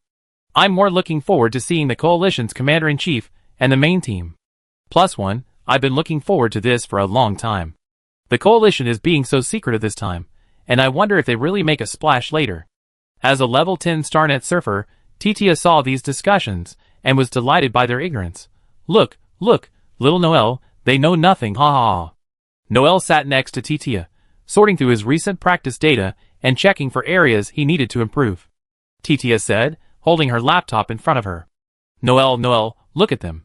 Just the feeling of knowing the whole story by yourself is so wonderful. How about you? Do you feel good? Noel sat nearby, moving her hands and listening, but her mind was elsewhere. After arriving at the competition venue that morning, the military academies met one by one. As Hollers passed by them, he pulled her aside and asked if she had spoken. Noelle said nothing. She knew she owed atonement, but these things were too big. I need to think about it. Hearing this, Horace paused, his expression unchanged, but he suddenly burst into laughter. Ha, ha, ha ha ha, you really still don't want to atone for your sins. Noelle saw this expression, and a hint of fear suddenly rose in his heart. No, it's not that I don't want to atone for my sins, I just need to think about it again. Horace, can you give me some more time? Noelle, I gave you a chance, but you refused it. With that, Horace turned and left without listening to any more words, returning to his own group. Just as Horace sent Noelle away, the main gunman of the group, Farfair-Gon Lysenriver, suddenly asked, Who among you is the main gunman of the coalition forces? Suddenly asked, Shermo's first reaction was to step back, trying to hide himself as much as possible. Yuan Su was about to step forward when Fafel, with his sharp eyes, noticed Shermo's actions and immediately pointed at him. Hey, what are you hiding for? Aren't you the main shooter? Shermo retreated in shock. Fafel, yeah you. Don't be so stunned. Shermo, who had been trying to avoid trouble, saw he couldn't do so any longer and stepped forward. What? Fafel glanced Shermo up and down, then circled around him, even boldly pinching his arm. Finally, just as he was about to poke him in the stomach, Shermo quickly covered his stomach and took a few steps back. Yuan Su and Sui Fengfei, standing nearby, also stepped forward to block Fafel's move. Sui Fengfei, what are you doing? Yuan Shu, you're touching me, you have bad intentions. Li Lianyun, watching nearby, his eyes flickering, his hands mimicking the way Fafel had pinched Shermo's arm and poked his stomach. She's a girl, so if she's interested, then she's interested. There's no need to do this now, and then again, in public. It's inappropriate. Didia, listening nearby, felt something was amiss. You're making it sound like we can do it in private? Li Lianyun looked at Fafel with an ambiguous smile. Why not? Is that okay? If you're really interested in him, I don't mind you taking him away. At this point, Irong disagreed. No, Shermo is from our coalition. He can't be taken away by someone from another military academy. I don't agree. Feifei pursed her lips, then opened them again, her final rebuttal taking a detour. You're sick. At this point, someone close to Feifei asked her, We seen what we need to see, Feifei, what do you think? I think. Feifei glanced at everyone. A bunch of rabble. Sui Fengfei was unconvinced and wanted to argue, but Feng Ziyu, who was standing next to him, grabbed his arm and stopped him. At this moment, Lydia Ellen Wordsworth, the commander-in-chief of the micro-troops, and Yuan Suiyan, who had also been conversing nearby, returned to their respective teams. After returning to their teams, the micro-troops left first, followed closely by the coalition forces. Li Lianyun walked beside Yuan Suiyan and asked, What did you just talk about? Thinking of their recent conversation, Yuan Suiyan was speechless. Lydia had just called her aside under the pretext of getting to know her, but the topic wasn't about getting to know her. How are you doing now? Yuan Suiyan, pretty good. Lydia, I really enjoy being a commander. Do you know why? Yuan Suiyan, I don't know. Lydia turned and looked at the people rushing in and out of the entrance. I love playing chess. I love every game that uses people as pieces. What about you? Do you like chess? Yuan Suiyan wasn't sure if she liked it or not. She had never played, touched, or even seen it. You came to me just to say this? Lydia turned and looked at Yuan Suiyan's face. No, I want to tell you that if one day you have nowhere to go, you can come to me. I will always be here for you. Yuan Suiyan didn't know what he meant or why he said it, and she didn't pay much attention. You want the league championship, right? Yuan Suiyan blinked. You want it? Give it to me? Lydia, if you want it, I give it to you personally. Yuan Suiyan wasn't sure whether this was true, and she didn't respond. Let's go get ready. Lydia, okay. Yuan Suiyan kept thinking about her conversation with Lydia, from the moment she entered the arena until the end of preparations. She felt that Lydia's words were veiled and contradictory. He seemed to want to tell her something, but he didn't say it. He said he enjoyed using people as pawns, but then told her that if she wanted it, he would give it to her personally. It was a contradiction. Chapter 152. What puzzled Yuan Suiyan the most was why he had told her directly that he liked to use people as chess pieces. He told her that he must have a purpose, and if she was right, it was to confuse her judgment. People who use people as chess pieces often share a common trait, self-righteousness, believing they can control everyone. This is an extremely confident and conceited mindset. They often believe that no piece can escape their control, and once they realize they can't, they will be extremely drastic in abandoning it. Levi told Yuan Swayan that he was either treating her as a chess piece, misjudging him, and leading to her defeat, or he was specifically seeking a piece, ensuring they could cooperate in future matches. 20 minutes before the end of preparation time, Li Lianyun waved his hand in front of Yuan Swayan's eyes. "What are you thinking about? So obsessed?" He remembered asking a trivial question. How did it become like this? Li Lianyun was puzzled. Yuan Swayan shook her head. Nothing. In short, regardless of whether the other party's intention was genuine peacemaking, wanting to help her win, or perhaps some ulterior motive, she wanted only one thing, victory. As Yuan Swayan recovered, and Lin finished explaining all the precautions to the others, Commander-in-Chief, besides the individuals you mentioned earlier, we should also be aware of a few others. They're also very capable. Yuan Swayan nodded, motioning for him to continue. Acknowledging his approval, and Lin held his terminal in front of Yuan Swayan and introduced them one by one. First, Commander-in-Chief Weisheng Nanlu from the Heching Operations Institute. Yuan Swayan had already heard about Weisheng Nanlu from Yanziyu. She hadn't paid much attention to her before, and therefore hadn't listened to Lin much. It wasn't until she saw Weisheng Nanlu's command video that she finally took notice. Her command style was intriguing. All her actions were superficial, allowing anyone to predict her next move.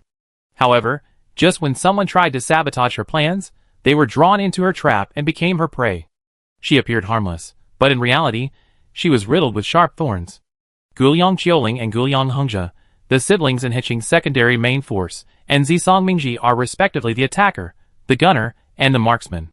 Although they are in the secondary main force, once they work together, their strength can rival that of the entire secondary main force. Therefore, when our secondary main force encounters them, the best strategy is to prevent them from joining forces. As he spoke, the video switched to these three individuals. Yuan Swayan watched and smiled. No need. The meaning of this no need was self-evident. Although Lin didn't quite understand why, he didn't ask further questions, and neither did anyone else. The Commander-in-Chief has his own reasons, and they just need to obey. Heching's current main team, aside from Commander-in-Chief Weisheng Nanlu, Analyst Sang Yiming, and Sharpshooter Dashi Qingyi, are all newcomers, similar to us. Therefore, there aren't many videos to refer to. The main team needs to be cautious. I'm worried they be even more aggressive this year than in previous years. Yuan Swayan, next. And Lin switched the video again. Next is Shiyushu, Commander-in-Chief of Zhongji. Yuan Swayan also felt a bit strange about this person. She had previously reviewed all the information about the league's participants. Yuan Swayan's memory wasn't bad, even excellent. She never forgot anything she'd seen, but it was this person she inadvertently forgotten again and again. Every time she realized she'd forgotten something and tried to remember it, she'd forgotten it again the next time. If Lin hadn't mentioned it today, she would have forgotten it again. Before meeting Wei Xing, they also come into contact with members of Zhongji, but everyone there was too low-key. They didn't talk, didn't greet each other, didn't make harsh remarks, and didn't engage in any exchanges. It was during that time that their Commander-in-Chief led the way, and yet she forgot about it again not long after. He's easily forgotten, seemingly insignificant, even for his commanders and all the other players. Even if other commanders could guess his commands, they often be unexpectedly eliminated due to their lack of presence. Perhaps it's for this reason they consistently maintain 4th place in the league. Listening to Lin's introduction and watching the brief video, Yuan Swayan finally uttered only one sentence, next. It wasn't easy to discern much from the brief video alone.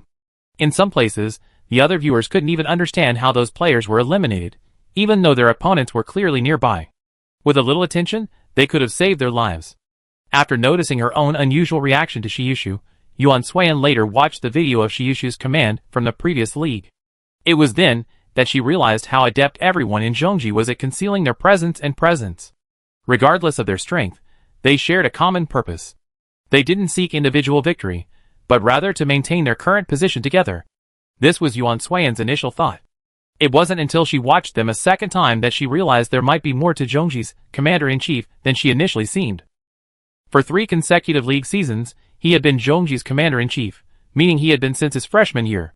For the past 3 years, no matter how strong the opponents had become, he had consistently kept Zhongji in the middle of the pack 4th place, neither rising nor falling. Raising or dropping points is easy, but controlling them, especially during a match, is no easy task. From the perspective of other commanders, it must have been extremely difficult. Thus, everyone in Zhongji, especially the commander-in-chief, was far more complex than they appeared. But there was no need to tell them this for now. During the match, she would naturally remind them to remain vigilant against Zhongji.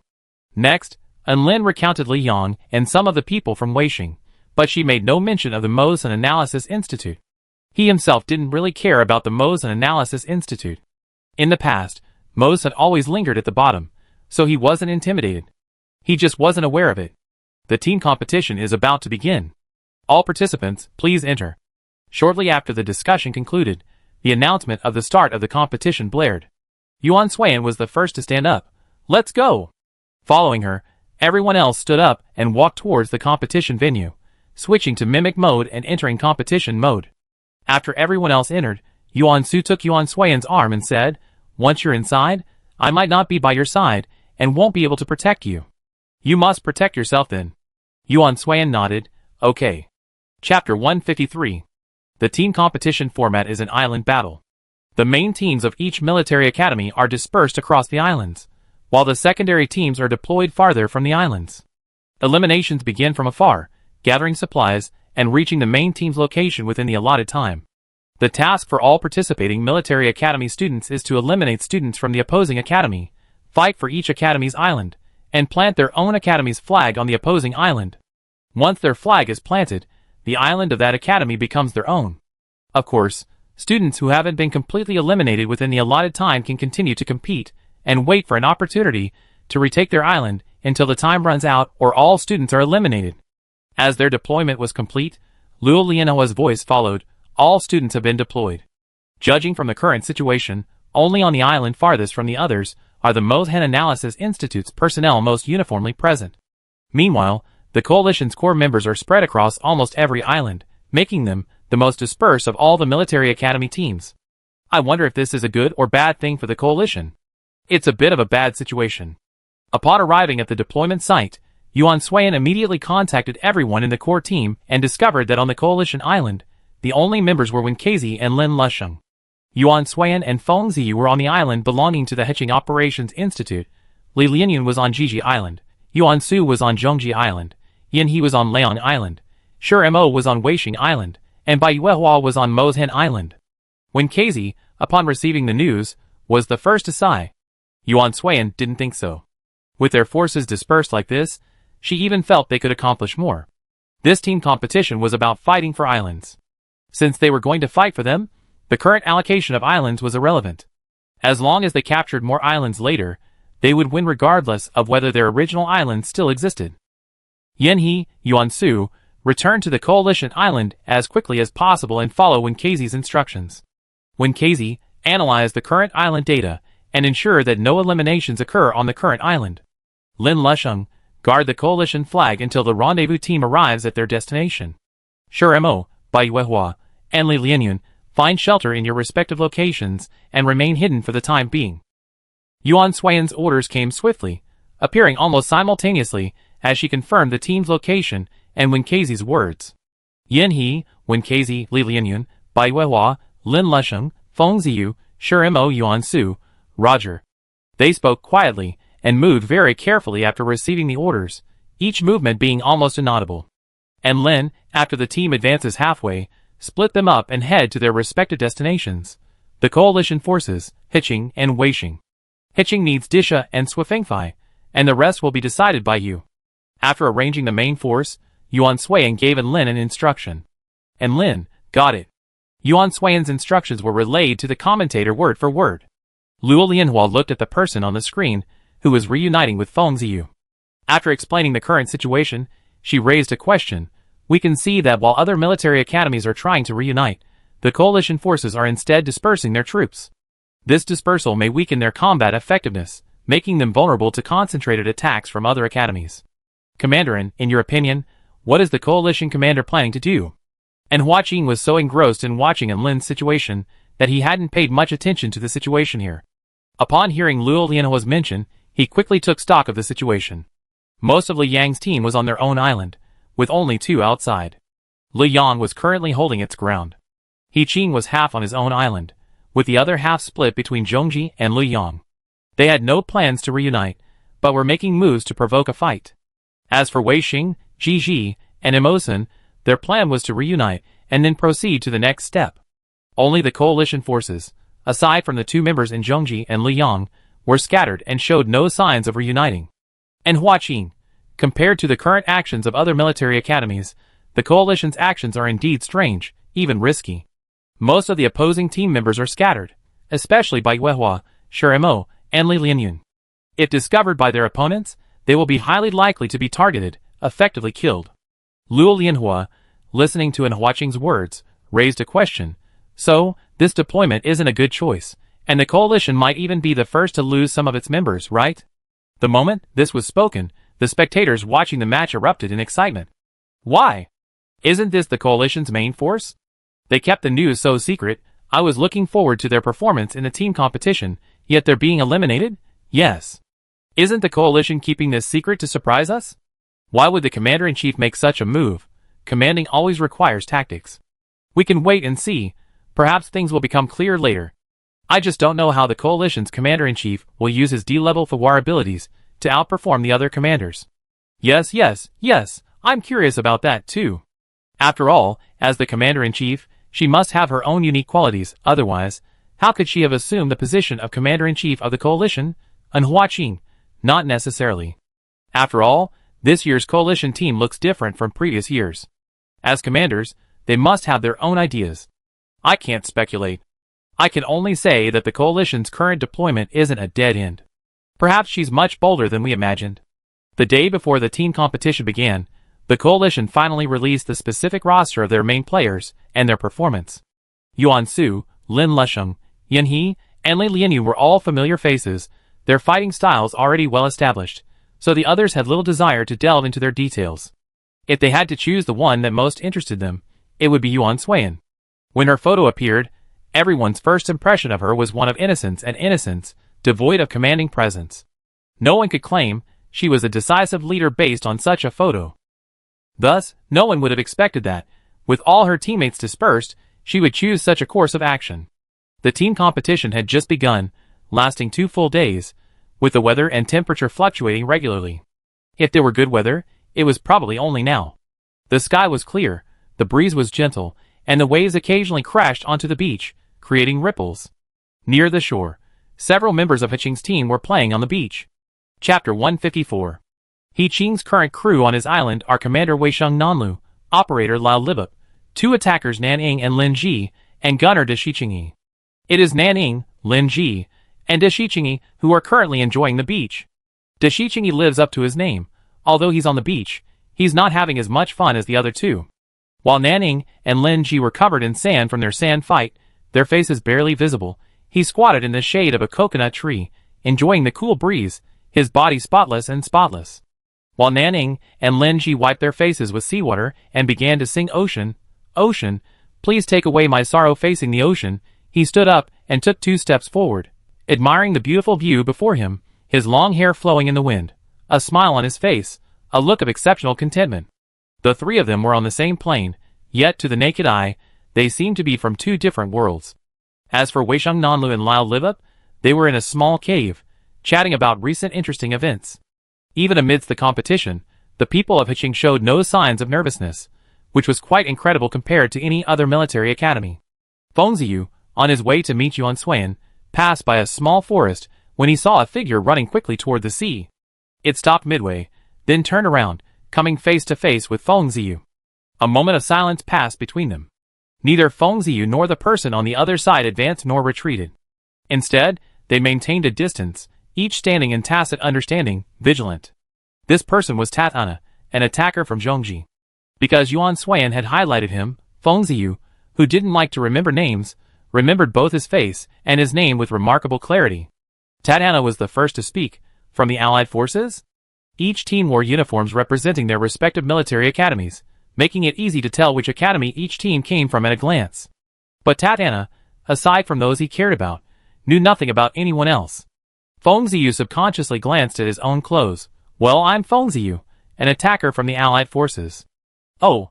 Tat Ana stood still, listening to his introduction. He nodded at Feng Ziyu. I'm Tat Ana. You should know me, so I won't introduce myself. As he spoke, Tatiana seemed to suddenly think of another question. Hey, tell me, did the commander ask you to fight me alone? The commander didn't specify who it was, but judging by his question, he was probably referring to Yuan Swayan. Feng Ziyu frowned slightly. The question seemed a little strange. Normally, even if one wanted to inquire about their battle plans, one would have to be indirect. Even if one did ask directly, shouldn't one have asked what your commander had told them to do? What did such a question even mean? It just meant that their General Yuan hadn't said anything. Why aren't you talking? Oh, I'm used to calling you commander, and I can't change. I'm talking about Shaoan, your commander-in-chief. After much deliberation, Feng Ziyu decided to tell the truth. She didn't say anything. Ah. Tatiana looked a little disappointed, but quickly cheered up. Yeah, she's like that sometimes. She doesn't give basic requirements before a match, but she gives instructions based on the situation during the match. Anyway, just obey. At this point, Tatiana couldn't help but recall the time when Yuan Swayan was their commander. When she first became their commander, Tatiana felt somewhat unbalanced. At the time, he only recognized one commander, Mu Yabai, and she had simply defeated him and become the commander of their Silver Leaf team. So, in match after match, while he still helped the team win, he wasn't particularly interested in following Yuan Swayan's commands. Yuan Swayan wasn't a pushover either. He didn't get angry when he disobeyed, but simply used other methods to get him the results he wanted. At first, he didn't realize it, but after 4 or 5 experiences, along with Mu Yabai's explanations and his own post-match videos, he slowly realized that Yuan Swayan had completely outmaneuvered him. With this experience, Tatiana was finally convinced, and Yuan Swayan became another commander he recognized. So do you want to fight me? Let's see how long you can hold your own against me. This question put him squarely in the position of victory, and Tatiana didn't even consider the possibility of losing. Maybe I can make it to the end. Feng Ziyu was being modest, but he didn't truly believe he would lose. Hearing this, Tatiana's eyes suddenly lit up. Really? Do you really think so? Feng Ziyu was a bit overwhelmed by the sudden surge of energy. Yeah. That's great. I haven't heard anyone say that to me in ages. Don't let me down. The moment he finished speaking, Tatiana dodged, long blade in hand, and arrived directly in front of Feng Ziyu. Seeing his speed, Feng Ziyu was startled. So fast. He swiftly slashed out with his long blade, meeting his blow. The two blades collided with a soft clang, and Feng Ziyu couldn't help but jump back 2 steps, putting some distance between him and Tatiana. The people who had just been chatting were now fighting in the next second, and the once relaxing atmosphere suddenly became tense. At the same time, the audience, waiting for the battle to begin, also started to flood the commentary with comments. Oh my god! The main battlefield has finally begun. I've been wanting to see the main force clash for so long. Go Allied forces. Go Feng Ziyu, fight! Fight! Fight hard. As the comments flew, the commentary desk couldn't sit still either. Before Feng Ziyu and Tatiana engaged in the fight, the main force had remained almost entirely motionless, save for the occasional battles at the secondary main force. The waiting crowd was extremely anxious and found it completely boring. Even now, apart from these 2 individuals, the rest of the main force hadn't made a single move. Only the 2 or 3 people playing at the beach had disappeared. Luo Lianhua. Now we see Feng Ziyu from the coalition and Tatiana from Zhongji facing off verbally, entering their first team match of the day. I wonder who will emerge victorious or be eliminated. Finally reaching a familiar moment, Gu Yuanwu spoke up. Tatiana's attack just now was incredibly sudden and precise. If Feng Ziyu had reacted a bit slower, he'd probably have been eliminated by now. This shows that Tatiana's attack power is impressive, and Feng Ziyu's reflexes are also impressive. They're both promising talent. Hearing this, Luo Lianhua responded, judging from your actions, you seem to be thinking of poaching them. Gu Yuanwu, of course. Who wouldn't want a promising talent? As they were discussing this, Feng Ziyu, having been attacked by Tatiana, twirled his wrist, holding the long blade. Chapter 155. With just one strike, Feng Ziyu had a direct sense of his opponent's strength. First, the speed. That speed was beyond the reach of ordinary men. It took only the blink of an eye for the opponent to attack. How many combatants could achieve such speed in the blink of an eye? Then, there was the force of the attack. He had merely received a very ordinary long blade attack, but the opponent's strength had already caught him off guard. After being forced to leave Tatiana, Feng Ziyu felt a slight numbness in his wrist, and his right wrist still ached. If Feng Ziyu had previously thought that was a slight exaggeration, he no longer felt that way. Tatiana, very powerful. Thinking this through, Feng Ziyu's eyes ignited with even greater fighting spirit as he stared at Tatana, and the corners of his mouth curled slightly. Knowing that avoiding battle was the most sensible course of action in this situation, especially since his commander-in-chief was still waiting for him, Feng Ziyu had no desire to retreat. He wanted to fight this man openly and squarely. With this thought, Feng Ziyu raised his long blade and leaned forward, charging forward with unstoppable force, like a sharp sword, slashing straight into the enemy's heart. The swiftness of the attack wasn't unexpected by Tatana. Tatana drew their swords, and the two engaged in a battle in the jungle. Passing animals, seeing the entanglement, would quickly flee, fearing they would be drawn into the fray. Blade after blade, neither uttered a word, each absorbed in the contest. Neither retreated a single step, even though Feng Ziyu suffered more defeats. Yet, each time he seemed on the verge of defeat, he dodged Tatana's fatal blow, saved his life, and continued his attack. The exchange between the two dazzled the spectators, and the barrage of comments reached a fever pitch. Holy crap! Holy crap! Holy crap!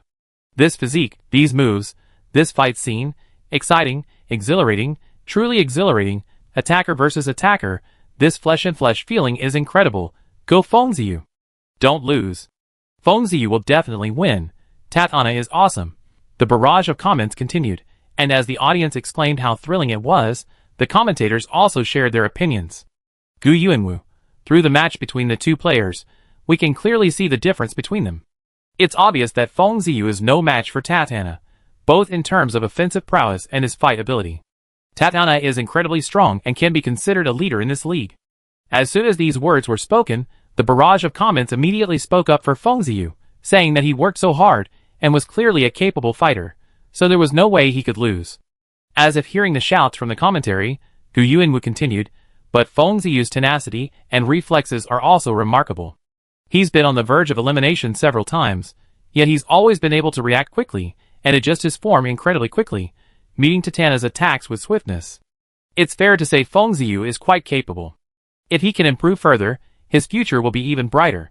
Gu Yuanwu's words were very smooth, ostensibly affirming Feng Ziyu, but a closer look revealed that they were merely polite words. He was more optimistic about Tatana. Those in the arena couldn't hear the commentary or see the commentary. Feng Ziyu simply fought Tatana with all his might, becoming as familiar with his movements as possible and returning Tatana's near-elimination attacks as possible. As the fight continued, Feng Ziyu became increasingly immersed, until finally, both were separated by 3 blade strikes from the other, and the battle finally ceased. Exhilarating, Feng Ziyu hadn't felt this way in a long time. Since sophomore year, every battle, including the one with Lin Lusheng, had felt a sense of disharmony. The exhilaration they once had was gone, and after each match, he felt unsatisfied. Lin Lusheng never held back, always giving it his all, but he simply didn't feel satisfied, as if his battles with everyone hadn't hit the mark. Until today, until now, that exhilarating, and satisfying feeling had returned. This long-lost feeling involuntarily fostered a certain fondness for the man before him. You're a bit weird.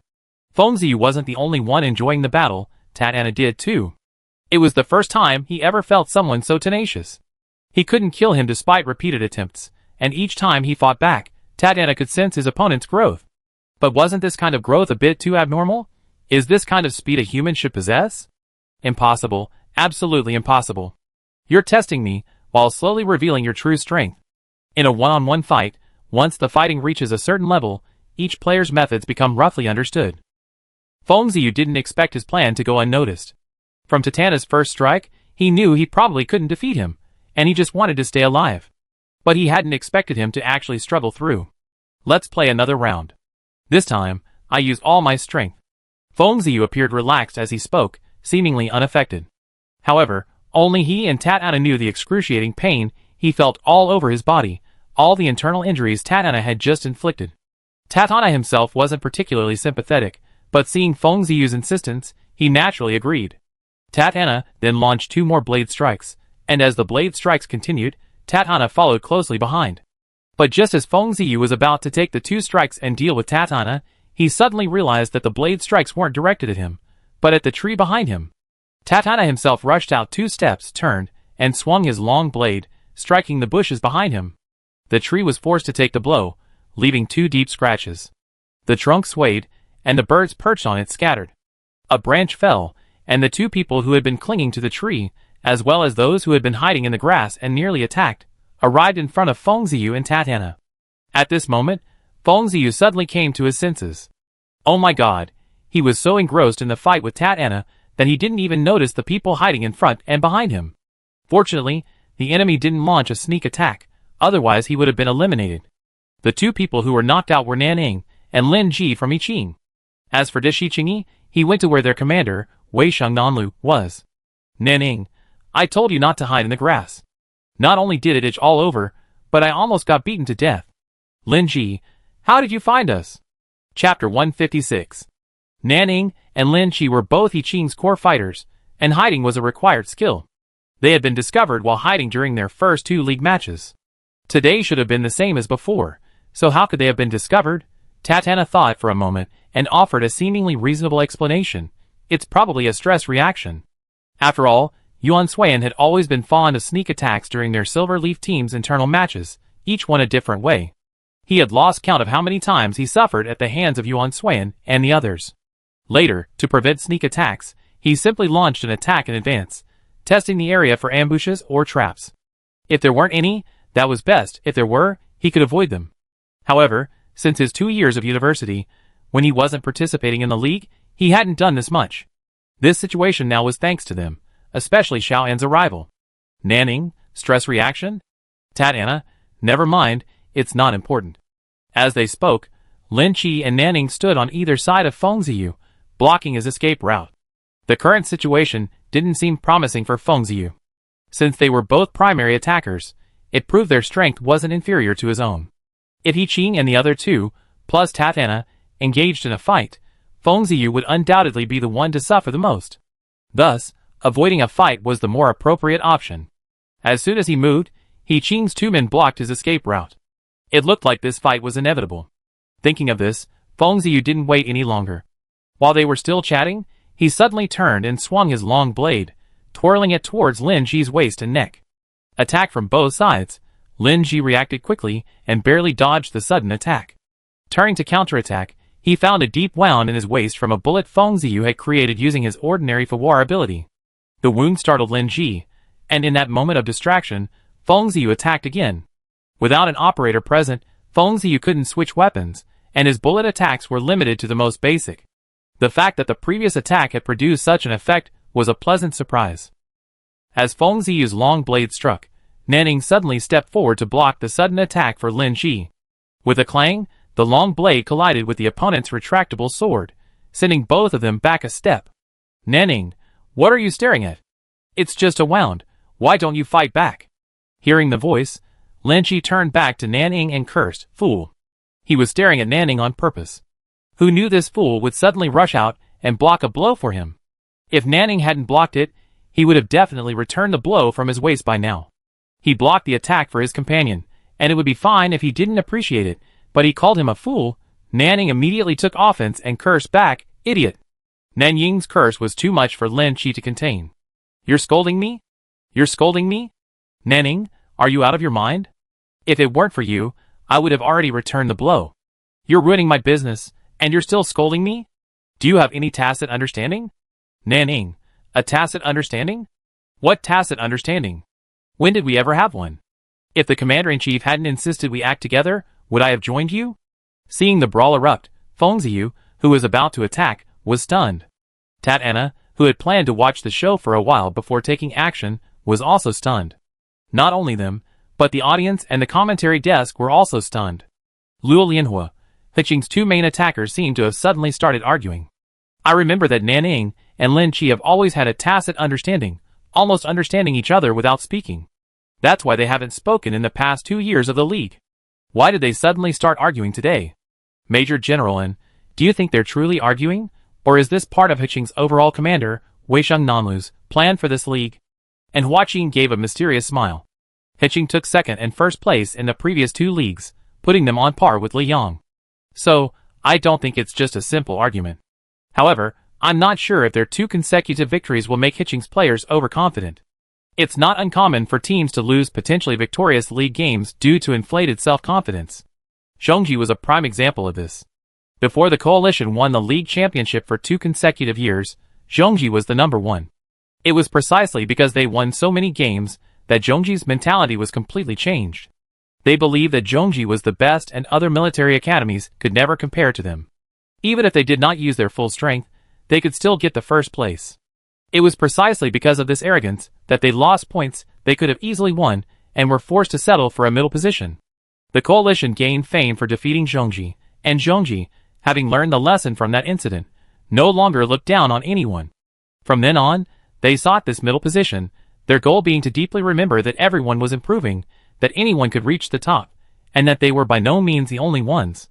As for whether He Qing currently possessed this mindset, it remains to be seen. The argument between Nanning and Lin Qi quickly culminated in a fight. Feng Ziyu and Tatana both stayed away, neither mediating nor joining in. They had argued for so long, and neither of them was foolish.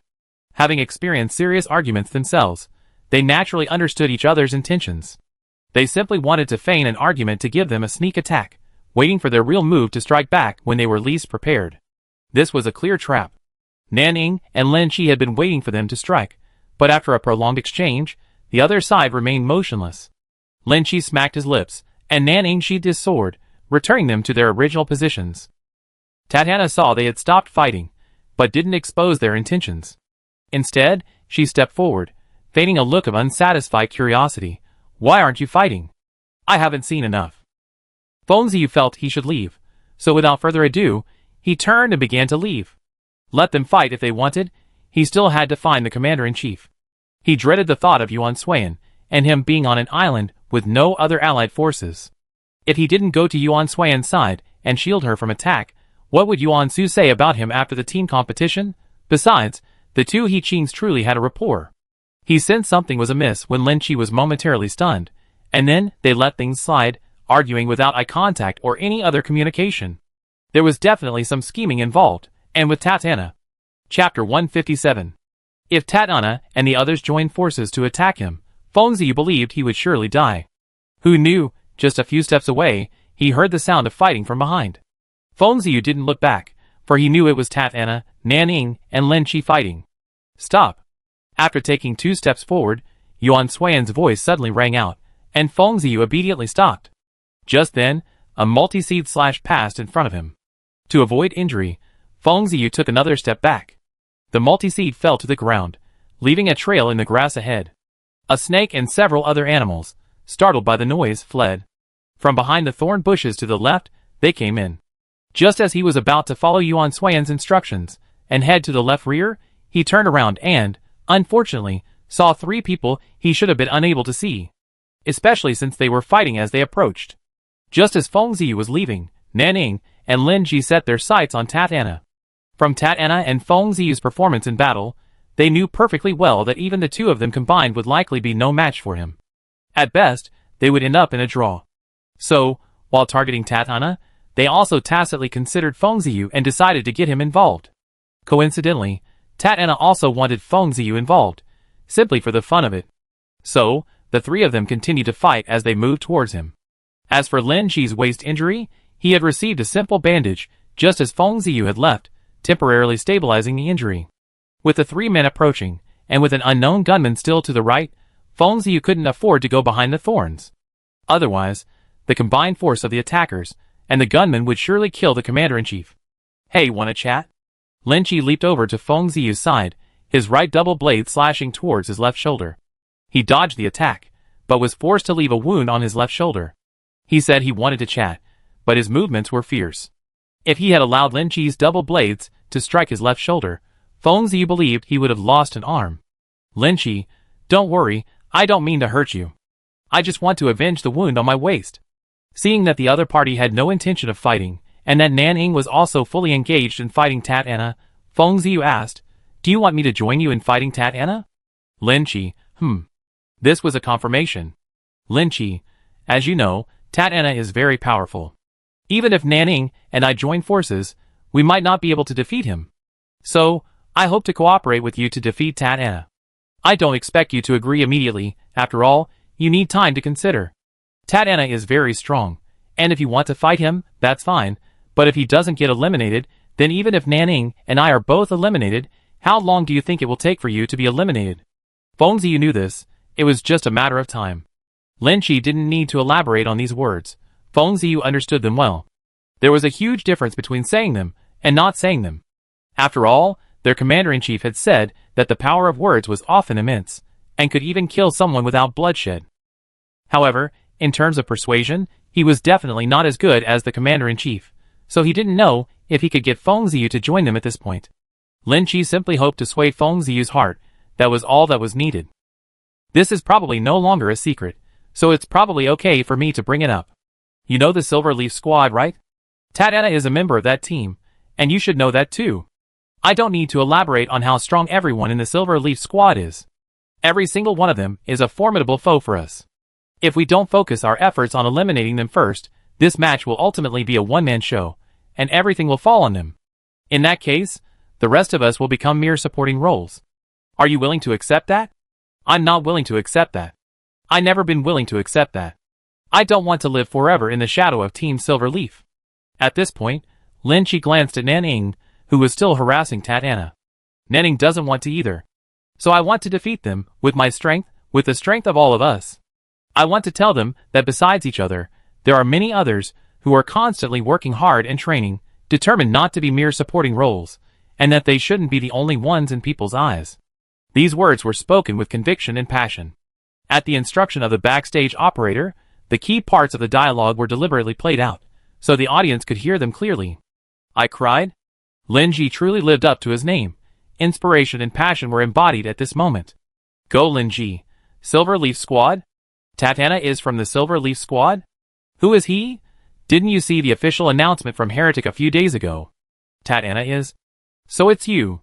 Also included are Mu Yabai from Liyang, Yuan Suiyan from the Alliance, Jiang Cheng and Yin Buyu from Jiji, Faferganai Lai Senlefu from Weixing, Lao Livup, and Yukong Ming from Yiqing, and Gunnison and Imo Lan from Imo's Senator. They're all from the Silver Leaf Squad.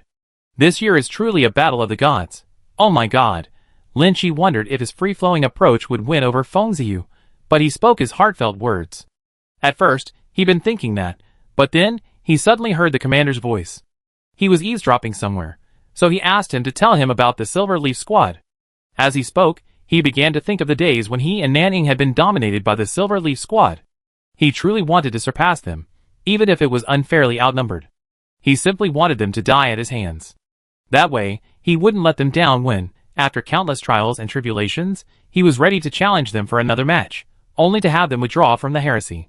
Feng Ziyu took Lin Chi's words to heart. At first, Lin Chi's words had left Feng Ziyu hesitant. Which side should he choose? After all, judging by their commander's intentions, he was determined to deal with Yiqing first. But when Lin Chi spoke the rest of the sentence, and those final, unwilling words, Feng Ziyu's heart immediately leaned towards him. For no other reason than that Feng Ziyu didn't want the Silver Leaf team to remain in a dominant position, with everyone's eyes fixed on them, including Lin Lusheng. If Lin Lusheng had been left to choose, he would undoubtedly have chosen Yiqing's side. Just as Feng Ziyu made up her mind, Yuan Suiyan also gave her direction: eliminate Tatiana. Chapter 158. That's right, Tatiana must be eliminated. The two attackers on the Silver Leaf team, Jiang Cheng and Tatiana, are famous not just for their strength, but more importantly for their attacking styles. Attackers all share a common belief. Each has their own unique attacking style, and it takes a long time to master it through practice, familiarity, and the ability to adapt it at will. This period can be as short as 2 years, or longer depending on one's understanding. But they are different. Their attacking style evolves periodically. During their years on the Silver Leaf team, they change theirs at least 4 times. Whenever someone finds a way to defeat their attack after repeatedly watching their post-match or training videos, they unleash a new attack, catching the opponent off guard. Unfortunately, these two dislike teaming up with others, each wanting to be a lone wolf. Hence, their game nickname, the Twin Wolves. Neither of them gives in. Mu Yabai once told Yuan Suiyan that those willing to become lone wolves are either forced to do so, as no one else wants them, so they choose to become stronger alone. Or they are inherently arrogant, appearing easygoing but actually looking down on everyone else, believing they alone are worthy of standing at the top. Tatiana and Jiang Cheng fall into the latter category. Once such individuals join a wolf pack, without the constraints of established rules, they will become the sole king. They will not seek cooperation, but will defeat their enemies personally. At the time, Yuan Suiyan didn't quite understand the meaning of these words. because she didn't care. She just wanted them to be hers forever, and that was all that mattered. But they're disbanding. If Tatiana wants to be a lone wolf, then she'd make him fall from the clouds again. Whether he's a lone wolf or a fierce tiger, they only be her subordinates. She, Yuan Suiyan, is the only king. She will make them remember everything they've forgotten. It looks like 2 against 1, but it's actually 3 against 1. Do I really want to join in? As the fight unfolded outside, the man who had previously sent out the multi-seed weapon was hiding behind a large tree, observing. This man was another undercover gunman, Law Blair Halifax. Coincidentally, he was also dropped on Hutching Island. Lydia Ellen Wordsworth, of course. As the voice on the communicator rang out, Dashicheng, standing not far from Lao, fired another shot, this one piercing Lao's face. It's not a good habit to be distracted during a fight. Or are you afraid? Lao Blair Halifax shrugged, a look of resignation on his face. I'm not. Lydia's voice continued.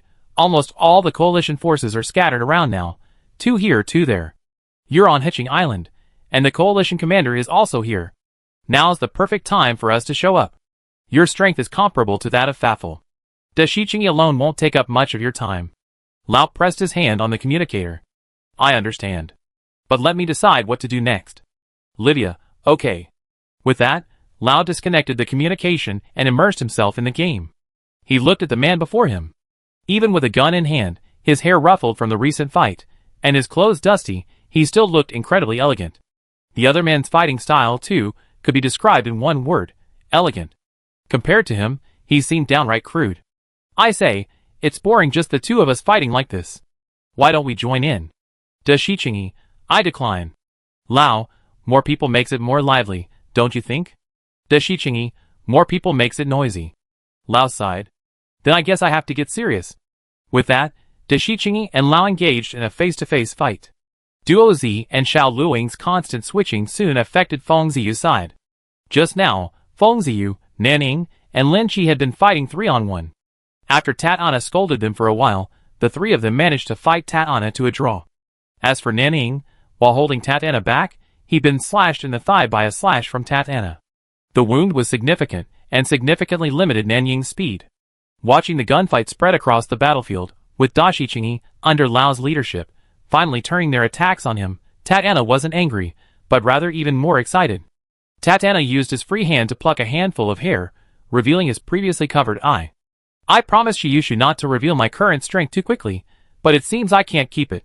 With a word, Tatiana dodged, raising a single-point shield to block the incoming gunshot. He swung his long blade, sending it spinning and striking Lao. In that instant, Tatiana sped up again, reaching Lao's side. Just as Lao was about to block, Tatiana leaped forward with a flying kick, dodging Duozi's attack.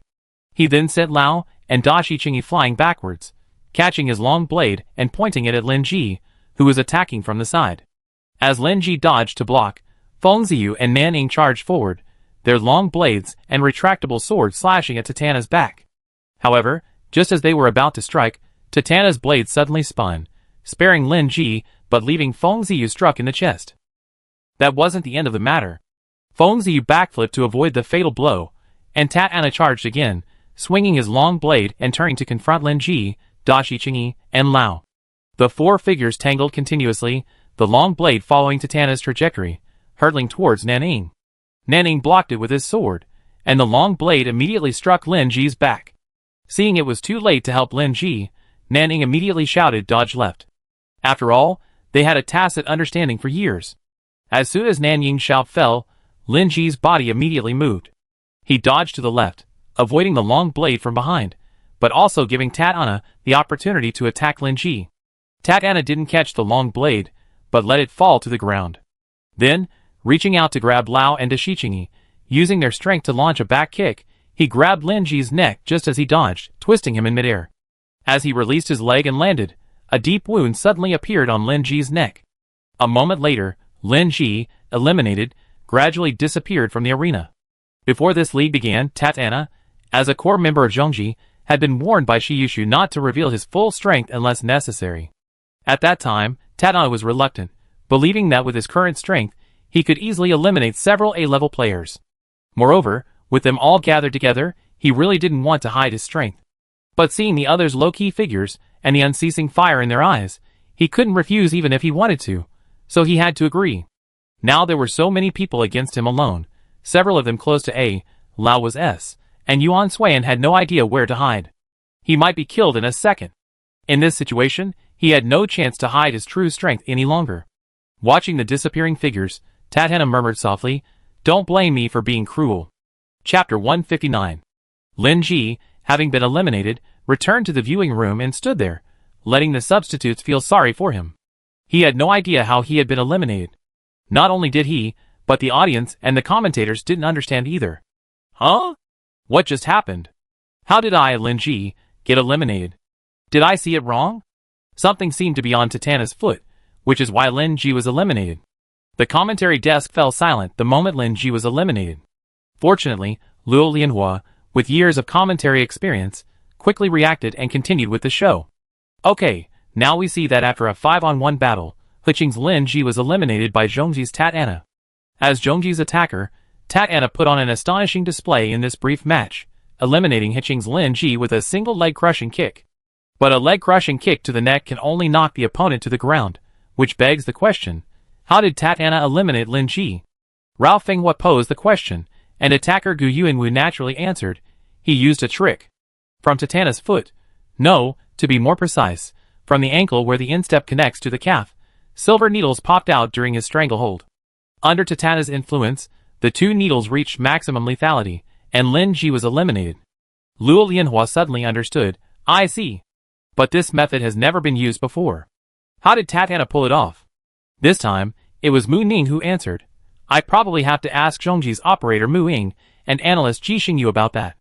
After Mu Ning finished speaking, Leng Xingzhou immediately explained, over the years, no one, whether in the military or the research department, has ever considered using auxiliary weapons in this manner. This is considered an innovation, and this kind of innovation requires joint calculations and experiments by operators and analysts to ensure that this method does not disrupt the combat capabilities of the combatants. I can only say that they are very courageous. The original explanation was innocuous, but with this final sentence, it took on a different tone, sounding like criticism. As if anticipating what the comments were about to say, Luo Lianhua quickly smoothed things over. For students, an innovative spirit is very good, and I think it can be appropriately supported. However, I also hope that students will always pay attention to their own safety when innovating. I think that's what Teacher Leng meant, right? Leng Xingzhou neither agreed nor denied it, so he took it as a tacit agreement.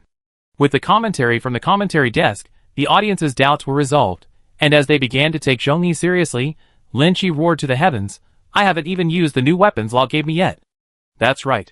This time, not only had Tatana's attack power and techniques been enhanced, but Lao Liva thoroughly researched each member of the team, selecting the weapons that best suited them for integration. For example, Lin Ji added scimitars and silver needles to his original double-edged swords. When the double-edged swords were combined into a spinning blade and thrown for an attack, the scimitars and silver needles also appeared, scattering like petals, injuring those around him, even if they survived. According to Lyle, his inspiration came from a weapon he had once seen developed by the Ancient Civilization Research Society called the Torrential Pear Blossom Needle. However, the weapon only had a simple description and a very simple diagram based on the description. Lyle believed that if this weapon could be imitated, it would be very suitable for Lin Ji.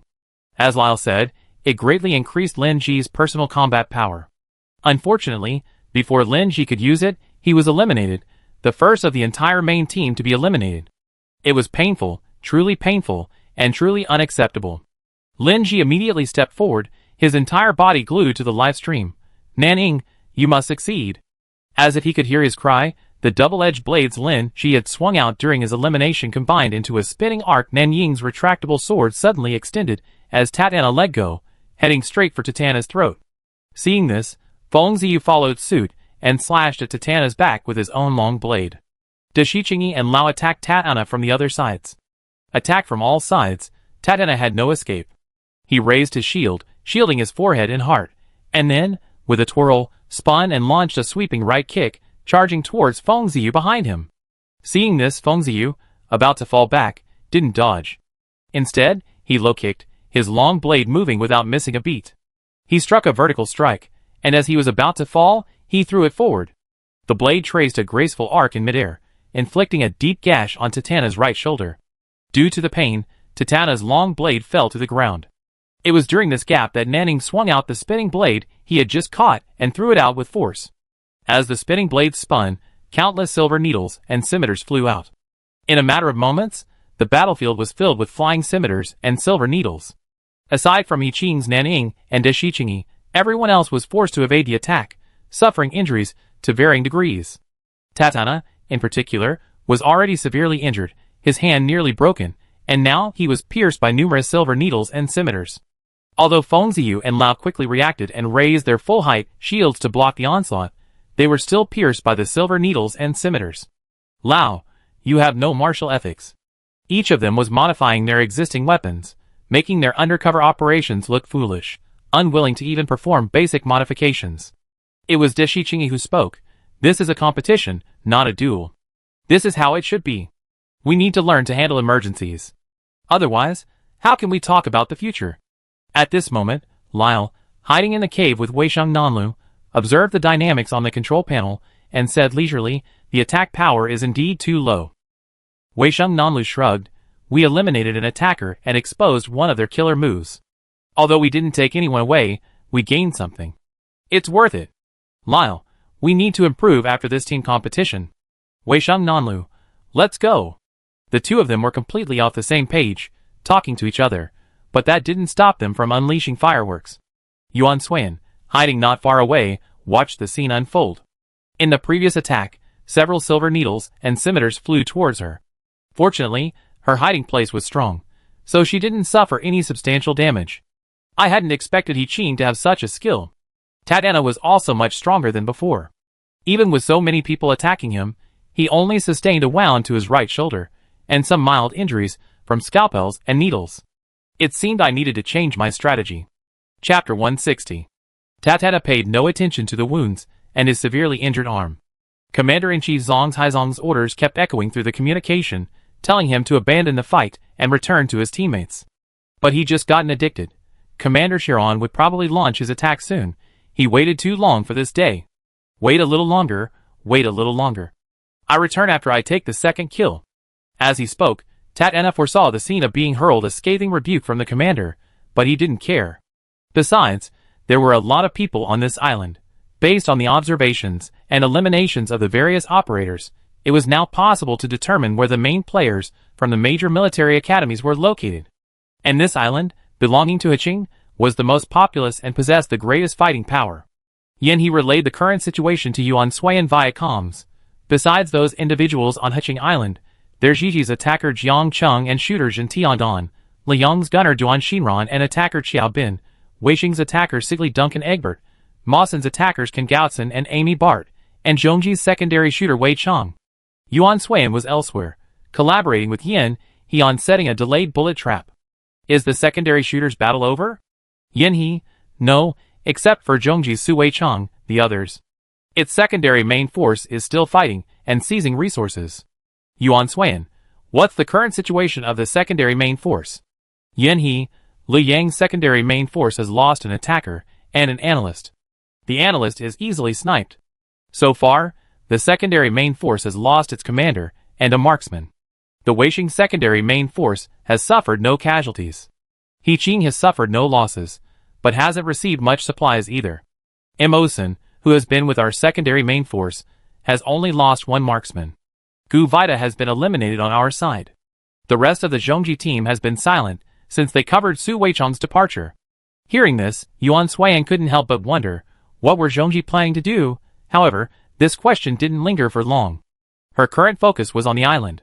After a conversation with Yin He, Yuan Suan had already set her trap. She left her spot and tiptoed towards the thorn bush 100 meters behind. The third round of the battle had begun, still a group brawl, but Lao, angered by Yiqing, had redirected all the attacks he had previously directed at Tatana back towards Yiqing. If he hadn't reacted quickly, the sudden intensity of the attack would have made him absolutely unable to stand still. Lao then automatically formed a team with Tatana, and Fengziyu, at Yuan Suan's instruction, turned and temporarily stood aside with Tatana. Shortly after the fight resumed, Yuan Suan had reached the back of the thorn bush. The thorn bush was numerous and thick, and the spikes were unusually long and slender. The slightest contact could injure anyone. Yuan Suan didn't want to get too close to the thorn bush, but the ground there couldn't be ignored.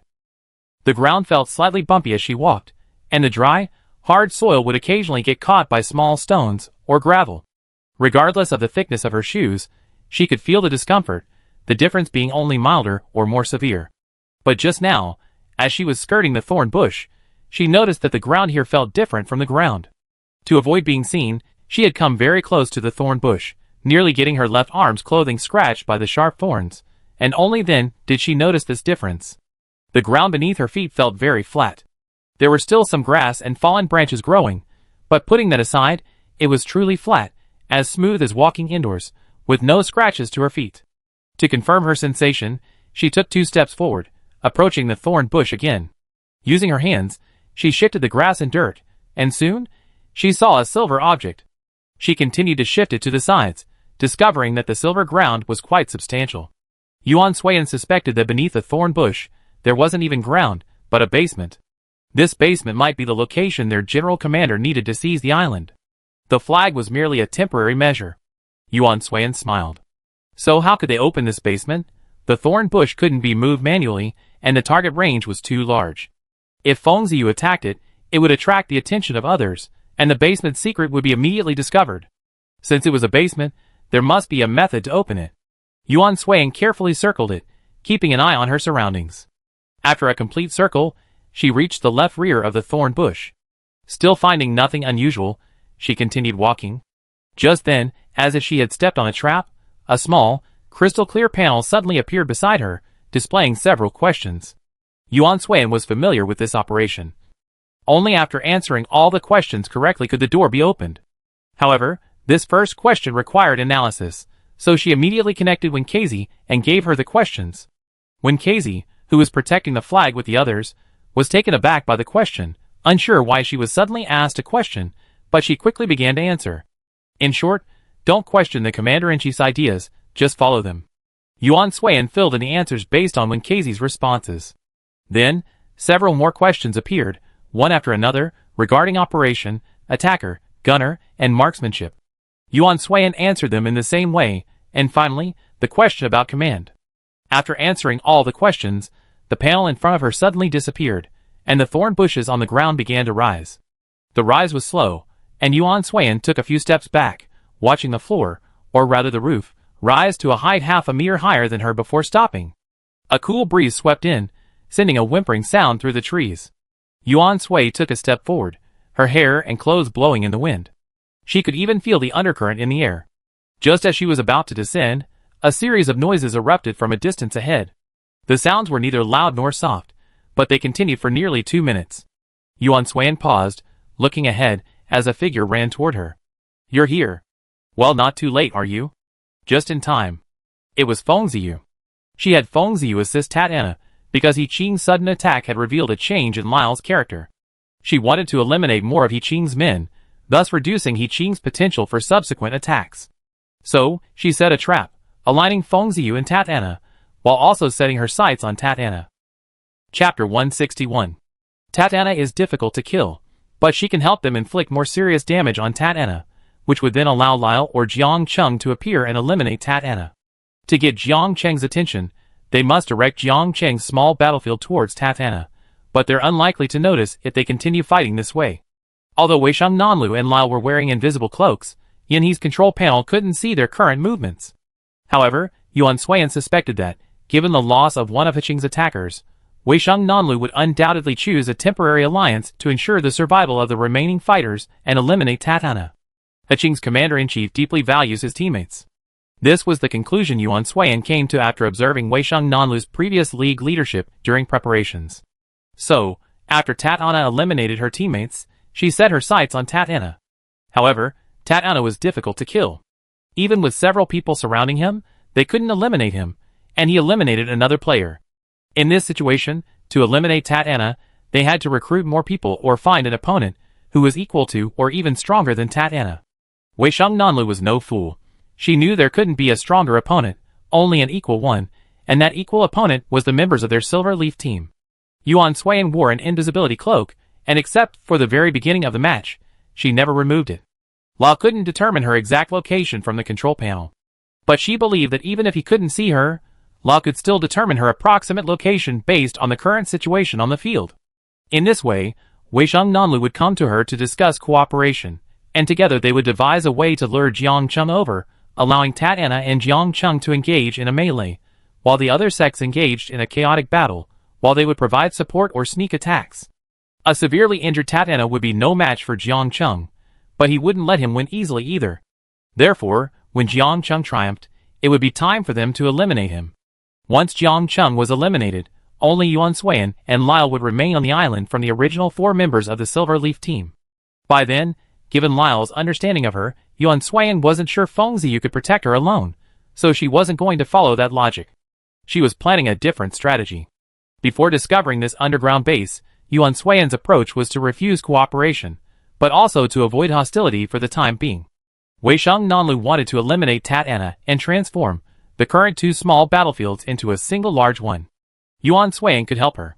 So she laid a long series of traps, each acting as a cover for the other, allowing Feng Ziyu to lure a group of people in while he fought. To ensure authenticity, Feng Ziyu himself would also enter the trap. Then, when Weisheng Nanlu reached her previous hiding spot, she would be caught in the trap, ideally leaving Lyle severely injured.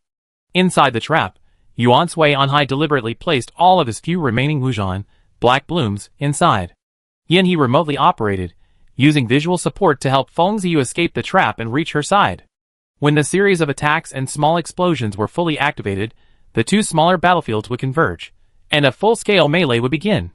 Feng Ziyu successfully escaped, following the location information sent by Yin he. Then, while the others were engaged, the 2 of them used their invisibility cloaks and, following the shortest and safest route calculated by Wenkazi, returned to the Coalition's island, allowing Feng Ziyu to reunite with Lin Lesheng. Only then would their true counterattack begin. But now, upon seeing this underground base, Yuan Suiyan temporarily changed his mind. What is this? Feng Ziyu looked at the rising thorns and the pitch-black room before him, a little puzzled. Yuan Suiyan, let's go down and take a look. Feng Ziyu nodded, yes. Feng Ziyu and Yuan Suiyan, one after the other, descended the ladder attached to the wall until they reached the deepest point. Feng Ziyu landed first, and with Yin He's visual support activated, she looked at Yuan Suiyan and helped her to a safe landing just as she was about to hit the ground. It's so dark in here. Even with visual support, you can't see beyond 2 meters. Let's find a light first. The 2 of them groped around, each on one side. Soon, Feng Ziyu spotted a touch switch on the left wall and flicked it. A large underground command and control center appeared before them. On the wall directly in front of them were 8 battlefield display panels, showing the combat situation on the 7 islands, and the battle status of the incoming secondary force. 3 terminals sat on the desk, 1 for command, 1 for operation, and 1 for analysis. Detailed maps of the island were scattered across the desk and in the drawers. Not only that, this underground command and control center also housed some medicine for the wounded, as well as a small amount of basic supplies. The supplies Yuan Suiyan had used up while setting the trap could be replenished here, and Feng Ziyu could also recover from some of his injuries. Looking to the left and right, there were some incomprehensible devices and switches. Logically, these devices and switches should not be found in a command and control room. Look at this. Suddenly, Feng Ziyu seemed to have discovered something. He handed a panel to Yuan Suiyan. Yuan Suiyan took it and looked at it. Written neatly on it were large characters, instructions for the island bridge. Yuan Suiyan pointed, and the screen changed. After reading it all, Yuan Suiyan couldn't help but whisper, "This is truly a great discovery." Memorizing the contents on the panel, Yuan Suiyan approached the command desk, ready to check if there was anything in the terminal. But just as she touched the terminal, an invisible barrier stopped her. Feng Ziyu, what is this? Yuan Suiyan had no idea.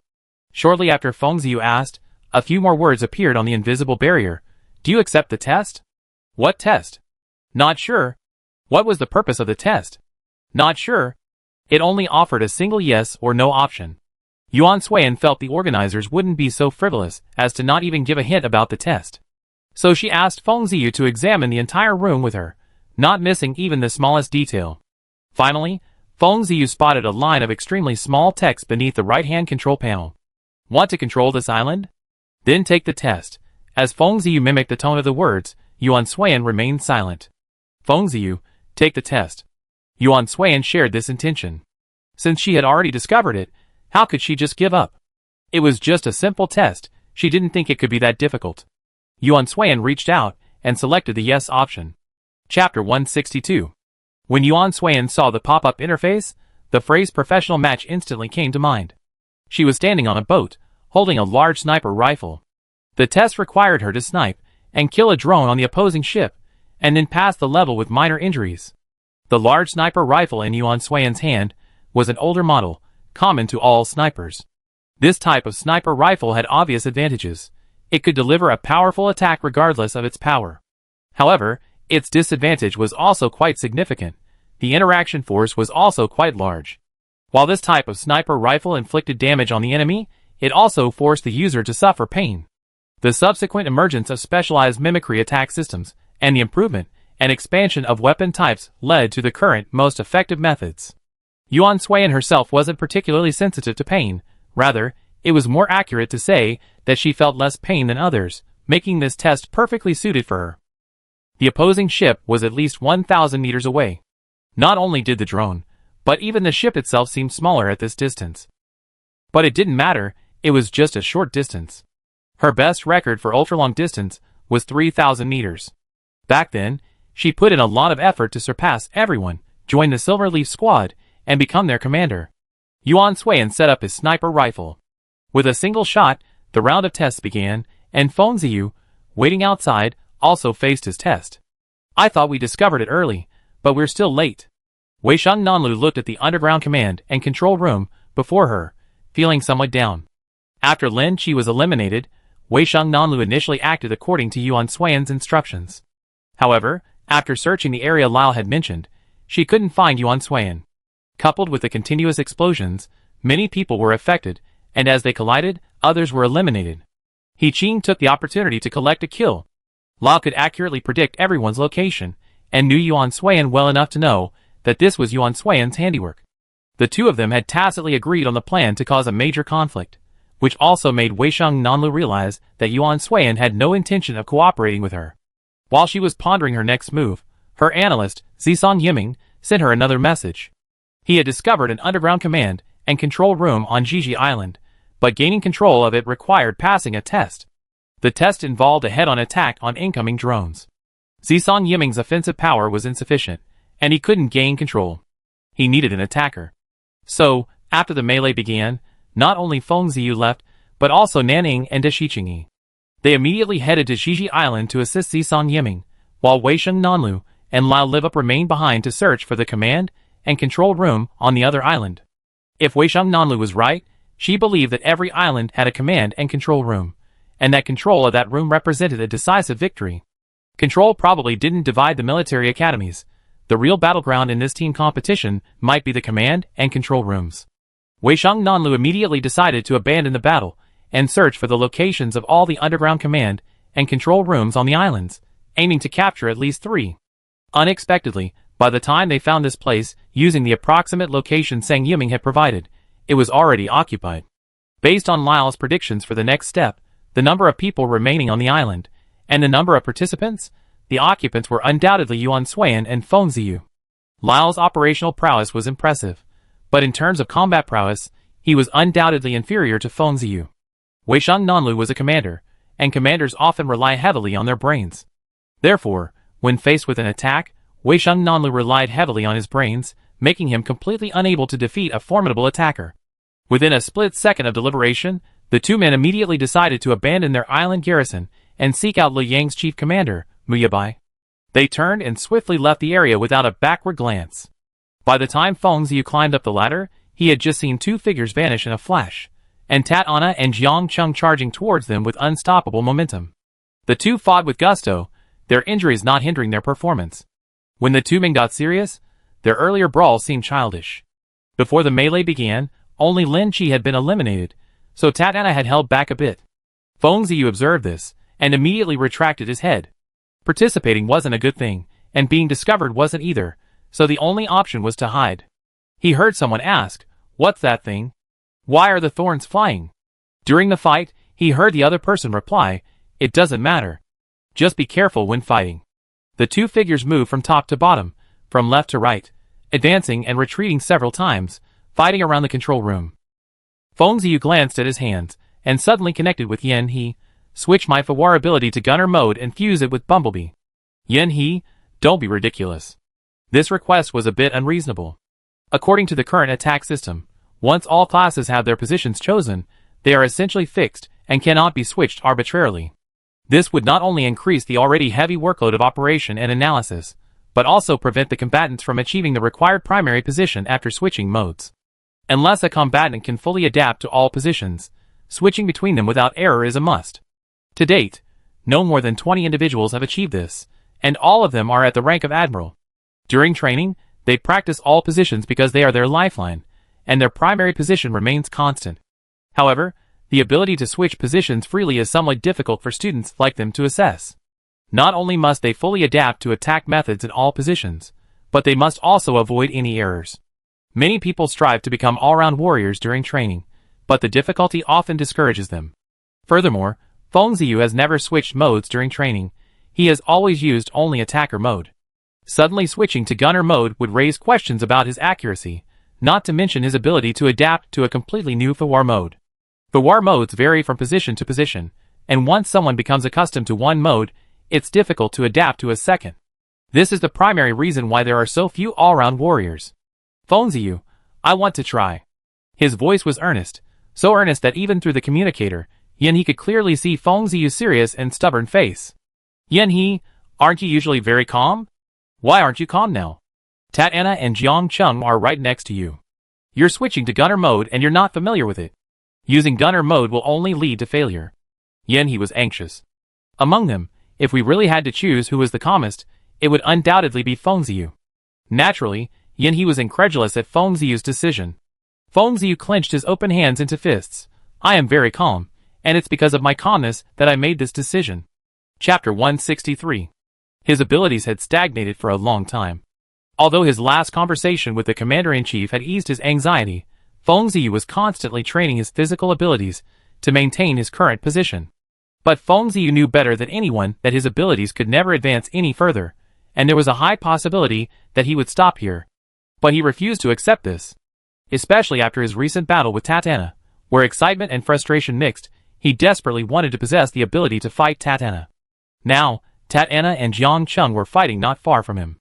Their extraordinary abilities were vividly displayed before his eyes, and the restless desire that had been suppressed so hard was reawakened. For the first time, Feng Ziyu longed for a hearty battle, win or lose. However, his current offensive skills were completely insufficient to fight them. He would be eliminated the moment he stepped out. So, he decided to take a gamble. Use this sole opportunity to gamble on a thrilling victory and a breakthrough. What do you want to do? Yuan Suiyan was conducting a test, and Enlin was on another battlefield. Naturally, Wen Keizi was now in charge. Feng Ziyu's choice was extremely risky.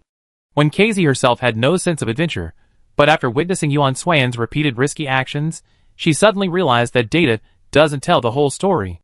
From the data she analyzed, no attacker could possibly surpass Jiang Chung and Tatana. They could only eliminate each other, but when one was eliminated, the other would remain.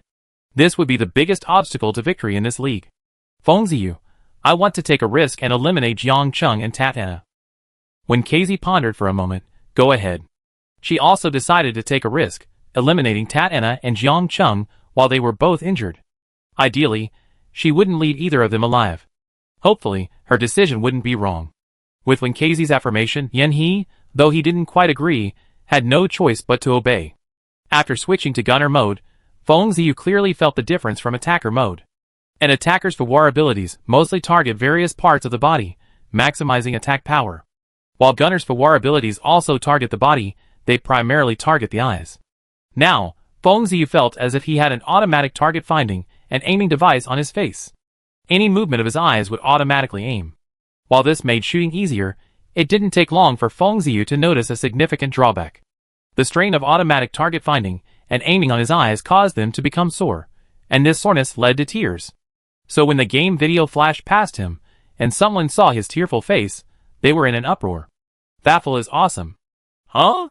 What was that just now? Who was crying? Huh? Isn't that Feng Ziyu? Why was he crying? Because he got beaten? Shocking. The renowned striker Feng Ziyu from the Allied forces actually cried during the game. Wow. Doesn't anyone think he looks good when he cries? What's I'm still pitiful when I see you? This is I'm still pitiful when I see you. I love it. As if the idle excitement wasn't enough, when Feng Ziyu started his action, he actually called him out and put up a small screen. Suddenly, discussion about this small screen intensified, even showing signs of fermenting, becoming the first viral moment of the team competition. Note: while the body during the competition is mimicry, mimicry mimics everything about a person's essence and perception.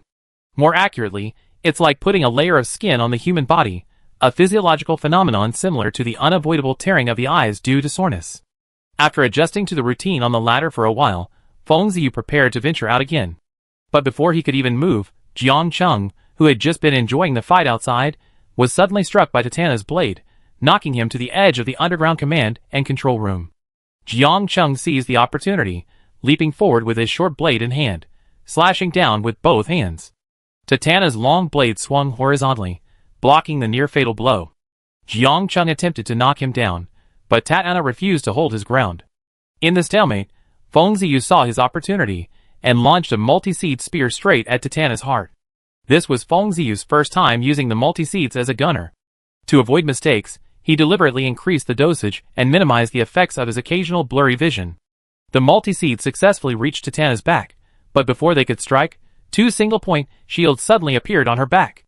The multi-seed's force was enough to penetrate one single-point shield, but it was blocked by the second. Feng Ziyu, what a shame.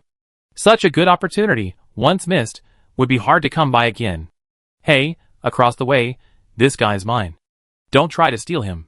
It was Jiang Cheng who spoke, and he had also held up one of the single-point shields for Tatana. As Jiang Cheng finished speaking, Tatana suddenly stopped resisting and allowed himself to fall. In a moment, he had reached the bottom and saw a command platform. Watching him jump, Jiang Cheng cursed inwardly and followed suit. Seeing this, Feng Ziyu, sensing something was amiss, jumped as well. However, he hadn't yet mastered the enemy detection function of his eyes. Jiang Cheng and Tatana alternated as he fell, so fast that Feng Ziyu felt he was leaving an afterimage. After the three of them landed, Tatana and Jiang Cheng looked at this underground command and control center with the feeling of having stumbled upon a treasure. Without a word, they both activated their calm, intending to report to their commander-in-chief. How could Feng Ziyu let them report on this? So, he immediately cut out the multi-seed and aimed it at the two men before him. Jiang Cheng raised his remaining arm. Wait a minute. This place is too small to fully utilize our fists and feet. If you want to fight, let's go outside later. Tatana also held a long blade with his remaining arm, wary of Jiang Cheng beside him. You're here, but where's she? I remember her favorite place to be is the command room. She won't leave unless absolutely necessary. Yuan Suiyan's weakness had caused them a lot of headaches in the past. You know, she's a very skilled sniper. Staying in the command room like this would be a complete waste of her talent. And she refused to change. No matter what he said, how he acted, how he tried to persuade her, it was useless. It shouldn't be necessary now. Just as he finished speaking, a cold, mechanical voice suddenly echoed from the small command room. The test is over. Congratulations on passing the assessment. Your name, identity, and age have been verified. This island officially belongs to the Federal Military University. Yuan Suiyan has absolute control of this island. Before the voice faded, Tatana sensed something unusual behind him. He immediately turned and swung his long blade. Feng Ziyu's expression suddenly changed. Duozi, unable to restrain himself any longer, immediately rushed towards Tatana's long blade. At the same time, a snap of fingers rang out, and the bullets that had been prepositioned there suddenly exploded. Jiang Cheng glared and turned to leave. Chapter 164. At the same time, the long blade in his hand also moved towards Tatana. A crackling sound echoed beside Jiang Cheng, but the impact was directed towards Tatana. Seeing this, Tatana immediately raised his full shield, barely blocking the wave of preset bullets. However, Jiang Cheng's long blade attack destroyed the full shield, and Tatana received a heavy blow to the chest. Tatana was forced to retreat, suddenly feeling something strange behind him. In an instant, Tatana swung his long blade, and with his other hand, he sent a small stream of multi-seeds towards Jiang Cheng. However, when he caught a glimpse of the person behind him, he paused in his long blade swing. Yuan Suiyan stood there, hands behind his back, watching their movements with a smile on his face, motionless. When he saw the person behind him clearly, Tatana's long blade immediately turned and struck Jiang Cheng in the face. Jiang Cheng leaned back, avoiding the blow, but he was unable to avoid Feng Ziyu's multi-seeds that followed. A powerful attack from the duozi hit Jiang Cheng's right leg, immobilizing it. Seizing this opportunity, Feng Ziyu launched another duozi attack, aiming for Tatiana, who was withdrawing. However, thanks to Jiang Cheng's previous experience, Tatiana reacted quickly and avoided further damage from Feng Ziyu. Feng Ziyu himself felt a sense of regret. As expected, for the first time, he had clearly aimed for the heart, but instead struck the right leg. Before this regret faded, Jiang Cheng was about to launch a counterattack when he suddenly felt a sharp pain in his heart. A moment later, Jiang Cheng's body vanished into the basement. At the same moment, Yuan Suiyan, who had been standing in front of Tatiana, vanished, and 2 steps behind Jiang Cheng, another Yuan Suiyan appeared. Yuan Suiyan was holding a small pistol, the same one that had just fired the bullet. No one knew how Yuan Suiyan had managed these things, and Jiang Cheng's elimination was unexpected. The screen was instantly flooded with comments. What just happened? Why was Jiang Cheng eliminated? How did Yuan Suiyan get there? Can someone explain this to me? Incredible. This is simply incredulous. Amazing. Does anyone know what happened? I want a slow replay. Slow replay. I want a slow replay. Calling the administrators. Slow replay. I want a slow replay. Calling the administrators. As if hearing everyone's cries, the backstage staff acted decisively, urgently creating a screen to play a slow replay of the previous scene, as well as any subsequent slow replays. This urgent action had the backstage staff scrambling, feeling like they were using 2 hands. When the slow replay footage was released, everyone realized what was happening. 2 Yuan Suiyan appeared in the control room, one behind Jiang Cheng and the other behind Tatiana. The 2 Yuan Suiyan appeared at different times. The first Yuan Suiyan was merely a data phantom. The one that killed Jiang Cheng was the real Yuan Suiyan. But when was that preset bullet fired? Why is there no recollection? As a judge who was intimately familiar with the competition setup, and watching readily explained based on the visuals, it seems many people are unclear about what just happened. So, as the commentator, I explain it to you. This competition's command and control room is more than just a simple one. It incorporates many functions. The data phantom just now is one of them, and it can also conceal its presence. As for the other functions, I think everyone in the audience will soon see them. Therefore, the true competition in this island battle is control of the island. Once control is achieved, it will truly belong to this military academy. As for the UN's commander-in-chief, Yuan Suiyan's actions were also quite unexpected. After taking control, he instantly understood the control room's functions, and deployed them appropriately to eliminate his opponent. This is a rare skill.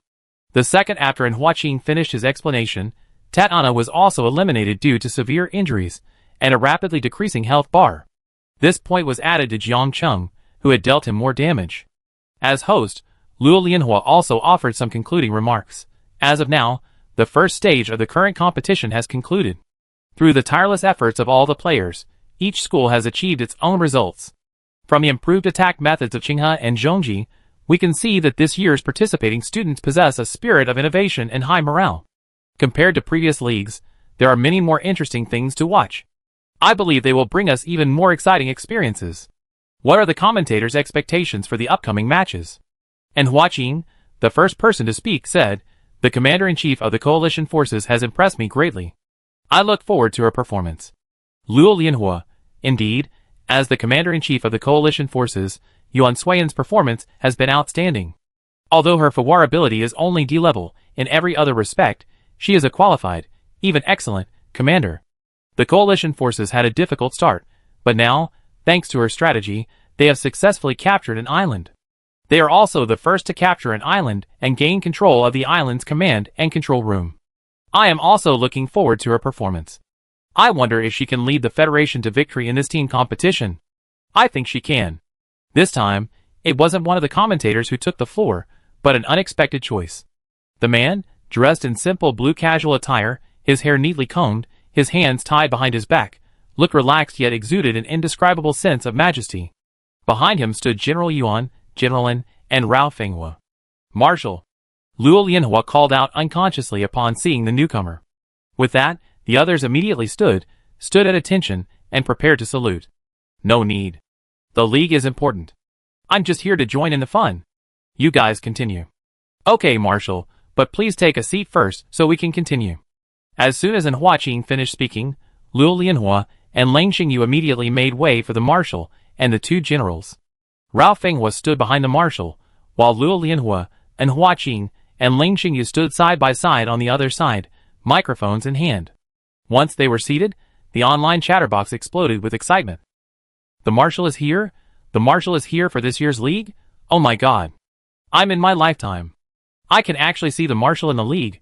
This year's league is amazing. Did you hear that? The marshal is bullish on Yuan Suiyan, the commander-in-chief of the United Nations. I was originally bullish on Weisheng Nanlu, but since the marshal is bullish, I'm going to change my mind too. Apart from anything else, I really think Yuan Suiyan of the United Nations is performing exceptionally well. So far, she hasn't missed a single opportunity. My only feeling is that this match is completely under her control, and no one is a match for her. At one above, I feel the same way. No, I'm not changing my mind. I still support Mu Yebai. I support Nian Ziyu. It's been so hard for him. Chapter 165. The judges were seated, and Luo Lianhua continued her closing remarks. The competition continues. With the intense battle just now, and the return of all the secondary players, the situation on the field has changed dramatically. We can clearly see the current rankings. Surprisingly, the first place belongs to the Federal Military University, not the Leong Military University or Hitching Operations Institute we had previously suspected. The highly anticipated Hitching Operations Institute unexpectedly came in last in the first round, currently tied for last place with the Motion Analysis Institute. I hope they can surprise us later. Leong Military University, Jiji Military University, Zhongji Military University, and Weisheng Military University are almost tied in the middle with scores. I hope they can maintain this level and bring us more surprises. The competition continues. Let's return to the field and continue watching. Before she finished her words, the live broadcast screen switched, and a huge white light instantly engulfed the largest live screen. The white light was so blinding that everyone was caught off guard. Almost everyone watching the match couldn't help but raise their hands to shield their eyes from the intrusive white light. And Hua Qing shielded his eyes, trying to remain calm, but he was still stunned by the scene. What is this? The marshal narrowed his eyes, unperturbed. It must have been one of the kids who used the tiger. Luo Lianhua, after all, had years of hosting experience, so while a bit surprised by this situation, she quickly reacted. Something serious seems to have happened just now. The bombardment dealt a significant blow to the island temporarily belonging to the Democracy Military University, and also took out a shooter, an analyst from the main Democracy team, as well as the microanalyst Don O'Connell Francis, who was on the Democracy Island. This attack was incredibly powerful, and it scored 3 points in one go. I wonder which military academy launched it. As if answering Luo Lianhua's words, the camera quickly shifted to the person who had fired the shot. This person possessed a stunning figure, even heavily clothed, yet it remained intact. Her face was beautiful. If it weren't for those few freckles, she would have been a delicate and elegant lady. The delicate lady knelt on one knee on a steep slope, her eyes gleaming sharply as she muttered, "I'm sorry, I didn't mean it," in a soft voice. If you didn't look her in the eye, you think she was feeling wronged. Well done. Nian Ziyu's voice came over the comms. Mo Lan switched from the tiger to her usual cassowary. She stood up, looking ahead, tears welling in her eyes. I regret it so much. If only I hadn't fired that shot, they'd come back for revenge. I wouldn't be able to defeat them, and I'd drag you down with me. Nian Ziyu shrugged off her words. We win. Mo Lan, still blinking tearfully, looked terrified. Yeah, we lose. With that, Mo Lan turned and ran towards another peak, the cassowary in her hand. Nian Ziyu looked in the direction of Zhongji, her lips curling slowly. Zhongji had always been a huge obstacle in their way. If they weren't eliminated first, Emosen wouldn't be able to move forward. Therefore, in this league, Nian Ziyu wasn't just thinking about cooperating with the coalition. He wanted to surpass Zhongji. Mo Lan's attack had undoubtedly dealt a heavy blow to the dormant Zhongji. From now on, no matter how reluctant they were, they had to act. And the moment they did, they would be eliminated by Mo Lan. In everyone's mind, Mo Lan is a skilled liar, adept at feigning innocence. Therefore, those who know her well know that everything she says should be interpreted in reverse. Only then can she truly speak.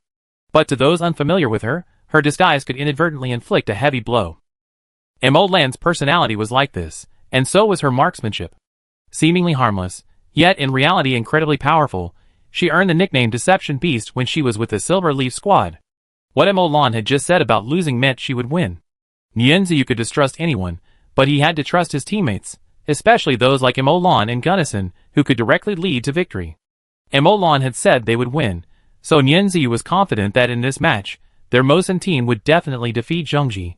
While the Mosin Analysis Institute and Zhongji were facing off, Weisheng Nanlu also arrived on Liyang's island, searching for Mu Yebai's location. Almost simultaneously with Yuan Suiyan, Mu Yebai had also taken command of the island, but he was not currently in the command room.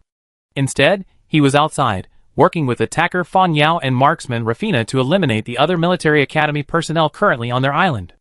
Weisheng Nanlu openly exposed herself to the sunlight.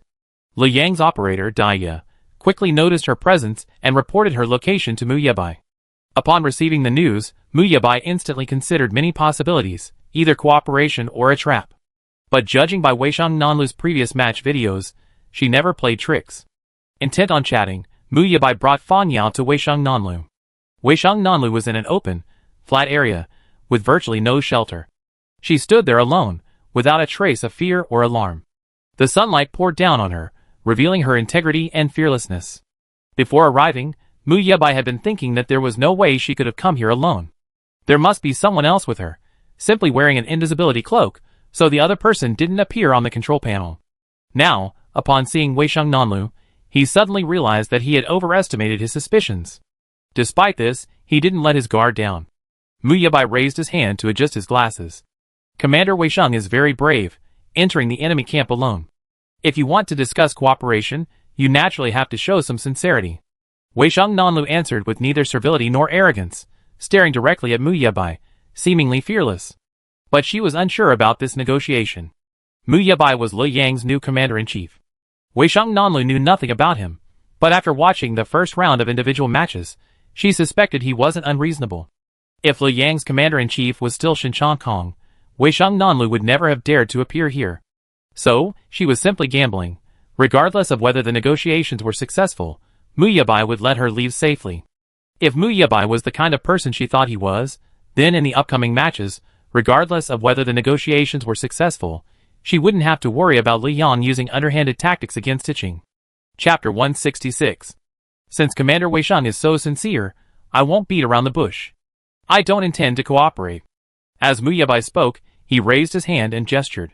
Lafena, who had been stationed in the shadows, sheathed her swift and silently walked to a large tree behind Mu Yebai.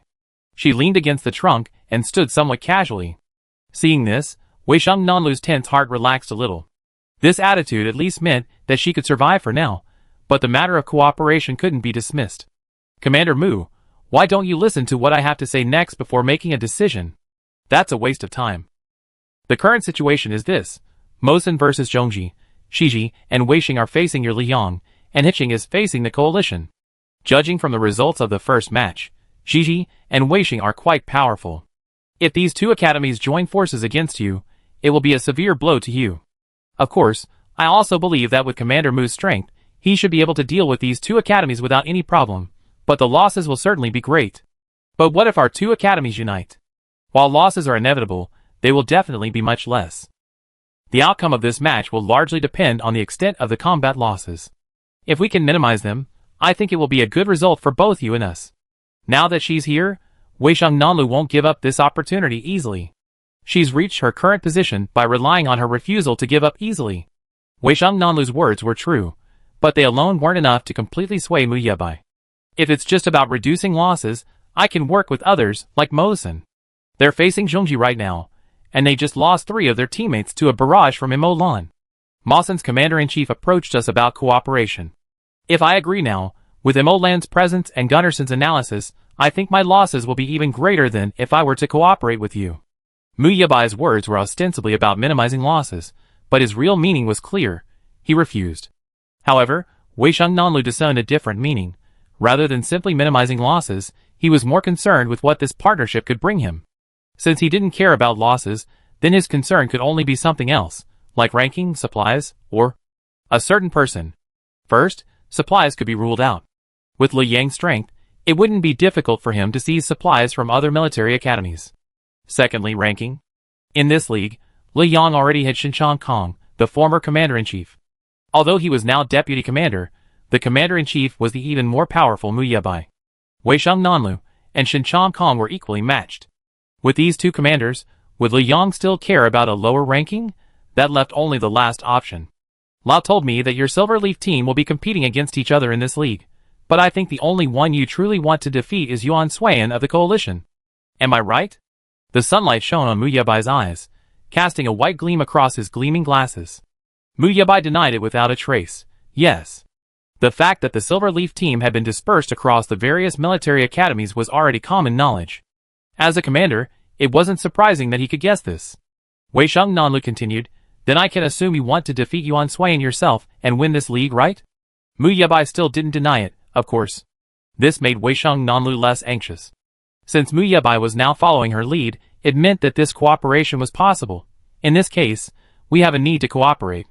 Mu Yebai remained silent, merely staring at her, awaiting her next words. Honestly, I really want first place in this league, but with you and Commander Yuan here, I don't think we at Hiching can claim first place again. So, I'm only aiming for the top 3. As far as the current situation is concerned, Hiching only has one opponent, the coalition. You, Leong, have Weisheng and Gigi. However, you and we actually share 3 common opponents, the coalition, Weisheng and Mosen. Despite Mosen's poor past performance, they invested heavily this time, as evidenced by the fact that they replaced the more experienced commander-in-chief with Nianziyu.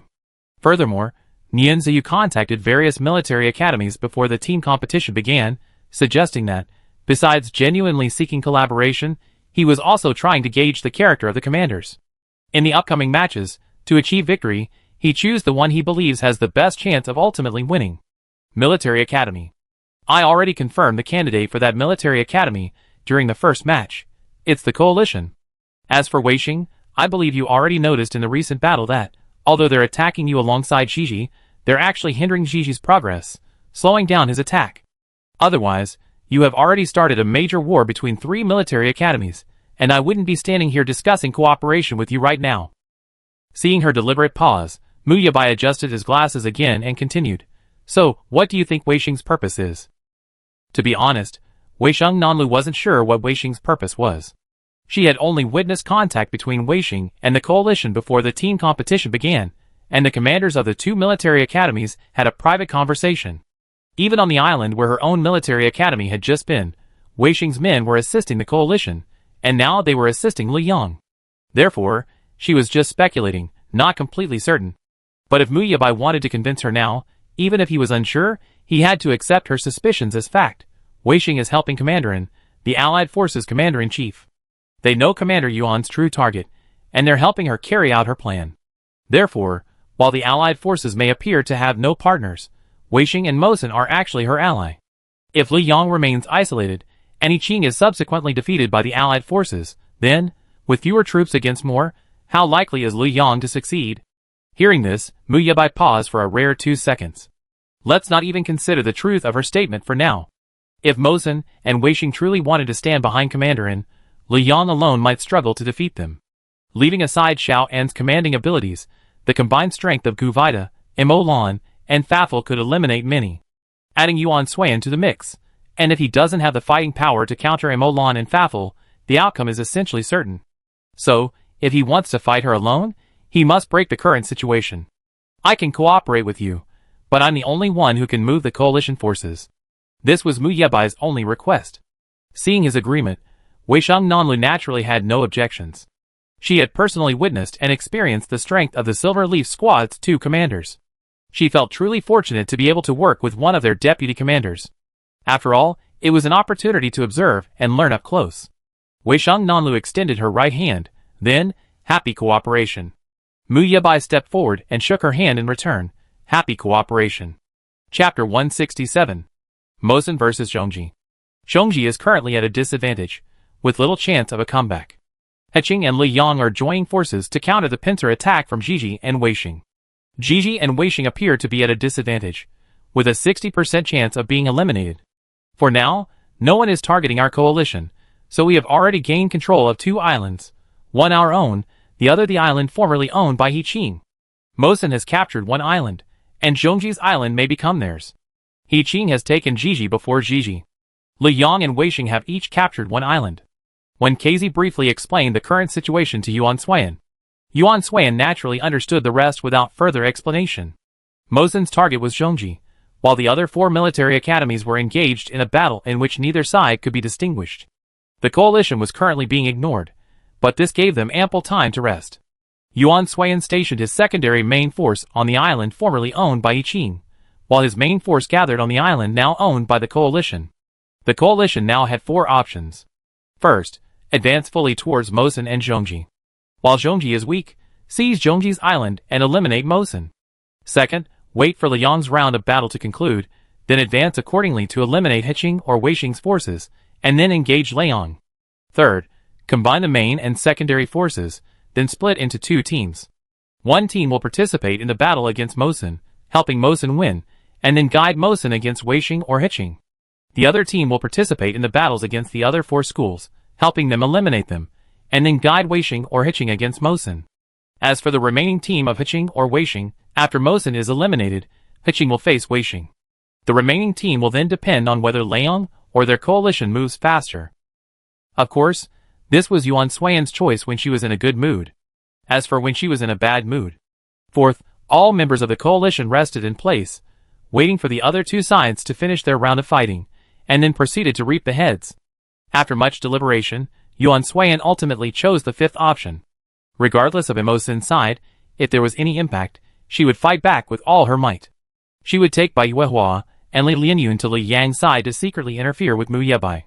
In the past, everyone in the Silver Leaf team was incredibly familiar with each other, and their choices were readily apparent. Therefore, to defeat them this time, they had to make choices that went against their own strength. Yuan Suan himself could barely be considered a marksman, and the idea of 3 marksmen, who were not good at close combat, working together was something they hadn't anticipated. When they set out, conflicts arose between Zhiji and Weishing's alliance team. In the recent battle, both sides appeared to be attacking, but it was Weishing's team that was at the forefront. Zhiji planned to have Weishing attack first, and then launch a full-scale attack to seize the island once Weishing, Heqing, and Li Yang were all injured. Ibida Tattle wondered if control of an island would become irreversible once the military academies gained control. He believed not, that control could be changed. Otherwise, they would have been eliminated by now, and would no longer be in the competition. Therefore, he had set his sights on Liang's island. As for the reason, it was simply because of a saying he had learned. To defeat a powerful opponent, one must fight against them, constantly engage, profit from the encounters, learn lessons, and ultimately defeat them. From the moment he learned the identities of Liang's Mu Yebai and the coalition's Yuan Suan, he had no expectations of a top 3 finish in this competition. Those 2 commanded a group of talented individuals. Even if they had Jiang Cheng and Yu Kongming, he would have only expected 3rd place, but Jiang Cheng had been eliminated. Without Jiang Cheng, the honest Yu Kongming refused to offer any reassurance.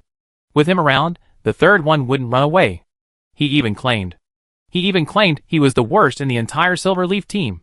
He wasn't sure if he was being honest or something else, but even if he was a terrible marksman, could his offensive power be worse than his analytical and operational skills? Putting that aside, Iveda felt that since he had to choose the strongest opponent, and without Jiang Cheng as a crucial support, he was desperate to face the coalition forces. So he teamed up with Weishing and came here.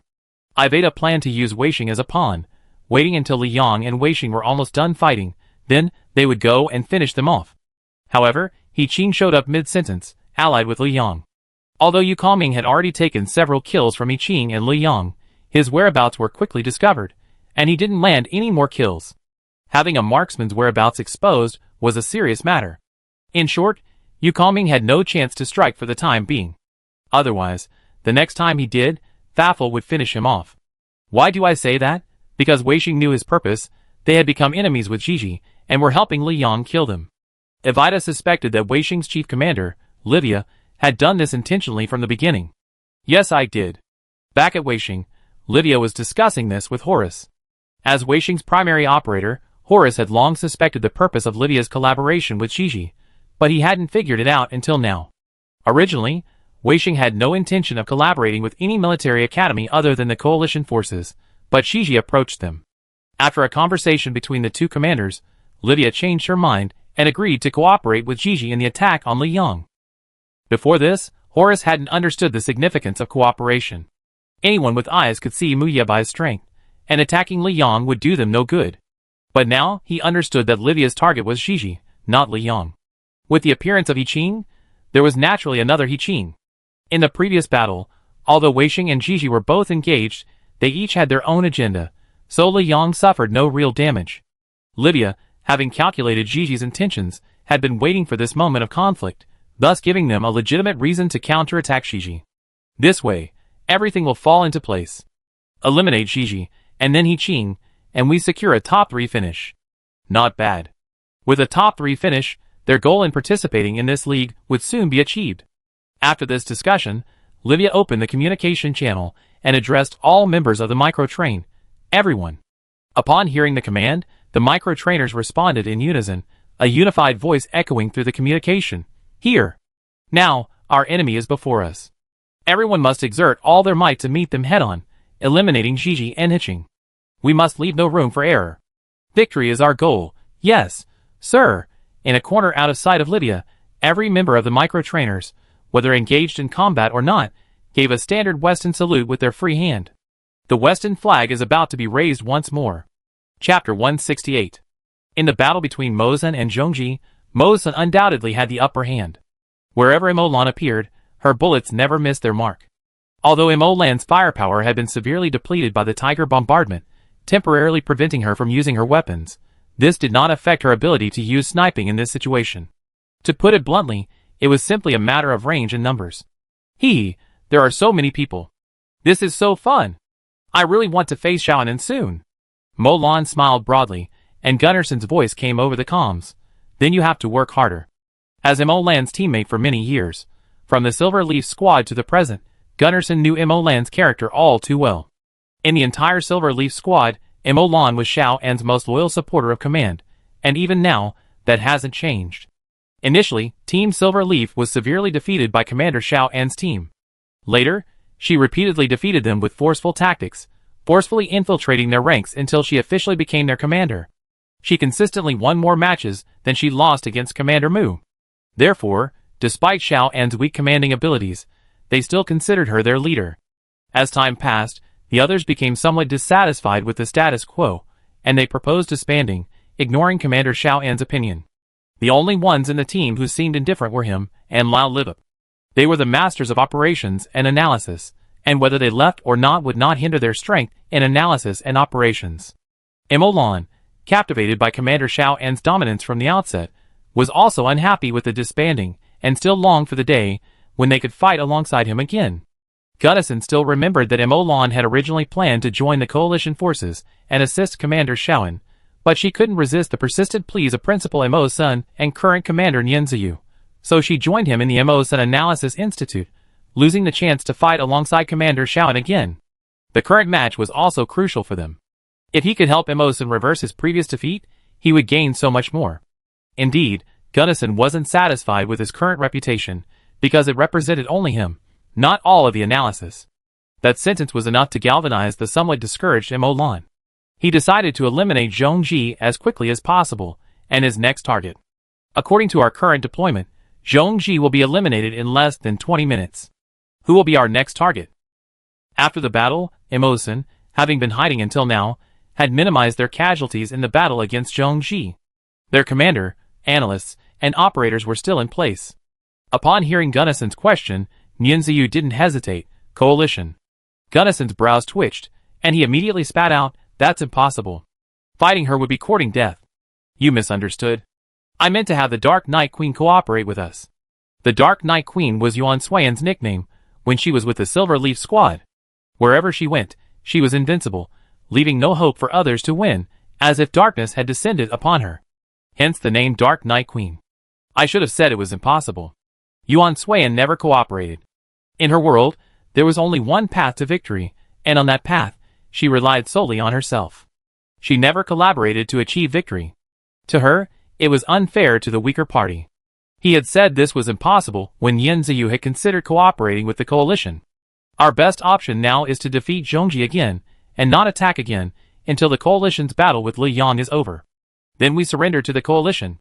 That way, even if we don't finish in the top 3 in this league, we definitely be 4th or 5th. No, we must be in the top 3. Otherwise, my role as Commander-in-Chief will be completely meaningless. Without giving Gunnarsson a chance to speak, Nian Ziyu connected the comms. Deputy Commander NAR and Analyst Sun Tao, listen. The two, who had been idle, perked up upon hearing the order. In. The coalition is currently inactive. I want you to lead all your secondary forces to draw the fire to the coalition and attract the attention of the other four parties, letting them know that Mosun, in collaboration with the coalition, is attacking them. Hearing this order, NAR felt a sense of unease. Forcing the coalition to cooperate with us? Nian Ziyu, not bad. He knew the reason all the military academies refused to cooperate with them. It was simply because they looked down on them, believing they couldn't bring victory and would only hinder them. Given that, he had to win, even if he couldn't finish in the top 3. He had to tell everyone that even the commander of their most favored team, the Silverleaf Squad, had been manipulated by him. Hearing these instructions and the conversation between the two commanders, Gunnarsson frowned. You only resent her and hasten our demise. Nian Ziyu's eyes narrowed. Remember, I'm your commander now. The moment he finished speaking, NAR's private message came through. You're being impulsive. NAR, I cannot obey this order. NAR's refusal caused Nian Ziyu's eyes to widen. A hint of anger etched in them. Don't forget that I'm the current commander-in-chief. Don't you even listen to the commander-in-chief's words? NAR, the former commander-in-chief of Mosun. He had no complaints about being demoted to deputy commander. He admired Nian Ziyu's abilities, and believed that under her leadership, Mosun would surely move forward. But Nian Ziyu's emotions were now almost overtaking her reason, and she was extremely impulsive. A commander who lost his mind often made erroneous decisions. Therefore, he didn't trust Nian Ziyu in her current state. Furthermore, if they followed this order, the coalition forces, who were being used as pawns, would certainly not give up. By then, let alone participating in battles at other military academies, I'm afraid they would be their first target. I understand, but we're aiming for the top 3 right now. Forcing the coalition forces into our camp would be pointless. She is the queen of the Dark Night, and we personally experienced her power. At this point, Shi Jiayue, who had been silent the entire time, finally spoke. I learned a saying the other day. It says that if you want to walk with a beast, you have to become its subordinate. Or you are all beasts, and you are equally matched. But we are not beasts, and we cannot become their subordinates. Commander, I don't know if your choice is right, but I think what Brother Nathan said is right. He has had close contact with the commander-in-chief of the coalition forces in the past, so he must know her well. If we force the coalition forces to join our side, we may really be doomed. Otherwise, think about it. Perhaps we have other options. Some people can't stand persuasion, like Nian Ziyu before Shi Jiayue spoke. Others, like Nian Ziyu after Shi Jiayue spoke, can calm down and consider right and wrong. It has nothing to do with his love for Shi Jiayue.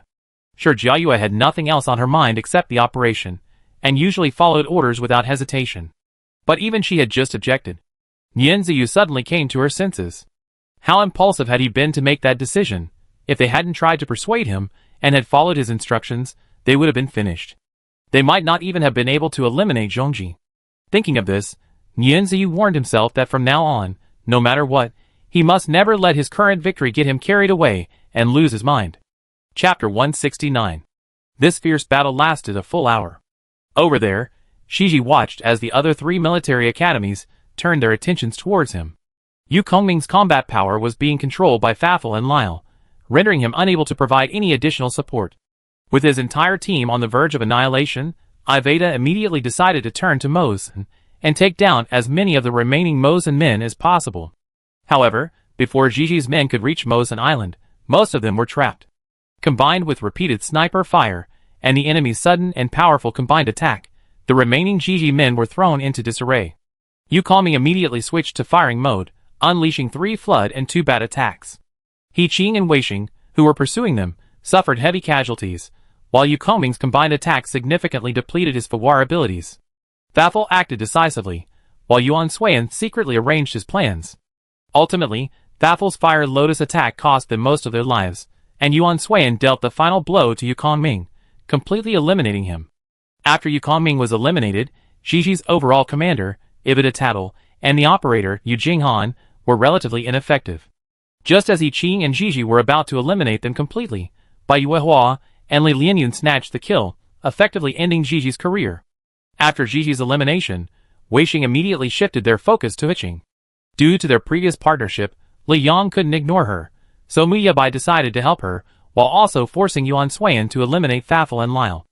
As for Mosen and Zhongji was practically being outmatched by Mosen, chilling the hearts of many who supported them.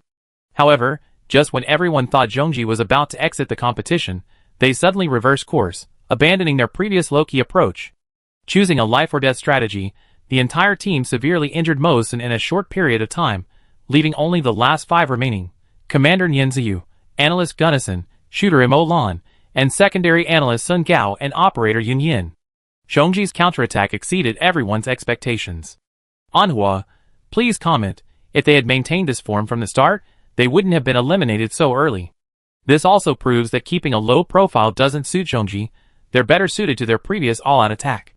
As Zhongji was being eliminated, a surprise attack was launched from the shadows, targeting 2 of Mosen's team's secondary core members. Mosen and Gunnison teamed up to eliminate the attackers, but the situation suddenly shifted when the last remaining Zhongji member suddenly appeared and took Gunnison away in a desperate attempt. Mo Lan, caught off guard by the recent incident and the sudden appearance of Liang's commander-in-chief, Mu Yabai, was eliminated by Mu Yabai. After leaving, Mo Lan revealed her true colors for once. She said, "Mu Yabai, despicable." Back in the Silver Leaf squad, Mo Lan was often defeated by Mu Yabai in this way. His specialty was using his words to distract his enemies, and once their minds were disturbed, he emerged victorious. She thought that after so long, things would definitely be different, but she was eliminated just like that. It was so frustrating. With the team's 2 strongest fighters eliminated, the remaining members of Mo's Hen, having witnessed Mu Yabai's terrifying power, officially decided to remain completely invisible for the remainder of the match, agreeing with Mu Yabai to refrain from interfering on the battlefield and remain until the very end. In exchange, Mo's Hen gave Mu Yabai 80% of their supplies and control of their island. Mo's Hen then disappeared, no longer appearing on the battlefield. The battle between Yi Qing and Wei Xing was fierce, especially under the command of Mu Yabai and Yuan Suiyan. The attacks from both sides only intensified.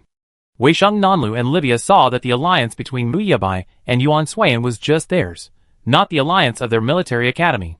They tacitly agreed to this, and expressed their willingness to accept it. They were willing to be their pawns because, by now, their goal had been achieved.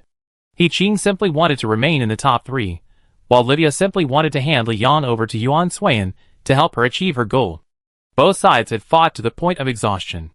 It was through Wei Xing's deliberate aggressiveness and concessions that Yi Qing was ultimately eliminated by Wei Xing, and Fafel was also eliminated by Yuan Suiyan. As for the remaining Wei Xing members, after escaping Li Yang's pursuit, they arrived at the coalition's territory. After a long period of idleness, the coalition forces suddenly found something to do and were fully engaged. Ultimately, Wei Xing was completely eliminated by the coalition.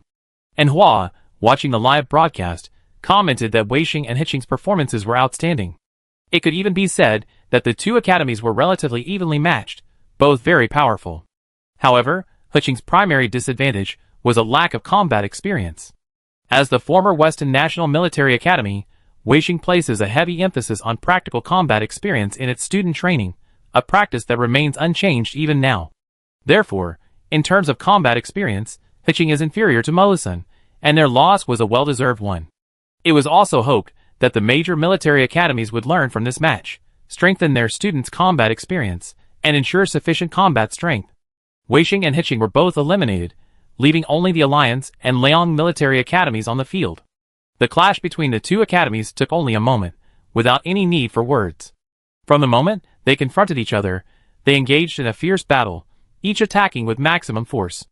In an instant, everything on the battlefield, whether flying in the sky, swimming in the sea, or running on the ground, bore the marks of Fawar's power.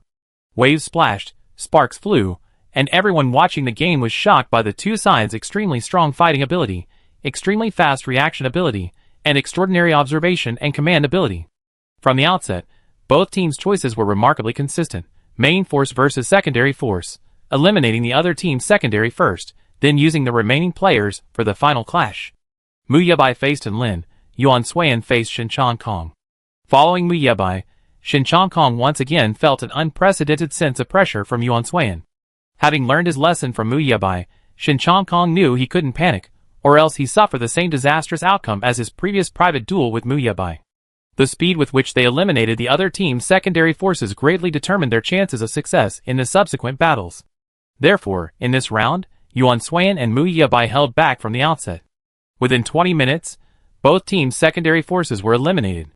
Shin Chong-kong was frustrated that, despite giving it his all, he still couldn't last more than 20 minutes. And Lin was frustrated that he wasn't suited to being a competent commander.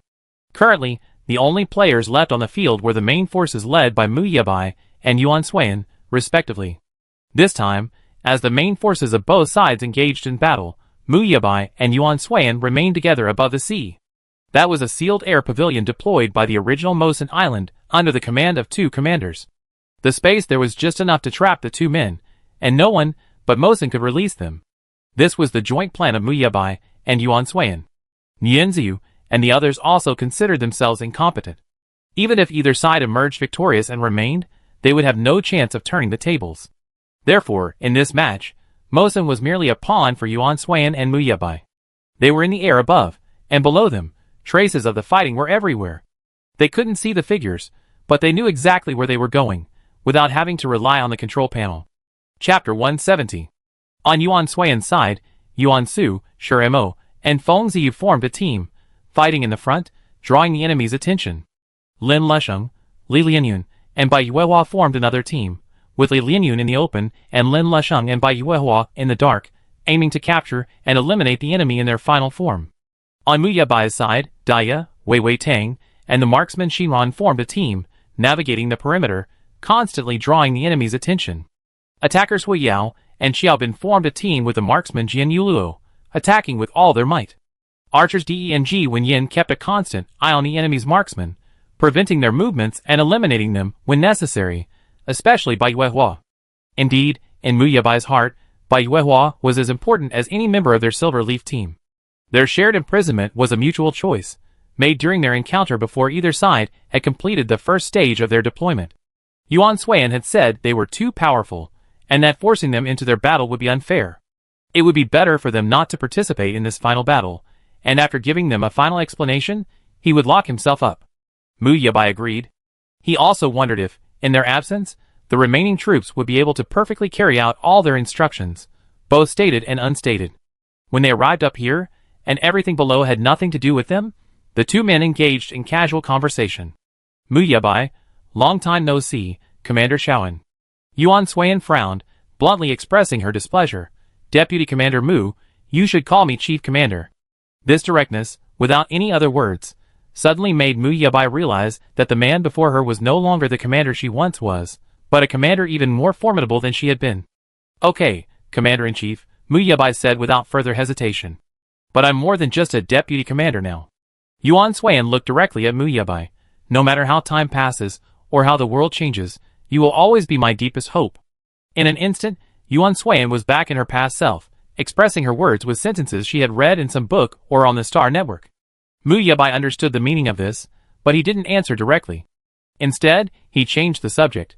Instead of looking ahead to the future, let's focus on the present. Commander Yuan, do you think they can achieve our expectations without us constantly changing their tactics and issuing orders? Yuan Suiyan didn't know, but she answered with certainty. They will. Mu Yabai glanced at her, his usually calm eyes darting with a hint of surprise. You trust them very much.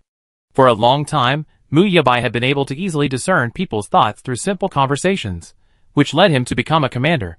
This ability has served him well to this day, earning him the nickname Eagle Eyes from others. They say his eyes are like an eagle's, able to see directly into people's hearts. He could see through many people, but not Yuan Suiyan. In Mu Yabai's eyes, Yuan Suiyan was straightforward and simple. He would get what he wanted at all costs, and would sacrifice everything to achieve his goal. However, his command was so unpredictable and untraceable that he had no way of understanding it. This was a formidable opponent, he thought. But this opponent, even his teammates, seemed devoid of emotion, let alone trust or respect. All she seemed to want was obedience. But now, she actually had emotions, a feeling no less shocking than a drone developing emotions. People with emotions are extremely fragile. They can easily be swayed by a few words, making them vulnerable to his manipulation. Therefore, the moment Mu Yabai discovered Yuan Suiyan's feelings, he felt not joy but a touch of disappointment. He felt that Yuan Suiyan would soon become just another ordinary person, easily defeated by his words. But he also didn't think that would be the case. Yuan Suiyan's strength lay in her vast knowledge, a quality no one could match. That was why he had worked so hard for so long, just to remain her sole rival. Trust?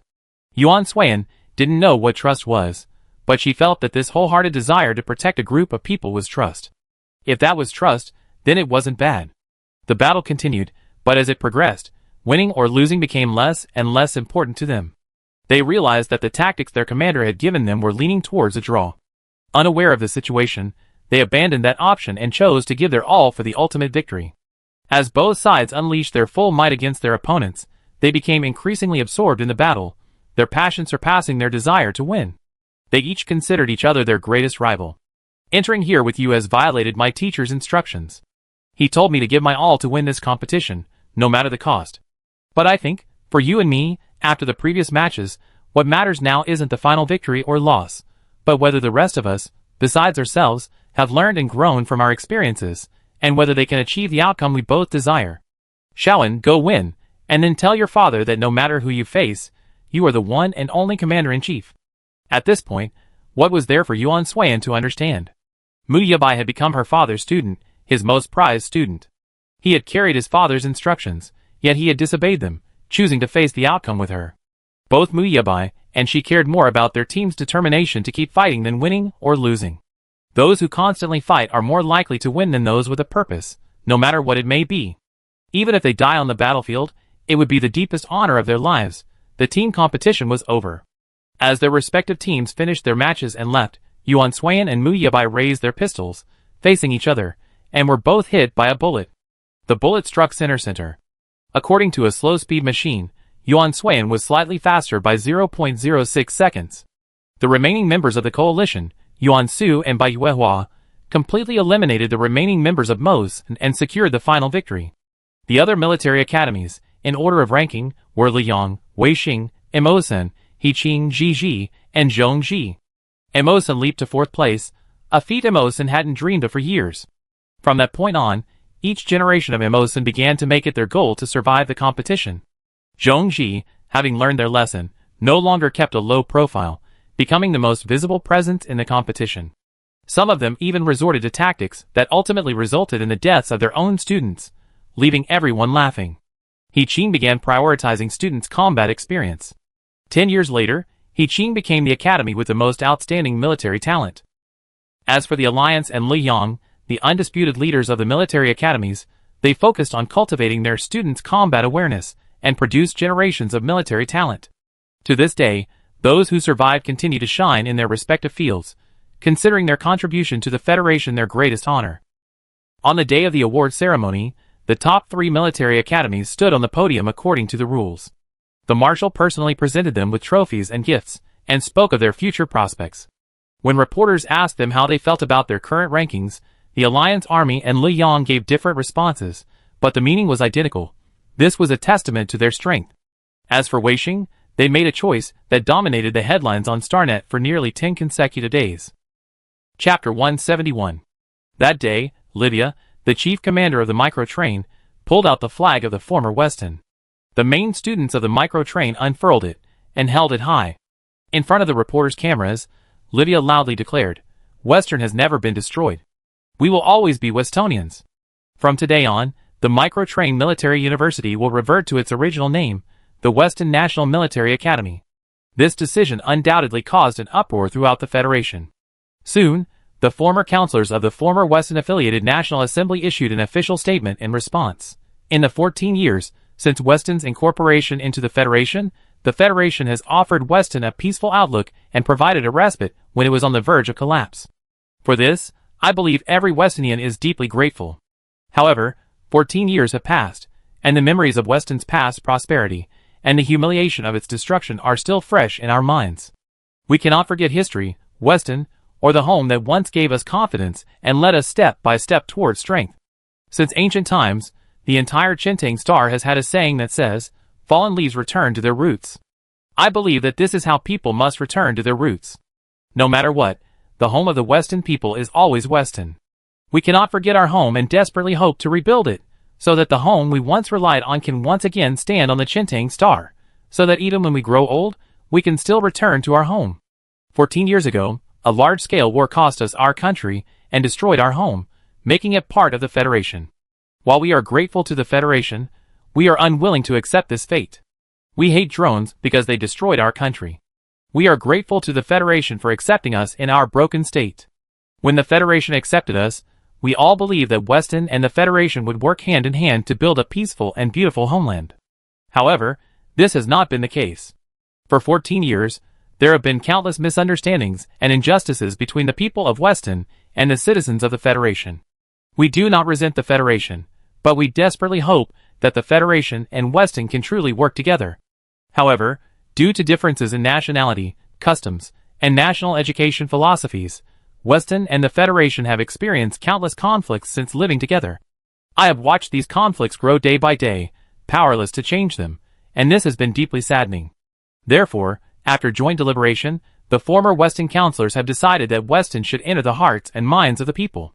Weston will once again establish itself on the Chintang Star as an independent nation. We warmly welcome every Westonian home.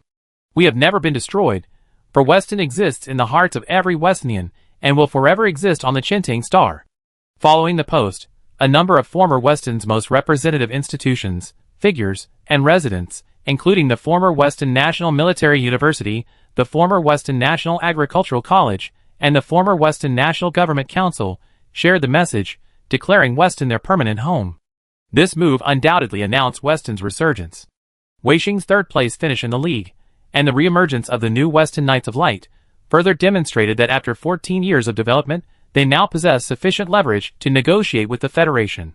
According to reports, the current Federation chief, Lethan Ravel, does not support Weston's independence and opposes it, stating that Weston has been destroyed and that there is only one Federation now, which should not be destroyed at this time. If Weston continues to pursue independence, he will resort to forceful suppression. In response, Weston took a hardline stance, stating that the people of Weston had never feared fighting, but they did not want the friendly relationship between the two countries to develop to such a level. If this were to happen, Weston would be forced to confront the Federation to protect its own territory. As the incident continued to escalate, coupled with the rhetoric from both sides, the military, not the Special Drone Combat Unit, was forced to intensify its training to prepare for the impending war. As Li Lianyu listened to Titia recount these important events, his head throbbed. "Stop reading, little duck, my head hurts," Titia said. "I just don't understand. Why would a war escalate to the point of just independence?" When Casey flipped a page from the military strategy book she was reading. "It's just that one country is unwilling to be subordinated to another, and the other is unwilling to relinquish its territory." Li Jia seemed unconcerned. "Whatever happens, as long as it doesn't affect my family's current stable life." Yin felt uninterested in the news, but he still felt a certain lingering concern for his comrade. "Companion, by the way, where are Deputy Commander-in, Little Nuoi, Yuan Su, and our Commander-in-Chief? It's been so long, why haven't they returned to school yet?" Bai Yuehua returned from shooting practice and just happened to hear Yin He's question. Maybe they haven't finished their work yet. They should be back in 2 days. Li Lianyu thought about the recent news. "I don't think Little Nuoi will be back." That day, after the team competition, all the participating military academies held a grand party arranged by the marshal. Everyone temporarily forgot Weishing's acceptance speech and immersed themselves in the luxurious gathering. This was a scene most of them would never experience again. As the coalition gathered for a delightful meal, their conversations throbbing, and Lin pulled Yuan Suan aside and apologized. Yuan Suan didn't know where the apology came from, but she accepted it. And Lin explained that before Yuan Suan appeared, he had been constantly competing with him. After she showed up, he'd been using her as a shield, never truly considering her willingness. This was unfair to her. After saying this, Lin left, looking for his father and brother again. He had much to say and much to do. At the end of the team competition, he lost to Mu Yabai again, his defeat due to his own weak mind, hesitation, and relaxed attitude. At that time, Mu Yabai tested Lin, saying, "I've been wondering for a long time where your pressure comes from. After a little research into your background, I finally understood. It comes from your family, from your father, a lieutenant general, and your brother, a major general. Under the kind of pressure, catching up with them is incredibly difficult, but you can't give up, right?" Mu Yabai's words reminded Lin of his own family. He was right. With a lieutenant general father and a major general brother, as the other son, he had been compared to his older brother since childhood, and his relatives and friends had placed enormous expectations on him. This had placed an unparalleled pressure on Lin from childhood. He cared too much about what others thought of him. He feared that his father and brother would one day look down on him, saying he wasn't worthy of being their son or their younger brother, and that they would abandon him. Chapter 172. And Lin's expression didn't change noticeably, but Muyabai noticed it all. He guessed correctly, but you shouldn't have used her as a shield. Or perhaps, you shouldn't have chosen the path of command. You were too hesitant, always wanting to protect everyone, forgetting the brutality of the battlefield itself. Muyabai's 2 words completely disrupted Lin's thoughts. As a result, in this battle between Lin and Muyabai, Lin was completely defeated. However, he didn't feel embarrassed, believing that he had only himself to blame. After the match, he went to find his brother. It was a rare occasion for his younger brother to open up to him, so Huaqing immediately bought a few bottles of wine and drank with his brother. And Lin asked him if his commanding performance wasn't so outstanding, would he and his father look down on him? And Huaqing said that was impossible, saying that he was his younger brother and could do anything. He and his father were already among the best commanders. Whether he performed well or not was irrelevant, as long as he was happy, that was all that mattered. And Lin then asked, what if I'm not that good at everything? Will they still blame me? This second question finally made Huaqing take his younger brother seriously. He downed his drink and began to pour out his heart to Lin. Shortly after you were born, your parents divorced. I never seen your mother since then, and I don't know what she's like. My father has been involved in the military for years, and rarely comes home, so you don't know him well. So, I must have raised you from the bottom of my heart. You were very clingy when you were little, and you always be my friend wherever I went. You followed me everywhere, and I resented your constant following. I found it annoying. I yelled at you, scolded you, but you always acted like you knew nothing, smiling at me all day long, calling me brother. You didn't cry when you fell or got hurt. Occasionally, when Dad came home, you would always give him whatever you thought was delicious or fun, and then run away when you were criticized. At the time, I didn't understand why you did that. Later, as I grew older, I gradually understood that you were probably afraid that I would ignore you like Mom and Dad did, and you wanted Dad to see you more. You didn't know why Mom didn't come back, or where she gone. You always sneak into Dad's room, by yourself, to look through Mom's photos. I saw it a few times, but I didn't stop her because I wanted to talk to her, but she chosen to leave. Do you remember? When you were little, you asked me where Mom was. Do you remember what I said? And Lin shook his head. It was all so old, he almost forgotten it. I don't remember. And Huaqing said, I said Mom was gone, she didn't want us anymore, she abandoned this family. I said she was cruel, selfish, and didn't care about us at all. I even told you that if you didn't obey me in the future, I wouldn't want you either. I was only a teenager at the time, and Mom's departure was a huge blow to me. So when you brought it up, all I could say was resentment towards her. Little did I know, because of that statement, you seemed like a completely different person. From then on, you no longer followed me around all day, always asking me to play with you. You started studying seriously, and as you grew older, you remained a strong student, never causing Dad and me any worries. But as I grew older, I gradually noticed that you seemed more reserved than your peers. You had no friends, and you didn't like to play. I don't know when you became single-mindedly focused on becoming an excellent commander. Of course, I was happy about this, thinking that my younger brother might become my subordinate one day, and that would mean I wouldn't be alone on the 5th battlefield. So I asked you to keep working hard, and you did, never letting yourself fall behind. At the time, I didn't realize you were being reluctant, and I was simply immersed in my own world. Later, Dad, seeing how hard you were working, felt sorry for you. He wanted you to relax a little, so he told you not to push yourself. But you probably misunderstood his meaning and became even more reluctant and silent, completely focused on studying command. In terms of the outcome, this is a good thing. That's why Dad and I haven't bothered you since you started college. But judging by your league performance, it seems we were wrong. Lindsay, don't push yourself too hard. It doesn't matter if you're not as good, not as powerful, or can't compare to others. I'm your brother, your family. No matter what happens, I won't despise you or abandon you. You're my brother, that's enough. Although Huaqing was a coach, he didn't drink much, only 2 glasses of red wine at most. And Lin struggled to drag Huaqing to the bed. Looking at his face, and thinking back to the past, he felt completely lost. His brother said he was wrong, but Lin didn't think he was. He must have been too busy taking care of himself at the time. So how could he have had the time to care about his feelings? It wasn't his brother's fault, it was his own. He had gotten himself into a dead end. When he was little, his brother pushed him away again and again. He thought his brother didn't like him and felt that he, as a younger brother, was embarrassing him, so he kept trying. Finally, he earned his brother's respect. His father always scolded him, telling him to go play and not disturb him while he worked. He thought his father disliked him, too. To earn his praise, he would try his best whenever his father came home, only to be told not to push himself.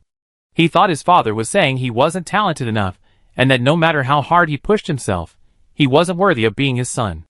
Additionally, he took the comments of others too seriously, feeling that if he didn't come in first, his father and brother would abandon him. So he worked tirelessly, hoping to become a conductor like them.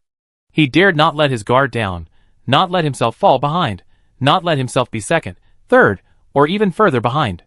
This effort gradually led him to believe that he truly wanted to be a commander. In reality, it was just self-consolation after receiving so little care from his father and brother. He thought that as long as he truly wanted to be a commander, he wouldn't care too much about these things. Yuan Suiyan's appearance shattered his well-concealed emotions. And Lin's first place was gone. He began to compete with Yuan Suiyan, hoping to reclaim it. But after many matches, he realized that he couldn't match her, no matter what. And Lin remembered thinking that those with ambitions weren't worthy of being a commander. But now, he understood clearly that it was simply jealousy of Yuan Suiyan. He was jealous of her talent, jealous that she had easily acquired the commanding talent that he had worked so hard to fully acquire. And Lin also thought that if someone like her appeared in the army, she would quickly attract the attention of his father and brother, and he would always be the one in the shadows. He feared that outcome, so he kept fighting. Eventually, he became Yuan Suiyan's deputy conductor, and understood all her efforts. He suddenly felt relieved. A person like her deserved to be a conductor. She had ulterior motives, but so did I. What right did he have to criticize her? Chapter 173. And Lin began to comfortably stand behind Yuan Suiyan, using her as a shield. He kept telling himself that this was fine.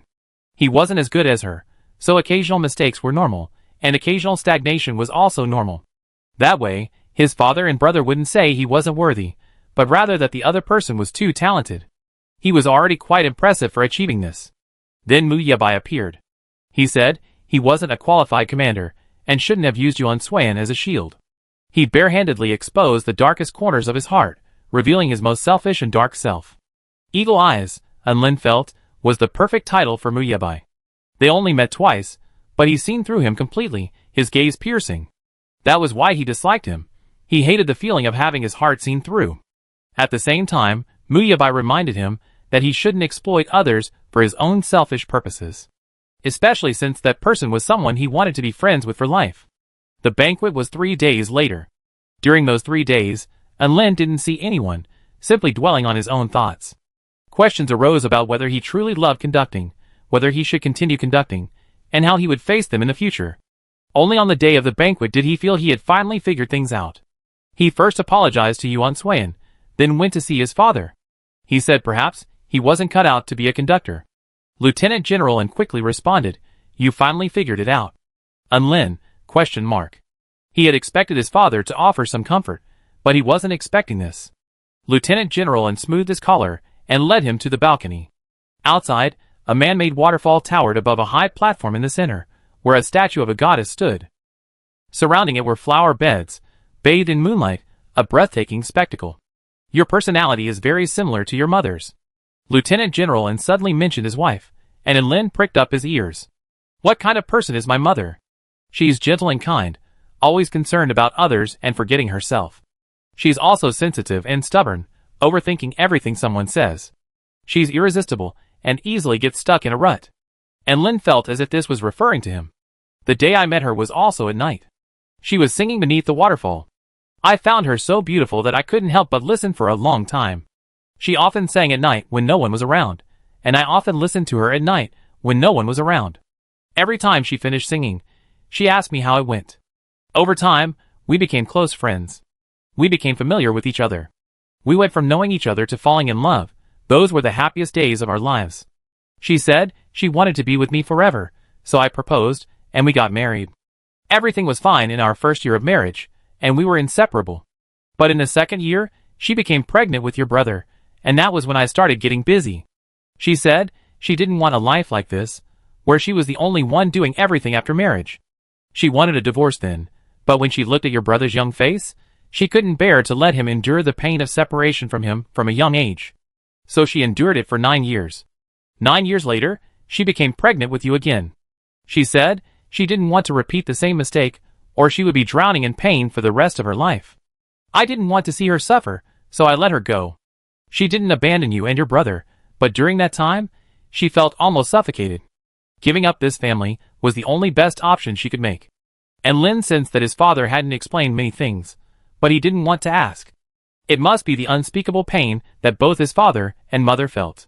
I want to tell you that I'm not that pedantic. I never thought that just because your father does something, his son must do it. Don't push yourself too hard. Although you are my son, you are free. Make whatever choice you want. Just think carefully about whether giving up what you have will make you feel extremely uncomfortable or relieved. So, I suggest you give yourself 2 months to let go, and then make your choice. This was the first time in all those years that Lin had heard his father speak so much to him. Did your brother say anything to you? Lieutenant General and turned his gaze toward the banquet hall door. Everything he should and shouldn't have said has been said. Thinking that even a man of few words had said so much, all to comfort his son, Lieutenant General and must have made countless efforts behind the scenes. If his eldest son hadn't said his youngest was dying, about to collapse and die, he wouldn't have said any of this. Dad, if you had come back more often and nurtured our relationship, you wouldn't have left Lindsay stuck in this dead end for so long. And Lin looked at them. Though the night was dark, he felt that there had never been a clearer moment than now. It was rare for the family to get together, but they didn't talk much. And Hua Qing, the chatterbox, was getting quite tired, so Lin returned to his team. The already boisterous team, with Lin's presence, grew even more boisterous. The marshal encouraged the cadets to interact more with each other, so they dispersed and went to find their favorite opponents, promising to exchange and spar more often in the future. The members of the Silverleaf team also took this rare opportunity to gather together. What a shame you didn't die at my hands. Fafel looked at Yukon Ming, who felt only pain. I felt so bad. Being surrounded and attacked by so many people, and unable to escape. No, the real pain was mine. Tatana felt a pang of pain at the thought of being eliminated from the start by Yuan Suiyan, having no chance to perform afterwards, and having to watch helplessly as all the forces were shattered. Fortunately, Gigi wasn't last. Jiang Chung would never admit that he'd been so caught up in the fight with Tatana that he'd forgotten about Gigi. NAR and Gun Arson were relatively satisfied with their own performances, so they kept quiet. Mo Lan looked at Yuan Suiyan. Alas, you're still too weak. Listening to Mo Lan's words the other way around, it was just, wow. Our commander-in-chief is still the best. Yuan Suiyan had a bit of a hard time. She hated being called weak, even if it meant something in the opposite way. The group chatted with each other, the atmosphere lively, not at all like people who hadn't spoken in a while, but rather like old friends. As the quietest member of the team, Yin Buyu's appearance was remarkably quiet. If Mu Yabai hadn't seen him and greeted him, they wouldn't have noticed him at all. Originally, Yin Buyu was supposed to be He Qing's main shooter for the competition, but he was unlucky. He had an accident right after the opening ceremony, injuring his leg and preventing him from competing. Although he appeared on crutches, his condition wasn't particularly optimistic. It's good that he didn't need to be hospitalized. But his absence resulted in He Qing becoming the fifth. Yin Buyu felt bitter, but he kept silent, forcing himself to pretend nothing was amiss. Suddenly catching a glimpse of Yin Buyu's legs, even these gifted children couldn't help but sigh, a frail body, yet a strong will.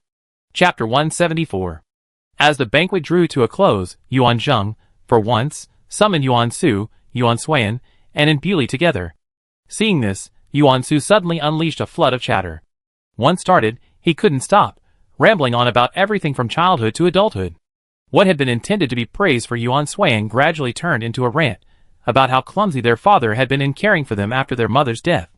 Dr. An also complained about Yuan Su's treatment of her as a child. As their food was almost finished, Yuan Su and Enbuli glanced at Yuan Zheng, then at Yuan Suiyan, and both found an excuse to leave, leaving Yuan Zheng and Yuan Suiyan alone, staring at each other. A moment of silence. Yuan Suiyan broke the silence. Father, is there something wrong? Yuan Zheng twirled the teacup in his hand, his expression gloomy. That day I lied. Yuan Suiyan, ?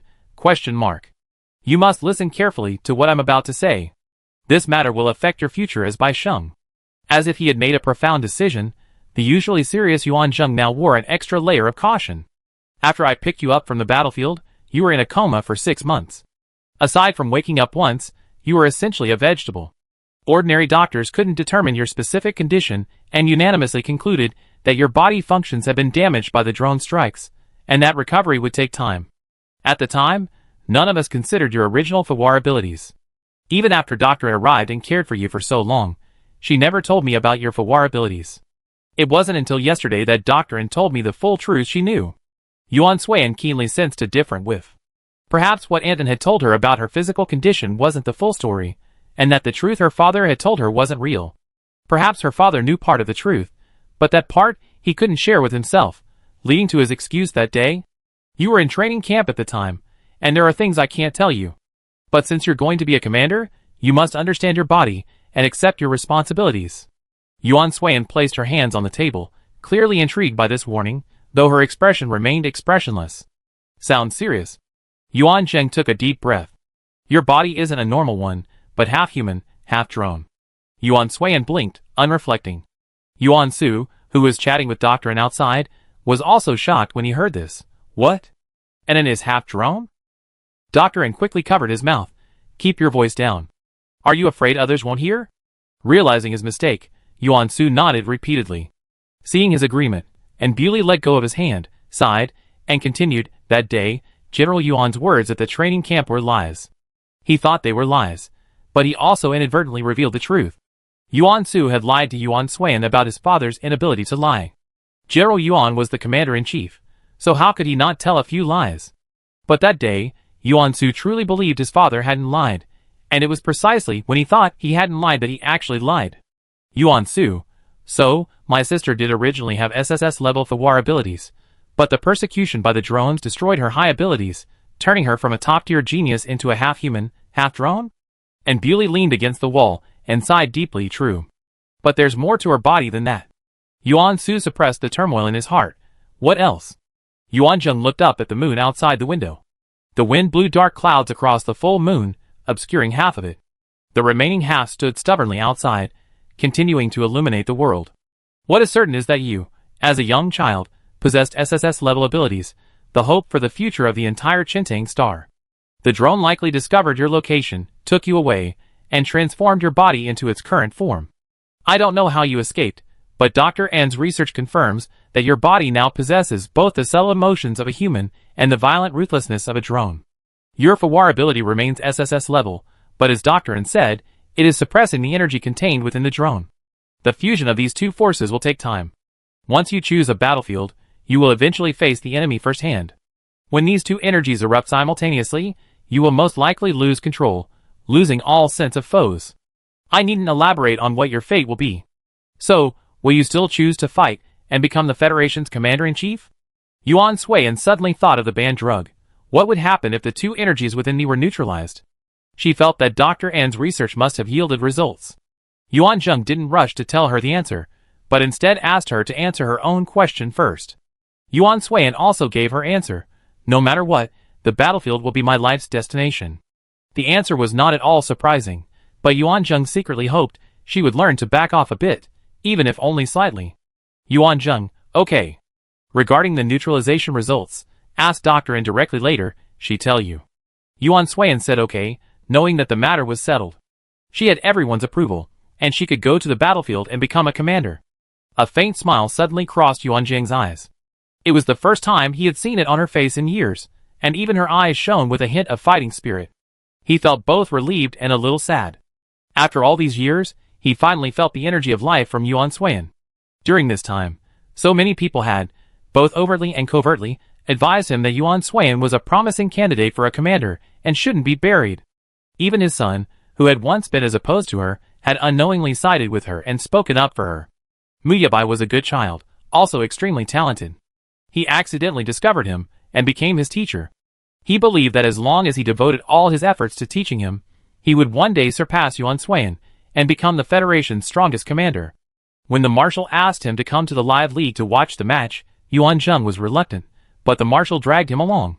At the match, Yuan Suiyan, in her element, never slacked off, giving her all at every moment, treating the field like a battlefield. The marshal remarked that she resembled him back then, and it was for this reason that Yuan Zheng was chosen by the marshal and eventually became the commander-in-chief today. Furthermore, at the end of the Zixingxing District 13 incident, Yuan Suiyan was specifically brought forward, her fame soaring, her deeds becoming known to almost everyone. The marshal modestly remarked that he could not have achieved her level of accomplishment back then, and that Yuan Zheng could not match her back then either. The marshal said she was the hope of the Federation, and perhaps also the hope of the entire Chintang Xingqi. Chapter 175. Yuan Zheng felt the marshal was exaggerating, but the Federation's hopes were justified. From the start of training until the end of the league, there was no doubt that Yuan Suiyan was unrivaled among the new recruits of this class, and indeed of at least the next 50 classes. Her personal abilities were so formidable that even with her limited FIW capabilities, as the commander-in-chief, he was eager to have her trained in the army. So he wavered. Yesterday, 3 people came to talk to him at different times. First, there was Chu Xiefeng. As his subordinate, he had always respected him and always obeyed his orders, never resisting, disobeying, or opposing him. But this time, he deliberately accelerated his own mission, completing it early to come to him and speak on Yuan Suiyan's behalf. He said Yuan Suiyan was the most tenacious student he had ever met, her willpower no less than that of a trained soldier. Therefore, he believed you were wrong this time and shouldn't have hidden her abilities. Next was Dr. N. She shared the results of her experiment with him, telling him to put his worries aside. No matter what happened, she would do everything she could to save Yuan Suiyan's life. She also hoped he would respect Yuan Suiyan's decision and let her choose her own path. The person who impressed him most was his student Mu Yabai. Although he had promised him that he would defeat Yuan Suiyan, his final behavior clearly indicated defiance. Mu Yabai eventually came to him and said, "As a father, it's normal to worry about your daughter being in danger, but your concern is a bit excessive. It's not like a normal father. A normal father, seeing his child possess such strong ideals, would support her, not try to block her path. After much reflection, I can only conclude that you're afraid of losing someone close to you again. Teacher Chu is probably the best example. As a top student in the military academy 8 years ago, if things had progressed normally, with his abilities, he would have already been on the front lines, defending our country. Yet, you kept him by your side, performing unimportant tasks like rescuing hostages, serving as an instructor, and teaching. While Teacher Chu has no complaints, I feel bad for him. You're deeply selfish right now. You don't want to lose anyone you value again, so you're keeping them close to you, denying them any escape. To protect your daughter, you're even prepared to use me as a shield. While this is a great opportunity, I believe I could have that opportunity with her, and that opportunity isn't just for me. This wouldn't be fair to anyone. As the Commander-in-Chief of the Federation's first field operation against drone special forces, you continually suppress talent. This is a dereliction of duty. As a father, you ignored your child's wishes and forcibly blocked his dreams. This is a dereliction of duty. As a teacher of a student, you, out of selfish motives, pushed your student aside and used him as a shield. This is a dereliction of duty as a teacher. I am your student, so I have an obligation to warn you when you stray. I also hope that you will think carefully and refrain from doing hurtful things out of selfish motives again." Mu Yabai's criticism left him pondering for a long time. Yes, he had indeed been selfish over the years. As he said, he didn't want to see someone he valued leave again. He still vividly remembered the passing of Yin Yang, Yuan Su's mother. As a federal reporter, she had ventured into dangerous territory to report on the post-war planet, and was ultimately killed by a remnant drone. Yuan Zheng, having stopped there after completing his mission, received a distress message and rushed to rescue her. He happened to witness her death, leaving a deep scar in his heart, one that would never be erased. Since then, he has almost always personally carried out every dangerous mission, and as a result, his casualties have been minimized. He believed that as long as this continued, everything would be fine, and he still holds this view. Yuan Zheng didn't know what to do now, but he felt that if it were Yin Yang, she would not have stopped her daughter's choice. After another intense mental struggle, Yuan Zheng finally made his decision. After the father-daughter conversation, and Beauty and Yuan Su returned to their side. Dr. N announced that the results of the 3 energy neutralization tests had been returned, and based on Yuan Su's current condition, only surgery was required. However, the substance required for this surgery requires 200 bottles of nutrient solution, and the success rate is 70%. If the surgery fails, Yuan Suiyan will never be able to use his if-war ability again. However, if it succeeds, after a certain number of times, Yuan Suiyan's if-war ability will return to its peak, reaching SSS level, or even surpassing it. Yuan Suiyan had only one question: how many times do you mean by a certain number of times? And Beauty said, we know after the surgery. Concerning his sister's health, Yuan Su became extremely cautious. What happens after the number of times is used up? This was also the most difficult point for Beauty to accept during her research, and the most difficult to articulate. After several moments of silence, Yuan Su still awaited her response, while Yuan Zheng and Yuan Suiyan seemed to have reached a conclusion. The fact that Doctor had remained silent must have meant the consequences would be serious. You become a drone, right? Yuan Suiyan spoke, his voice as steady as ever. Yes, and Bewley nodded. When the charges run out, the Fawar's power will be depleted. Simultaneously, as the neutralizing substance depletes, the drone component will completely erode your brain, transforming you into a half-human with only drone-like thinking. The moment these words were spoken, the silence was deafening. As if a huge stone suddenly weighed down on his heart, Yuan Su was speechless for a moment. All along, he had simply assumed his father was protecting Anin, but he hadn't expected her body to. Even Yuan Zheng, who already knew the outcome, couldn't help but sink to his knees upon hearing this answer. Dr. An took Yuan Suiyan's hand. Her movements were gentle, yet her grip was firm. Or else. Yuan Suiyan simply gave a familiar smile and said, I will never let that day come. Her determination was so strong that even if others tried to dissuade her, they would likely fail. Finally, Yuan Su said, Don't worry. I'm your brother, and I'm very capable too. If that day ever comes, I will definitely save you. Chapter 176. The League ended, and at the Marshal's suggestion, all the major military academies gave their students a day off. Yuan Suiyan and Yuan Su packed their things and prepared to go home. They didn't have anything particularly exciting to do anyway, and a day off was a way to relax and prepare for the upcoming studies and training. Anin. Before they even left the school gate, Yuan Suiyan was suddenly greeted with a huge bear hug. The bear hug was from Noelle. It was a day off, and her regular uniform looked similar to her school uniform, a neatly crafted white uniform. If it weren't for her voice and figure, she might not have been recognized at first. What's wrong? Can you stay with me all day? After staying in Yuan Suiyan's arms for a while longer, Noelle reluctantly left her embrace. No! Yuan Suiyan flatly refused.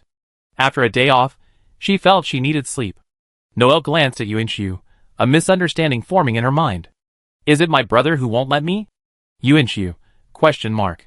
What does it mean when someone is sitting still, and the pot is flying from the sky?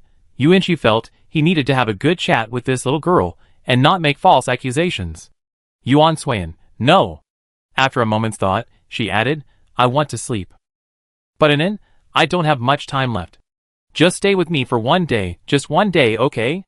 Yuanxiu wondered, what do you mean by not much time left? Don't curse yourself. Noelle said, I'm going home, back to my old home. What did old home mean? While wondering, Yuan Suiyan suddenly remembered Noelle's name. It was a name format only used by people in Weston. Yuan Su and Yuan Suiyan reacted simultaneously. Weston? Noelle nodded. The situation in Weston has been abuzz lately. Due to the return of Weston's leaders and key organizations, the people of Weston have also chosen to return to Weston in the past few days. Furthermore, according to rumors, Prince Weston will soon return to Weston and become its new king. Whether true or not, the mere appearance of this news has attracted the attention of many Westonians still residing in the Federation. It can be said that the day of Weston's restoration is imminent. Similarly, due to the attitude of the current governor, two trends are currently emerging within the Federation. One supports the war, believing that Weston must belong to the Federation, and the other opposes the war, believing that they can find a more appropriate solution for Weston. Therefore, the situation within the Federation is not stable. Thankfully, the majority opposes the war, and the Marshal is among them. This has enabled the war situation to be largely controlled, and the Westonians have a safe passage back to their homeland. But no matter what the international situation, Noelle's decision to return to Weston at this time likely wouldn't be a good one. Weston is no longer what it once was. Everything there needs to be rebuilt, and rebuilding won't happen overnight. Going back to the past is undoubtedly a difficult task. But no matter what, Noelle is still a Westonite, and they can't stop her from returning home. Yuan Suiyan, where do you want to go? Noelle looked up suddenly, and as if afraid she misheard, she immediately replied, the amusement park. Yuan Su stood aside, feeling like a third wheel. Then you guys go have fun. I'd be back. Come back early, don't stay out too late. Yuan Suiyan nodded, and just as Yuan Su was about to leave, Noelle stopped him again. Senior? Why? Don't tell me I'm going too. I don't even like amusement parks. Thank you. Noelle bowed solemnly. Please take good care of her from now on. It was obvious who she was referring to. Yuan Su felt that little Noelle was a little strange, but he couldn't quite figure out what. His current behavior was strange, anyway. She's my sister, So of course I take good care of her. Don't worry. Also, forget about the bow. We're teammates after all, and it would be so awkward. I don't know what to do. Okay, thank you. Noelle raised her head, her sweet smile meeting Yuan Su's gaze. The innocence in her eyes suddenly caught his eye. Suddenly snapping back to her senses, Yuan Su kindly reminded her, don't say thank you or sorry too much when you're out and about.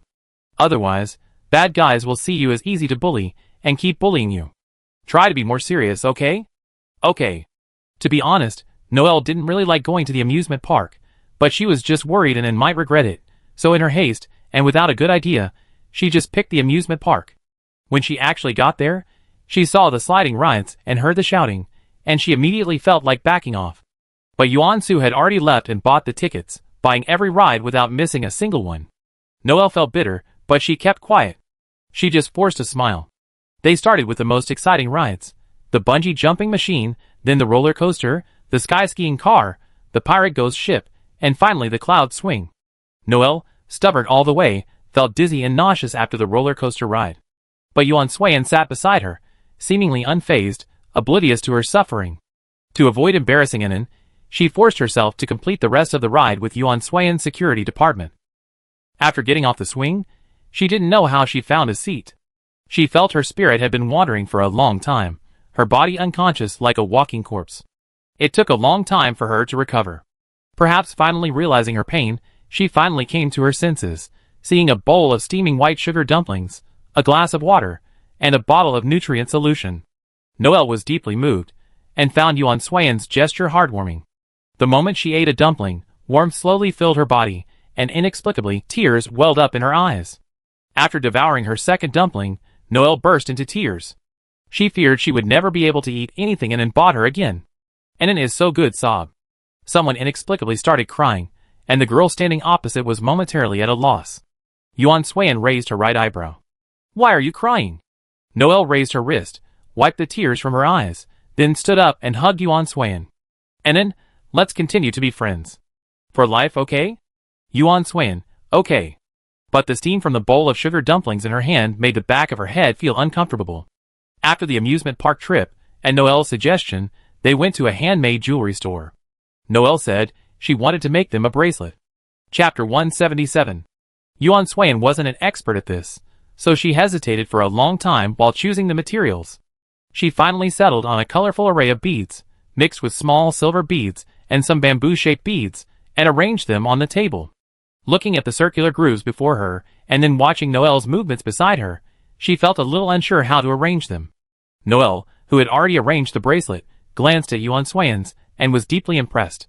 Then, trying to console herself, she thought, perhaps this was just her style. She said, place the beads in the grooves, and arrange them in any way you like. Yuan Suan nodded, looked at the beads again, and muttered to herself, arrange them in any way I like. After mumbling to herself, as if making a profound decision, Yuan Sui began to arrange the beads. By the time Noelle had finished one bracelet, and was about to finish the second, Yuan Suan's bracelet was finally ready. She sat there, waiting, until Noelle finished the second one. Then she made a move. Yuan Suan placed hers neatly on the counter. Noelle glanced at it casually, not reacting immediately. She looked at her bracelet with satisfaction, yet also a hint of confusion. I thought I saw something ugly just now. Suddenly, Noelle's curiosity was piqued, and she glanced in that direction again. It's just a bracelet, how ugly can it be? Even if it's strung together casually, it can't be that ugly. At least the colors of the beads are there. But it was these beads, the color combination, the shape combination, and the pendant combination that left Noelle completely baffled. Inan, did you make this? Yes. A moment of silence. No one knew the internal struggle Noelle was wrestling with at that moment. Finally, when he finally opened his mouth, he swallowed the word ugly. Really, that's cool. Yuan Suan, receiving the compliment, personally put the bracelet on Noelle, seemingly in a very good mood. Noelle felt helpless, and could only give the two he had made to Yuan Suan and himself, taking Yuan Sui's bracelet off and promising to treasure it. After finishing the bracelets, there was still plenty of time left.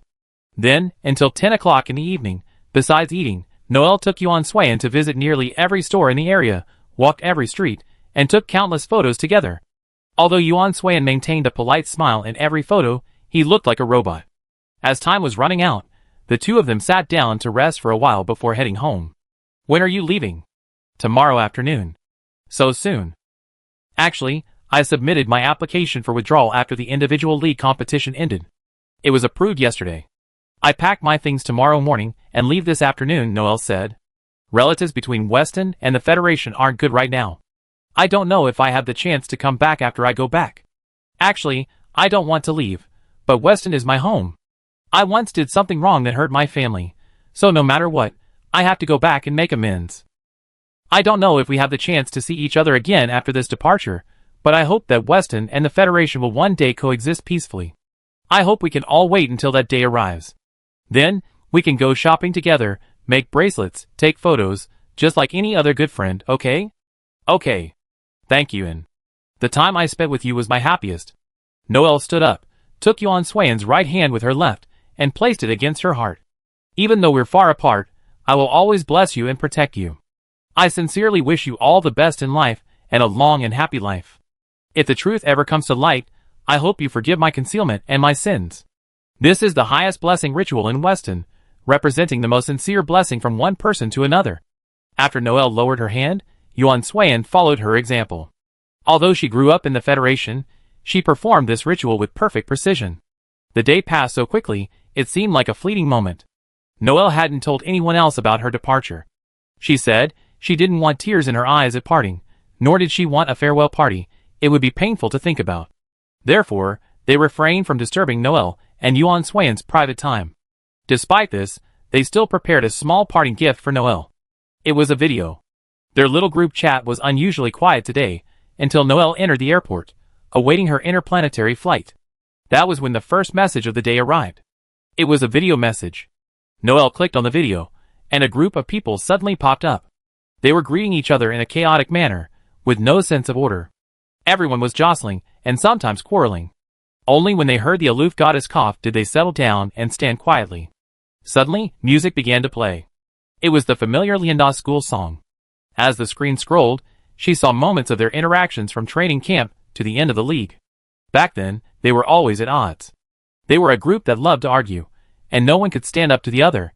But somehow, they gotten along so well until today, and until the end of the league, it felt like they shared a precious moment together. The first half of the school song ended, and the second half began with them standing together and singing. In the background, there were photos after photos of Noelle, and them spending time together. As they watched, Noelle's eyes welled up. After the song ended, they each prepared a message for Noelle. When Casey said, "Although our time was short, I'm glad to have met you." Yin said the same thing as Yuan Su, telling her to be safe when she went out, like an old father. Feng Ziyu said he hoped she could fulfill her wish soon. Lin Lushan pointed at Feng Ziyu, saying that what he said was exactly what he wanted to say, but Feng Ziyu kicked him out. Yuan Su and Shurimo said nothing, only shaking their laptops to indicate they were staying in touch. Li Lianyun spoke the most, expressing his concern for her return and then urging her to be careful. Titia's eyes were red, evidently from tears. She asked her to send her the address when the time came. Sui Fengfei, known for his carefree nature, was incapable of expressing sentimentality. After a long babble, he was finally shoved out. You two, Gu Vida, Yirong, and Li Wei sang the second verse of the school song together at the end, coming in under the scorching sun, departing in the warm breeze, marching courageously forward. Finally, they chorused, "Since separation is inevitable, I wish you a smooth and successful future." Although Bai Weiwa joined them later, she also included her own parting words, echoing Wenkai's. After the video ended, Noelle received a special collection of photos they had gathered for her. They showed Noelle's daily interactions with them, as well as photos of Noelle's home, the UN campus, and a group photo after their league match. Finally, as if by agreement, everyone unanimously addressed Noelle, sending a message, "Although this time was short, I was very happy. May our friendship last forever." As the video ended, the airport boarding signal sounded. Noelle suppressed the tears that threatened to burst forth and walked towards the interstellar flight. The sky outside was very blue, but still not as blue as it had been during training camp. From time to time, a flock of birds flew across the sky, leaving behind beautiful afterimages. Noelle looked at the birds and whispered, "Our friendship lasts forever." This was the end of my youth. That year, I never considered the rightness of my decision, nor did I know if I could truly fulfill my promise. Simply because I had a goal, I didn't care what the cost to achieve it. Unfortunately, at that time, I didn't understand my father's pain or their concerns. But I have no regrets, for I'm about to embark on the battlefield I longed for. I shouldn't stop here, I should forge ahead, like every soldier, marching straight ahead to achieve glory. The road ahead is destined to be difficult and treacherous. My body and my still unclear origins foreshadow the dangers that lie ahead. Despite this, I believe, no matter what, I must possess the strength to overcome all obstacles. If I have no one to replace me, even darkness can be light. Chapter 178. Separation always comes so suddenly, arriving before we even have time to prepare. Departure is also the beginning of the future. We will each head to our respective battlefields, prepare for the future, and embark on a new journey. We will all embrace the future we have longed for. Memoirs. In the long video, everyone in the team appeared, but Lin was the only one missing. Noel didn't know what had happened to him. Perhaps, he was angry because he had left without saying goodbye. In fact, Yuan Swan and the others didn't know either. He disappeared so suddenly. I haven't seen him since the party. Messages sent to him went unanswered. According to his classmates, Lin also dropped out of school, but no one knew where he went after dropping out. It wasn't until the evening of Noel's flight that he sent a message. In the group chat, he said that they wouldn't see each other for a long time, and hoped to meet again someday. Wish you peace. After that, Lin disappeared completely. Although they were angry at this behavior, they felt helpless, and could only shout that they would give Lin a good beating when he returned. 3 days later, all teachers and students received news that the Federal Guard Special Operations Corps leadership had held a meeting and decided that all cadets, including freshmen, would be enlisted in the military to undergo formal combat training and mission-based training to improve their response and ability to combat humanoid drones. A month later, all cadets were assigned to their respective units according to their roster for training. While the other students waited, the group participating in the League had already decided on their destinations, and they were the first to depart. The League's participants were all top talent from various military academies. Given the current military's urgent need for reserve personnel, they were assigned to reserve training for the first battlefield at the outset of the League, with the exception of a few underperforming. If anyone was the most cocky, it had to be Swifengfi. First battlefield, first battlefield. Oh my god! I'm actually in first battlefield, haha. Disha was so excited, she was a bit disoriented. Oh my god, I'm dizzy. Did I hear that right? We're really going to the first battlefield, right? When Casey, feeling uncomfortable with Disha's shaking, repeatedly replied, you heard right. She was also excited, but she controlled herself well. As a data analyst, she could sense the underlying meaning. All cadets were now assigned to military training. Based on previous large-scale incursions by humanoid drones, this situation was not to be underestimated. While excited, she also warned herself not to take the upcoming training lightly. As their teammate, she kindly reminded them. After they acknowledged her understanding, she added, but we can celebrate some more. As she spoke, Guvita thought of the other two. It's a pity that little Noi and Lin aren't here. We don't know what the arrangements are for our commander-in-chief and brothers Yu, but it doesn't look like they'd be joining us. Yirong sighed to the sky, yes. Without our commanders, our fate is fraught with hardship. Lin Lusheng patted Yirong's shoulder with such force that Yirong gasped. What are you afraid of? Even without them, we must work hard. No matter what, we must not embarrass them. Let our commander and little Noi know that we are always invincible. Yuan Su, knowing some of the inside story, dared not utter a word. He simply stood aside, mouth shut, cautiously refusing to utter a single word, fearing they would ask him questions and not knowing how to respond. They had just been summoned to the principal's office, where everyone was assigned their destinations, agreeing on a time and location for departure. Yuan Swan and Feng Ziyu were left behind.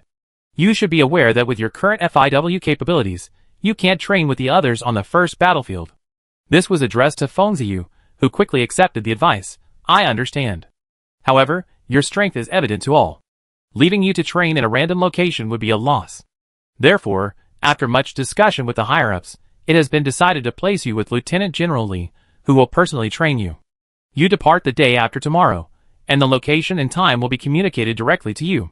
Feng Ziyu was momentarily stunned, thinking he had misheard. The principal also felt that this boy had a certain amount of luck. His abilities had stagnated for 3 years, and they might remain stagnant for the rest of the world. If it were anyone else, they would probably just be mediocre, but he had earned the favor of Lieutenant General Li. In essence, it requires hard work and strong skills.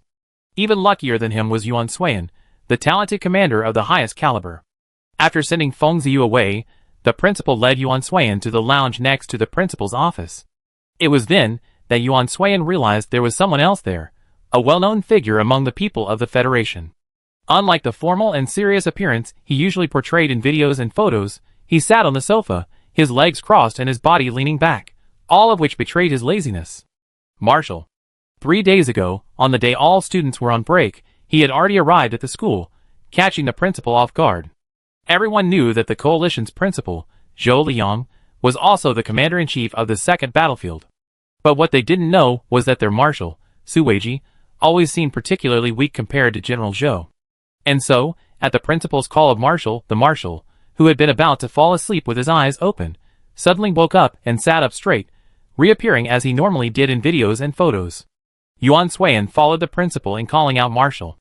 Only then did Principal Zhou step aside, leaving the marshal room to talk. The marshal didn't beat around the bush and asked directly, "You're about to have surgery, right?" With this, Yuan Suiyan understood that the marshal was aware of her condition, but she was unsure of his current attitude. After the league concluded, Yuan Zheng formally reported Yuan Suiyan's condition to him. This matter could be serious or minor. The minor reason was that Yuan Suiyan's condition was under control, but the major reason was that if he lost control, there was a high risk of harming his comrades. He was a ticking time bomb, and placing such a bomb in the military was a risk. However, Yuan Suiyan himself was a tremendous treasure. After much deliberation, the marshal decided to convene a meeting with the commanders-in-chief of the 5 major battlefields. The topic of the meeting was whether Yuan Suiyan should be retained. That day, a huge debate erupted in the meeting room. Zhou Liang, the commander-in-chief of the 2nd battlefield, stated that since Yuan Suiyan was under control and a commanding genius, and with a large-scale war imminent, the Federation should not easily lose any talent, especially a commanding genius. Lieutenant General Li Ping of the 5th battlefield disagreed, stating that judging by the League's performance, this year's commander surpassed any previous class, each possessing immense potential. Yuan Suiyan was indeed a genius, but she was replaceable. Li Yang's Muyabai was quite capable, and there was no need to keep someone with such uncertainty around. Nianing Lu of the 3rd battlefield stated that while the Federation boasted numerous talents, there was an undeniable shortage of commanders across the major battlefields, particularly in recent years, with the number of commanders declining each year. Crisis and opportunity coexisted. The commanders emerging from the major military academies in this league were indeed significantly more talented than in previous years, but there were 2 even more exceptional individuals. She acknowledged that Mu Yabai was also a genius, having been discovered and personally trained by General Lin, and his command abilities were unlike any others. But Yuan Suiyan was different. All her abilities came from within. Even when her abilities were low, she could rise up with a fierce determination and lead the Federation to victory. This is a tremendous talent. If we can fully cultivate such talent, perhaps the war against human-like drones that has plagued us for so long could be completely ended. Li Ping said, "I admit that what you say is correct, but I always believe that the more critical the moment, the less we should take risks. If something goes wrong, the price will be the lives of the frontline soldiers, who will then bear the responsibility." Chapter 179. Unlike the conservative Li Ping, Nianing Lu has relied on the unknown to advance. She enjoys risking her life on an unknown victory, ultimately leading her to her current position. Rather than staying content in the inner chamber, I believe only by risking everything can we achieve the outcome everyone desires. Li Ping himself is not opposed to taking risks. He also understands that sometimes taking risks can yield desired results. But now is not the time. Especially in the near future, with the imminent arrival of a large-scale drone strike, the lives of every one of our soldiers will be extremely precious. If even one of them were to suffer an accident because of her, it would be a huge loss for us. As Yuan Suiyan's principal, he saw Yuan Suiyan's efforts, valued his talent, and held Yuan Suiyan in high regard. But he now also felt that Li Ping's words made sense. Lieutenant General Li is right. We shouldn't risk the lives of our soldiers. If Yuan Suiyan loses control, we can't estimate the losses, nor can we confirm the outcome. Can we control her then? As Yuan Suiyan's father, Yuan Zheng should have avoided suspicion and quietly awaited their outcome. However, after listening for so long, he wanted to speak up for his daughter, even if they refused to listen. It's true that none of us can guarantee the extent of the damage she will cause if she loses control. But I can guarantee that Yuan Suiyan will only lose consciousness, not control. Her willpower surpasses anyone else's. She possesses the power to control herself. Li Ping was inexplicably amused by this. General Yuan, are you speaking out of support for your daughter, or simply stating your opinion? Have you ever witnessed her lose control? Have you ever seen her control herself? Are you trusting your daughter too much? Yuan Zheng understood Li Ping's suspicion and remained unperturbed. As Yuan Suiyan's father, Lieutenant General Li's suspicions are understandable, but my trust in her stems entirely from her own hard work and determination. You all likely watched this tournament, and can see how she managed to win despite her limited abilities. She relied not on her Fawar abilities, but on her commanding knowledge and exceptional shooting prowess. I doubt there's another commander like her today. Mu Yabai was brought up by me personally, so I understand him better than you do. He's certainly a talented commander, but he can't be as assertive as Yuan Suiyan. Rather than a leader, he's more of a counselor. Yuan Suiyan is different. Although she may not understand human nature, she easily commands everyone's respect. This, Mu Yabai couldn't do it. If they could combine their abilities, they would form the most perfect command, impeccable from every perspective. Lieutenant General Li and General Zhou, do you know why she easily earns their respect? Why they subconsciously obey her without even realizing it? Without waiting for their response, Yuan Zheng continued, it's precisely because of her strong willpower. She possesses a stubbornness unlike any other. Once she decides on something, even if thousands of people stand in her way, she will bravely move forward. She relies on her unwavering faith. She fears no injury, no rumors. From the beginning, she has had only one thought in mind, a thought she hasn't even discovered herself. She hates drones above all else, and therefore she will use all her strength to destroy them. This hatred is unmatched. There are probably people around you who hate drones, not just some, perhaps even many. But how many would risk everything, even their wives and husbands, to achieve their goals? I doubt any. No normal person would abandon their loved ones, or friends. Yuan Suiyan is different. She's not a normal person. She's heartless and ruthless, yet possesses the willpower of a regular soldier. She can have it all, but she can also have nothing. Therefore, to completely defeat the drones, she will never do anything to harm her teammates, because in her eyes, teammates are the most important tool. Precisely because she's not a normal person, she possesses powers unavailable to normal people. I believe this power will bring unprecedented surprises to the Federation in the near future. Therefore, keeping her will bring us more benefits than abandoning her. The sincerity of these words was truly admirable. Yuan Zheng, who claimed his daughter was not a normal person, was second only to Yuan Zheng, and no one dared to claim first place. Similarly, these words convinced them to a great extent. But Li Ping still had concerns. General Yuan, I want to trust you, but what if something goes wrong? How can you guarantee me? I can't play with my life.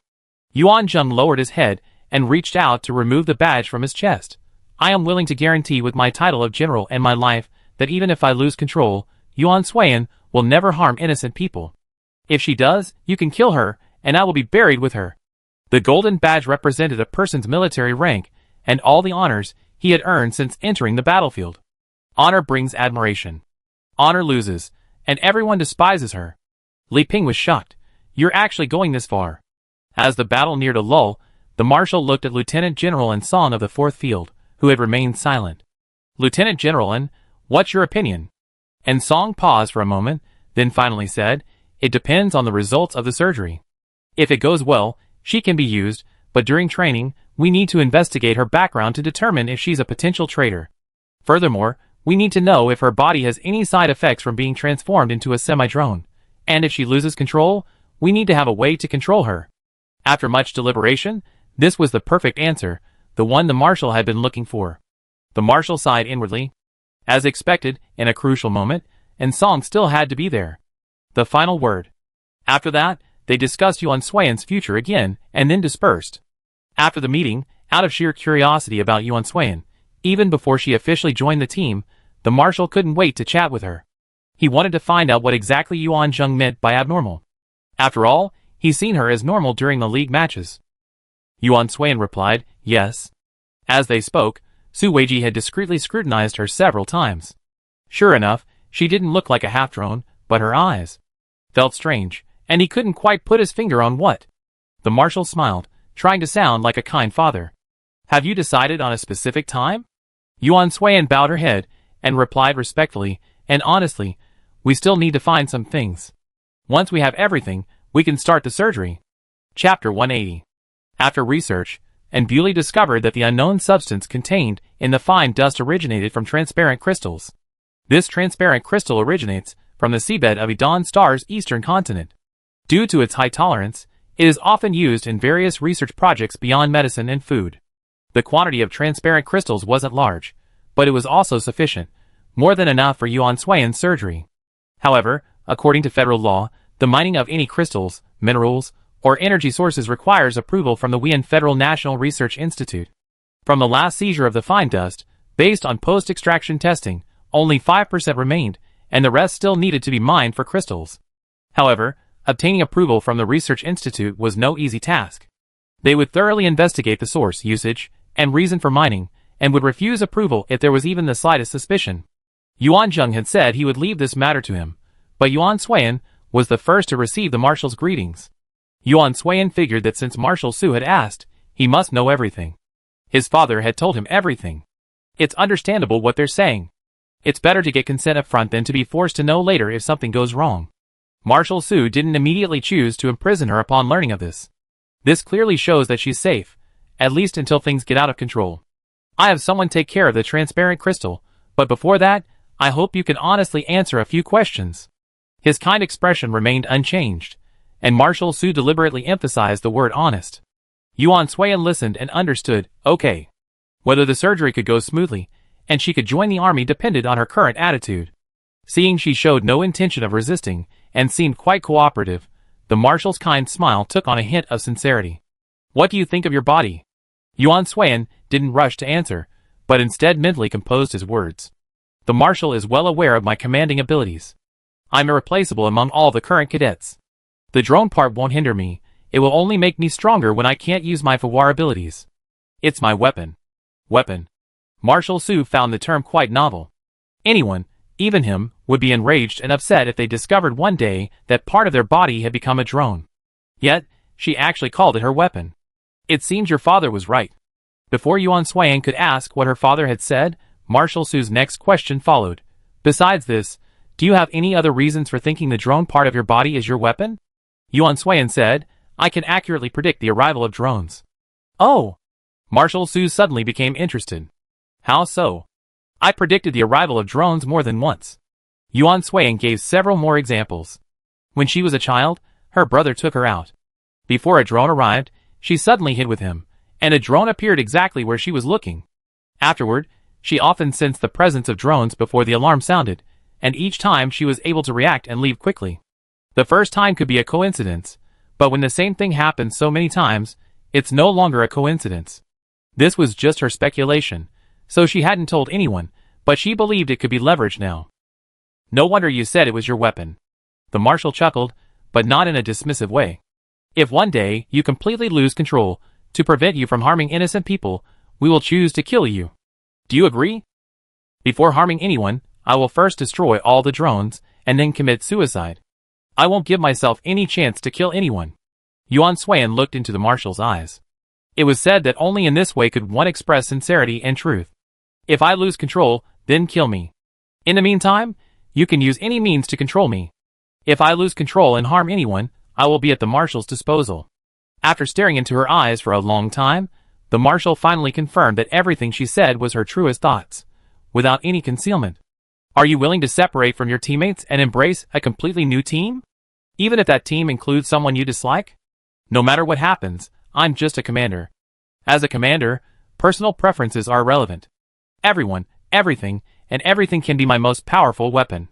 Hearing this, Su Weiji finally understood the meaning of Yuan Zheng's abnormality. She appeared compassionate, but in reality, she was more ruthless than anyone else. Her single-minded focus was on being a commander, on the battlefield, and defeating the drones. Her reluctance to let go stemmed from the fact that they were the most effective team she had ever seen. How could she put it? After half her body transformed into a drone, she truly resembled one, her eyes focused solely on the enemy. The human part of her was also strongly reminding her that her adversary was a drone. Su Weiji suddenly understood. Yuan Suiyan was a very effective weapon. With Su Weiji's presence, the approval process proceeded very quickly. Yuan Suiyan, by some unknown means, even involved Dr. Ramirez, helping him secure the permit for the transparent crystal mining. To ensure the mining process went smoothly, he specifically assigned Ralph Finghua to lead the team for supervision and protection. Although Ralph Finghua didn't understand why, she still complied. With Ralph Finghua's support, the mining process was remarkably rapid. In just 3 days, a large number of crystals had been collected. When Nbuli saw the 7 large boxes filled with crystals, he was deeply shocked. Extracting the energy within the crystals was a complex undertaking. It would probably take Nbuli alone a month. Marshal Su complained about the slow process. After all, for him, every minute and every second was precious. So, at his request, Dr. Ramirio took action again, bringing along his prize student, Alvin. When Alvin learned his teacher was going to work for free, he seriously suspected the marshal had some leverage over him. Dr. Ramirio replied that he had none. Seeing his teacher's uneasy expression, Alvin expressed his doubts. Thanks to the diligent work of the three, the crystal energy extraction, which would have taken a month, was completed in just 10 days. During these 10 days, the three worked almost day and night to meet the deadline. Dr. Ramirio had never imagined that, at his age, he would end up helping out like the menial jobs he had in his youth. If it weren't for the fact that Su Weiji still had to coax his granddaughter back, he would never have agreed. To ensure that all his body's performance data was in good condition, and that the surgery would be error-free, Yuan Suiyan obediently rested for 10 days. During these 10 days, apart from basic theory, politics, and history lessons, she did not undergo any practical training. She only went to various libraries, museums, and science museums every day. Chapter 181. Not being able to conduct practical training was practically torture for Yuan Suiyan. To alleviate the pain, she often observed during these 10 days, and helped the teacher with coaching other students. Yuan Ming, in particular, received the most instruction among the conductors. While he learned a lot, he also received a lot of criticism. Yuan Suiyan said he didn't know how to adapt and was obsessed with sticking to one path, so he adapted. Yuan Suiyan then said that too much flexibility would easily reveal flaws, so he tried to minimize it. After finally receiving a compliment, Yuan Suiyan remarked that his conducting knowledge base was insufficient and gave him a wealth of conducting materials. These included books, videos, exercises, and Yuan Suiyan's years of summarization. Seeing this material, Yu Ming was overwhelmed, yet at the same time, she couldn't help but admire her. Nearly every item in the material had Yuan Suiyan's annotations, and she had read it countless times. Not only that, Yuan Suiyan's tactical notes even included details like the number of trees, the coordinates of combatants, and the approximate number of drones present. This was all the work of an analyst. Yu Ming suddenly understood why she was so strong. To live up to her encouragement, Yu Ming began to work hard, striving to become an even more effective commander. Besides Yu Ming, there was Ji Shui. In actual combat, Yuan Suiyan couldn't provide much, but in other courses, Yuan Suiyan could offer much more. Ji Shui's combat prowess was not weak, even outstanding, but beyond that, she was somewhat weak in other areas. To help Ji Shui improve her studies, she had put in a lot of effort. She supplemented Ji Shui with basic tactical planning, but Ji Shui didn't understand and even felt sleepy. To make tactical planning easier to understand, she took Yu Ming and Ji Shui on a hands-on basis. The results were excellent. Yu Ming then took on another task, teaching Ji Shui tactical planning. In addition to tactical planning, he also covered geography, history, and comprehensive politics. Yuan Suiyan felt it was too much for Yu Ming to handle, so he personally spent 3 days, outside of his sleep time, compiling all the information he had compiled, simplifying it, and handing it over to Ji Shui. Admiring her junior's dedication, Ji Shui reviewed the materials, and found them to be full of essentials, easily understood, far superior to what her teachers had taught her in class. She also marveled at her junior's intelligence. She was only a sophomore, yet she had already completed all the courses for her senior year. She was truly impressed by her intelligence. Ji Shui suddenly felt motivated to study, and she offered to add Yuan Suiyan's contact information for easy communication. 10 days later, Yuan Suiyan underwent surgery. Nbuli performed the surgery, assisted by Ramirez and Alvin. Yuan Zheng and Yuan Su waited outside for the results. After examining Yuan Suiyan's various features, and seeing the seemingly stable results, Nbuli felt slightly relieved. Not bad, it seems you've been resting well these past few days. Yuan Suiyan nodded. In Nbuli's presence, she always seemed particularly well behaved. Nbuli, donning surgical gowns, gloves, and a mask, faced Yuan Suiyan with a serious expression. The surgery is about to begin. Let me ask you again. This operation doesn't have a 100% success rate. Even if there's a chance of failure, do you still want to undergo it? Yuan Suiyan said without hesitation, I trust Anden. And Bewley nodded, okay. She also silently made up her mind. This time, she would definitely make this operation a success. Little girl, you're really not afraid. The Marshal intended to have Dr. Ramiro take over Yuan Sui's subsequent physical observations, and he had told him the truth when he had him submit the crystal mining application. Dr. Ramiro was very interested, and wanted to bring Erwin along. To ensure they wouldn't reveal anything, the Marshal had them sign a confidentiality agreement. With this confidentiality agreement, Yuan Sui's condition could no longer be mentioned to anyone. So, the only people who knew about it were the senior members of the Special Forces, Yuan Su, and Bewley, and the Master and Apprentice. Not afraid, Yuan Sui answered confidently, without a trace of fear. Dr. Ramiro couldn't help but sigh. Despite her young age, the young girl was remarkably calm. Wait a minute, just get some sleep. Everything will be fine when you wake up. Out of sympathy for Yuan Sui, Alvin gently comforted her. He couldn't imagine how Yuan Sui had gotten through the past. But he knew her journey must have been far more difficult than anyone else's. We definitely make you better. Yuan Sui smiled. Okay. The surgery was easier than Yuan Sui had expected. Unconsciously, she felt her vision blurring, and the blue operating table suddenly transformed into a vast command room. Boom! A massive explosion roared, and intense flame shot out, lingering across the landscape. The deep, dark night was completely illuminated, the wreckage of machinery and the gushing blood all seeming particularly glaring at this moment. A group of neatly dressed men were watching the scene through a remote monitor. Our outer city has fallen, our main force has been completely annihilated, and reinforcements are unable to reach the battlefield in time. Commander, should we activate the city's self-destruct system?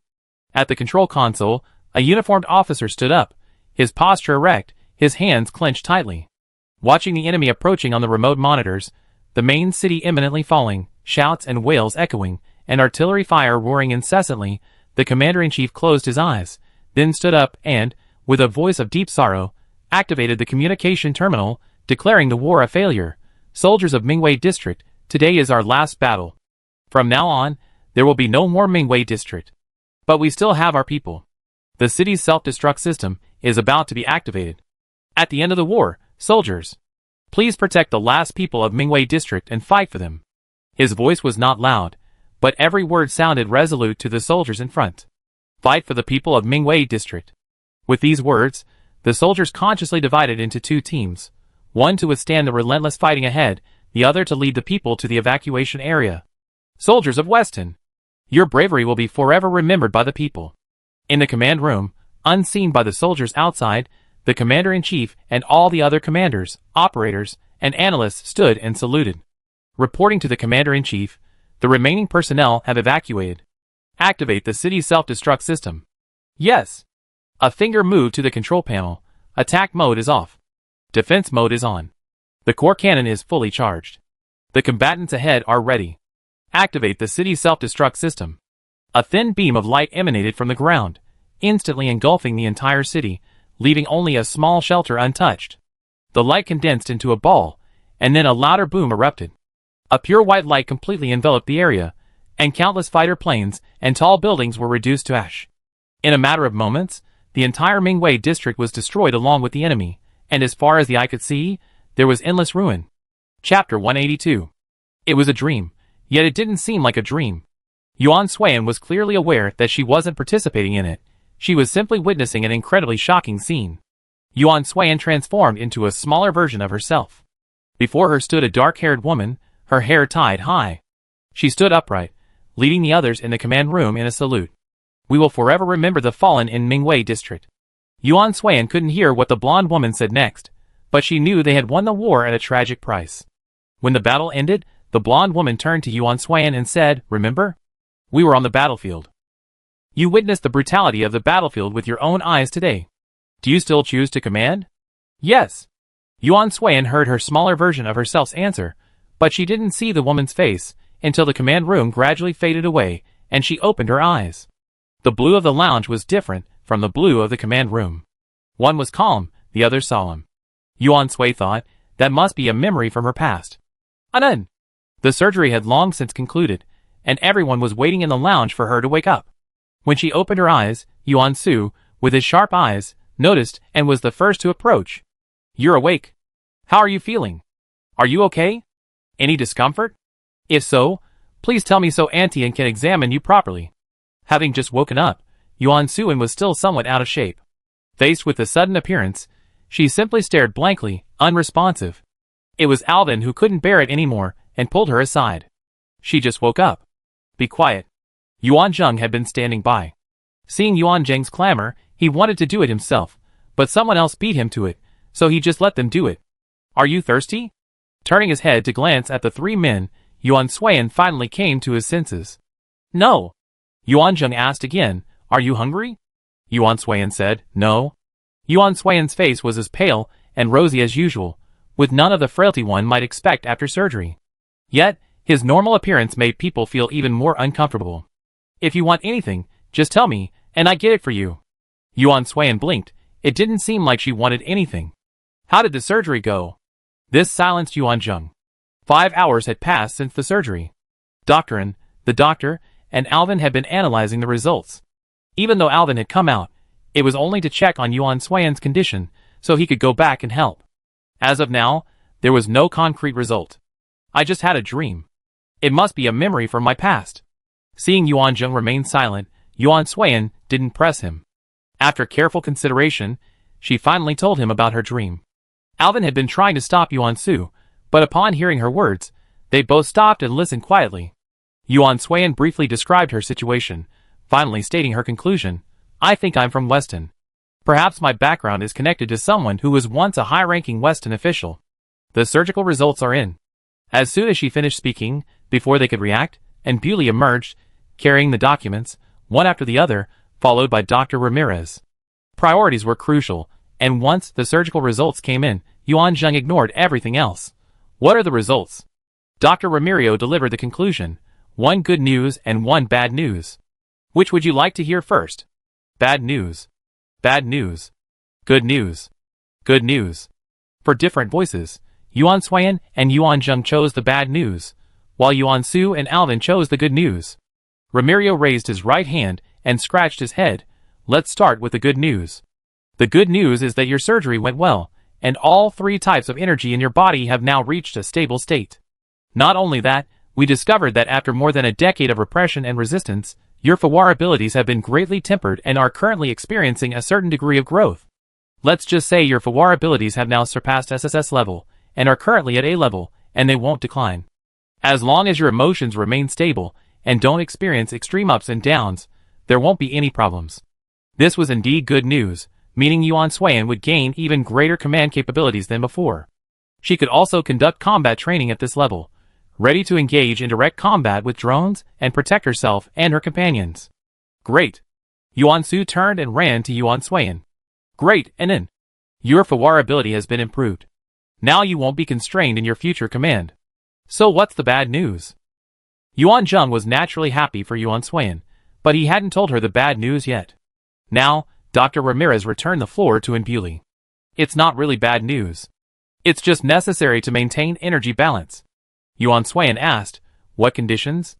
Bewley opened the bar graph in his hand, enlarged it, and displayed it to everyone. He briefly explained the 3 energies represented by the 3 colors. Green represents the Fawar ability, white represents the transparent crystal energy, and yellow represents the unknown energy. Dr. Ramirez has identified this golden energy as distinct from the energy carried by humanoid drones. We currently don't know what this energy is, where it comes from, or whether it will bring about further changes in the future.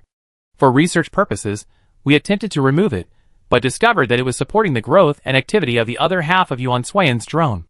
Removing it would cause you to fall into a deep slumber, ultimately leading to death. Later, we attempted to remove only a small portion for research, but discovered that your drone couldn't lose any of it, so we abandoned the attempt to remove the unknown energy.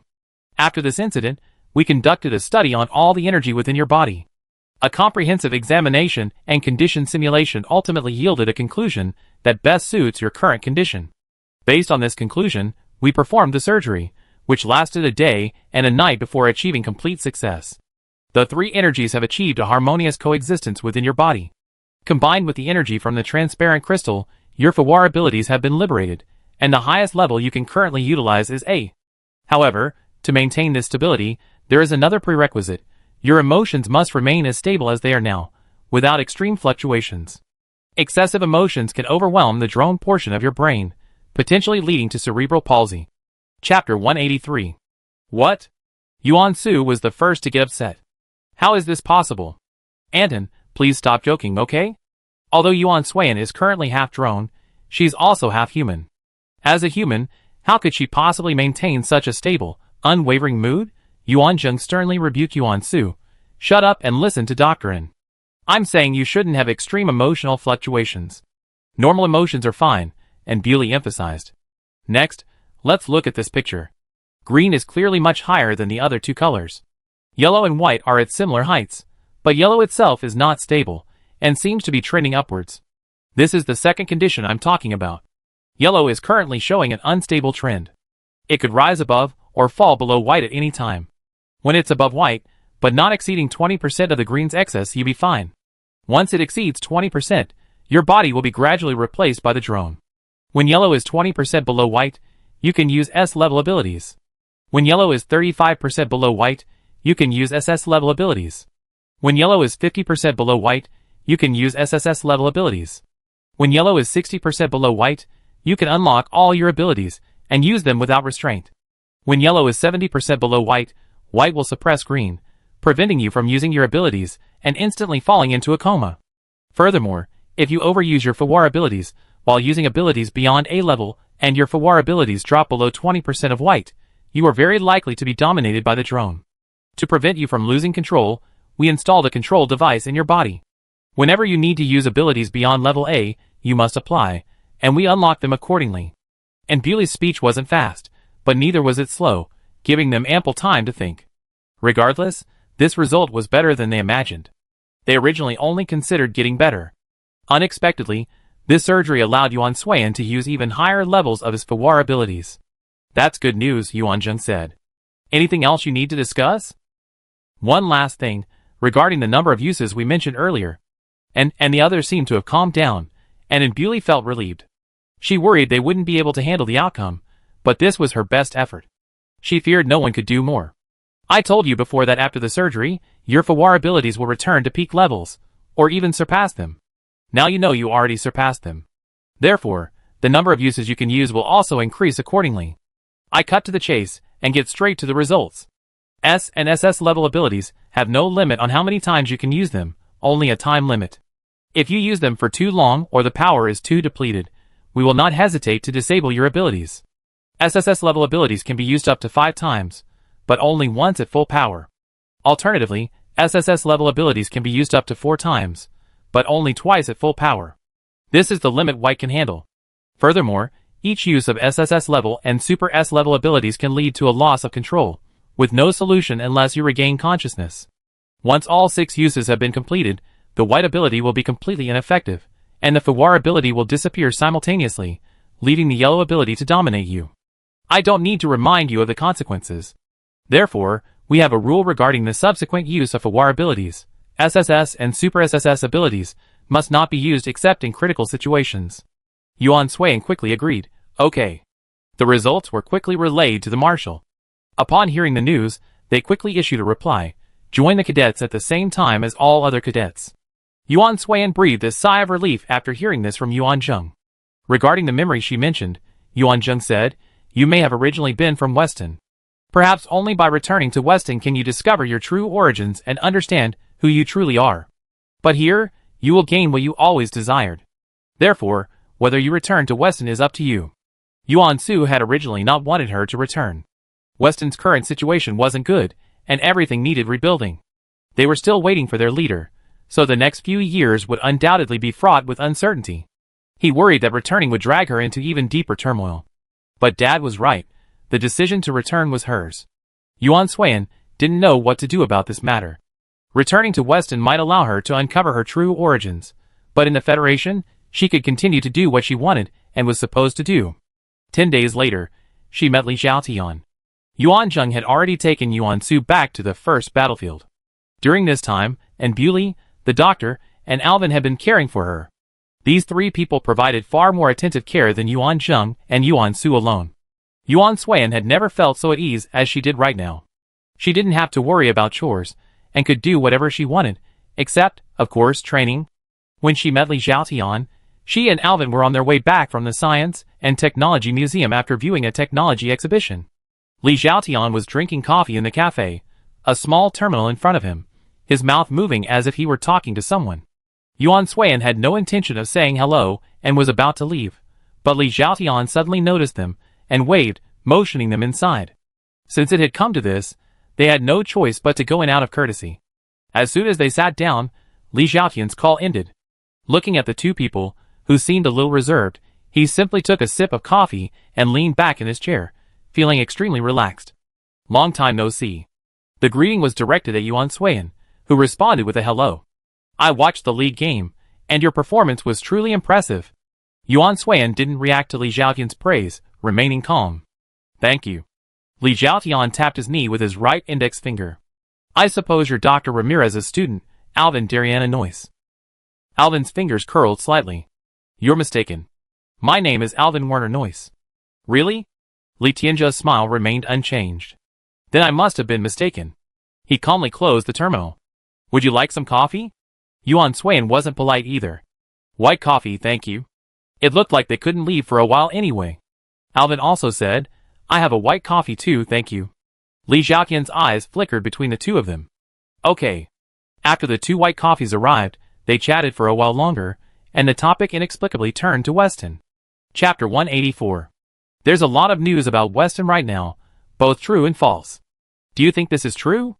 Li Xiaotian pulled out his laptop and searched through it until he finally found a piece of information. It was the rumored news of Prince Weston's impending return. Alvin said, I don't know. Yuan Suiyan recalled the history of Weston she read during her studies. Their prince died at the beginning of the Weston Kingdom's struggle for survival. He was caught up in the civil strife within the civic royal family. Her meaning was clear. This was fake news.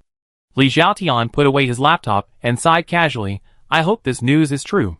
That way, Weston will have a true leader, and many things between Weston and the Federation will be easier to handle. For example, promoting a union between the Federation and Weston.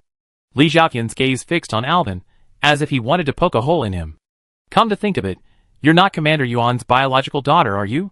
Yuan Suiyan paused, sipping his coffee. You know? Li Xiaotian remained silent.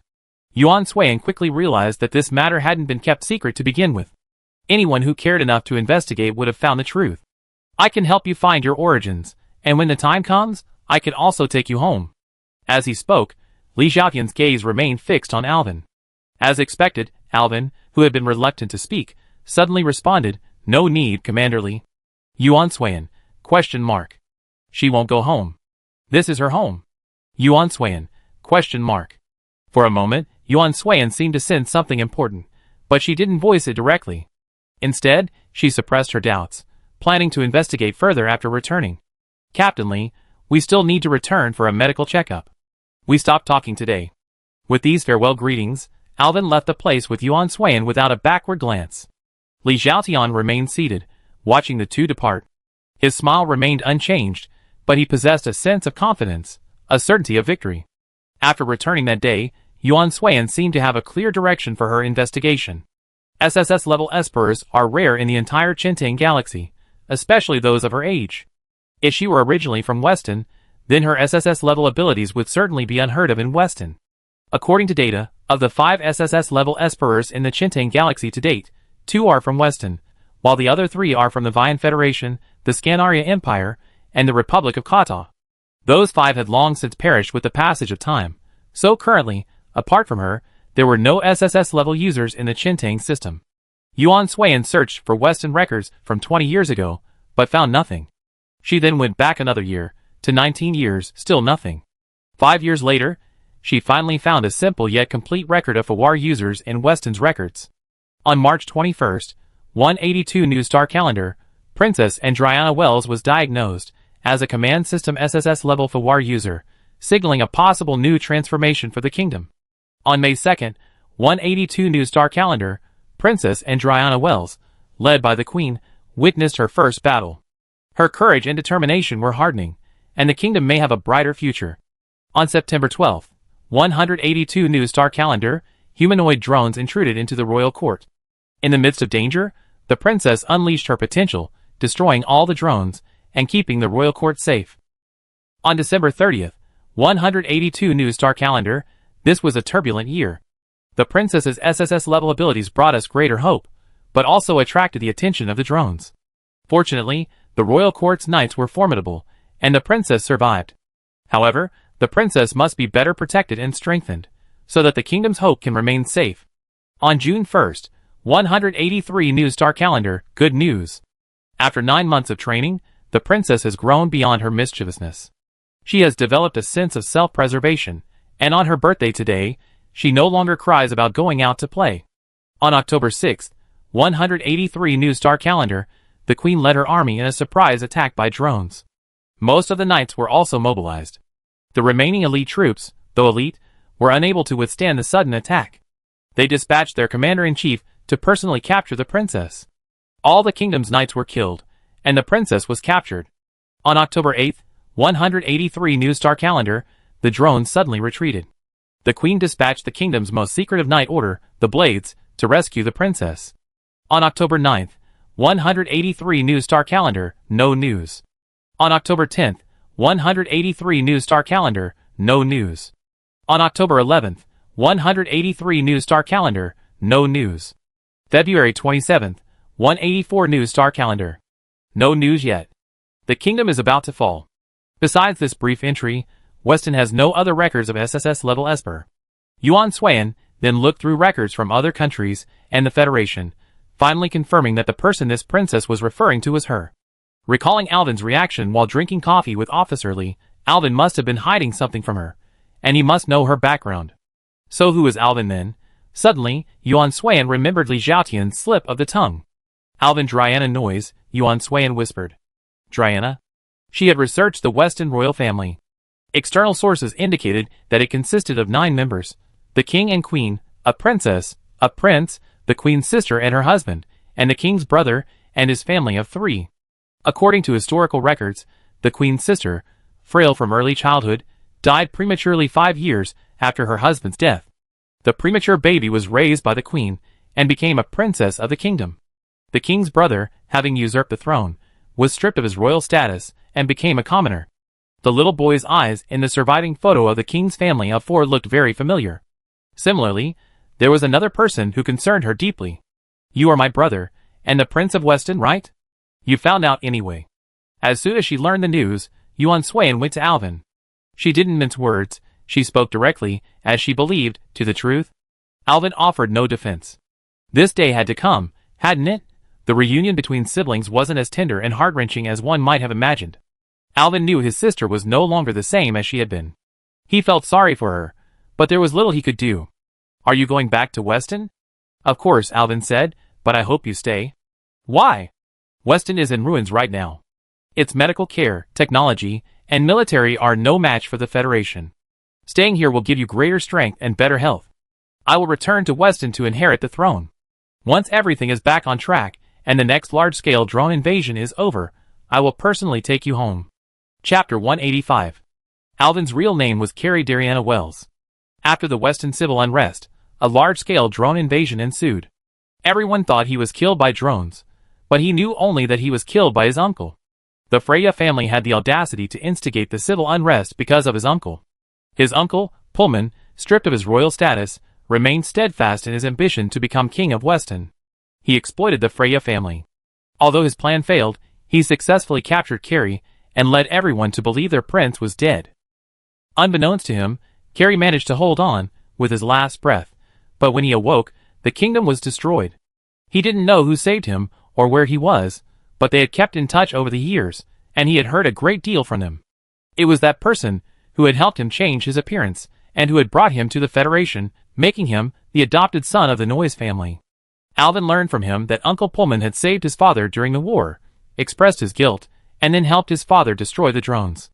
In the end, he was the one who truly harmed them. Just when the kingdom was about to defeat the drones, he secretly obstructed them, turning a possible victory into a defeat. Although the war was eventually eased thanks to the alliance between the Queen and the King, and the aid of the Federation, Weston was still destroyed. Now, the true culprit of the kingdom's destruction is regarded as a hero by the remaining people of Weston, because he spared no effort to protect the people of Weston in the final battle.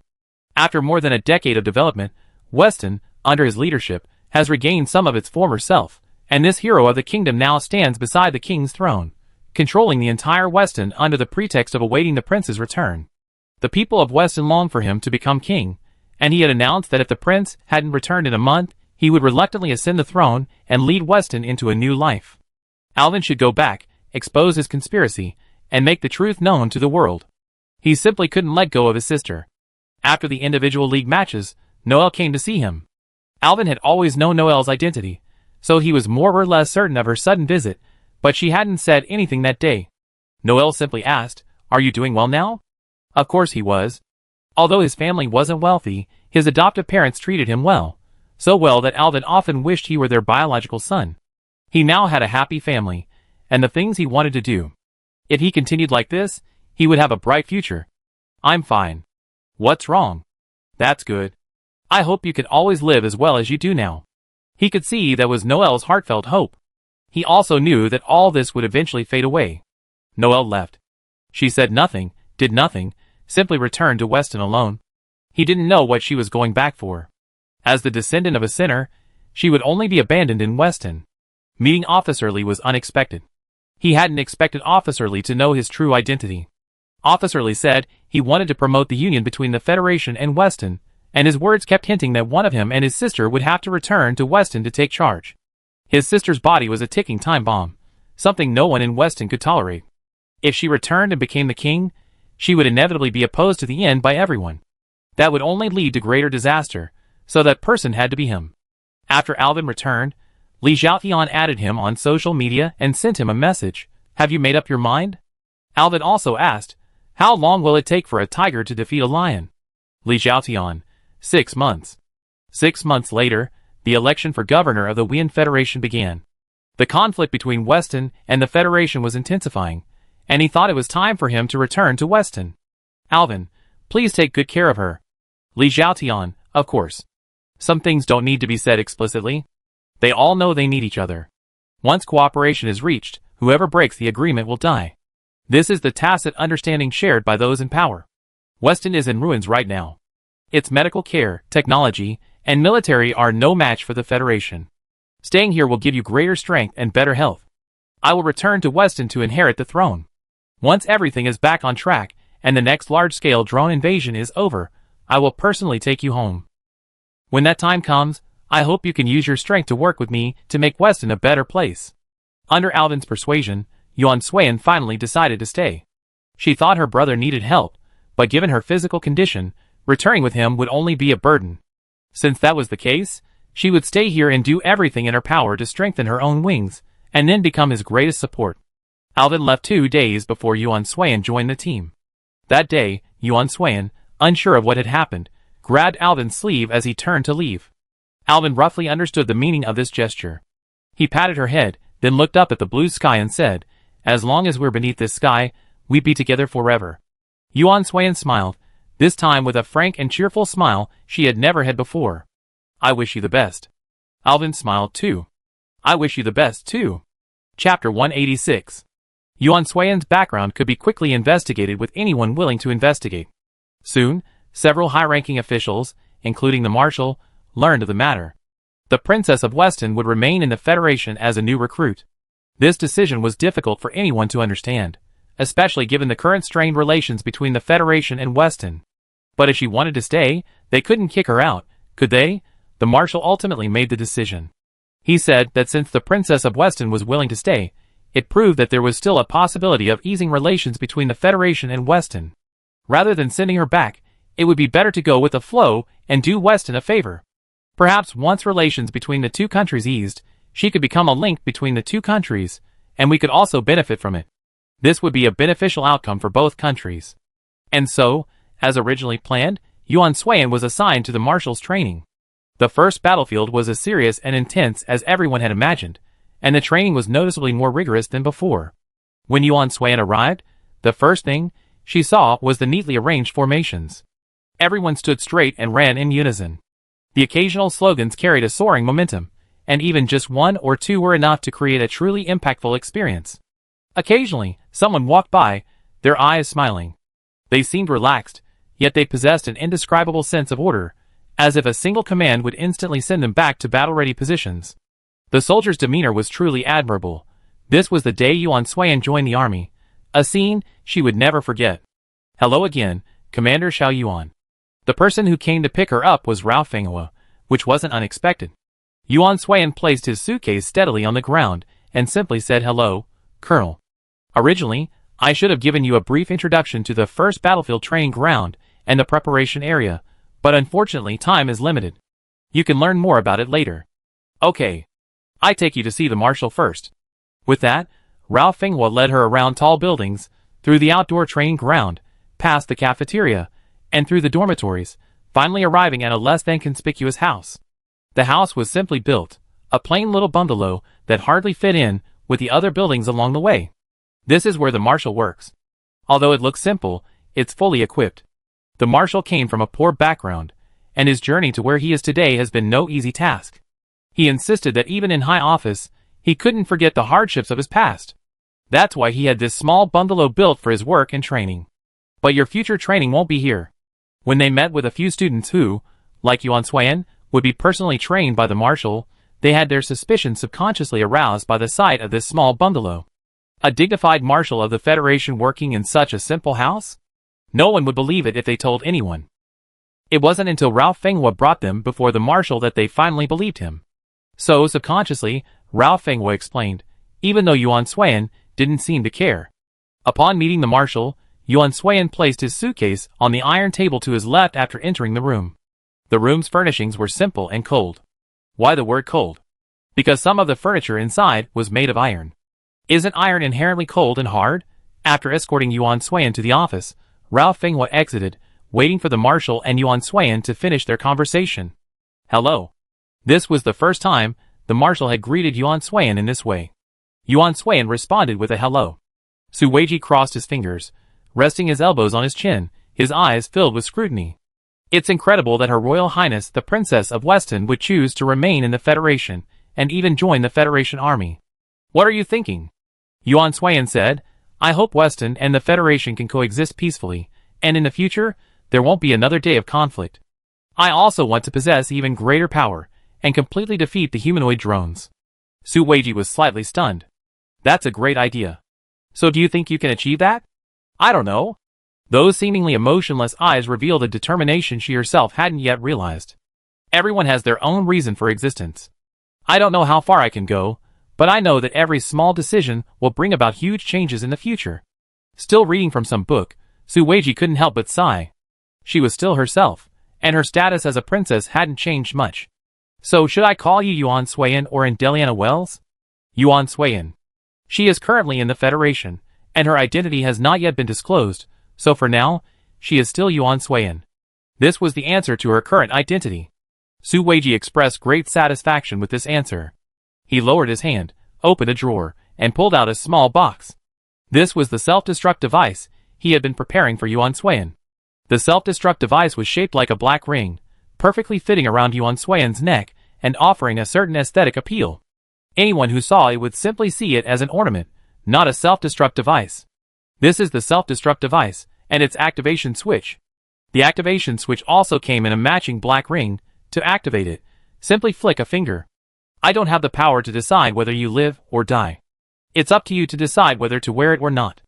Although he let her decide, it was actually a test for Yuan Suiyan. Since she had chosen to stay, she must be prepared for death. Otherwise, it would be difficult for him to use her too heavily in the next operation. Yuan Suiyan didn't hesitate at all. She took the self-destruct device and put it around her neck. She usually wore mostly white, and she was wearing white now as well. White suited her perfectly, giving her a distinctly cool presence simply standing there. But the touch of black around her neck seemed to suddenly awaken a strange feeling. Her originally aloofness suddenly became hardened, and she looked even more beautiful than before. Su Weiji said, It seems you're more suited to black than white. This was a heartfelt compliment, a tribute to her decisiveness. He then took Yuan Suiyan through some formalities. When everything was concluded, Su Weiji had Yuan Suiyan sign a consent form regarding the self-destruct device. The consent form stated that Yuan Suiyan voluntarily used the self-destruct device. If she lost control and became incapable of self-control, posing a danger to the Federation had the right to execute her. Yuan Sui signed readily, as if she didn't care whether she lived or died. The black ring was also given to Yuan Swayan. Su Weiji said, "I believe you have the ability to control yourself." When everything was over, Rao Fenghua came in and took Yuan Swayan away. Before leaving, Yuan Swayan suddenly asked, "Marshal, do you want peace?" "Of course, as long as it doesn't threaten the Federation." "Of course, if you're willing to sign 100 years of peace treaty with the Federation, I wouldn't mind helping you." Chapter 187.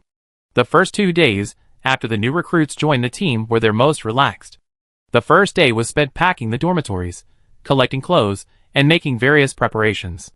The second day was the induction ceremony. The ceremony began in the afternoon of the second day. Except for the group of students from the League, the majority of the military academy students selected for the first battlefield were A-level students, with excellent academic performance in all aspects. The combined number of students from the several major military academies was not large, but it was not small either, totaling over 30. This was the largest number of new recruits ever to join the first battlefield. Yuan Swayan's training ground was not originally here, but he was notified to come here first in order to attend the induction ceremony the next day. That night, Yuan Swayan and Rao Fenghua squeezed in together. Both of them slept peacefully, lying flat on their backs in bed until the next day, and both slept well. The next morning, Yuan Sui saw some familiar faces, including but not limited to Wenkazi and others. They had arrived early, and therefore had endured over half a month of inhumane torture. According to them, the original main force was selected to train with the Vanguard Corps' reserve team, while the secondary force consisted entirely of reserve forces from the 1st and 2nd companies of the 1st battlefield. It seemed Shiremo had been selected by the marshal, and there had been no news of him since, as if he had disappeared. Unfortunately, before they could chat for long, they were summoned by the assembly whistle and rushed to train. At noon, Yuan Swayan encountered a group of members of the Silver Leaf Squad, along with Shiremo, who had been reported missing. Colonel Rao had said that they were the ones she would be training with in the future, so she was curious to learn how the marshal usually trained them. But when the topic was brought up, the group suddenly fell silent. Mu Yabai patted her shoulder earnestly, saying, "You eventually find out." In short, it looked like this training wasn't going to be very pleasant. The induction ceremony took place in the large conference hall on the right side of the training base. This hall was usually used for meetings, and it was also where the induction ceremonies for new recruits were held. Looking around, the new recruits almost all knew each other. Except for those who had arrived earlier for training, everyone else could choose their seats. Yuan Swayan was seated next to Mu Yabai. This induction ceremony was different from previous years. In previous years, the commanders of the vanguard teams of each battlefield presided over the ceremony, but this year, the commanders-in-chief of each battlefield and the administrative officers of the marshals were present. At 2 o'clock, Rao Fenghua took the podium. "My name is Rao Fenghua. I'm the military's dedicated administrative officer. You can call me Sister Feng." After a brief self-introduction, Rao Fenghua began her lengthy speech. She first gave a detailed introduction to the first battlefield training base, then explained the military's organizational structure and the key personnel of each battlefield, and offered basic affirmation and support for the new recruits. After all this talk, an hour flew by, a testament to how long she spoke. Many listened, their minds already wandering, especially those who had been training furiously before the induction ceremony. They were already dozing off amidst her long lecture. But no one dared to actually sleep. Their physical memories from this period told them that if they dared to sleep, they would be doomed, especially with General Yuan still around. He had a keen eye. Thus, during this hour, they endured considerable torture. Officially, it was a test of their willpower. Has she always been this talkative? Mu Yabai felt a little languid as he listened.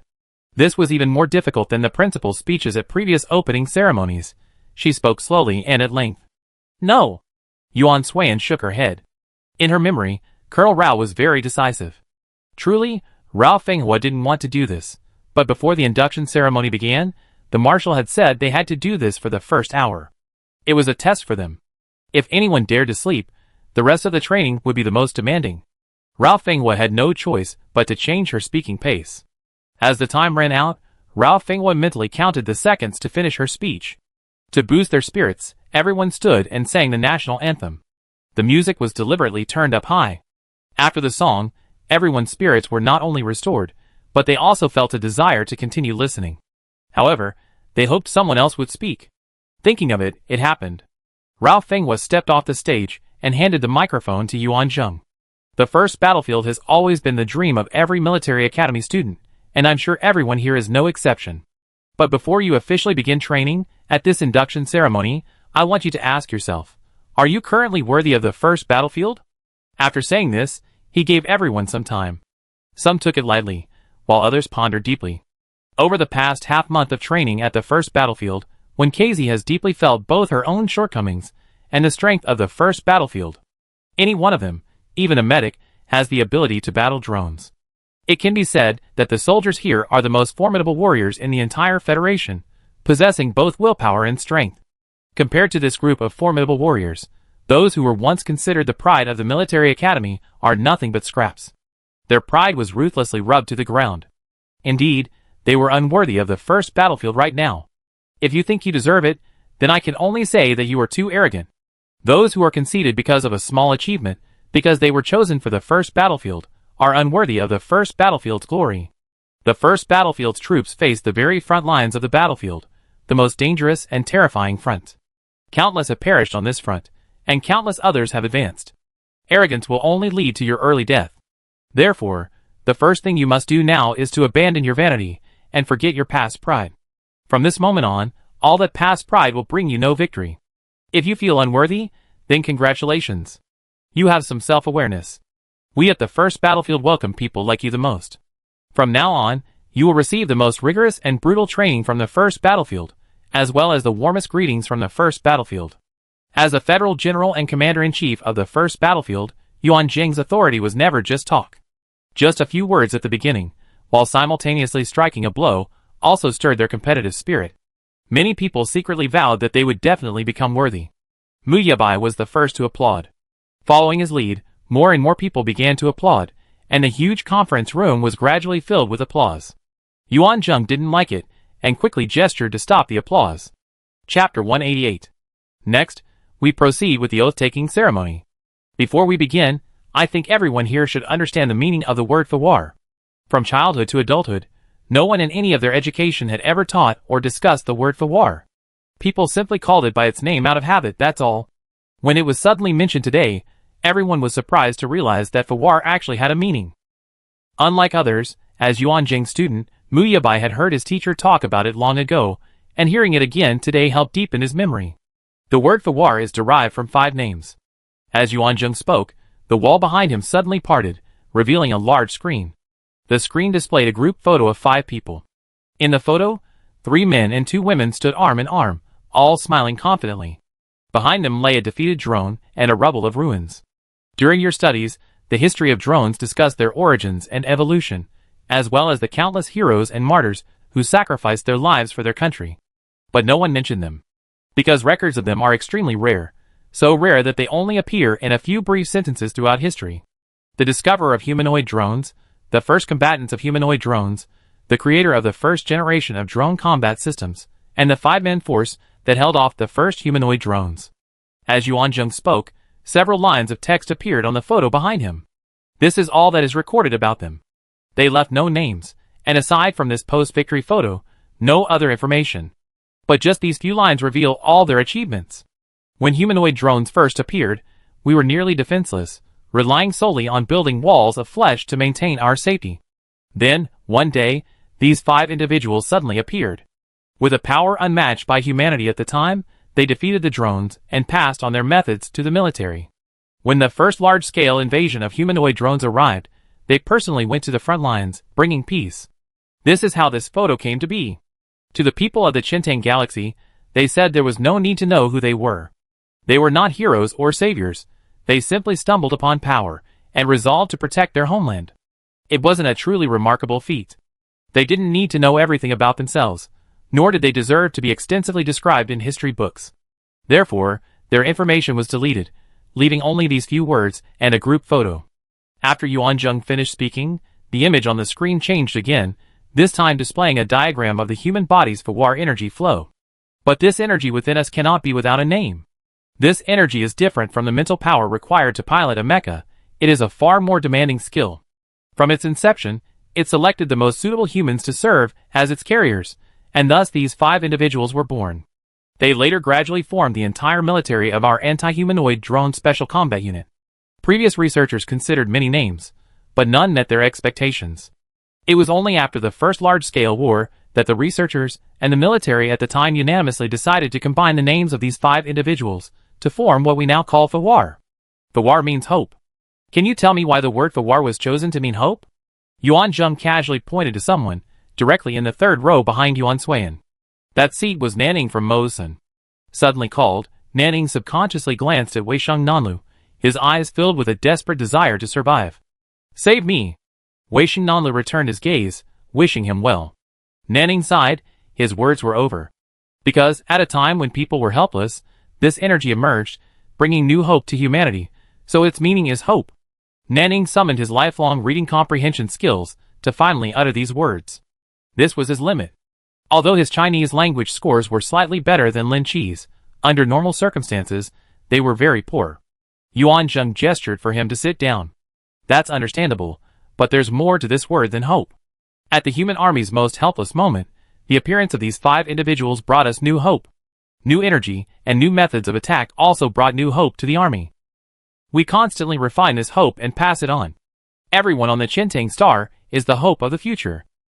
These 5 individuals are the source of hope, so we have jointly named them after them, creating a unique term that also serves as the name for this special energy within humanity. This lesson isn't meant to teach you to remember these 5 individuals, but to remind you that you are on the Qintang star, in the Wian Federation, on the 1st battlefield. Therefore, you are the hope of the future Federation. All you need to do is remember your mission, forge ahead, fearless of hardship and arduousness, and strive diligently to live up to the path our ancestors have paved for you. After Yuan Zheng finished speaking, someone else started to applaud, but he again silenced them. The microphone returned to Rao Fenghua's hands. Just when they thought Rao Fenghua was about to begin her half-hearted speech again, she seemed a completely different person. Everyone stand. The sound of the rise was crisp and decisive, without any strange lingering, punctuated sentences, or a drowsy slowness. It was the most comfortable and uplifting standing clasp they had ever heard. Everyone, clench your right fists and raise them above your heads. Rao Fenghua led the way, and the rest followed suit. Rao Fenghua held the microphone, her voice resolute and powerful, reaching everyone. I am Rao Fenghua, a member of the Federation's Anti-Humanoid Drone Special Combat Unit. She and her servants joined in, saying, I am a member of the Federation's Anti-Humanoid Drone Special Combat Unit. Rao Fenghua, I take the oath. All personnel, I swear. Rao Fenghua, no matter when, no matter where, I will remember my mission. All personnel, no matter when, no matter where, I will remember my mission. The honor of the Federation is our first priority, and the safety of the people is our top priority. Strictly observe discipline, obey orders, follow commands, and fear no hardship. We will rigorously train in combat techniques against humanoid drones, be ready to fight at all times, and swear to defend the honor of the Federation and the safety of the people to the death. Never betray the army. Never betray the Federation. Everything for the Federation. Facing the Federation flag projected on the big screen, they stood straight, their voices booming, filled with anticipation and passion. From this moment on, they were regular Federation soldiers. Chapter 189. Only when Yuan Suiyan followed Mu Yebai and the others to their training base did he realize how poor their training conditions were. Their training ground was Guchuan, one of the planets destroyed in the massive war involving humanoid drones. The previous All-Galaxy Planet Guide stated that although Guchuan was classified as a low-level planet by the Federation, its environment was ideal for agricultural research. Most of the new fruits and vegetables we see today are grown on Guchuan. The current All-Galaxy Planet Guide states that Guchuan was once an essential part of agricultural research. Unfortunately, under the fierce attacks of humanoid drones, Guchuan struggled to recover. The fall of Guchuan severely impacted agricultural research. Today, Guchuan has become an abandoned planet, and dedicated members of the Federation are working tirelessly to restore it. Why were these individuals, rather than a decree from the Federation? Because a similar decree had been issued in the past, demanding the restoration of 3 planets at all costs. Unfortunately, after the destruction of these 3 planets, drones frequently invaded, hindering restoration efforts and ultimately abandoning them. However, many within the Federation refused to give up. They said they were Federation citizens, and while these 3 planets had been destroyed, they still belonged to the Federation. As Federation citizens, they could not and would not give up. From then on, this group of individuals volunteered to travel to the planets of Guchuan, Nanha, and Fanchang, doing their utmost to restore their vitality. Their perseverance brought hope to the now abandoned planets. The Guchuan planet Yuan Suiyan saw was clearly much cleaner than the photos in the current all-galaxy planet guide. Even so, for a training base, it still seemed rather lacking. The dormitory building was cobbled together from various discarded patches, dyed green. The beds were made of lifeless wooden stakes. The quilts and other daily necessities were fine, having been uniformly distributed by the army. There was no training room, only an office building, a small two-story bungalow. The first floor was where they usually studied, reviewed, and rested, while the second floor was the marshal's private area, accessible only with permission. They usually trained outdoors on the training grounds, though sometimes they would go outside. The girls' dormitory was on the top floor of the building. There were only 4 rooms, each with its own name posted on the door. As they approached, Mu Yabai said, "Besides us, there will be others going there. We know their names, but we haven't seen them in person. They're likely elite veterans from various battlefields." At the time, Yuan Suiyan had doubted his words, but now, after seeing the names, she knew that Mu Yabai was right. She shared a dormitory with 2 people named Sang Rui and Luo Luoshi. Yuan Suiyan knew them. Both were members of the 1st Battlefield Vanguard team, Sang Rui as commander and Luo Luoshi as operator. During a mission 2 years ago, Sang Rui's team suddenly broke through the encirclement and defeated the drones with lightning speed, catapulting him to become one of the 10 commanders of the Vanguard team. Luo Luoshi, with her exceptional operational skills, quickly developed a new attack method that was adaptable to everyone, greatly enhancing their combat effectiveness. She then became one of the 10 operators of the 1st Battlefield Vanguard team. Yuan Zheng had never told her any of this. Yuan Suiyan only knew about it because of Yuan Su. Yuan Su had heard a lot about the 1st Battlefield from Yuan Zheng, so he would occasionally share it with Yuan Suiyan, though not much. These 2 were among them. After entering the dormitory and packing up their belongings, a female voice rang out from the doorway. "I didn't expect our roommate would be her." Another voice replied, "Great. She's a pretty girl." It looked like her roommate had arrived. As soon as the 2 voices finished speaking, they entered the dormitory. They had the same short haircut. One had almond-shaped eyes and delicate willow-shaped brows, while the other had phoenix-shaped eyes and straight eyebrows, a dashing presence. Their uniform military green uniforms clearly highlighted the straight, capable features of years of training. At that moment, just standing there, they were strikingly eye-catching. Yuan Suiyan couldn't help but stare blankly. They exchanged a smile. "My name is Sang Rui, a commander." Sang Rui briefly introduced himself, and as Yuan Suiyan was about to introduce himself, Sang Rui continued, "Yuan Suiyan, I know you. You performed very well in the league, and I admire you." This was their first meeting, and Yuan Suiyan was unusually frank and calm, feeling a bit overwhelmed. "You look so good in the video, but I didn't expect you to be even better in person." "That's great. My days won't be boring anymore." Nearby, Luo Luoshi seemed to have just realized what was happening. She dropped her luggage and came over, her eyes filled with admiration for Yuan Suiyan. "Wow, your skin is so delicate, and your body is so fair. Your eyes look a little distant, but that's what makes you so charming. You're perfect for my taste, ha." Sang Rui sighed, "Pull back, don't scare her." After this reminder, Luo Luoshi suddenly realized, "I'm sorry." Sang Rui also excused her. She's a level 10 patient under strict control. She often gets paralyzed when she sees something pretty. "Don't mind." Yuan Suiyan shook his head and said, "It's okay." Luo Luoshi held out her hand. "My name is Luo Luoshi, and I'm an operator. Let's take care of each other from now on."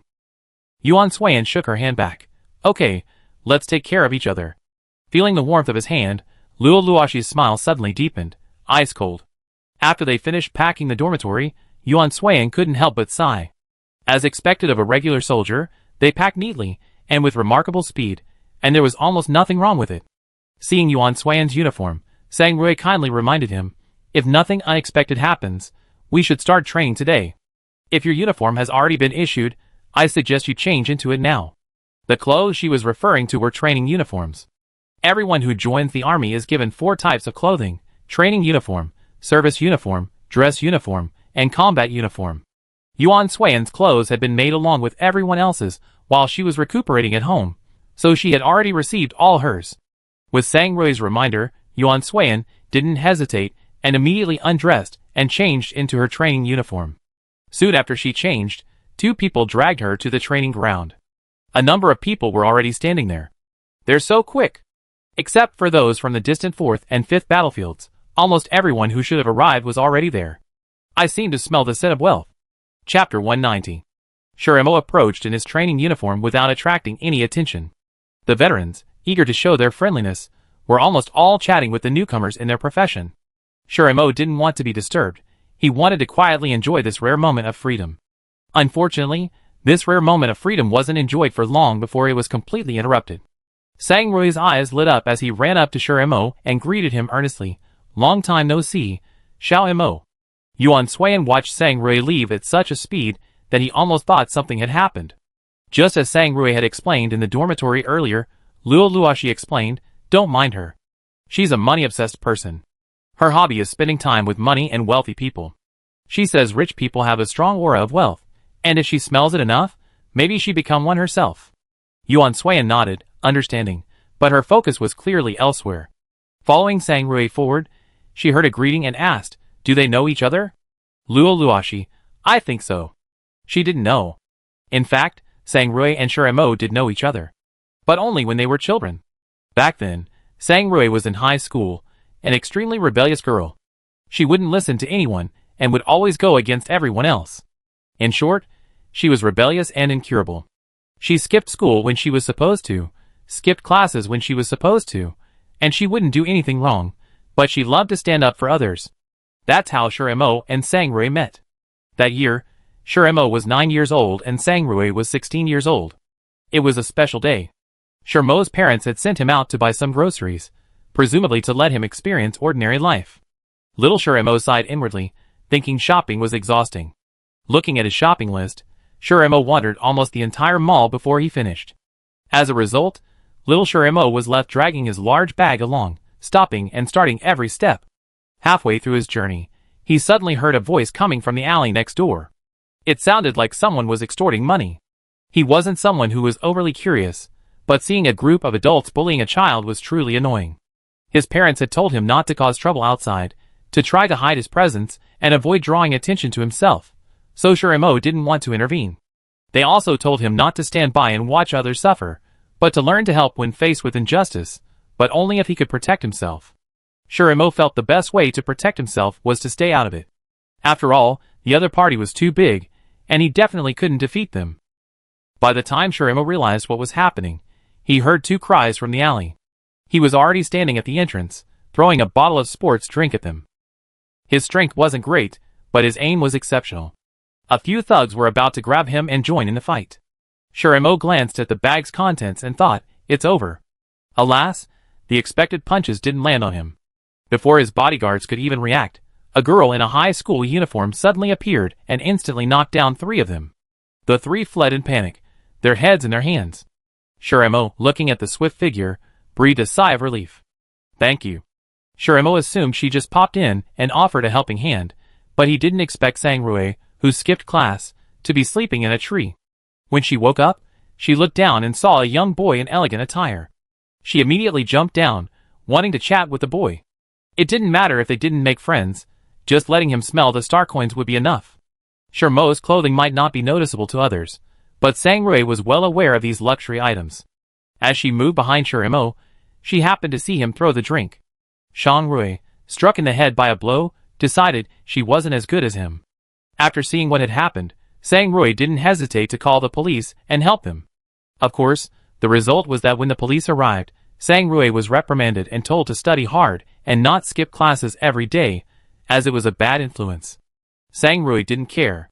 After all, even if she skipped classes, her grades were still in the top 50.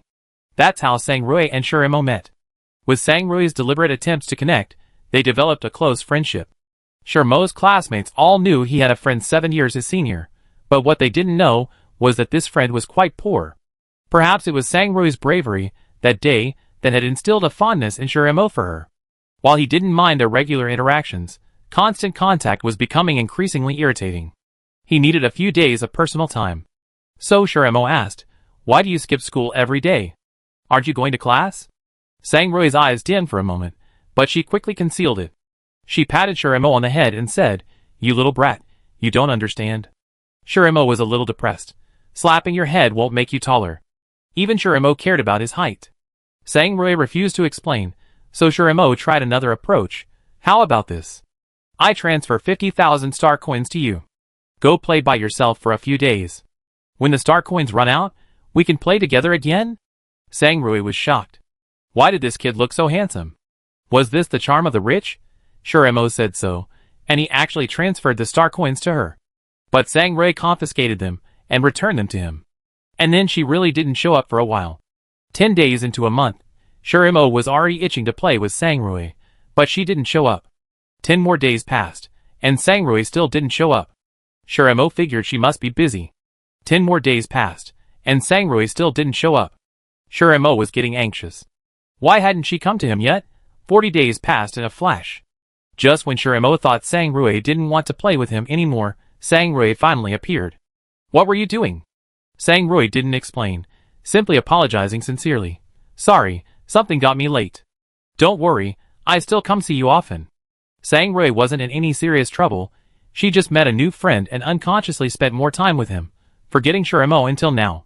For the next 2 years, Sangrui would often visit Shiremo, just as she promised.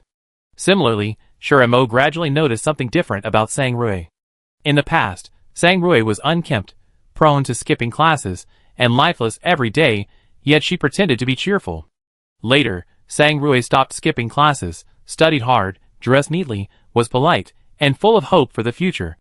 Shiremo didn't know when this change had occurred in her. He only knew that she mentioned someone else's name frequently, someone he never met. Their friendship ended in their 3rd year. Sangrui said her biological father had come to pick her up, and that she was transferring schools. Since then, he and Sangrui haven't seen each other again. The contact information for the previous money transfer was also unilaterally deleted by Sangrui, and there has been no further contact since then. When they met again, Shiremo couldn't recognize him. Chapter 191. Sangrui has changed dramatically over the years, both in appearance and demeanor. The only thing that hasn't changed is perhaps his obsession with money. After Sangrui introduced himself again, Shiremo finally realized what was happening and said, "Long time no see." Sangrui wanted to chat more with this old friend, but he seemed reluctant, so he gave up. After all, he hadn't done well back then, so it was normal for him to behave this way. I just hope we can slowly mend our relationship. By the time everyone from the 4th and 5th battlefields had arrived, it was already 3 in the afternoon. During this time, everyone who had arrived had automatically begun training without a word, quickly familiarizing themselves with their new training grounds. What do you think the marshal is doing by gathering us here? Yin Buyu had been wondering this for a long time, but unfortunately, he still hadn't received an answer. Especially after seeing these battle-hardened regular soldiers, his doubts deepened. No matter how you look at it, neither of them could stand shoulder to shoulder with the other. Plus, just after everyone arrived, Luo Lianhua had them all take a Fawar ability test. Aside from the cadets themselves, everyone else was at SS level. In terms of experience, they were inferior. In terms of ability, they were far behind. In terms of strength, they were also far behind. Yen Buyu truly didn't understand the marshal's reasoning. Yuan Suiyan said, "We know soon." Mo Lan, standing by, looked at Shiremo again and again until Shiremo couldn't stand the stares any longer. Then he turned back and said, "Let's go. It's really not suitable. We can't compare." To others, these words might sound like she was being self-deprecating, but the Silver Leaf team understood her meaning. Mo Lan was saying, "Since we're here, we should stay. We catch up sooner or later." Yu Kongming, always aloof from the world, said, "The marshal must have his reasons for doing this. Anyway, we just have to keep working hard." Yen Buyu could only console himself with this. "You're right." But he was truly uneasy. He hadn't participated in the league yet the marshal had assigned him here, and he didn't know why. After much reflection during his initial training, Yen Buyu could only come to one conclusion. It was probably because the Silver Leaf team was so famous. The only thing that made him happy was that his teammates' Fawar abilities had improved. Currently, almost everyone was S level, Mo Lan was already S+, and Commander Xiao Yuan's Fawar ability had also risen to A level, despite having only been E level during the league. "Commander, you worked so hard." Thinking of this leap forward, Yen Buyu couldn't help but feel heartbroken. They must have suffered a lot as commanders. Yuan Suiyan was a bit baffled by the words "you worked hard." It's not hard at all. Speaking of which, everything he encountered today seemed to be full of inexplicable things, coming and going suddenly. Especially Shiremo's unexpected SS level test. This was truly surprising. Everyone couldn't help but gasp in surprise after hearing Shermo's test results. 20 years old, SS level? Who could match this talent? Even those of them who had been on the team for a long time had only reached SS level in the last year or two. How did you get to SS rank? After enduring for so long, and having just tried to distract himself, Emolan had managed to hold on until now. This time, Emolan didn't lie, slightly startling Jiang Chung beside him. I don't know. Sure, Mo truly didn't know. It just seemed so strange. His mother had once said to him, "My son, you will become a formidable Federation soldier in the future." Back then, he didn't take it seriously. He had no desire to join the military, nor did he dream of becoming a formidable soldier. He simply wanted to live a lazy, comfortable life. Even now, he didn't consider himself that great. In Shermo's own eyes, his FIW abilities were merely slightly better than others, not anything truly remarkable. He wasn't worthy of others' envy. I don't know, to Emolan's ears, sounded like Shermo's Versailles self. Just as he was about to get to the bottom of it, the assembly bell rang, and the marshal suddenly appeared in the center of the training ground. No one knew when the marshal had arrived or how long he had been there. At the ring of the bell, all those who had trained on the battlefield for so long reacted instantly, gathering and standing in formation as quickly as possible. Without discussing formations, everyone formed into lines according to their respective battlefields. Observing their actions, Yuan Suan and the others followed suit, dividing into two columns. When the whistle finally sounded, the marshal watched them all line up in order, glanced at them, and then said in a loud voice, "From right to left, report in order." Reporting in was different from counting. They didn't call out numbers, but their names. In order, they also announced their names one by one. Sang Rui, commander of the 1st Battlefield Vanguard Team, reports. Luo Luoshi, operator of the 1st Battlefield Vanguard Team, reports. Lian Feng, attacker of the 1st Battlefield Vanguard Team, reports. Zhang Qihan, gunner of the 1st Battlefield Vanguard Team, reports. Davia Terry, commander of the 2nd Battlefield Vanguard Team, reports. Wan Qi, operator of the 2nd Battlefield Vanguard Team, reports. Xiang Zhishao, shooter of the 2nd Battlefield Vanguard Team, reports. Mu Tianqing, gunner of the 2nd Battlefield Vanguard Team, reports. Yu Yanwei, shooter of the 3rd Battlefield Vanguard Team, reports. Helian Yijing, analyst of the 3rd Battlefield Vanguard Team, reports. Wen Chuerong, attacker of the 3rd Battlefield Vanguard Team, reports.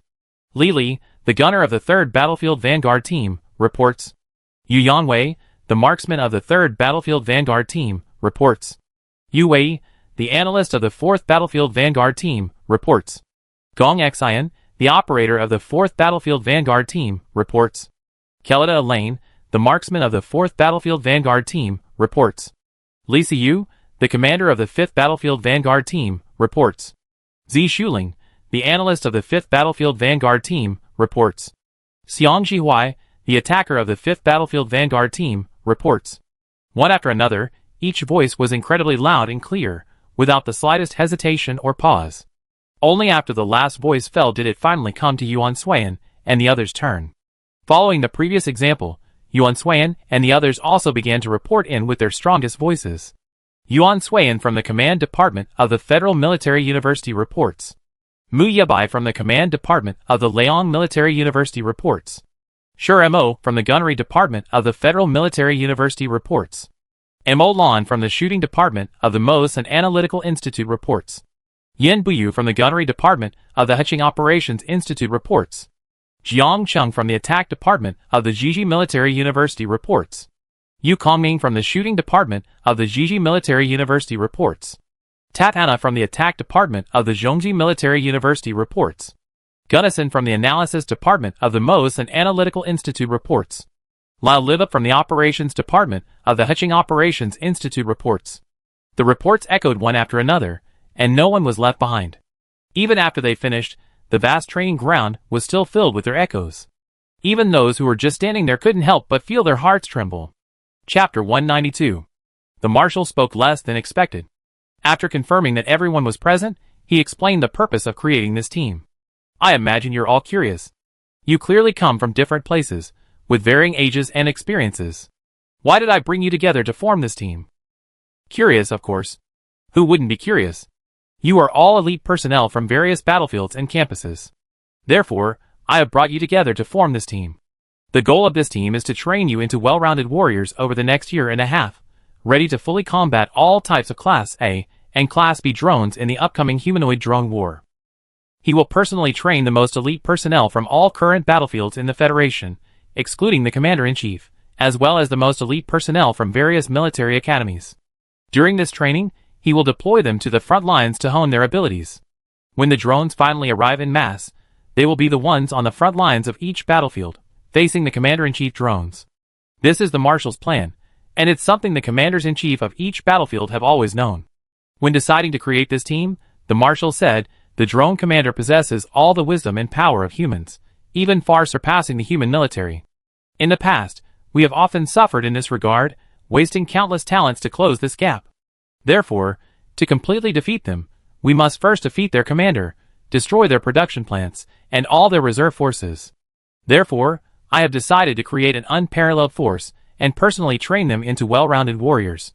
When a large-scale drone invasion arrives, they will be the vanguard on the front lines. No one knew the correctness of this decision, but they were all willing to risk everything, and thus, this team, personally trained by the Marshal, was born. This training was different from previous ones, especially since everyone had already achieved strength in their respective roles.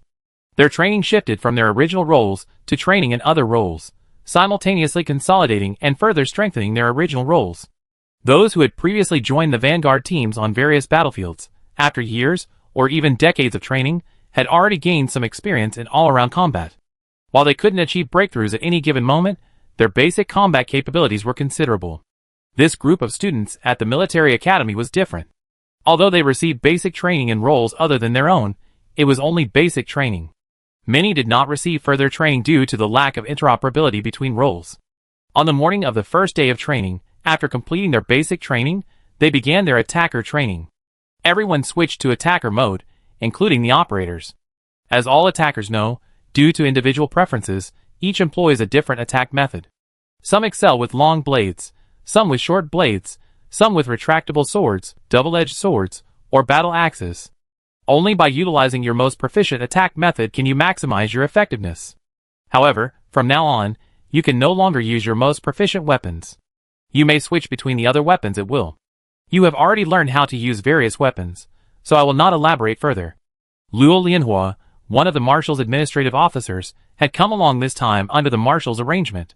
Therefore, yesterday's FIW ability test was the one she conducted for them. Now, she would also be the Marshal's instructor at this training ground. After the Marshal finished speaking, Luo Lianhua flicked a control switch on the control panel, and suddenly, a group of wooden figures, as numerous as the number of trainees, rose from the ground in the training ground. Each figure had its head engraved with the name of the trainee. For the next period of time, the goal of your training is to defeat your designated wooden figure. There are no restrictions on attack methods, but the prerequisite is that you must not move more than 30 meters around the wooden figure. No more than 30 meters. This requirement was actually quite strict. For their attackers, any jump attack, sprint attack, or side attack could exceed this distance. Starting today, I will rank each of you based on your training performance, especially in command, operation, and analysis. Your performance will directly determine your subsequent team assignments. Do you understand? I understand. They didn't know how the final team assignments would be made, but since it involved them, they had to train hard no matter what. One thing is certain, no matter how the teams are divided, one person will be selected to serve as the overall commander, operator, and analyst for all teams. Okay, training begins now. Today's attack training requires attackers to stay within 30 meters of the wooden man. If they exceed the limit once, they will start over from the beginning. This attack training session will not be completed until the wooden man is defeated. After Luo Lianhua's manipulation, the wooden men each reached their respective positions, leaving a 40-meter gap around them. Only then did they realize the sheer size of their training ground. They had thought this patch of land was the only training ground, but unexpectedly, the vast expanse ahead was their true training ground. The wooden man was different from what they imagined. When they drew their weapons and unleashed their respective attacks on the wooden man, not a single mark remained. What a tough body! Jiang Cheng thought he hadn't held back, but seeing the body without a single mark, he couldn't help but be slightly surprised. Before training, under the Marshal's orders, all of their Fawar abilities were uniformly suppressed to level A. This would remain until the next ability test. As for when that would be, it was unclear, The marshal simply said it depended on his mood. Thus, for this training session, they would be training at level A throughout. To be precise, this was the inspiration Su Weiji had gained from Yuan Suiyan. After years of suppression and unwavering training, Yuan Suiyan's Fuwar abilities had risen from SSS to Super SSS. He wondered, if even SSS could be upgraded again, could lower levels, using the same suppression training method, be upgraded even faster? With a little luck, perhaps there would be a few more SSS here. With his abilities compressed to A level, Jiang Cheng's attacks were full force. Not only him, but everyone else also used their full force more than once. Any other wooden figure would have been ripped to pieces long ago, but this one remained unscathed, able to continue fighting them, and his attack power was no less powerful than theirs. It could be said that this was a specially designed attacking wooden figure for them. No, what is the structure of this wooden figure? Why can't it even sustain a single scratch? Chapter 193. Not only does it leave no scars, this wooden figure can also adjust itself based on our combat power. When we're strong, it becomes stronger. When we're weak, it becomes weaker. It's quite cunning. For a while, everyone tried their best, but the drone before them remained unscathed. It was undeniably tough. So many people fought for so long, yet no one achieved any significant results. Of course, with the exception of Lian Feng, Wen Chuerong, and Xiang Jihuai from the Vanguard team, the three of them had repelled the wooden figure twice. After these two encounters, the wooden figure seemed to have instantly upgraded, its attack power becoming even stronger. They could only manage a draw with it. But for some reason, after fighting for a while longer, the three of them noticed that the wooden figure seemed slightly weaker than before, and now the battle was a draw. When Chuerong said, the wooden man's attack state is unstable. Everyone, work harder. Once it weakens, attack with all your strength. Then, he will be defeated. After receiving this message, Yuan Suiyan, who had been training with the wooden man across from him, became lost in thought. Besides the commander, the others, encouraged by this, also decided to step up their efforts. Mu Yabai turned to look at Yuan Suiyan, seeing her thoughtful expression, and asked, "What are you thinking about?" Unsure if her guess was correct, Yuan Suiyan didn't answer. Li Si, who was separated from Yuan Suiyan by Xiang Jishao, noticed the movement and greeted Yuan Suiyan and the others, saying, "It seems you noticed something, too." Sang Rui was behind Xiang Jishao, and their voices were loud, so he could naturally hear them. "So Commander Li knows something too?" Li Si didn't deny it. "It's just a guess." Xiang Jishao, flanked by three commanders, was feeling a bit overwhelmed. He tried not to think about what they were thinking, but he couldn't help but prick up his ears. The commanders were talking in riddles, and the others could only pretend not to hear. After all, they weren't the commanders. All they had to do was continue training and follow the commander's instructions when he figured it out. Of the trainees, only 5 of them were commanders. Since they all had the same idea, Yuan Suiyan thought her guess might be true. Li Si, standing next to him, pried for information. "Why don't you tell me, what's your guess?" Li Si said, "After all, it's just a guess, and I'm not sure. Why don't we each look for evidence first, and then discuss it once we confirmed our guess?" Sang Rui looked at Mu Yabai and Yuan Suiyan. "What do you think?" Mu Yabai, "Okay." Yuan Suiyan nodded. They speculated that this attack training wasn't just about attacking, but more importantly, it was a test of their command, analysis, and operation. Before the attack training began, the marshal had hinted that command, analysis, and operation would be specifically mentioned in the individual rankings. Given this, training and command, analysis, and operation should be more than just that. Just now, she had been thinking that perhaps this was just a way to assess everyone's current strength to facilitate the marshal's planning of future training. However, after hearing so much feedback, Yuan Suiyan felt that there must be something wrong with the wooden man's attack. As for what the problem was, she wasn't sure yet. Therefore, she would need to analyze and work with her to identify the problem. The target was quickly identified. The Silverleaf team, and she had a tacit understanding for many years, and using them would be more convenient than with others. After deciding on the candidates, Yuan Suiyan thought again, "We're still in training. Is it really okay to just drop it and go off to chat with others?" Yuan Suiyan stepped out of the circle and shouted, "Report." For other people also shouted at the same time. At the sound of the voice, they looked at each other and smiled in unison. The marshal was not far from them, so he naturally heard the 5 commanders shouting simultaneously, "Tell me, one by one, what's going on?" From left to right, Davia asked, "Can we switch positions with the others during attack training?" The marshal said, "Yes." Li Si asked, "Are there any required number of people between positions?" The marshal said, "No." Sang Rui asked, "Are there any requirements for the positions in each direction? Can we switch positions at will?" The marshal said, "The purpose of attack training is to defeat the wooden men." Yuan Suiyan asked, "Can we leave mid-game, or can we have several people attack one wooden man?" The marshal said, "You decide, but not before the first 4 wooden men are defeated." Mu Yabai asked, "Can we switch positions at will before the 4 wooden men are defeated? Will the wooden men also switch positions with us?" The marshal said, "Yes, but the wooden men won't."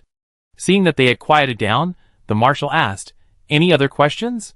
Except Yuan Suiyan, everyone else said no and began to make their own arrangements. "Do you have any other questions?"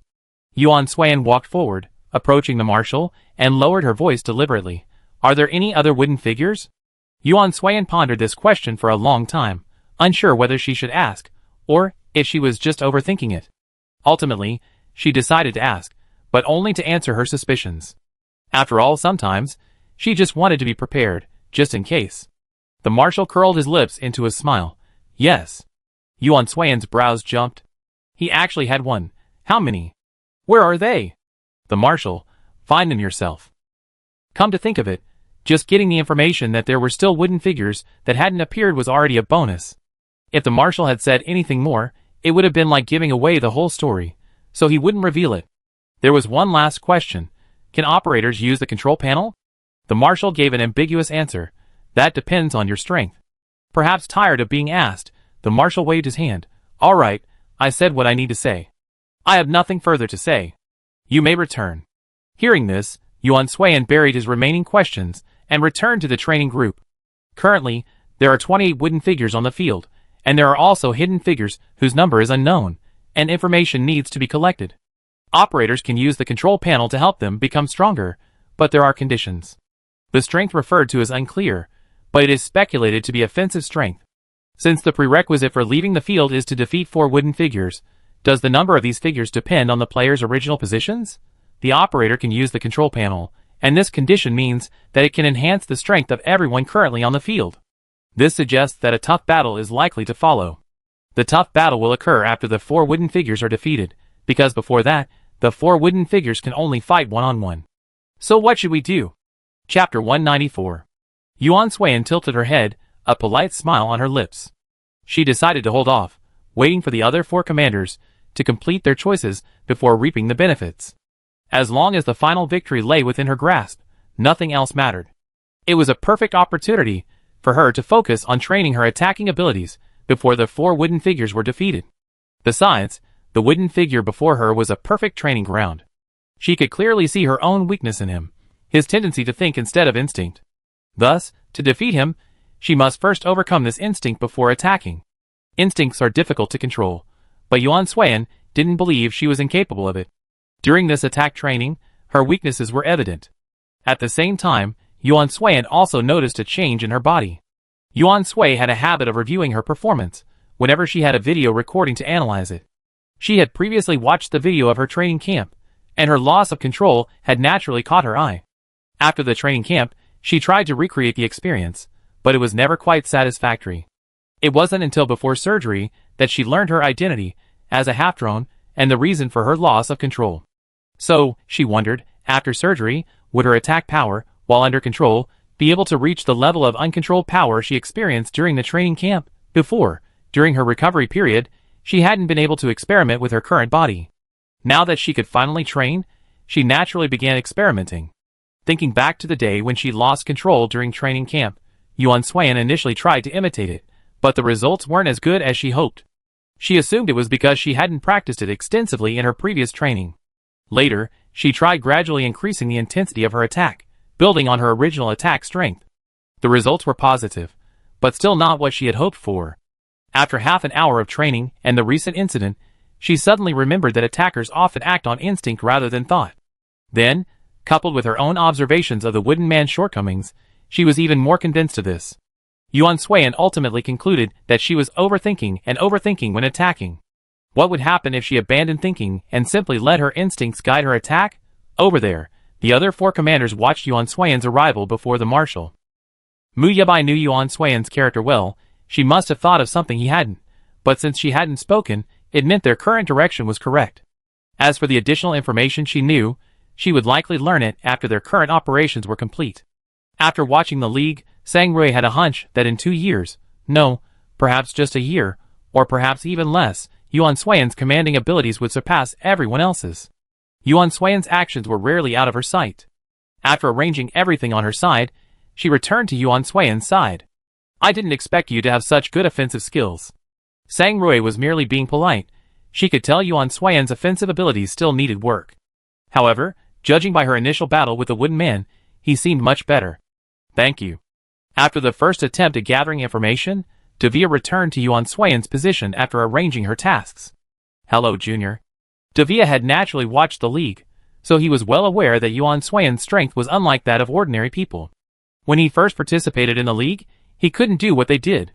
Yuan Suiyan must have learned something from the marshal just now, which made him concerned.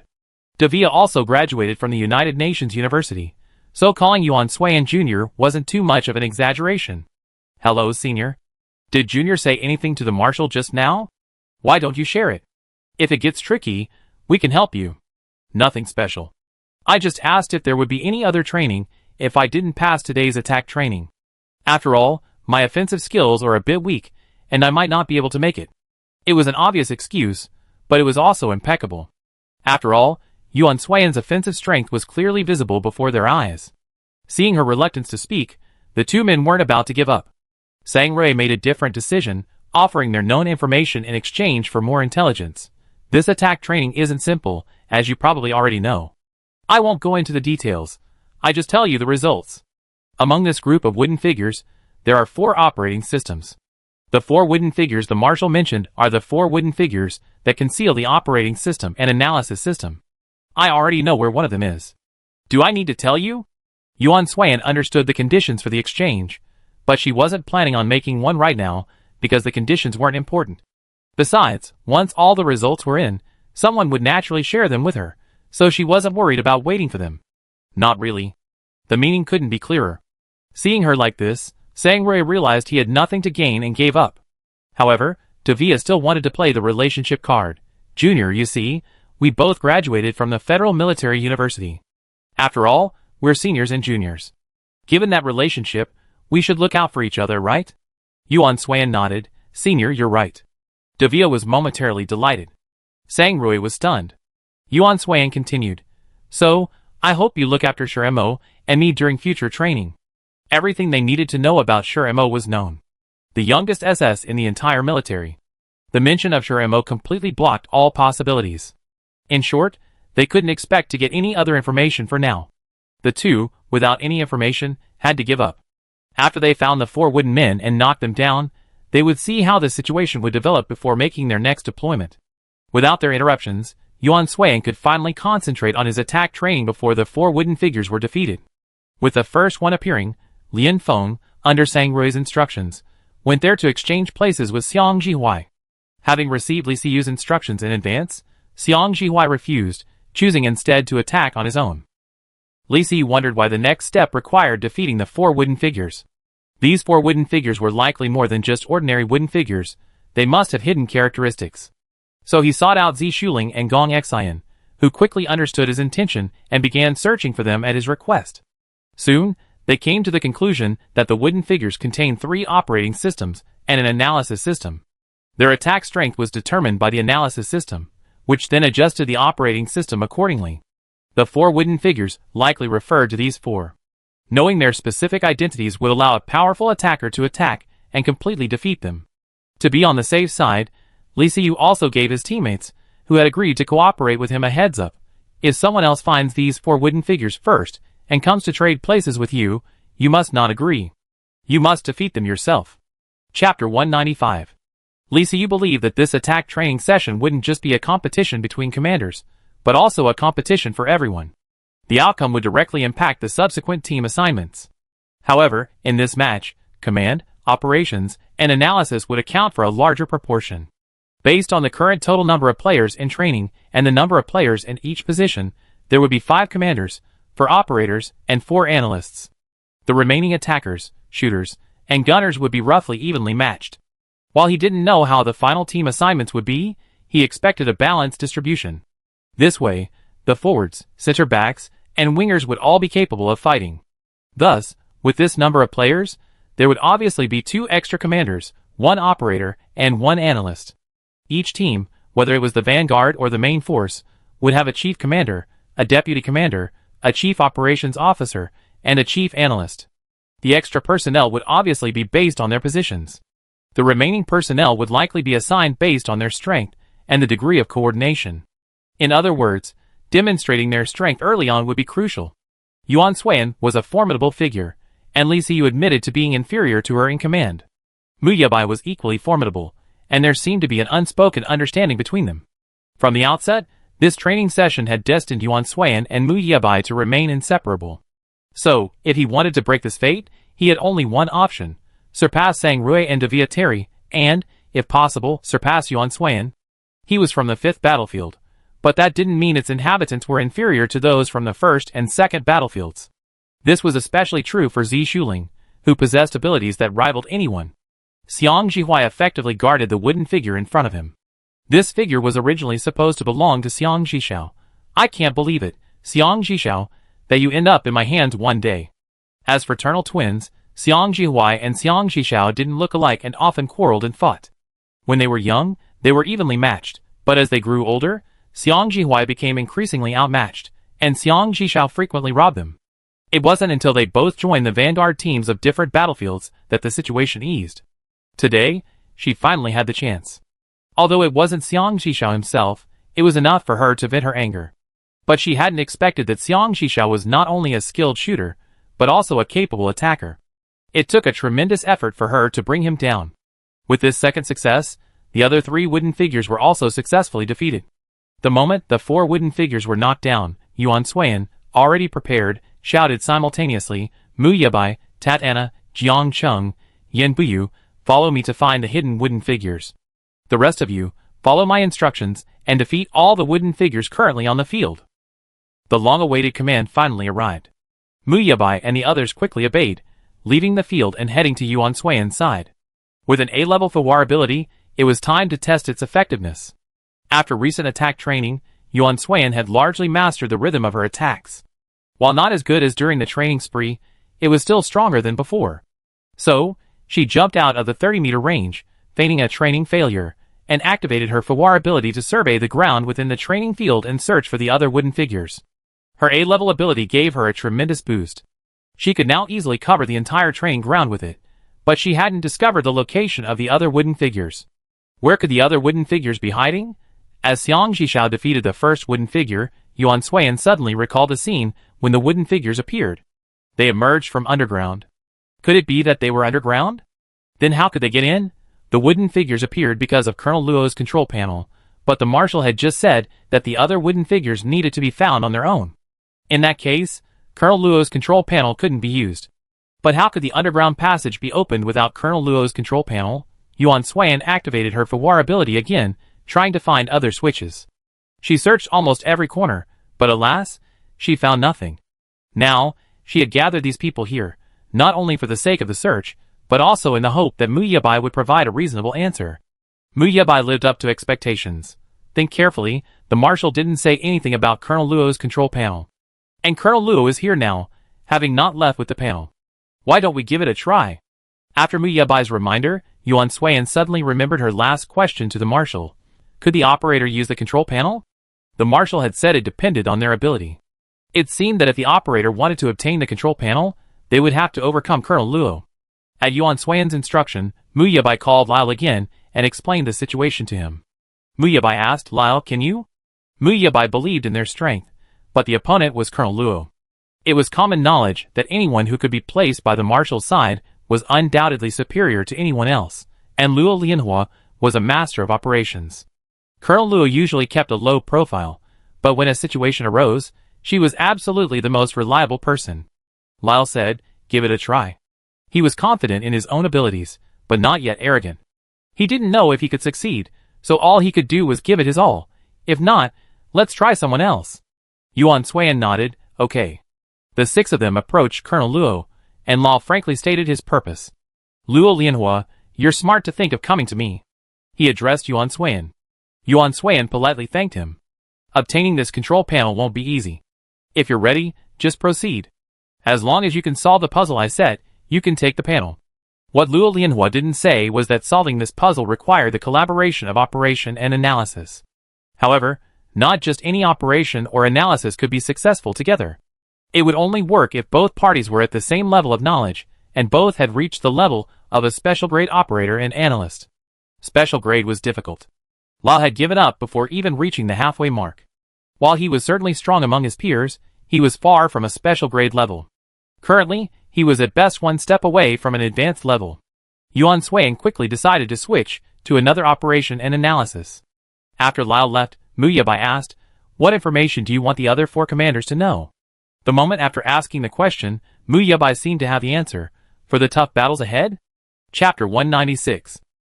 Initially, Mu Yabai believed Yuan Suiyan was concealing information in order to achieve a complete victory.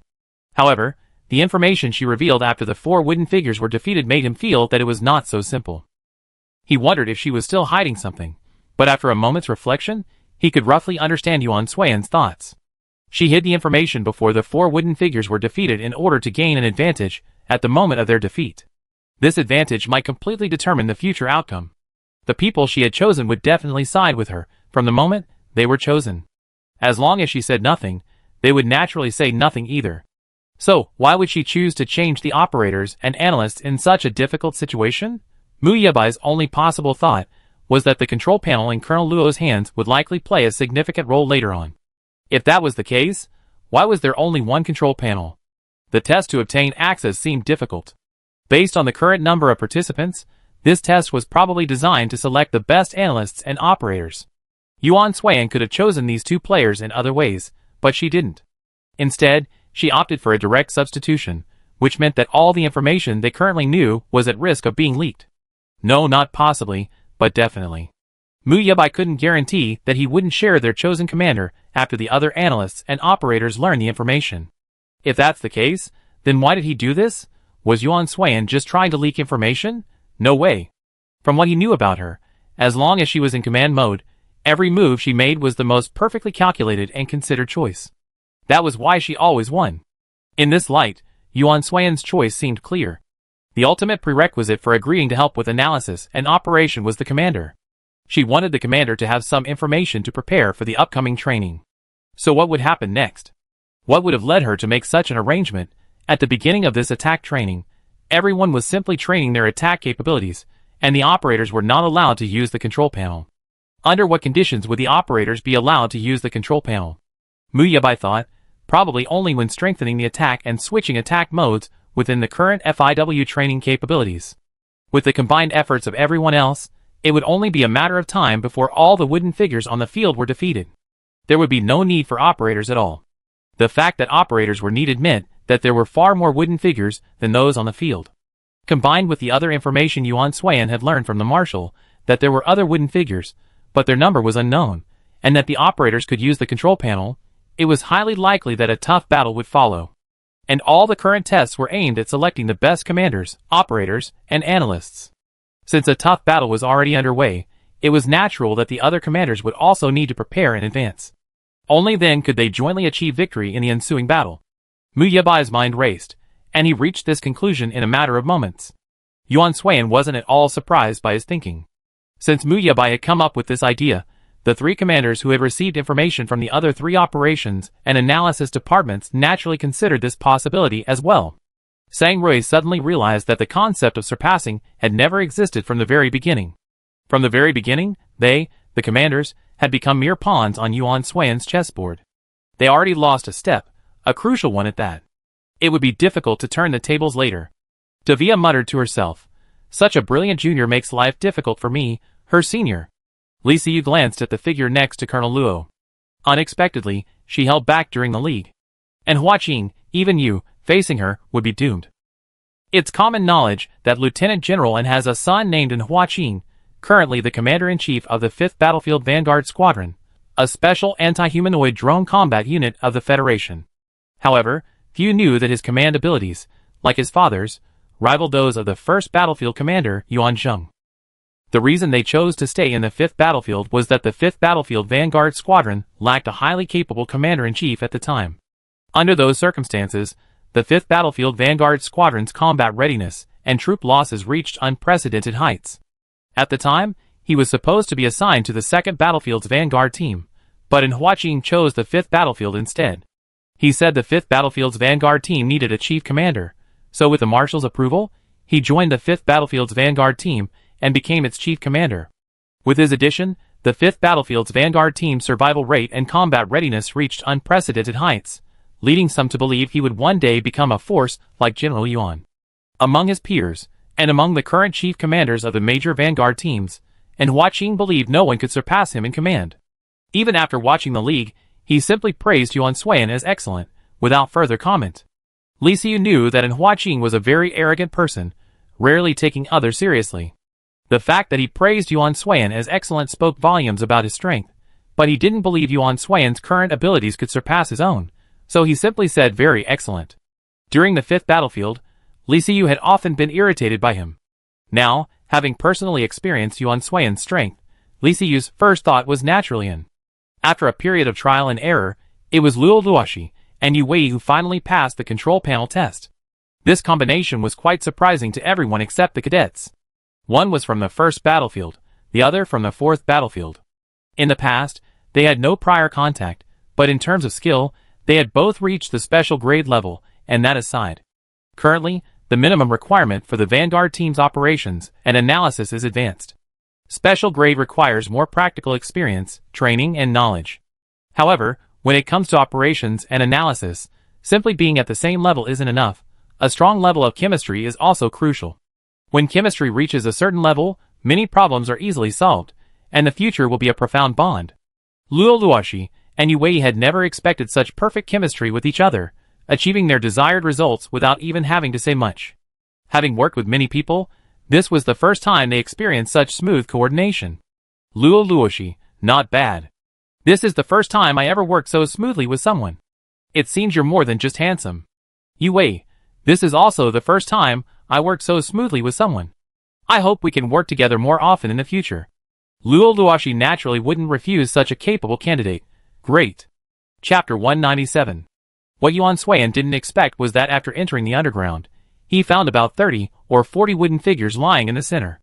They appeared to be dormant, unactivated. Luo Luoxi exclaimed, so many.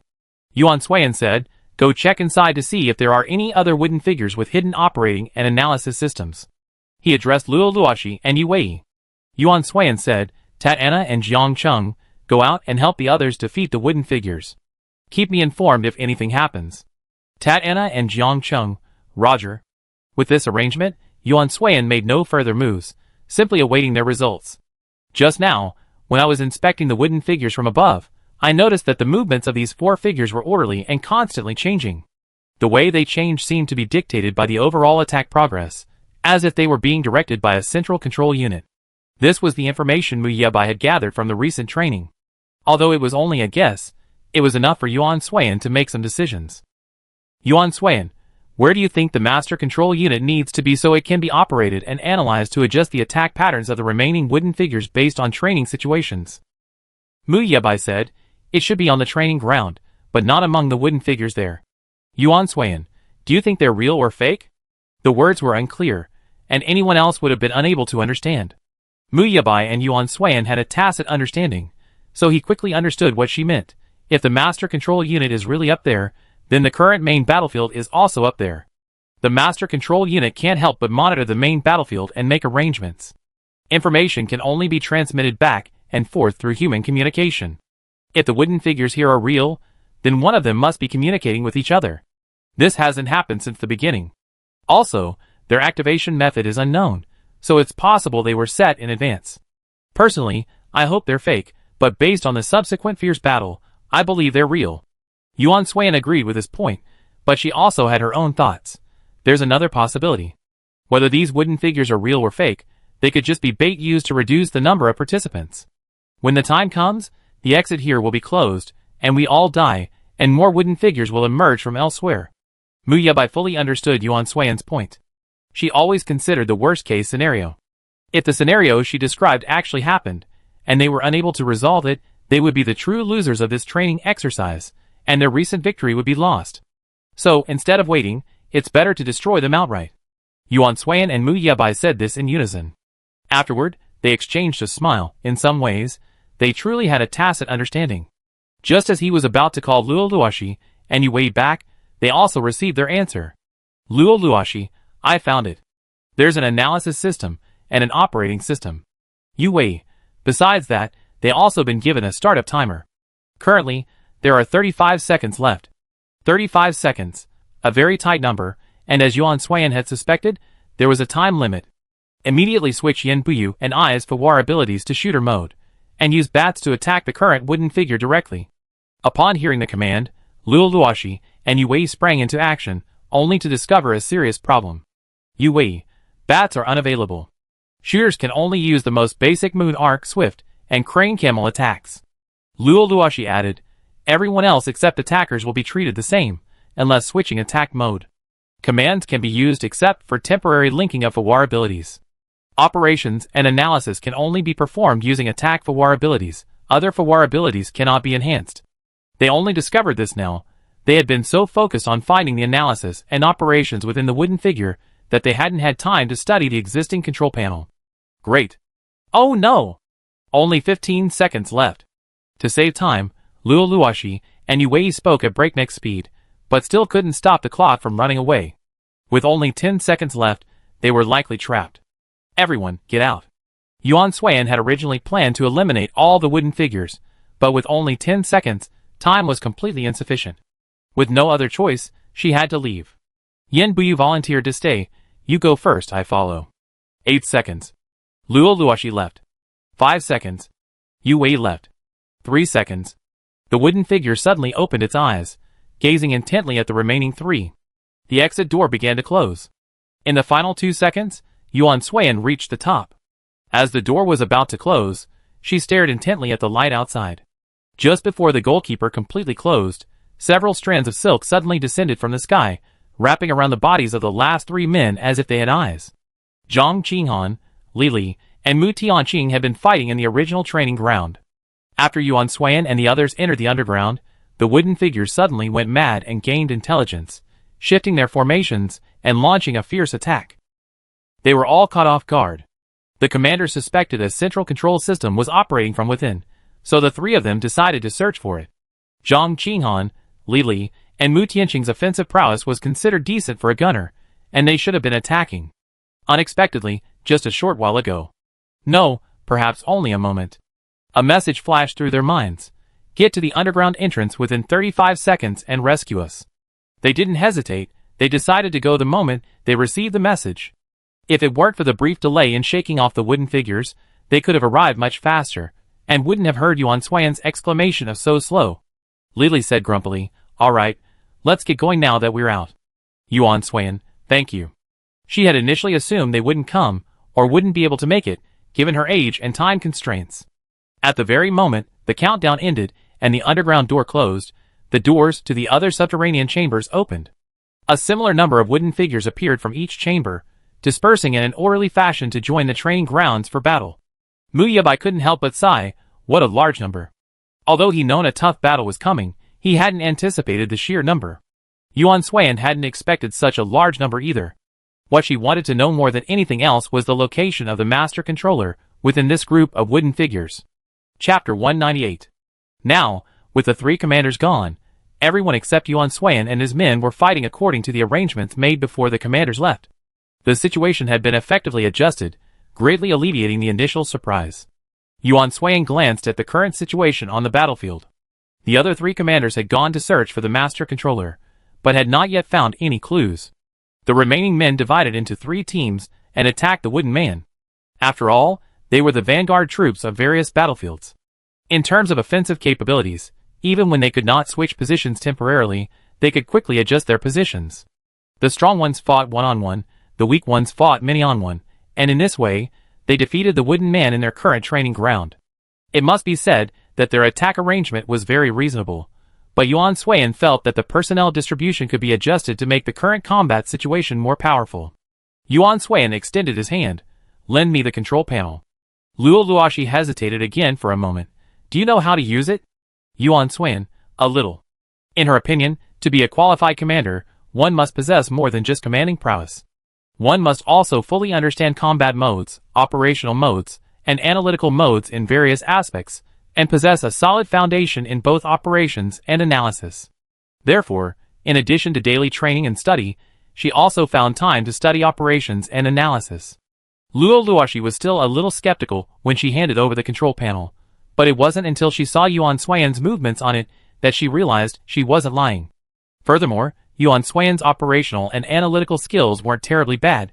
Hers were comparable to those of a junior operator and analyst. Yue wanted to ask her how she knew this. After all, given his understanding of command, the training and study involved were already quite demanding, and most people simply didn't have the energy for anything else. Observing Yuan Xuan's current performance and his level of dedication, Yue suppressed his doubts. There was plenty of time after this was over. From start to finish, Yuan Xuan spent only 5 minutes creating a very basic map and team assignment diagram. The diagram was simple, but the key points were clear. It was clear at a glance how the team members were assigned, which points to go to, and what tactics to implement. As for the locations to be transmitted to the various combatants, Luo Luoshi would have to refine them before sending them. While Luo Luoshi and Yue were working together on the details, Yuan Xuan sent Yan Buyu, Zhang Qinghan, Li Li, and Mu Tianqing back to the team to continue attacking the wooden figures. While refining the map, Yuan Xuan had Luo Luoshi connect with the other 3 commanders' brains and transmit a command. Senior Sang, Senior Li, and Senior Davia, where are you? Have you found the wooden man in overall control? The other 3 immediately responded upon receiving the message, unanimously saying no. The other 3 commanders were nowhere to be seen during the current training session. Their locations were only discovered through extensive field observation. Sang Rui was located in the southwest corner of the training ground, where there were many iron sheets and minerals, covering a large area. Li Si and the others were currently located in the northeast corner of the training ground, where there were many trees, making it a good hiding place for the wooden man. Davia was located between the office building and the dormitory building, searching both the surroundings and the interiors. All the remaining areas, except for a patch of land to the west, were mostly flat. That patch was filled with common vegetables, leaving no room for the wooden man to hide. Sang Rui searched the ore pile, but found nothing, growing somewhat annoyed. Where, do you think, could the master controller be hiding? Davia ran up and down 3 times, fearing she missed something. She was now somewhat exhausted. I don't know. If you don't have such a well-hidden spot, where else could it be hiding? Li Siyu emerged from the woods and offered his analysis, either the fields or those wooden stakes. The fields were the only possibility everyone, including Yuan Sui and Mu Yabai, thought impossible. If it was in the fields, they would be destroyed, and they would have trouble finding food. And the master controller shouldn't be a tiny dot buried in the soil.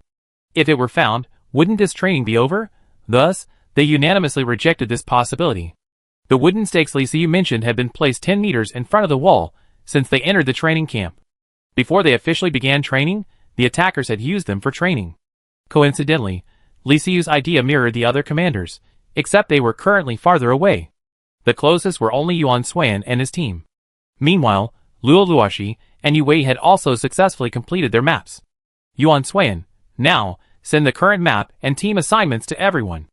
I hope the 3 seniors will trust me once and for all and fight according to my team assignments and tactical plans. As for the wooden stakes, I will definitely give you an explanation. Yuan Xuan stared intently at the 5 wooden stakes at the edge of the field, her voice firm and decisive, without a trace of fear. With her confidence, the other 3 commanders also knew her strength and naturally had no reason to hinder her. Sang Rui, go, and be sure to bring me good news. Li Siyu made a request. I hope you can finish the battle within 15 minutes. Davia said nothing, but his steps were directed towards the training ground. Li Siyu's request was also Yuan Xuan's expectation. Everyone wanted to finish this training as quickly as possible, not drag it out any longer. Yuan Xuan exchanged a glance with Mu Yabai, who quickly understood her meaning. Mu Yabai said, you stay here and assist all commanders with operations and analysis. Yuan Xuan had already moved forward. After reaching a certain point and confirming the distance between them and the enemy, she sent a message to Luo Luoshi. Switch to shooter mode for me and use Fei Huan. Switch to gunner mode for Mu Yabai and use Xiao Luiying. She hadn't told Mu Yabai what to do, but when he was switched to gunner mode, he quickly realized what was happening. Xiao En's instructions were for him to move forward, drawing the attention of the wooden stakes, while she attacked them from behind, intending to destroy them directly. Mu Yebai's steps were cautious, pausing almost every step, carefully observing each stake, checking its reaction so he could report back immediately. Step after step, they drew closer and closer to the stakes, yet they remained motionless. Just as Mu Yebai and Yuan Xuan began to wonder if they had taken the wrong direction, all 5 stakes began to move simultaneously. They moved at breakneck speed across the flat ground, quickly forming a square, with one stake positioned in the center. Come back. The moment they moved, Mu Yebai hurriedly followed Yuan Xuan's instructions and ran out, but he still couldn't catch up. Chapter 199. Just as he was about to leave, a wall shimmering with a faint blue light suddenly rose from the 5 wooden stakes that had already been positioned. The wall perfectly trapped Mu Yebai, cutting him off from all contact with the outside world. He was now unable to communicate with anyone. The moment Mu Yebai was trapped, Yuan Xuan hurried to the wall, intent on finding a way to break through. She had originally wanted to directly blast the wooden stakes, but with Mu Yebai inside, Yuan Xuan dared not act rashly. Ting! Fingerprint verification successful. Pupil input successful. Facial recognition successful. Yuan Xuan, please answer the question. After tracing the surface with his fingertips, a mechanical voice suddenly appeared. Followed by this, a battlefield scene appeared on the blue wall, and the mechanical sound of questions continued. Yuan Xuan thought, perhaps this was a test of her command. Yuan Xuan answered each question based on the battle footage on the wall, and the questions posed by the robotic voice. Meanwhile, Mu Yebai inside felt as if he had arrived at a real battlefield. He was the only one in the command room, however. His task was to gather all the information currently on the battlefield and make the most accurate decisions regarding the direction, personnel selection, and other tasks related to the Commander-in-Chief's recent instructions. No one could understand the sheer amount of headache Mu Yebai was feeling at the moment. He had never handled so many things simultaneously, especially with the Commander-in-Chief's orders pouring out one after another. He wished he had more than one clone. Several times, Mu Yebai nearly lost track of his train of thought. He drew on his understanding of Yuan Xuan and realized that these tactics were his style before reaching his conclusions. Time ticked by, and Mu Yebai had no idea how long he'd been inside. He only knew that just as his mental energy was about to run out, the wall finally dissipated, revealing Yuan Xuan standing before him. The 5 wooden stakes, having completed their mission, returned to their original positions, neatly positioned against the wall. Unsure if this had accomplished his mission to defeat the Master Control, Mu Yebai's first thought upon emerging was to rest his mind. Looking at Yuan Xuan before him, Mu Yebai had only one thought. She had become much stronger. Li Siyu's voice arrived just in time. You did well. Sang Rui looked towards Yuan Xuan. Will you come back and fight with us? Just as Mu Yebai and Yuan Xuan were answering questions, the wooden figures over there seemed to have entered a repetitive pattern, each attack employing a previously used attack mode. They seized this opportunity, and ruthlessly defeated several of them. When Yuan Xuan finished, they could sense that the wooden figures had lost their attack modes and were simply attacking blindly. This made their actions much simpler. Before, the commander had to constantly adjust the attack method, but now there was no need for constant adjustments. Simply continue the attack until all the wooden figures were defeated, achieving the training effect the marshal had mentioned. Yuan Xuan switched attackers. 15 minutes? Devia kindly replied, more than 5 minutes. Somewhat expected, but also somewhat beyond. Glancing at the vast battlefield and the constantly changing questions, Yuan Xuan instantly realized how difficult this one would be. She assumed it would take more than 15 minutes. Sure enough, after repeated adjustments, she finally succeeded. However, she hadn't expected it to take more than 5 minutes. She had intended to keep it under 5. I'm sorry. This apology was addressed to the 3 commanders, and then she sent a message to everyone else. I know you're all exhausted, but I hope you persevere a little longer. As long as we defeat all the remaining wooden figures, we achieve final victory. This calm and composed voice was unexpected for Team Inya and Shurimo, but the inexplicably reassuring power it imbued with captivated them all. As if guided by some guidance, everyone worked with utmost vigor, hoping to finish this training session as quickly as possible. Mu Yebai, who had rested for only 2 minutes, straightened up and walked with Yuan Xuan to the training ground. Finally, around 3:30 p.m., the last wooden figure was defeated. Everyone was nearly drenched in sweat, their faces dusty and dusty. The sound of heavy breathing echoed across the training ground, along with the occasional whispers of conversation. Bang, bang. Suddenly, 2 consecutive gunshots shattered the quiet peace. Following the sound of gunfire, Yuan Xuan was holding a crested ibis, shooting at drones that appeared from nowhere. Her marksmanship remained at such a high level that she would defeat every drone that appeared with all her might, and almost all of the drones that had appeared so far were spared. Luo Luoshi was right next to Yuan Suiyan. She was about to praise Yuan Suiyan's sniping skills, which were completely comparable to those of a professional marksman, but her eyes suddenly caught Yuan Suiyan's gun pointed at a blank space in the air. There was nothing there, and Yuan Suiyan simply fired a shot into the air. Just as they were wondering, a drone appeared in the direction of the shot. Unfortunately, this one wasn't as slow to react as the others. Its reactions were incredibly quick, and upon appearing, it quickly dodged the attack and flew towards the defeated drone. At this moment, anyone dared to remain stunned.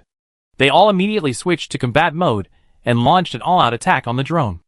As if sensing their intention, the drone switched to defense mode, recovered its target, and then glanced at Yuan Suiyan.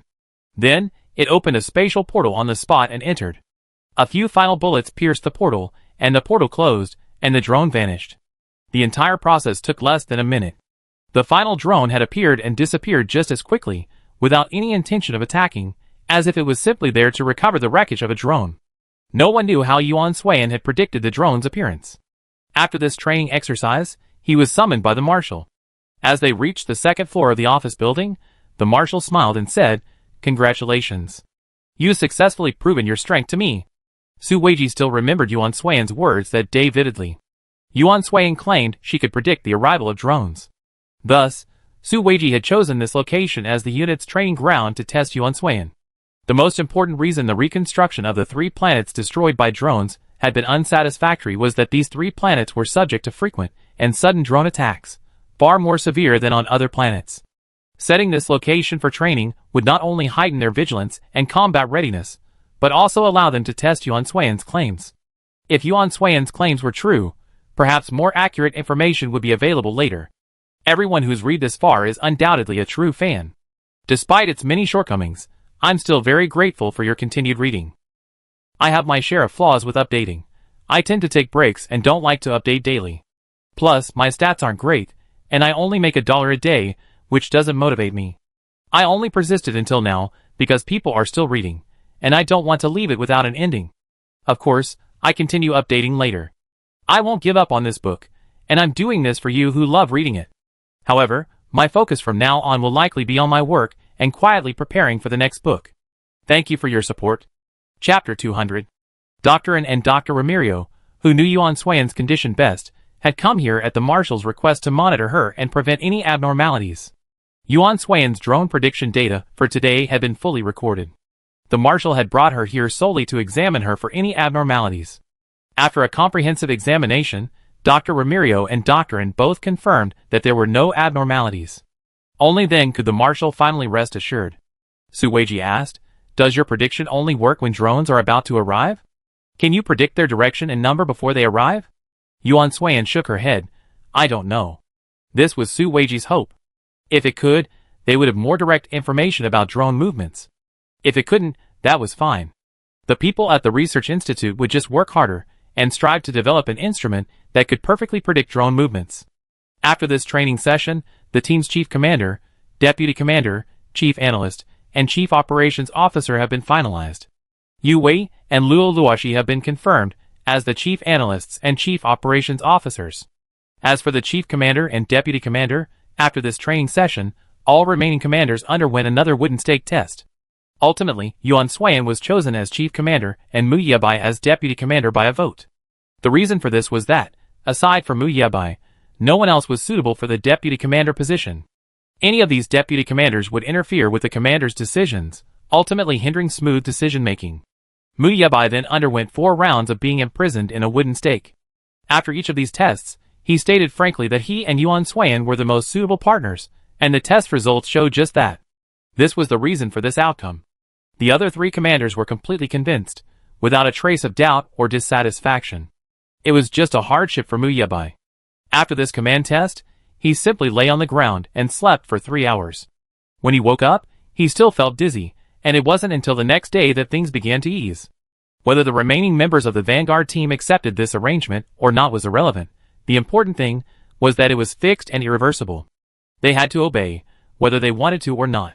In the following daily training, the commander-in-chief led the entire team, while the remaining personnel responsible for command, operation, analysis, and combat, were divided into 3 teams to develop the best possible battle formations. After a month of training in the camp and field missions, the Marshal increasingly felt that Yuan Suiyan's final team assignments during the wooden stake training a month earlier had been the best possible arrangement. Because of their superficial incompatibility, Su Weiji had never considered pairing Xiang Jihuai and Xiang Shishao together. However, after a month of teaming, Su Weiji finally admitted that while they often bickered, their combined power was even greater when combined. In this situation, the only 2 individuals capable of matching their power and speed, and coordinating perfectly, were Tat Anna and Jiang Cheng. Together, these 4 were unmatched in terms of attack. Finally, the entire first squad was confirmed. Commander, Li Siyu, Operator, Wan Qi, Analyst, Helian Yijing. Combatants, Lian Feng, Xiang Shishao, Xiang Jihuai, Wenqiu Erong, Tat Anna, Jiang Cheng. The atmosphere between Sang Rui and Shiremo was always strange.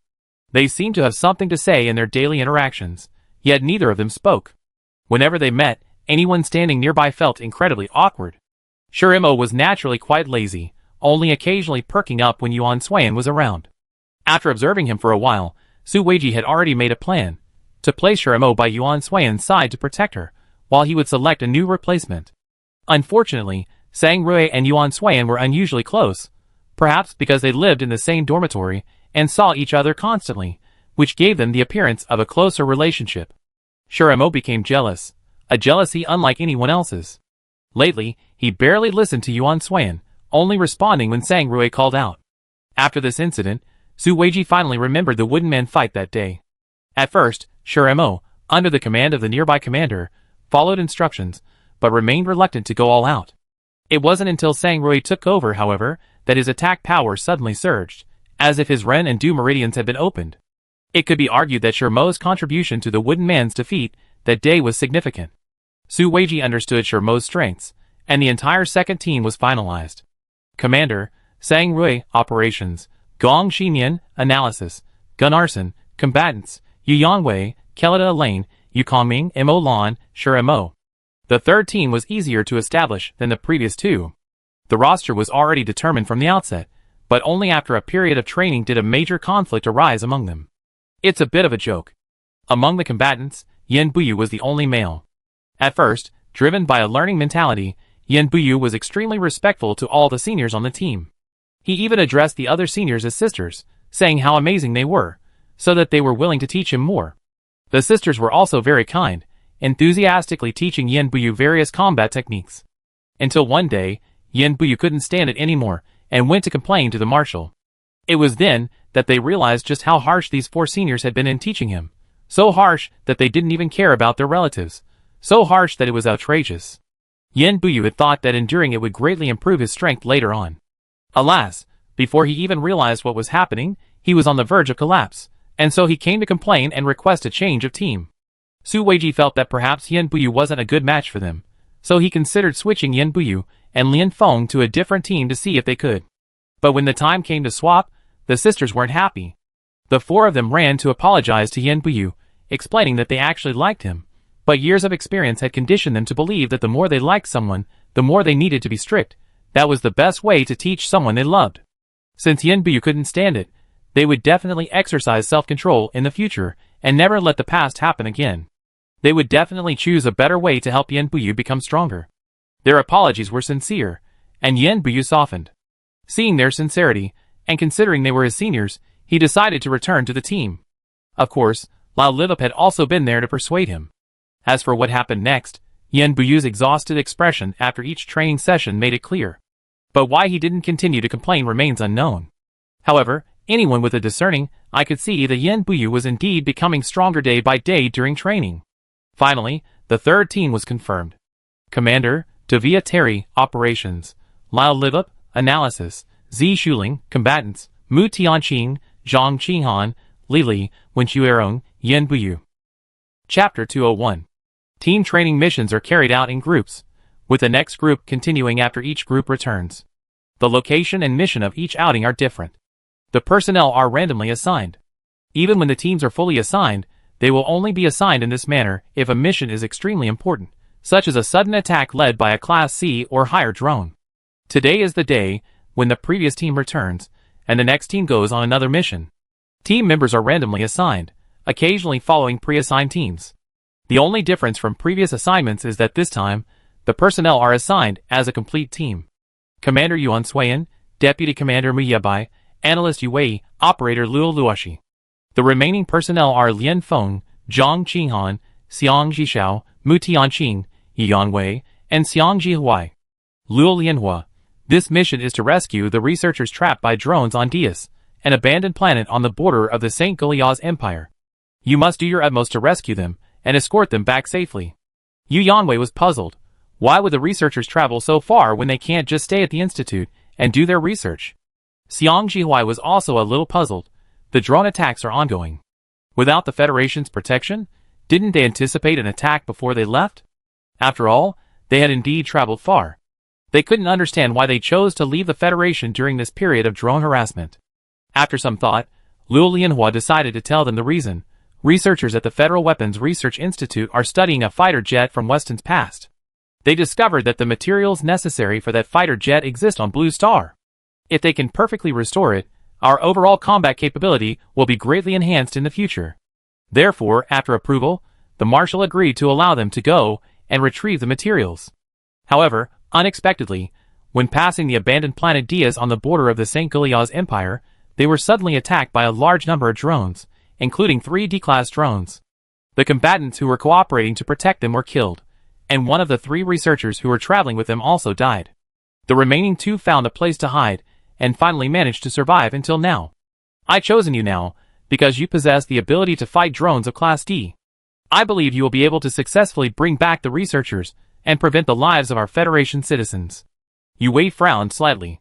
It's always very dangerous over there. We alone might not be able to successfully bring them back. He didn't know the rank or strength of the fighters sent out to protect them, but he knew the current situation in the St. Guliaz Empire. According to the frequent news reports, the people there live in peace and prosperity, but in reality, they are constantly being harassed by drones, a level far greater than that of Weston and the Federation. It can be said that the majority of drone attacks in the Chintang Galaxy are currently being conducted in the St. Guliaz Empire. Unlike the Federation, which holds the view that all members of the Federation belong to the Federation, they practice racial discrimination. During the Star Wars many years ago, the St. Guliaz Empire annexed many small nations, resulting in its current situation and becoming the largest territory in the Chintang Galaxy, the nation with the most planets in the world. Despite their vast territorial expansion, the people of that nation developed a profound sense of superiority. In their eyes, the people of the St. Guliaz Empire were the most superior race on the Chintang planet. Their superior bloodlines and outstanding behavior made the people of any other nation or planet inferior. This discrimination led them to annex other planets, but they were unfriendly to the people of the St. Guliaz Empire. Before the arrival of humanoid drones, those peoples were called subhumans, a species long subjected to enslavement and manipulation. After the arrival of the humanoid drones, these subhumans were sent to the front lines of the battlefield, risking their lives to block the drones in exchange for the safety of the people of the St. Guliaz Empire. Because of this behavior, the other nations of the Chintang Star, including the Federation, are completely disdainful of further interaction with them. While some interactions were necessary in the past due to national interests, now, likely due to the humanoid drones, each nation is preoccupied with its own affairs, and interactions with the St. Guliaz Empire have dwindled.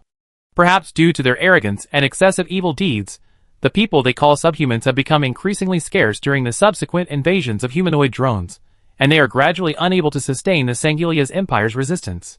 The people of the St. Guliaz Empire, who had previously protected them, were gradually forced to join the battle. However, the St. Guliaz Empire had long been accustomed to focusing on their own interests. When the enemy arrived, unable to resist, they chose to retreat planet by planet to resist. Without a thorough training in military warfare, and without any effective means of resistance, their planets were gradually overrun by humanoid drones, while their news reports continued to gloss over the situation. It could be said that beneath the veneer of peace the Imperials touted was the reality of the Empire's impending demise. Luo Lianhua relayed the Marshal's words to them verbatim. This is a training exercise for you. I hope you can safely rescue the people. Their weapons research will be of great significance to future Federation soldiers. Their deaths would be a great loss to us. When the time comes, give it your all. If rescue efforts prove ineffective, call for assistance immediately. We will be ready to break out from the rear and bring you all back. The Blackfish's research was of immense significance to them. If a young man, shortly after entering the Weapons Research Institute, had discovered the necessary materials for its manufacture, could return safely, then perhaps, in the future, they would face an equal battle against humanoid drones. At that time, their human army would undoubtedly defeat the drones with all their might, preserving Chintang Star and the home they now depended on for survival. Having said that, how could they possibly ask for more people? They all had to save someone, and this trip was unavoidable, so they do their best. Just before leaving, Yuan Suan, at Luo Lianhua's request, returned to Dr. N for a comprehensive physical exam. Yuan Suan dressed, and looked at her energy balance chart. Can I unlock my Fawar ability to S level? And Bewley already knew what she was about to do. Selfishly, she still wanted to stop her, but she couldn't. The current yellow level was no less than 20%. Unlocking to S level rashly would be extremely dangerous for Yuan Suan's health, so Bewley immediately refused. Chapter 202. Yuan Suan tried to struggle. I know, with my current physical condition, I can't unlock my Fawar ability to S level, but our mission this time is not easy. There are many drones on Dias. If I unlock the S level ability, I have a greater chance of bringing everyone back. Anton, I hope you agree to unlock my Fawar ability. And Bewley understood the logic, but she didn't lose her mind. And Bewley pressed a button on the table, and the display of Yuan Suan's physical condition disappeared. Needless to say, I won't unlock it for you now. After you arrive on Dias, I decide whether to unlock it based on the specific situation. Not now. The refusal was so obvious, Yuan Suan knew there was no room for maneuver, so she had to give in. Dr. Ramirio, who was recuperating nearby, saw this and comforted the young girl. I heard that your command skills are very strong. The fact that you can lead them means everything. I believe you can successfully complete this mission. Little girl, work hard. Work hard. How could she not try? Yuan Suan knew Dr. Ramirez was trying to comfort her, but she couldn't quite relax. From the moment she boarded the fighter plane, she felt her heartbeat gradually quicken. Her heartbeat was always calm, but this time it was different. She checked the map, pondered the destination, considered various methods of combat, and prepared for the coming battle. This was Yuan Suan's usual habit. But today, as she pondered, her movements paused intermittently, and her expression wasn't as focused as usual. Her furrowed brow seemed to suggest she was worried about something. What are you thinking about? Mu Yebai's uneasy expression naturally caught his eye. Seeing Yuan Suan's head rise at his words, Mu Yebai bluntly said, ever since boarding the fighter plane, something's been off about you. The closer we get to Dias, the more obvious it becomes. Is there anything you're worried about? Then he felt the word worried wasn't quite right, so he changed it. No, it's fear. What are you afraid of? He found it hard to imagine Yuan Suan being afraid of something unknown. Or rather, in Mu Yebai's mind, whenever she saw, approached, or was about to kill a humanoid drone, she would become incredibly powerful, a power no one could match. Thus, Mu Yebai couldn't imagine what exactly was causing Yuan Suan's fear. Yuan Suan herself had no idea where Mu Yebai's fear came from. She simply instinctively felt something was wrong with her. Her bewilderment didn't escape Mu Yebai's notice. Finally, Mu Yebai sighed softly. If you don't know, then don't dwell on it. You're our commander-in-chief. If you're emotionally unstable, we'd be uneasy too. Yuan Suan nodded, trying to calm her pounding heart and regain her composure. She suddenly remembered what Anton had said after the surgery. She must maintain a steady mind. Yuan Suan put everything he was doing down, closed his eyes, and took several deep breaths. Leluoxi, who was standing by, noticed this and asked casually, "What's wrong?" Mu Yebai turned his gaze back to the terminal in front of him. Nothing. Leluoxi was skeptical, but ultimately didn't pay much attention to it. Oh. As a military fighter, its speed was not slow. Zhang Qinghan looked out the window, seeing planets flashing by one after another, and the endless blackness of space. It seemed as if suddenly, in this clear star field, she saw countless floating rocks, meteorites, and asteroids of various sizes and varying degrees of damage. Looking closer, she could see the wreckage of various fighter planes, drones, and human corpses. They floated in space in various postures and directions. The sight was truly unbearable. Zhang Qinghan couldn't help but exclaim, "Why is this happening here?" It was completely different from anything he'd seen before, and it truly startled Zhang Qinghan. Nothing like this would happen in the Wian Federation. Lian Feng, a former member of the 1st Battlefield's Vanguard team, explained her doubts. It looks like this place must have experienced a brutal war, and they haven't had time to clean it up yet. leading to its current state. Xiang Jihuai couldn't help but sigh. What a brutal war it must have been to leave this place in its current state. As the sole analyst here, Yue, while operating as fighter, also provided his analysis of the battlefield. This starfield belongs to the state of Tyler, a vassal state of the St. Gulia's Empire. Based on the current situation, Tyler experienced a full-scale attack by anomalous humanoid drones. Tyler's national strength and combat effectiveness were insufficient, and even with a full-scale battle, they were unable to defeat the humanoid drones, leading to their destruction. Judging by the battle traces, all the humanoid drones at the time were grade G or above, with at least 50 A grade, 120 B grade, 200 C grade, 260 D grade, and 100 fully equipped D grade drones. The remaining number total between 1,521 and 2,697. Yue's figures were revealed, and everyone gasped. They knew Taylor was just a small nation, its entire population barely enough to make up a single SS unit. With such strength, how could it possibly survive a full-scale attack by humanoid drones? Add to that the St. Gulia's Empire's xenophobia, and Taylor was even less likely to receive any aid. The final, dire situation was imaginable. Especially now, after witnessing it with their own eyes.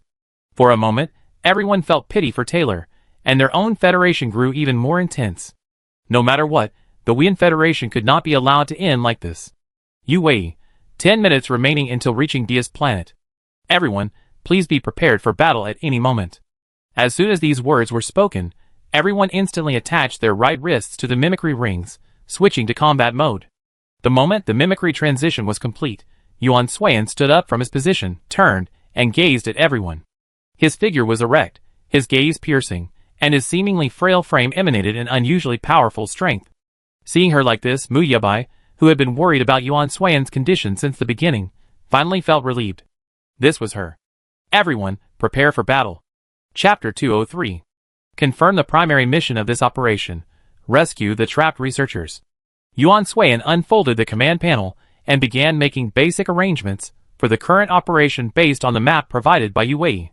The trapped personnel are currently located in the post-war area east of Dias. The landmark is Y2248, X6321, 68 degrees southwest of the East Dry Sea. Is the landmark clear? Everyone else, yes. The map Yue created was incredibly detailed, practically a one-to-one replica of Dias, ultimately resulting in the current small-scale map. Therefore, as Yuan Suiyan spoke, the others could see it clearly. Yuan Suiyan continued, "We are currently located in the extreme cold southeastern region of Dias, 298 kilometers from the eastern post-war region. Between the two regions lies an automated drone processing plant dedicated to drone production. To reach the eastern region, we must breach the automated drone processing plant, thereby reaching the drone's final defense line. Once we defeat this line, we can reach the eastern region and rescue the trapped researchers. Based on this, we currently have 3 possible courses of action. The first is for all combatants to attack the drones, attracting the attention of all humanoid drones, and defeating them. The specific attack method will be adjusted at any time based on my subsequent commands. Once all humanoid drones have been attracted, Yue and Mu Yabai will seize the opportunity to infiltrate the automated drone processing plant, investigate its internal situation, and then destroy it. Finally, all personnel will attack the final defense line, ultimately reaching the eastern region and rescuing the trapped personnel. The second option is for all combatants to stand by. We will command, operate, and analyze the situation to attract the drones. The combatants will seize the opportunity to destroy the automated drone processing plant. Then, all personnel will charge directly to the final line of defense. Once breached, they will quickly proceed to the eastern region to rescue the trapped personnel and defeat the drones. The third option, and the one I most desire, is for all personnel to launch a bombing raid using meteor showers, fire lotuses, bats, and lions. After defeating a large number of drones and destroying most of the automated drone processing plants, all combatants will destroy the remaining drones and processing plants. Finally, they will breach the final line of defense and proceed to the eastern region to rescue the trapped personnel. At this point, Yuan Suiyan paused. It wasn't that he hadn't decided which option to use, he was simply struggling with himself. An eerie silence suddenly descended within the flight cabin. No one spoke to break the strange atmosphere, but it felt as if Yuan Suiyan had fallen into a dormant state. Finally, it was Zhang Qinghan who broke the silence, and then? Yuan Suiyan sighed faintly. While I prefer the third option, besides the first, the other 2 options aren't very feasible. We already know that humanoid drones have automated factories, so there's no way they only have one. Therefore, we need to learn all the details about the factory, including how it operates, how it's manufactured, and so on. Once we have all this information, we can then destroy it. Therefore, our ultimate strategy isn't one of the three mentioned above. Seeing Yuan Suan fall silent again, Xiang Jihuai, still unsure of what to do, couldn't help but ask, so what should we do now? The moment Xiang Jihuai's voice fell, Yu Wei's voice followed. We have arrived above the humanoid drone camp. Based on the drones stationed on site, there are currently 2,680 humanoid drones in the Southeast Arctic region, including 53 O-type patrol drones, 716 attack drones, 724 gunnery drones, 684 shooting drones, 547 artillery drones, and 1 D-type attack drone. No drones above D-type have been detected so far. Based on the current situation in Diaz, the possibility of D-type drones appearing later is ruled out. Currently humanoid drones. Most of them were concentrated at the garrison camp, while some patrol drones were dispersed around the camp and the automated processing plant. Some attack drones, such as the E, were stationed near the processing plant, stationed at the main gate, on the rooftop, and at the front, back, left, and right entrances. Some shooting and patrol drones, such as the F, were conducting frontal and backside patrols. The current plan is 100% feasible. Before arriving on Diaz, Yuan Suan had already communicated the tactics to Yu Wei using his Fawar abilities. It was Yu Wei who provided Yuan Suan with the first rationale for the viability of the tactics, which led to his initial plan. Thus, during the period of silence, Yu Wei, in addition to piloting his fighter, simultaneously calculated and analyzed the current situation. Now that he had the answer, Yuan Suan immediately issued the final order: all combatants, including me, use Fire Lotus and Giant Stream to attack the drone camp. Focus all drones' attention on this fighter. Once all drones have their attention, Luo Luoshi will use the protective shield on this fighter, while Yu Wei and Mu Yabai take the opportunity to infiltrate the automated processing plant to gather information. Everyone, Roger. You only have 3 hours. After 3 hours, regardless of your information collection rate, you must exit and destroy the drones and the automated processing plant. 3 hours was the optimal timeframe Yuan Suan had considered. Except for herself and Mu Yabai, everyone else was close combat. They could maintain this strategy for the initial defensive battle, but such heavy firepower engagements also severely depleted their FIW capabilities. If they wanted to retain enough FIW for the subsequent battle, and a sufficient number of FIW for the rescue, 3 hours was their limit. The commander could use full coverage in this situation, but besides being extremely consuming FIW, this capability only allowed for a map view. They couldn't see what was inside the specific rooms. Yu Wei and Mu Yabai showed no sign of hesitation. Roger. The automated processing plant was enormous, seemingly the size of 5 normal factories combined. Gathering all the useful information from a normal factory would take at least half a day. 3 hours was a very tight schedule for such a large automated processing plant. But they also knew that 3 hours was the limit. Since that was the case, they would use their own methods to surpass this limit. The battle officially began. Everything went smoothly according to Yuan Suan's plan. Luo Luoshi assisted everyone's attack methods. Amid the powerful attacks of the Fire Lotus and the Great Stream, all the drones quickly integrated and counterattacked. They quickly locked onto the fighter plane of Yuan Suan and his team. At the same time, Luo Luoshi deployed a protective shield to protect the fighter plane. Chapter 204. Our rescue operation wasn't smooth sailing. Mu Yabai and Yu Wei fought tooth and nail to bring back all the information from the automated processing plant, but Yu Wei suffered a broken arm. We had no return ship, and there were no medical facilities here. We could only perform a simple treatment on Yu Wei's arm. The remaining battle lasted 5 hours. After defeating the humanoid drone, a member of our team collapsed from exhaustion. Under Yu Wei's guidance, I piloted the ship and continued the rescue operation. Shockingly, we learned a remarkable piece of news. Today's humanoid drones are constructed from the residual consciousness of humans before their death. The drone stole the Wian Federation's consciousness preservation technology and applied it to humanoid drones. They processed the remaining human consciousness, extracted their memories, and filtered and preserved them. As a result, they possessed every knowledge currently held by any nation, including but not limited to military, political, literary, and technological knowledge. This is also the reason why humanoid drones become increasingly powerful. What no one knew was that, while gathering information from the automated processing plant, I seemed to recall something. As a young child, I was locked in a nutrient chamber, my body riddled with tubes and needles, surrounded by humanoid drones. I suspect that after they abducted me, they extensively modified my body. They intended to exploit my Fawar abilities and transform me into a commanding drone. This is why I possess a knowledge base that surpasses all my peers, which is why I excel in command today. Furthermore, thanks to their modifications, my body also possessed extraordinary strength, including eyes that could automatically aim and shoot. They attempted to transform me into an extremely powerful command and control drone, allowing me to completely defeat humanity. Alas, I escaped. While I still don't know how, I know that the monster created by the humanoid drones will be the beast that brings them doom. Next, we headed to the dry sea to rescue the trapped researchers. Along the way, I witnessed the devastating state of the dry sea. Burned by fire and battered by war, the surface was dry and cracked, with countless debris standing overhead, leaving barely a sliver of good ground. I had no idea how the researchers arrived, and I didn't particularly care. The search for the researchers wasn't smooth. I arrived at the location they sent me, but saw no sign of anyone. Only a few crumbs and pieces of bread paper indicated their presence. The dry sea was vast. If they left so easily, where would I find them? My teammates were either unconscious, injured, or recovering from their Fawar abilities. Besides me, the only ones awake were Yue and Muyabai, who were racked with pain. I couldn't leave now. I had to wait until most people were awake. So I decided to rest here and wait to see if the departed would return. By Yuan Suiyan Memoirs. During this rest period, everyone's energy was greatly relaxed. To prevent the sudden appearance of drones, Yuan Suiyan and Mu Yabai took the initiative to assume protection duties. With their combined efforts, and given the fact that drones rarely appear in this area, the rest period was relatively smooth. With the help of the spare medicine on the ship, the pain in Yue's arm was effectively relieved. They waited here for 2 days. Just as everyone else had recovered and was about to disperse to search for the person, the two figures who needed rescue finally appeared before them, supporting each other. No 3 people.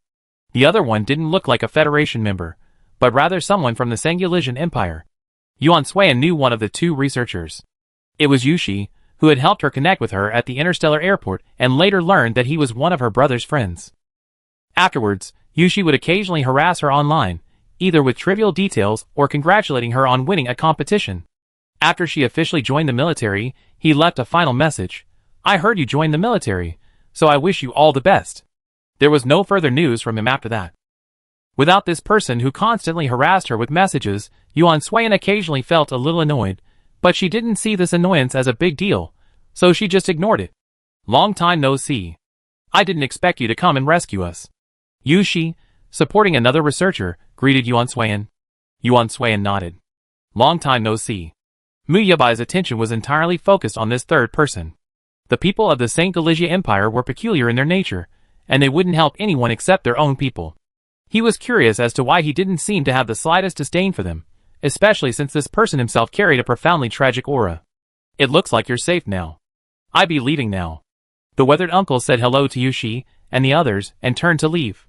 Yushi thanked him and made no effort to persuade him to stay. Mu Yabai didn't want to miss this opportunity to get information. "Wait." Define obediently stopped and turned to look at the source of the voice. "Anything else?" Mu Yabai adjusted his glasses, and the lenses flashed a silvery light. "You are from the St. Galicia Empire, right?" Define: "Yes." Mu Yabai: "If that's the case, why are you helping them?" "From what I know, the people of the St. Galicia Empire would never help the people of another country." "What are your intentions?" Relying on the large number of people on his side, and their strong strength, Mu Yabai was much more direct in his questions. Faced with such rude questioning, Daifian not only remained unmoved, but also patiently answered Mu Yabai's question.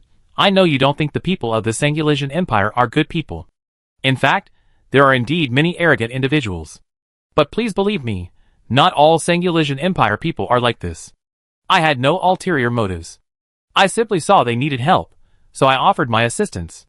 Daifian's response allowed Mu Yabai to keenly sense some of his character traits.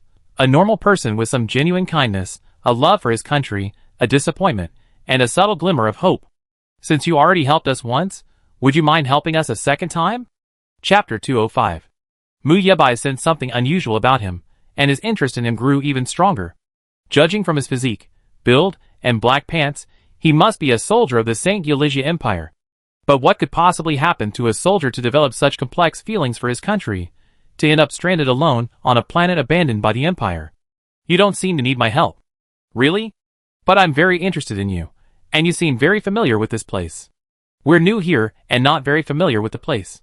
As you know, your country has always been intolerant of outsiders, and we don't have a detailed map of the terrain here. Leaving here would be difficult, but with your help, it should be much easier. I'm sure you don't want to see any more people die here. Muyabai was speaking the truth. He was also betting on this person's kindness. He wanted to see if he truly possessed such a warm heart. Define didn't rush to answer. Instead, he hesitated for a moment before formally rejecting them. I'm sorry, but I don't think you need my help. Judging from your attire, you're Federation soldiers. In that case, scouting the terrain and protecting yourself should be mandatory training for you. I'm sorry, I can't help you. As he said, scouting unknown terrain is a military requirement. Thanks to the efforts of Yue, Luo Luoshi, and Yuan Suan, they already thoroughly explored the terrain here, knowing it like it was meant to be. Now that they found their target, their only remaining responsibility was to escort him safely back to the Federation. With that, their mission complete, their work dispatched. If you need to leave, I can show you a shortcut, but I might not be able to do that for more. Muyabai raised his lip, about to say, thank you for your hard work, as a token of gratitude. But before he could finish his words, Yushi, who should have already returned to the fighter, suddenly emerged and pointed out another way. No, we can't go back until we get the research materials. The pale, unwell-looking researcher spoke next. Yes, we can't go back yet. We only need one step to start over. We can't give up on developing the flying fish. Lian Feng frowned. What's more important, life or research? Fong Ming and Yushi spoke simultaneously. Research. Lian Feng, Yuan Suan suddenly stood up. You heard? Our researchers don't want to return. Since you're from the St. Eulesian Empire, and the St. Eulesian Empire borders Blue Star, could you please tell us about a shortcut to Blue Star? She had initially been reluctant to continue on to Blue Star, but after hearing the word blackfish, she changed her mind. Researching the blackfish is essential for the current military. With the blackfish's help, their future battles will undoubtedly become even more indestructible. Furthermore, Mu Yabai had a strange obsession with this person, so Yuan Suan postponed her return plan and decided to head to Blue Star first, taking the opportunity to investigate this imperial man.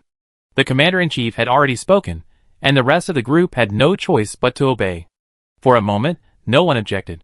The terrain here can be explored, but the route to Blue Star from here is within the territory of the Empire, so they cannot explore it boldly. However, with the help of this person, the situation will be different. No! Unlike before, this time, Di Fien's refusal was swift. You can't go to Blue Star. Yushi was a little puzzled. Why? Because there's a drone obstruction. They block the passage between the Empire and Blue Star, and there are many D-class and higher drones guarding it. If you go there, you die? Di Fien's subtle movements didn't escape Mu Yabai's notice, but he didn't intend to expose him just yet. Is that so? If so, let's go back. It's just a small piece of research, so it's okay to postpone it for a while. Yushi and Fong Ming were about to object, but Luo Luoshi covered their mouths. Yuan Suan echoed, yes, no matter how important the research results are, we can't risk our lives. Everyone, take a break and prepare to return. Luo Luoshi spoke first, yes. Seeing that they were receptive, Di Fien finally felt relieved. He said goodbye to them and turned to leave. Luo Luoshi's hand fell from her mouth. Fong Ming tried to argue, but no one paid him any attention. Even Yushi, who should have been on his side, remained silent. Feeling ignored, Fong Ming reluctantly dropped his legs. We finally made it here. We're just one step away from reaching Blue Star and retrieving the black gold stone. The soldiers who escorted us are dead, Su Lan, Kuyang, and Gong Yishuang. Yushi and I are the only ones left alive.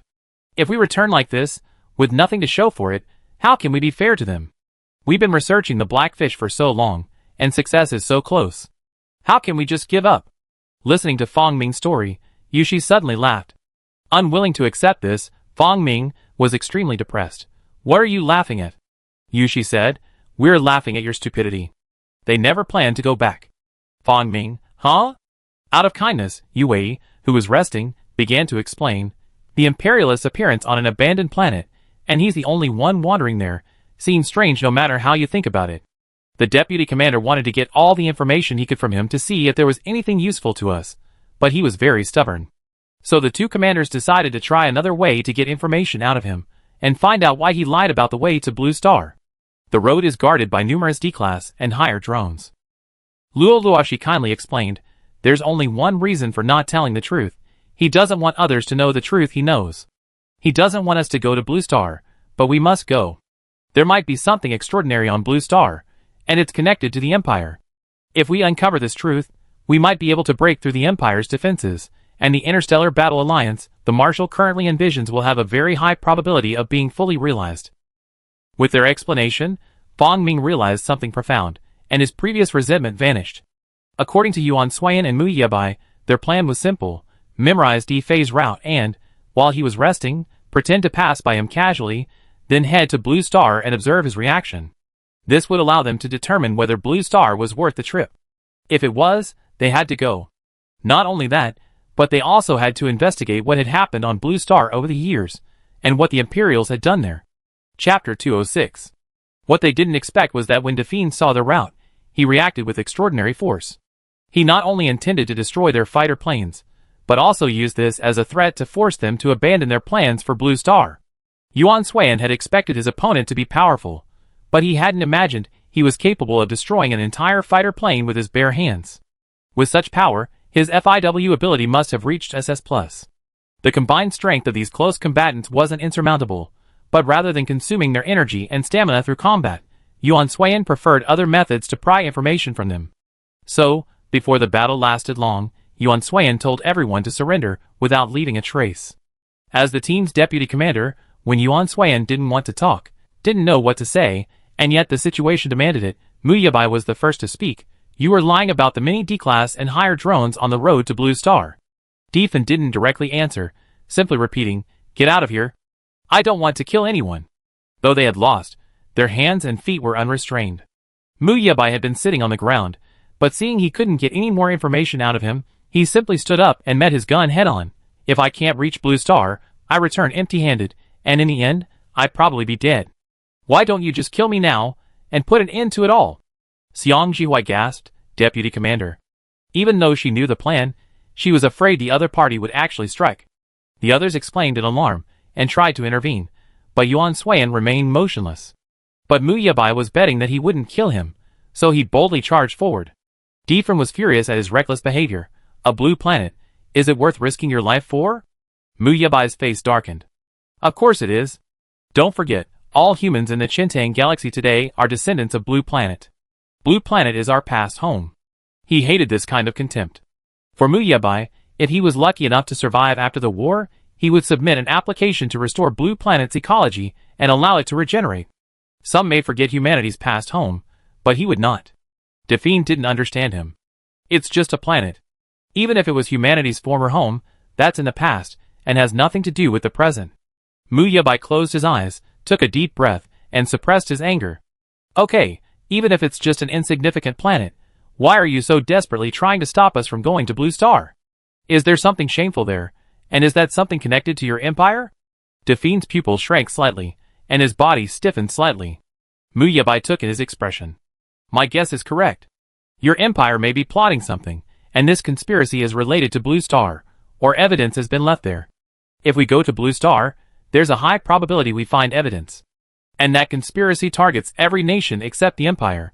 If the evidence is taken away, the Empire will be in imminent danger, right? Of course, this was just Mu Yabai's speculation, a speculation born of his love for his country even when he was deeply disappointed. A truly patriotic person would never betray their country, no matter how bad it may be. All they would want to do is save it. This explains his conflicted feelings of hope despite utter despair. Defin remained silent, and Mu Yabai knew he was right. After a moment of silence, the pistol in Defin's hand transformed into a long blade. I'm sorry, I can't keep you here any longer. Mu Yabai stepped back, putting some distance between them. Sorry, but we have to go to Blue Star this time. Just as Defin was about to charge with the long blade, he remained silent, deliberately subduing his anger. Suddenly, he pulled out his miniature palm terminal, and with a few clicks, and with Luo Luoshi's cooperation, a large silk net suddenly rose from Defin's position, enveloping and binding him, preventing him from escaping. Yu Wei kindly explained, this silk is a specially crafted, toughened silk. Even if you were as strong as an ox, you wouldn't be able to break it free. Even if you used weapons, it would take at least a day. By that time, we have reached Blue Star. Give up your struggle. And so, the journey to Blue Star had a new imperial citizen. Diaz was on the Empire's border, and even the shortest route to Blue Star required passing through Whittier, a frontier planet. Perhaps because Diaz was on the Empire's rear border, with other countries behind it, Whittier, as a frontier planet, seemed to have fewer drones, even though it was also devoid of human presence. Xiang Zhixiao looked around and couldn't help but wonder, what's going on here? Has it been invaded by drones too? Why don't I see a single drone? Unfortunately, from the moment they boarded their fighter plane, Define hadn't spoken a word. His mouth was only good for eating and drinking. On the way from Diaz to Whittier, they saw numerous dormant drones circling the Empire. Their numbers were so vast, it seemed as if the area around the Empire had become their resting ground. If they woke up, the Empire would be devastated. The drones surrounding the Empire were too numerous and dense, and battles were still raging in some areas. They had no idea what was happening in the Empire, and they didn't have the energy to investigate. They could only keep moving forward. They had assumed Whittier was in the same situation as Diaz, but unexpectedly, the devastating effects of war were still there, yet there were no drones to be seen. Unable to get an answer, Xiang Zhixiao, unwilling to further embarrass himself, rubbed his nose and gave up asking. What's remarkable is that when their fighter planes passed by the Empire and passed in front of the drones, even if any Woken drones spotted them, they didn't attack them. They had somehow made it all the way to outer space near Blue Star. Looking at the blue and white planet before him, Xiang Zhihuai's eyes shone brightly. This should be the blue planet, right? But why are there two identical ones? Yes, before their eyes, two identical blue planets stood side by side, with no discernible difference. An artificial planet, Klein, a drone-made planet-like creation, and also their headquarters. Diffian's sudden words excited Xiang Zhixiao, who had just been humiliated by him. So you're not mute? I thought you were. You ignored me when I spoke to you just now. Chapter 207. That year's trip to Blue Star yielded many results. It took us a full 5 days to identify the artificial planet. During this time, the Marshal inquired via communication whether we had rescued anyone and urged us to return immediately. After some explanation, the Marshal finally agreed to allow us to travel to Blue Star and retrieve the black gold stone. For 5 days, we waited on the other side of space, awaiting the arrival of drones. Eventually, we discovered that many of the seriously injured drones returning and those redeparting were from Klein, completely confirming Diffian's theory of an artificial planet. Shockingly, each time a seriously injured drone returned, the newly departed drones were a level higher than the previous ones, and their main focus was now completely on the St. Galicia Empire. Diffian, who had been reluctant to cooperate, saw his country begin to suffer even greater damage and was determined to return.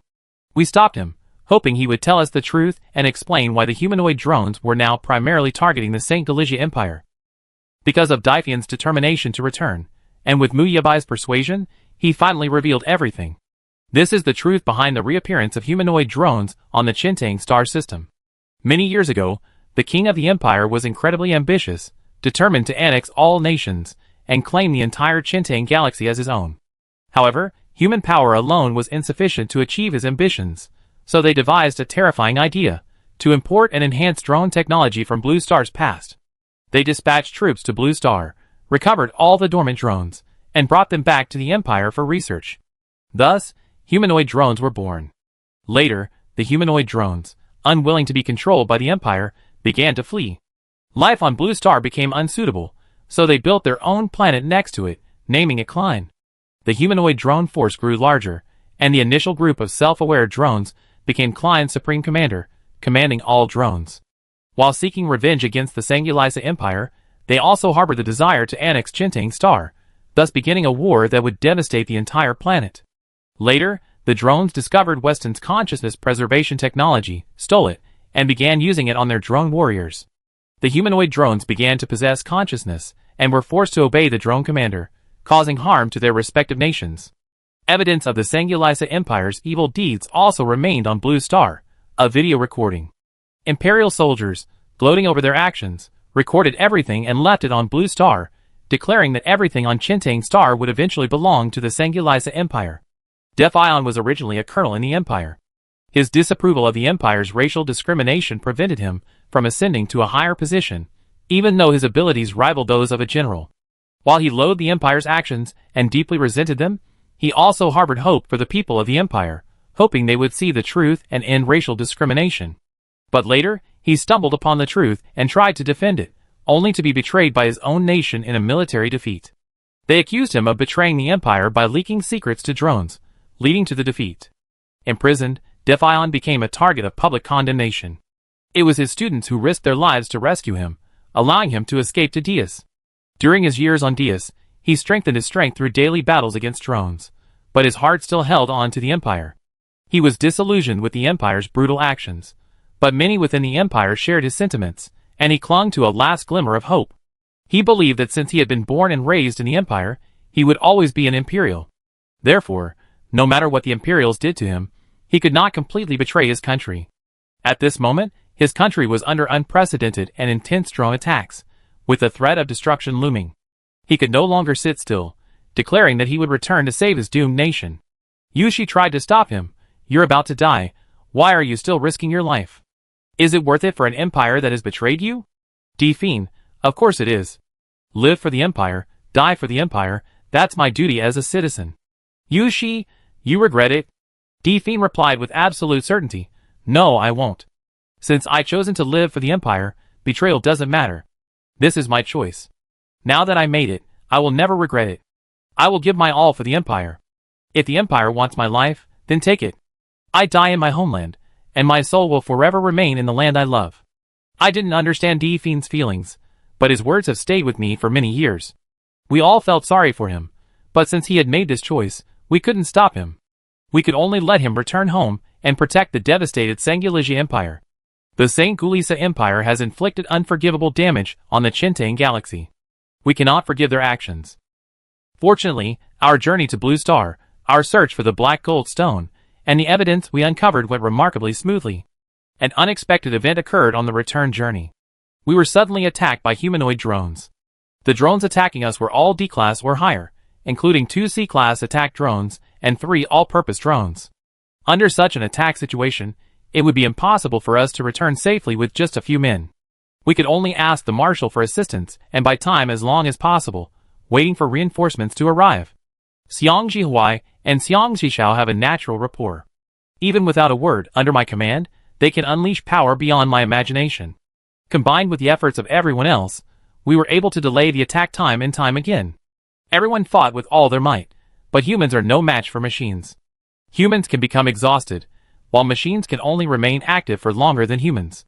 During the confrontation, I gradually realized that their true target seemed to be me. They wanted to kill the others and take me away. If this continued, my teammates would sooner or later die at their hands. I didn't want to see that outcome, so I decided to go out, lure all the drones away, and then send a request to Anton to release her abilities. Even if I couldn't completely annihilate them, at least I could, along with my teammates, attack them from both sides, forcing them to retreat temporarily. Chapter 208. On our way back, we were attacked by numerous D-class and higher drones, including 2 D-class all-position drones. My teammates and I are under attack, and our retaliation capabilities are limited. Therefore, I hereby request to release our FAWAR capabilities to SSS level. Marshal, please approve. The Federation has a communication technology called Perception Sense. Once activated, messages can be transmitted directly from any distance. Before leaving, at the Marshal's request, Yuan Xuan and the others had already donned Perception Sense for immediate communication. Okay. After Yuan Xuan issued her request for help, the Marshal had already arrived at Nbuli and the doctor's location, ready to release her abilities in case the situation became unmanageable. Yuan Xuan has been in good health recently, and with Nbuli and the doctor's ongoing treatment, she's strong enough to sustain another power release. Prepare for power release, Yuan Xuan. Remember to stay alert at all times. Yes. Nbuli's hands moved, finally resting on the blue button. Antian, don't worry. I survive. Yuan Xuan's voice echoed through the small, medium-sized ward, calm and composed as always, soothing Nbuli's beating heart. He paused, pressing down. At that moment, Yuan Xuan felt his own power surge with unprecedented intensity and power. It surged within him, clamoring to burst forth, unstoppable. Excellent. Yuan Xuan activated his FAWAR ability, transmitting instructions to everyone's minds. Everyone, stay away from me. Use me as bait to repel the drones. Muyabai will command the subsequent attacks. This is our only chance. Succeed, and we live together. Fail, and we die together. Giving the order also blocked their refusal to use command as bait. Luo Luoshi switched Yuan Xuan's ability to the gunner's Fawar ability, Fire Lotus Fusion complete. Currently 3 available, enabling 5 super powerful Fire Lotus attacks. Yu Wei, Fire Lotus attack direction set. Ready to attack at any time. The 2 voices reached his ears, and Yuan Xuan's lips curled, his eyes gleaming with a chilling coldness. 3 Fire Lotuses were released simultaneously, each targeting the drones heading his way. A vast golden light burst forth from the darkness, descending upon several surrounding drones. Under such powerful attack, the D-Class all-around drones were unable to activate their automatic repair capabilities, and could only passively withstand the blow, resulting in their first demise, leaving behind a few wreckages. 3 more Fire Lotuses fell, and a C-Class attack-type drone met the attack head-on, while 2 other shooting-type drones provided support from a distance. The SSS class's capabilities were so powerful that even 3 C-Class drones could be interrupted mid-attack, resulting in a C-Class attack drone losing an arm. When the 3rd Fire Lotus fell, the remaining C-Class and D-Class drones no longer dared to approach, but continued to surround her, ready to attack again. Switch your Fawar ability to a shooting Fawar ability, and attack with a massive current. Everyone else, except the attacker, attack the C-Class drones, forming a 2-pronged attack with me. 2 consecutive commands were transmitted to everyone's minds. Luo Luoshi and Yu Wei immediately took action after the first one. After the second command was issued, Mu Yabai began to adjust the details of the command based on Yuan Xuan's situation. The immediate loss of 3 full-position drones wasn't enough to force a retreat, so they had no choice but to continue their attack. The Great Stream's attack power was comparable to the Fire Lotus, but it had the added ability to track targets.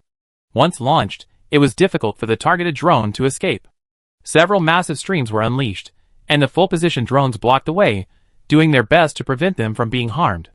However, the full-position drones suffered a significant blow, with many of them suffering severed limbs or being killed outright. While the teammates marveled at the power of the SSS class abilities, they also continued to attack the C-Class drones. It wasn't until Yuan Xuan could barely handle the full-position drones that they officially began targeting the C-Class drones. The drones' attack pattern had always been simple, starting with the lowest level drones, defeating them all, and then gradually moving up to the higher level drones.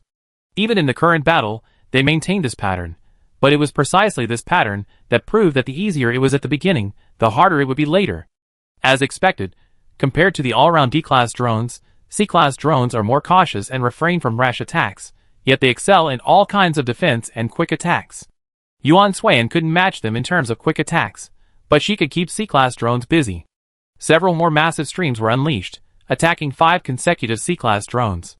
Xiang Jihuai and the others, under Mu Yabai's command, unleashed their full capabilities, interacting with Yuan Xuan's massive streams, achieving maximum effect.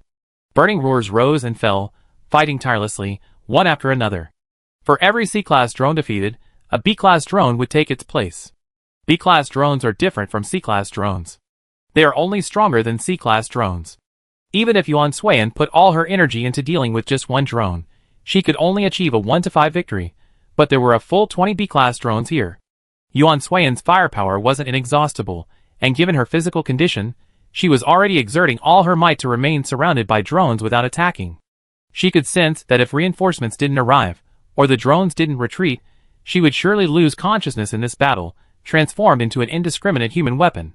Yuan Xuan held her own, attacking and retreating at the same time, blocking the drone's advance. Just as she was about to lose consciousness, reinforcements arrived, the entire elite squad, and the entire 1st Battlefield Vanguard squad. Countless battles instantly erupted across this star region, illuminating in the east and setting in the west. Pure white figures crisscrossed the sky, the silver of the drones gradually losing ground to the overwhelming white.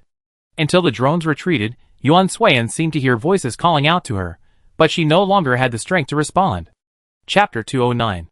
After this battle, Yuan Xuan lay in a coma for a full 2 weeks. Dr. N and Dr. Ramirio examined Yuan Xuan and discovered that the yellow, unidentified substance in his body exhibited strange fluctuations during the battle with the drones. These fluctuations disappeared after the drones retreated.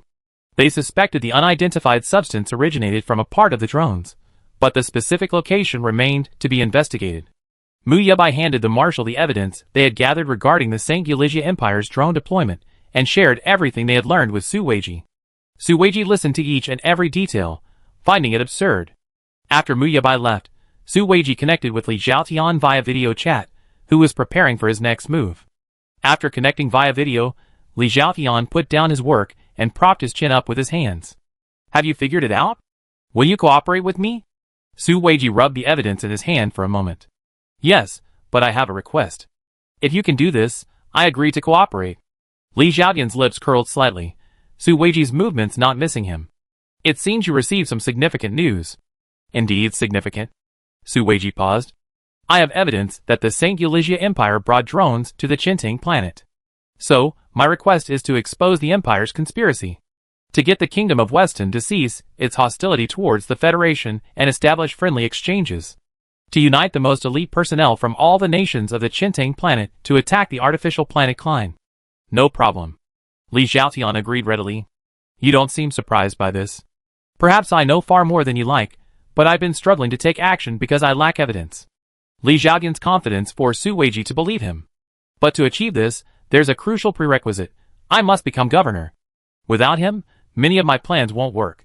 Li Zhaotian had approached Su Weiji long ago. He knew Su Weiji possessed sufficient evidence to overthrow the current governor, but Su Weiji had refused. He worried that with the war still raging outside, and civil unrest brewing within the country, other nations might take advantage of this internal and external threat. Add to that the current relationship between Weston and the Federation, and Su Weiji feared another war between the two countries. To gain Su Weiji's trust and convince him of his ability to resolve the current difficulties, Li Zhaotian had told him his plans 2 days ago. After learning that Yuan Suiyan and others had traveled to Blue Star, he stopped trying to convince him. He was waiting for a video call from Su Weiji. He was absolutely certain that once Su Weiji learned of the St. Eulalia Empire's conspiracy, he would agree to cooperate with him and make him the governor of the Weian Federation. Li Zhaotian had already secretly garnered the support of many. Now all he needed was Su Weiji's approval, and everything would flow smoothly, and he would surely become governor. Do you think the current governor is capable of leading the Federation to glory? Deeply, Su Weiji didn't believe the current governor had the ability. He was a man who would do anything to secure his position. He didn't have a deep love for the Federation, and naturally, he didn't love its people much either. But Li Zhaotian was different. He not only loved it, but also had the means, and these means wouldn't harm the Federation in any way. Perhaps, the Federation really should have a new governor. Okay. The deal was done, and after disconnecting the video call, Su Weiji headed for the room where Yuan Suiyan lay unconscious. And Bewley stayed by her side, and many others came and left, many worried about her health. Su Weiji looked at the slumbering face on the bed, and couldn't help but exclaim, "You're amazing." This was the first and last time he praised someone.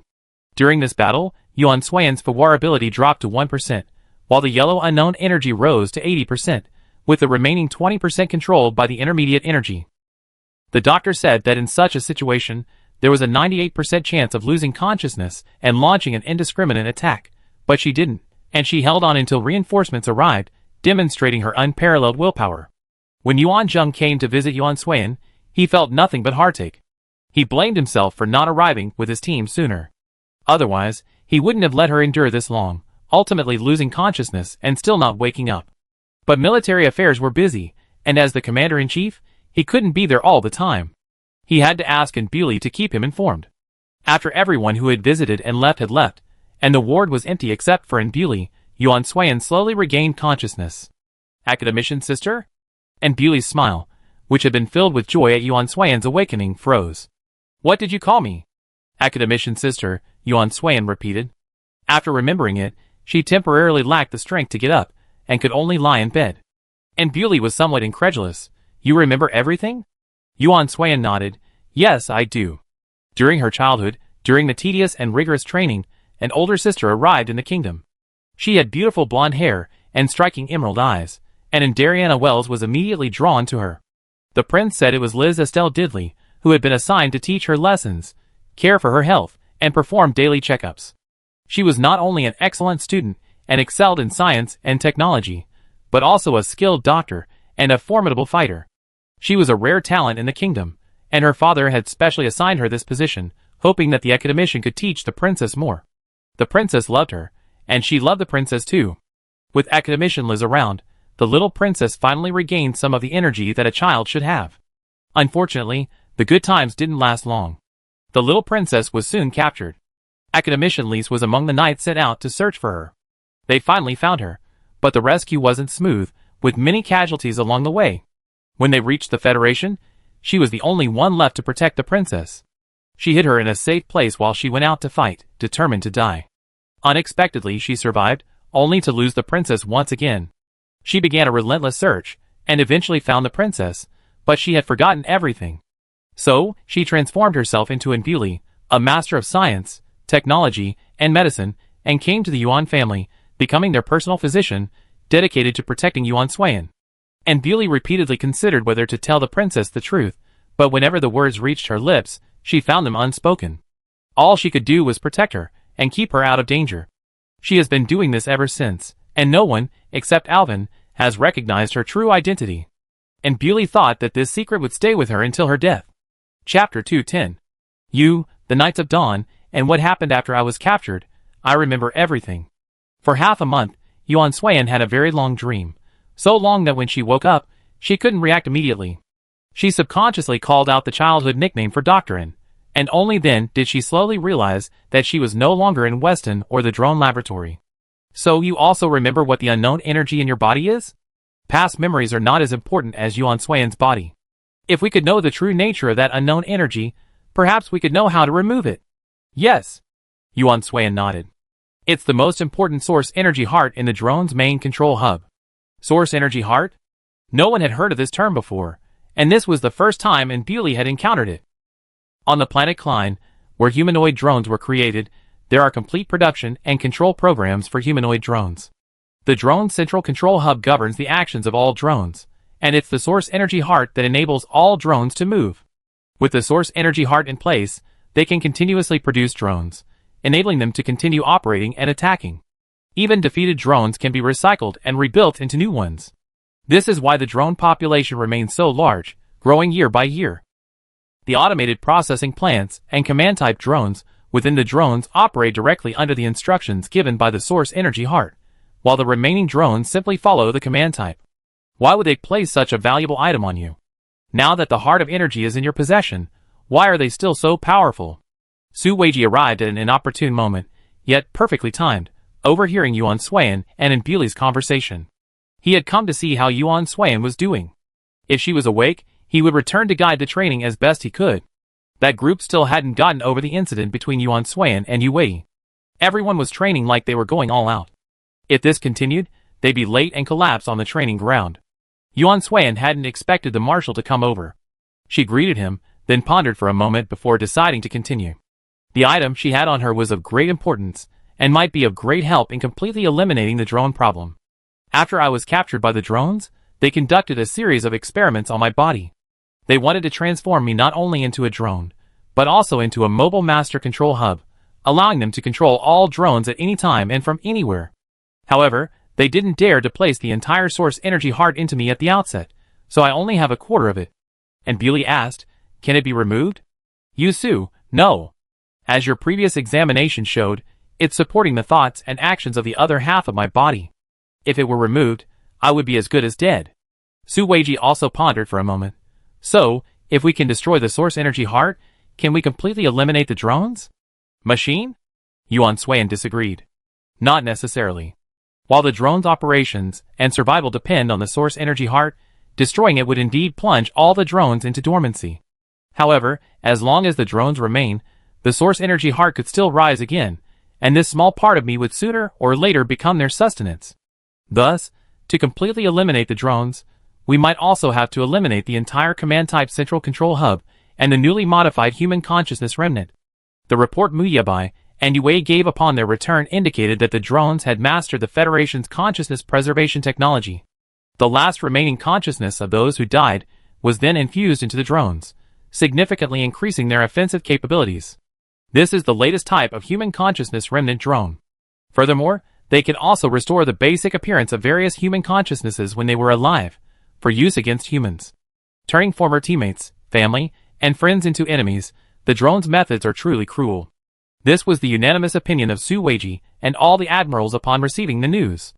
Combined with the information he received from Yuan Swayan, Su Weiji had a clear direction for the upcoming battle.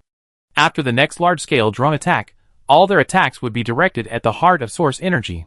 They wanted to completely destroy the heart of source energy. When all the drones fell asleep, they would shatter it, reducing it to nothing. Chapter 211. I liked you for a long time.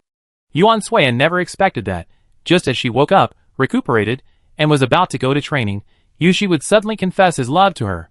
Yuan Suiyan herself was a big question mark. Nothing else. She had heard quite a bit from Anton. She said that during her coma, besides Yuan Su, Yushi was the one who came most frequently. Not only that, Yushi's care for her was truly meticulous. Even Yuan Su wasn't as attentive as he was. This was something Yuan Suiyan didn't know. She knew nothing. Yushi hadn't originally intended to tell her. He simply kept this secret to himself, so as not to disturb her life. But every time he saw her fight, her perseverance and intelligence, a thrill would surge in his heart. It wasn't until the trip to Blue Star that they finally had a close encounter, and he finally understood the magnitude of the risk Yuan Suiyan was taking. He wanted to help her, but he could do nothing. He could only watch helplessly. So he secretly vowed to create the black fish, no matter what. Yushi saw Yuan Suiyan unconscious after the fight. He was terrified she died, afraid she'd never wake up again. He hadn't said anything yet, and so while caring for her, hoping she'd wake up soon, he also made up his mind. He didn't want his feelings to remain buried, unbeknownst to her. So he wanted to confess his feelings. It didn't matter if she didn't accept. At least, his eyes only held her. I don't like you. Yuan Suiyan's rejection was direct. She hadn't even entertained the thought. It's okay, I just like you.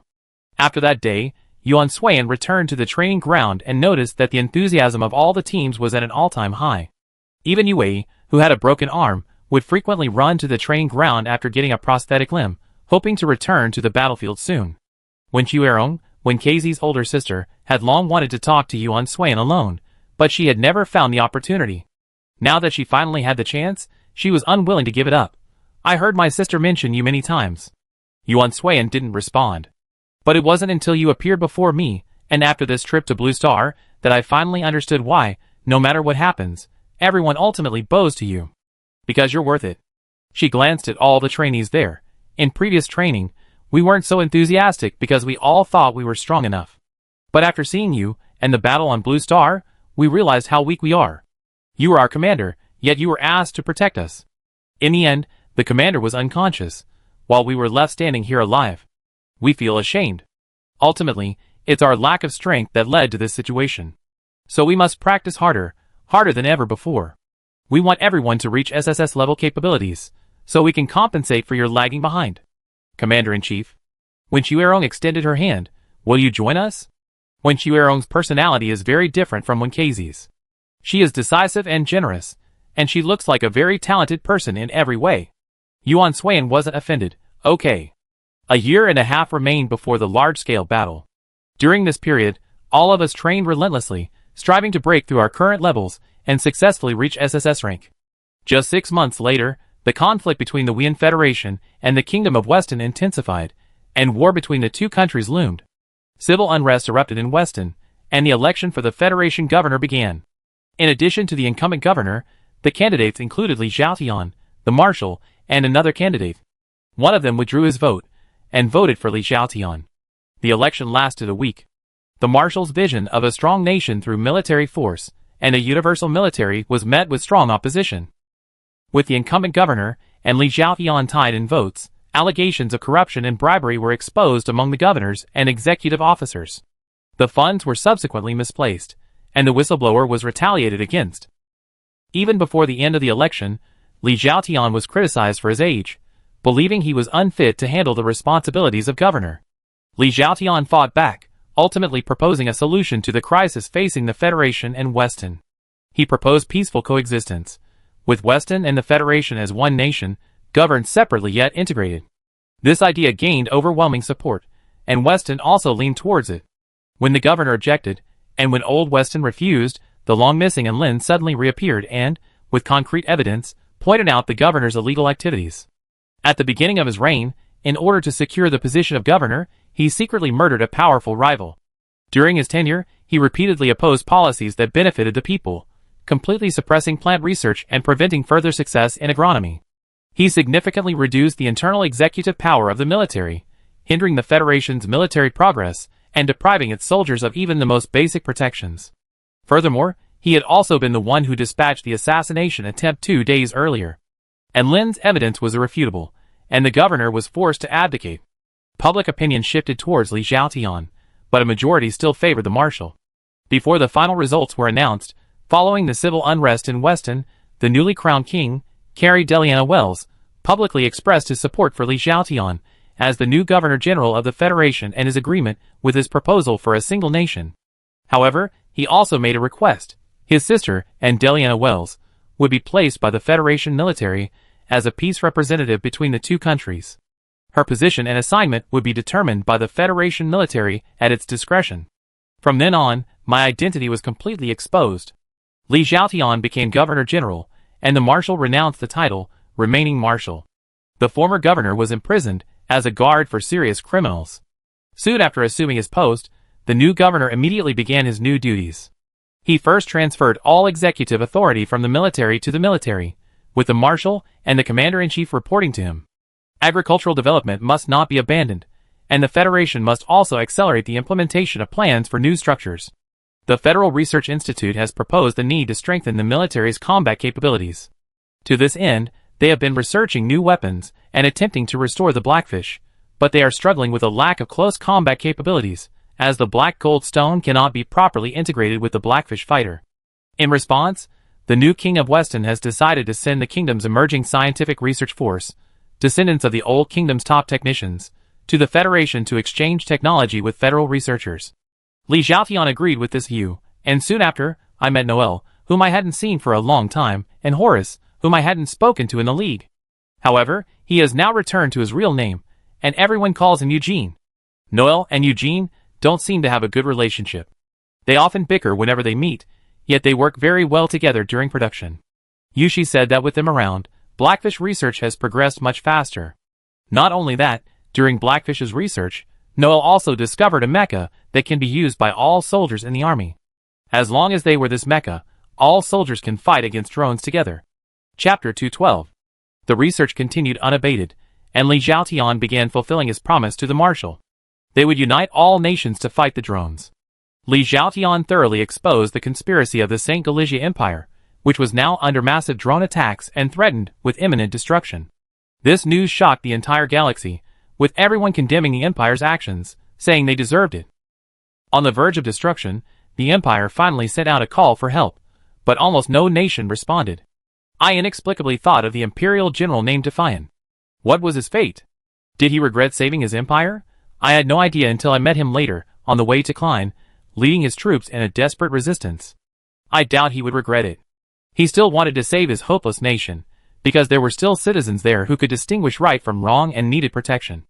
After the Empire's actions were publicized, negotiations for the interstellar joint battle went smoothly. All the remaining nations agreed to form an all-elite force, with me, the only one who knew the exact location of the Heart of Energy, as the chief commander, to lead the fight against Klein. Each nation dispatched individuals with SS Plus level Fuwar capabilities. Regardless of age, their primary combat capabilities were strong. With all the diverse talents emerging from each nation, I'm unsure if I'm up to the task of chief commander, but I won't let those who trust me down. During my initial encounter, I sensed the contempt of the talents from nations other than Weston and the Federation. They assumed I was a princess with only A-level Fuwar capabilities, and that I was appointed chief commander only because of the Federation and Weston support. I wasn't qualified to lead them. I don't care about their disdain or suspicion. I just need them to see my strength with their own eyes, and then they'd be speechless, just like we did at the Federal Military University. To achieve greater anti-drone capabilities, the Federal Research Institute and the Weston Research Institute conducted in-depth technical exchanges. Although there were frictions, and at times, the cooperation even broke down, the outcome was ultimately positive. Through in-depth discussions among the three parties, their research ultimately yielded an important achievement, a milestone in its development. While Blackfish's technology was improving and ready for mass production, Noel's proposal to modify ordinary soldiers' mechas to give them the ability to fight ordinary drones was met with widespread opposition. When everyone said it was unfeasible, Eugene, his longtime rival, said it was possible. Soon after, Yushi also suggested it could be tried. Through numerous attempts, Noel discovered a new type of energy stone. The energy contained in the stone could fully function as a Fuwar ability. This led to a comprehensive evolution of mechas, allowing ordinary soldiers to fight drones on the battlefield. The only drawback is that the energy stone is produced in a post-war uninhabited area, where drones frequently fly, making mining risky. However, with the presence of soldiers from various countries, the risk can be minimized. With the advent of this technology, ordinary soldiers already prepared for combat have gained basic life support. They are prepared to use their bodies as shields to protect the Federation in times of crisis. 6 months later, the Federation held an emergency meeting, announcing a massive drone strike expected within 10 days. The battle began. I led a team of nearly 50 men through the front lines, heading for Klein, the final battlefield. Countless soldiers paved the way for us, and everyone looked forward to our triumphant return. What truly ignited my admiration for all 50 of us was the first battle we encountered after arriving at the Klein frontline. The drones deployed a significant force, consisting entirely of D-class and higher drones. Today's humanoid drones are vastly different from those of the past.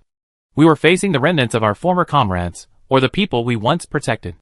In this situation, many found it difficult to bring themselves to act. I explained that these people were no longer the same people, but they accused me of being sarcastic because I hadn't met my old friends or the people of my own country. But they didn't know that during their battle, I saw the team's commander-in-chief and a squadron of B-class drones on standby. They were the Knights of the Dawn, searching for me so desperately that, after finding me, they died trying to save me.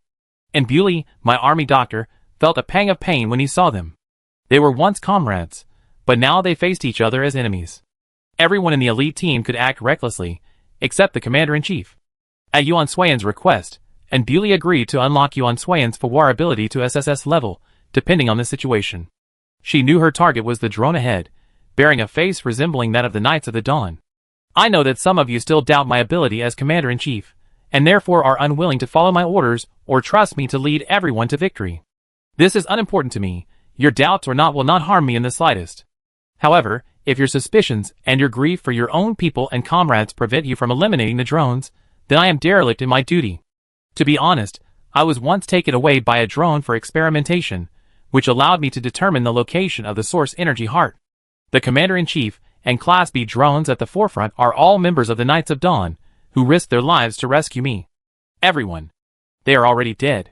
In the past, you always called me crazy, and I didn't argue with that, because only when I was crazy could you get the most effective and best training. But today, I will show you what true madness is. I will completely destroy them. Only by myself. A huge roar echoed, and a series of flashes pierced the battle area, heading straight for the main command type. Huge sparks erupted on the other side. The B-class drones, which had been on standby, instantly took off, carrying their own defense systems to withstand the sudden roar. They are no longer themselves. Yuan Suiyan stood atop the black fish, with a large artillery barrel lion in front of her. The flames of war whipped her hair up, and a cold light lingered in her eyes. She stepped on the barrel, and suddenly rushed forward. The team following her also moved out to help her clear the drones swarming around her. Chapter 213. Yuan Suiyan has truly gone mad. This was the first thought of the others upon seeing her personally confront the commander-in-chief. But it was also after her actions that no one could show any mercy towards the enemy before them. With Yuan Suiyan's presence, the drones' combat direction gradually became disrupted, and their attacks and defenses gradually returned to their original pattern. This was undoubtedly good news for them. All members of the first squad will engage the western drones, drawing their fire. The Dias Kingdom army will then engage from the west rear, while the second squad will conduct a fire attack. The Scanarian Empire army will engage the eastern drones, drawing their fire. The Qatar Republic army will be ready to launch a surprise attack.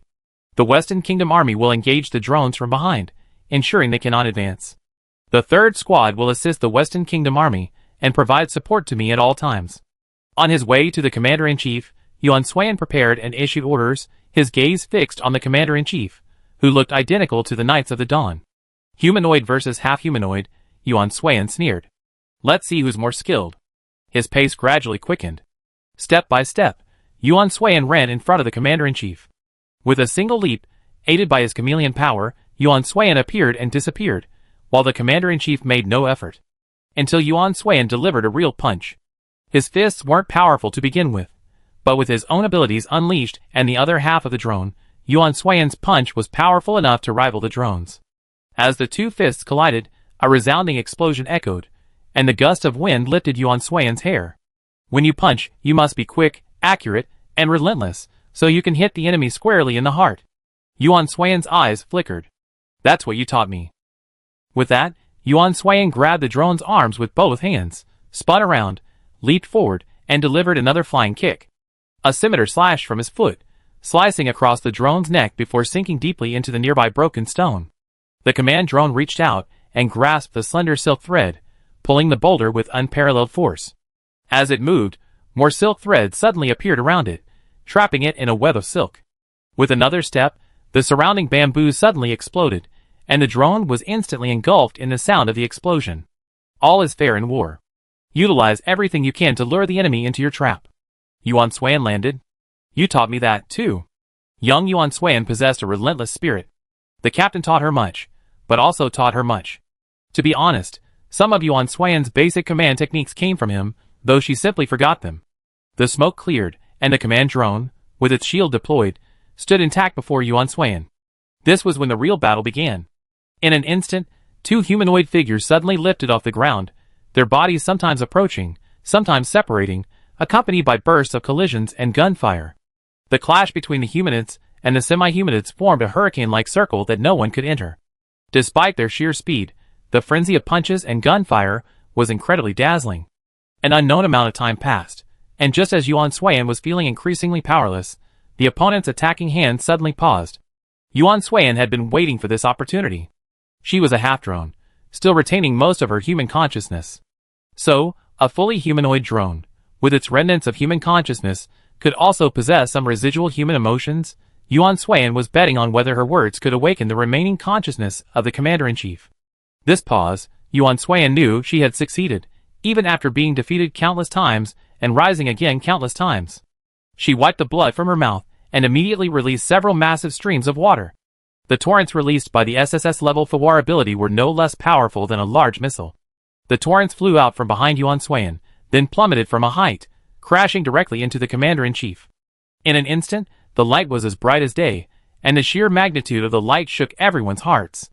Until the light faded, the command drone stood still, not completely defeated, but nonetheless suffering heavy damage. A true drone, devoid of human consciousness, would never experience such an unusual pause when facing an enemy. The point of celebration is that, while powerful, drones also possess a fatal weakness. Team 3, all members, attack and defeat the commander-in-chief before me. Everyone else, listen up. If there are particularly difficult humanoid drones, attempt to awaken their remaining consciousness. This way, we will be invincible. Team 3, all members mobilized. The severely injured commander-in-chief, unable to withstand the onslaught of multiple attackers, could not hold out, and could only watch helplessly as his body disintegrated bit by bit. I don't know if it was Yuan Swayan's imagination, but as the commander-in-chief collapsed, those hollow eyes held a hint of relief, as if to say, "You've grown up." The total command and control annihilation brought everyone's fighting spirit to a climax. Yuan Swayan's encouragement was no longer needed. Everyone disregarded their own lives, striving solely to destroy the drones before them. Regardless, Yuan Swayan's words were apt. They were already dead, they were no longer themselves. They needed a complete release. The sounds of battle rang out again and again.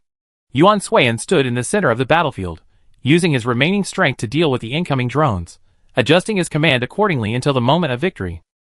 In this battle, they had expended so much, both physically and mentally, and even their bodies sustained varying degrees of damage. As everyone cheered and rejoiced, a tear suddenly fell from the corner of Yuan Swayan's eye. This tear flowed from this part of her human body. Yuan Swayan caught the tear with her index finger, her eyes filled with confusion. Chapter 214. Everyone on the Klein battlefield reached a consensus, requiring no adjustments. No one objected to the general distribution. There was only one team led by Yuan Swayan himself, and it consisted of the best from each nation. Fengziyu, whose Fawar abilities had repeatedly plateaued, was once thought insurmountable. Later, he was taken away by Lieutenant General Li from the 5th battlefield. After undergoing inhuman training, his physical attack capabilities had already surpassed those of many. Although his Fawar abilities remained at SS level, his current offensive capabilities rivaled those of an SSS level player. Total, an SSS level talent from the Kingdom of Dias, originally possessed only S level abilities, was dispatched to form a joint team with other nations. Previously, his brilliance was lacking, and no one paid much attention to him. Later, under Yuan Swayan's guidance, his talent was finally discovered, and he became a truly exceptional elite. Shermo, a natural genius, has, through continuous hard work, now reached SSS level Thawar. He serves as Yuan Swayan's vanguard and his most important breakthrough candidate. Thafel Ganai Lysenriver, a natural marksman, possesses considerable strength, and with her unique ability level increase, she has smoothly reached SSS level, simply to gain a foothold on the battlefield. Lucy Alma, from the Republic of Kata, is the country's biggest troublemaker, known for her insubordination. However, her unparalleled strength leaves everyone scrambling to speak out against her. Later, however, they become particularly obedient to Yuan Swayan, who keeps her close to him. Webster was from the Scanaria Empire, an empire that placed great emphasis on bloodline inheritance. Therefore, upon learning that Yuan Swayan was Princess Weston, he became the first and only person to treat her with the same respect as a superior. He was both powerful and obedient. This group of individuals was carefully selected by Yuan Swayan to help her better destroy the heart of source energy. The heart of source energy is located high in the sky above Klein. There lies the Boundless Tower, the very place where Yuan Swayan was captured and transformed. From the moment her memories fully recovered, Yuan Swayan had recounted this place over and over again. She could not have made a mistake in her route or battle plan. Riding the Blackfish, with drones pursuing them from below, they were defeated one by the Blackfish's offensive capabilities and the combined forces below. The 7 men rode the Blackfish directly to the base of the Boundless Tower. The Boundless Tower had few humanoid drones, but most were Type B attack drones. Among the humanoid drones, Type A refers to the Commander-in-Chief. There are 20 Commander-in-Chiefs, either on the battlefield or already defeated. None are here. Thafel looked up at the Boundless Tower before him. It's quite tall. Is that the source energy heart? Lucy pointed to the yellow light emanating from the top of the Boundless Tower. No, Yuan Swayan said. That's just the electricity that powers the Boundless Tower. The true source energy heart is in the center of the tower. That's where the drone's command and operation center is. That's where the source energy heart resides. After a moment's thought, she added, it's huge. Everyone had different guesses about the size of the source energy heart, but their guesses were limited to the size of a wash basin. Leading the 6 people, Yuan Swayan skillfully navigated a series of obstacles to the elevator leading to the central level. The journey to the central level was smooth, so smooth that one had to wonder if it was intentional. It was intentional. Yuan Swayan clutched the left side of her heart, where the missing point of the source energy heart lay. She could feel the burning heat deep within her heart as it neared its original form. It's been waiting for me to arrive, to extract the source energy heart from deep within my heart and restore its full power. The burning sensation intensified until they reached the central level, threatening to completely consume Yuan Swayan's heart. Yuan Swayan clutched her chest, the intense pain making her feel incredibly excited. For so long, she had experienced many physical sensations, fatigue, depression, joy, but none of these emotions had ever made her feel the way she felt now. The more intense the pain, the more heartbreaking it was, the more she felt alive. I'm here. Yuan Swayan forced a smile of utter pain and utter despair, her eyes gazing at the giant before her with a deep hatred. She had come for revenge. The source energy heart itself was enormous, the size of 10 wash basins. It was the vast yellow light emanating from it. At its center was a faint white object, small, and seemingly the source of the source energy heart's light. Thafel stared at it. That thing in the middle should be our target. Yuan Swayan, my target is me, your target. After a brief pause, a number of Type B drones suddenly emerged from the previously empty center floor. It's them. Webster moved his neck, and it cracked twice. Princess, do you need my assistance? Yuan Swayan, no need. She didn't give them any orders this time. With their strength, they naturally didn't need her to give them orders, they could handle everything. Antian, please. Before coming here, Yuan Swayan had already decided that this battle must be won, no matter the cost. And Bewley had examined her before. Given her current condition, she could only unleash her abilities up to SS level. Anything more would be too much for her to handle. The previous 2 unleashings had already severely impacted her bodily functions.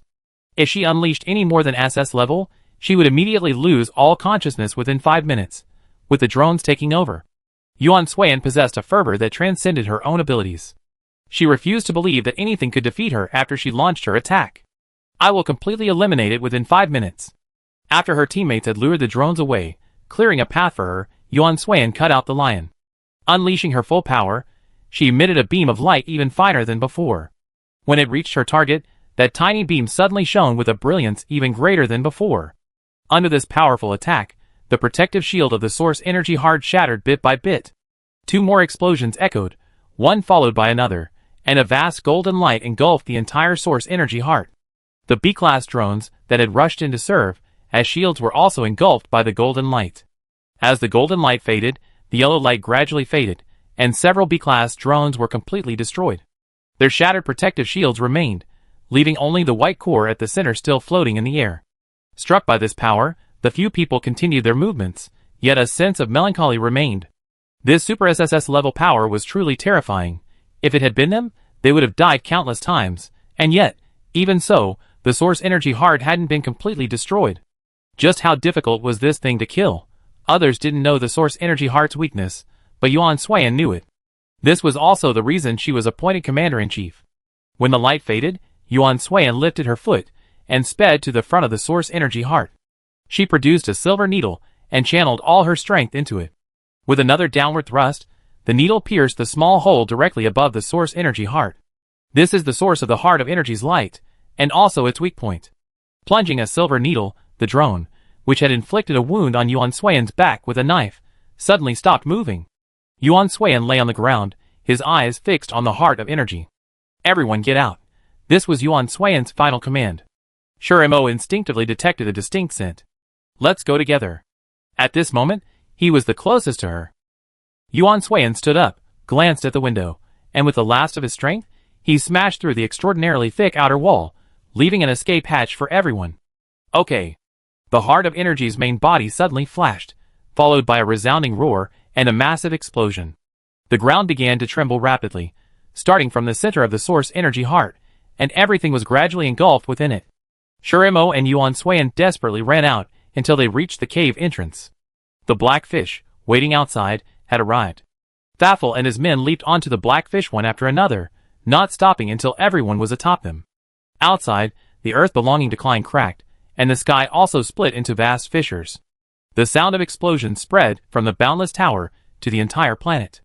Blackfish fighters accelerated into outer space to avoid damage. Come down quickly. Yuan Xuan stood alone atop the black fish, silently observing the battlefield before her. All drones had ceased operations, waiting for Klein's destruction, and everything would end. This was the unanimous agreement. Only Yuan Xuan and the marshal knew that this was not the true end. She could feel her consciousness gradually fading, the drone part of her about to fully awaken. When the source energy heart's original form completely vanished, the source energy heart within her would fully awaken, becoming a new form. The drones would then awaken again and continue their attacks with even greater ferocity.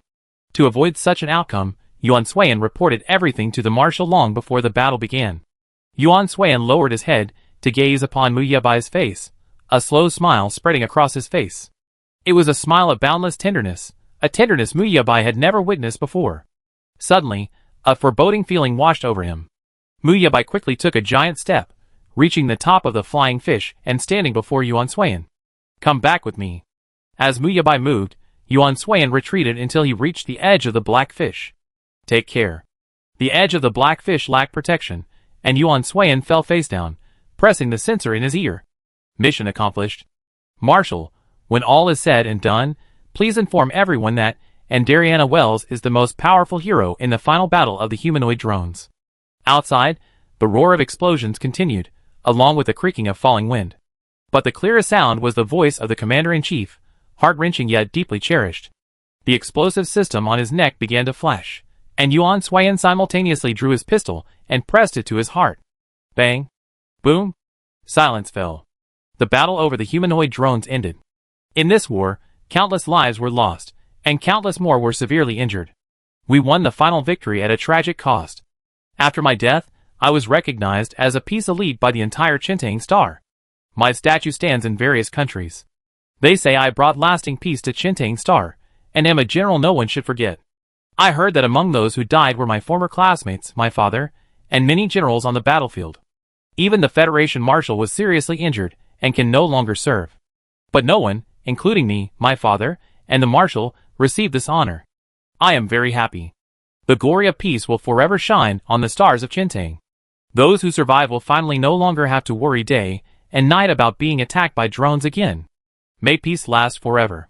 And Wells' Memoirs. Chapter 215. After finishing the last word, Mu Yebai put down his keyboard and sent the book to the publisher, awaiting its official release. The sun was shining brightly outside. Muyabai went out, carrying a bouquet of white flowers, and prepared to go to the funeral. At the request of Yuan Su and the current king of Weston, Carrie, Yuan Suiyan's funeral would not officially take place until all drones had been dispatched, the battlefield had been cleaned up, and the funerals of all warriors from various nations had concluded. Her funeral was magnificent. The vast hall was filled with wreaths and white paper, and everyone present wore black. With Muyabai's arrival, many more people began to arrive. Among them were people he had met during the league and later during training. There should have been nearly 200 people in Yangyang, but now less than half remained. The remaining half still bore wounds, and they came out of respect and friendship for Yuan Suiyan. It was all over, and they had already known the whole truth. Their commander had endured much that should not have been hers, and there was no one to share her burden. When everyone arrived, the funeral master of ceremonies began to read the prayers. The prayers were all the same, until Alvin took over completely. I don't think these prayers are appropriate for my sister's funeral. I was separated from her at a young age, and I don't know what her personality became, but I don't think she would have appreciated such a sad atmosphere. All of you here today are her close friends, family, and comrades. You have gathered here to remember her. On my sister's behalf, I thank you all for coming. When she was alive, she gave us all a hopeful future, so I hope this funeral will be more than just a funeral. We lost much in the last war, but it will also be the beginning of everything for us. We often cherish the past, but the future is what we should cherish most. After I returned to Weston, in a coded correspondence with her, she told me, always look forward, and don't dwell too deeply on the dead. I didn't understand what she meant then, but I think I do now. She had foreseen her own end. So, at this funeral, I want to convey her words to everyone. Always look forward, and don't dwell too deeply on the dead. She didn't need many people to remember her. She simply wanted peace to prevail on the Chintang star. Yushi heard these last two sentences as she stumbled over. Yuan Suiyan's stern face remained motionless, calm, and filled with intense ambition. She rarely took photos, and this was her only remaining solo portrait. Until the end of the funeral, no one had any appetite for food. The food outside barely touched a single bite until it had cooled. They simply stood by Yuan Suiyan's photo, praying for her or whispering to her. Noelle sobbed, and Bewley and Yuan Su leaned against each other, and Yushi sat alone in a corner, sitting there for who knows how long. Muyabai walked through the crowd, silently observing those grieving for Yuan Suiyan. No one will ever forget you. With a whisper, Muyabai walked out of the hall and looked up at the bright, sunny sky. The birds chirped, the breeze was gentle, and it seemed as if everyone in the world was mourning her passing.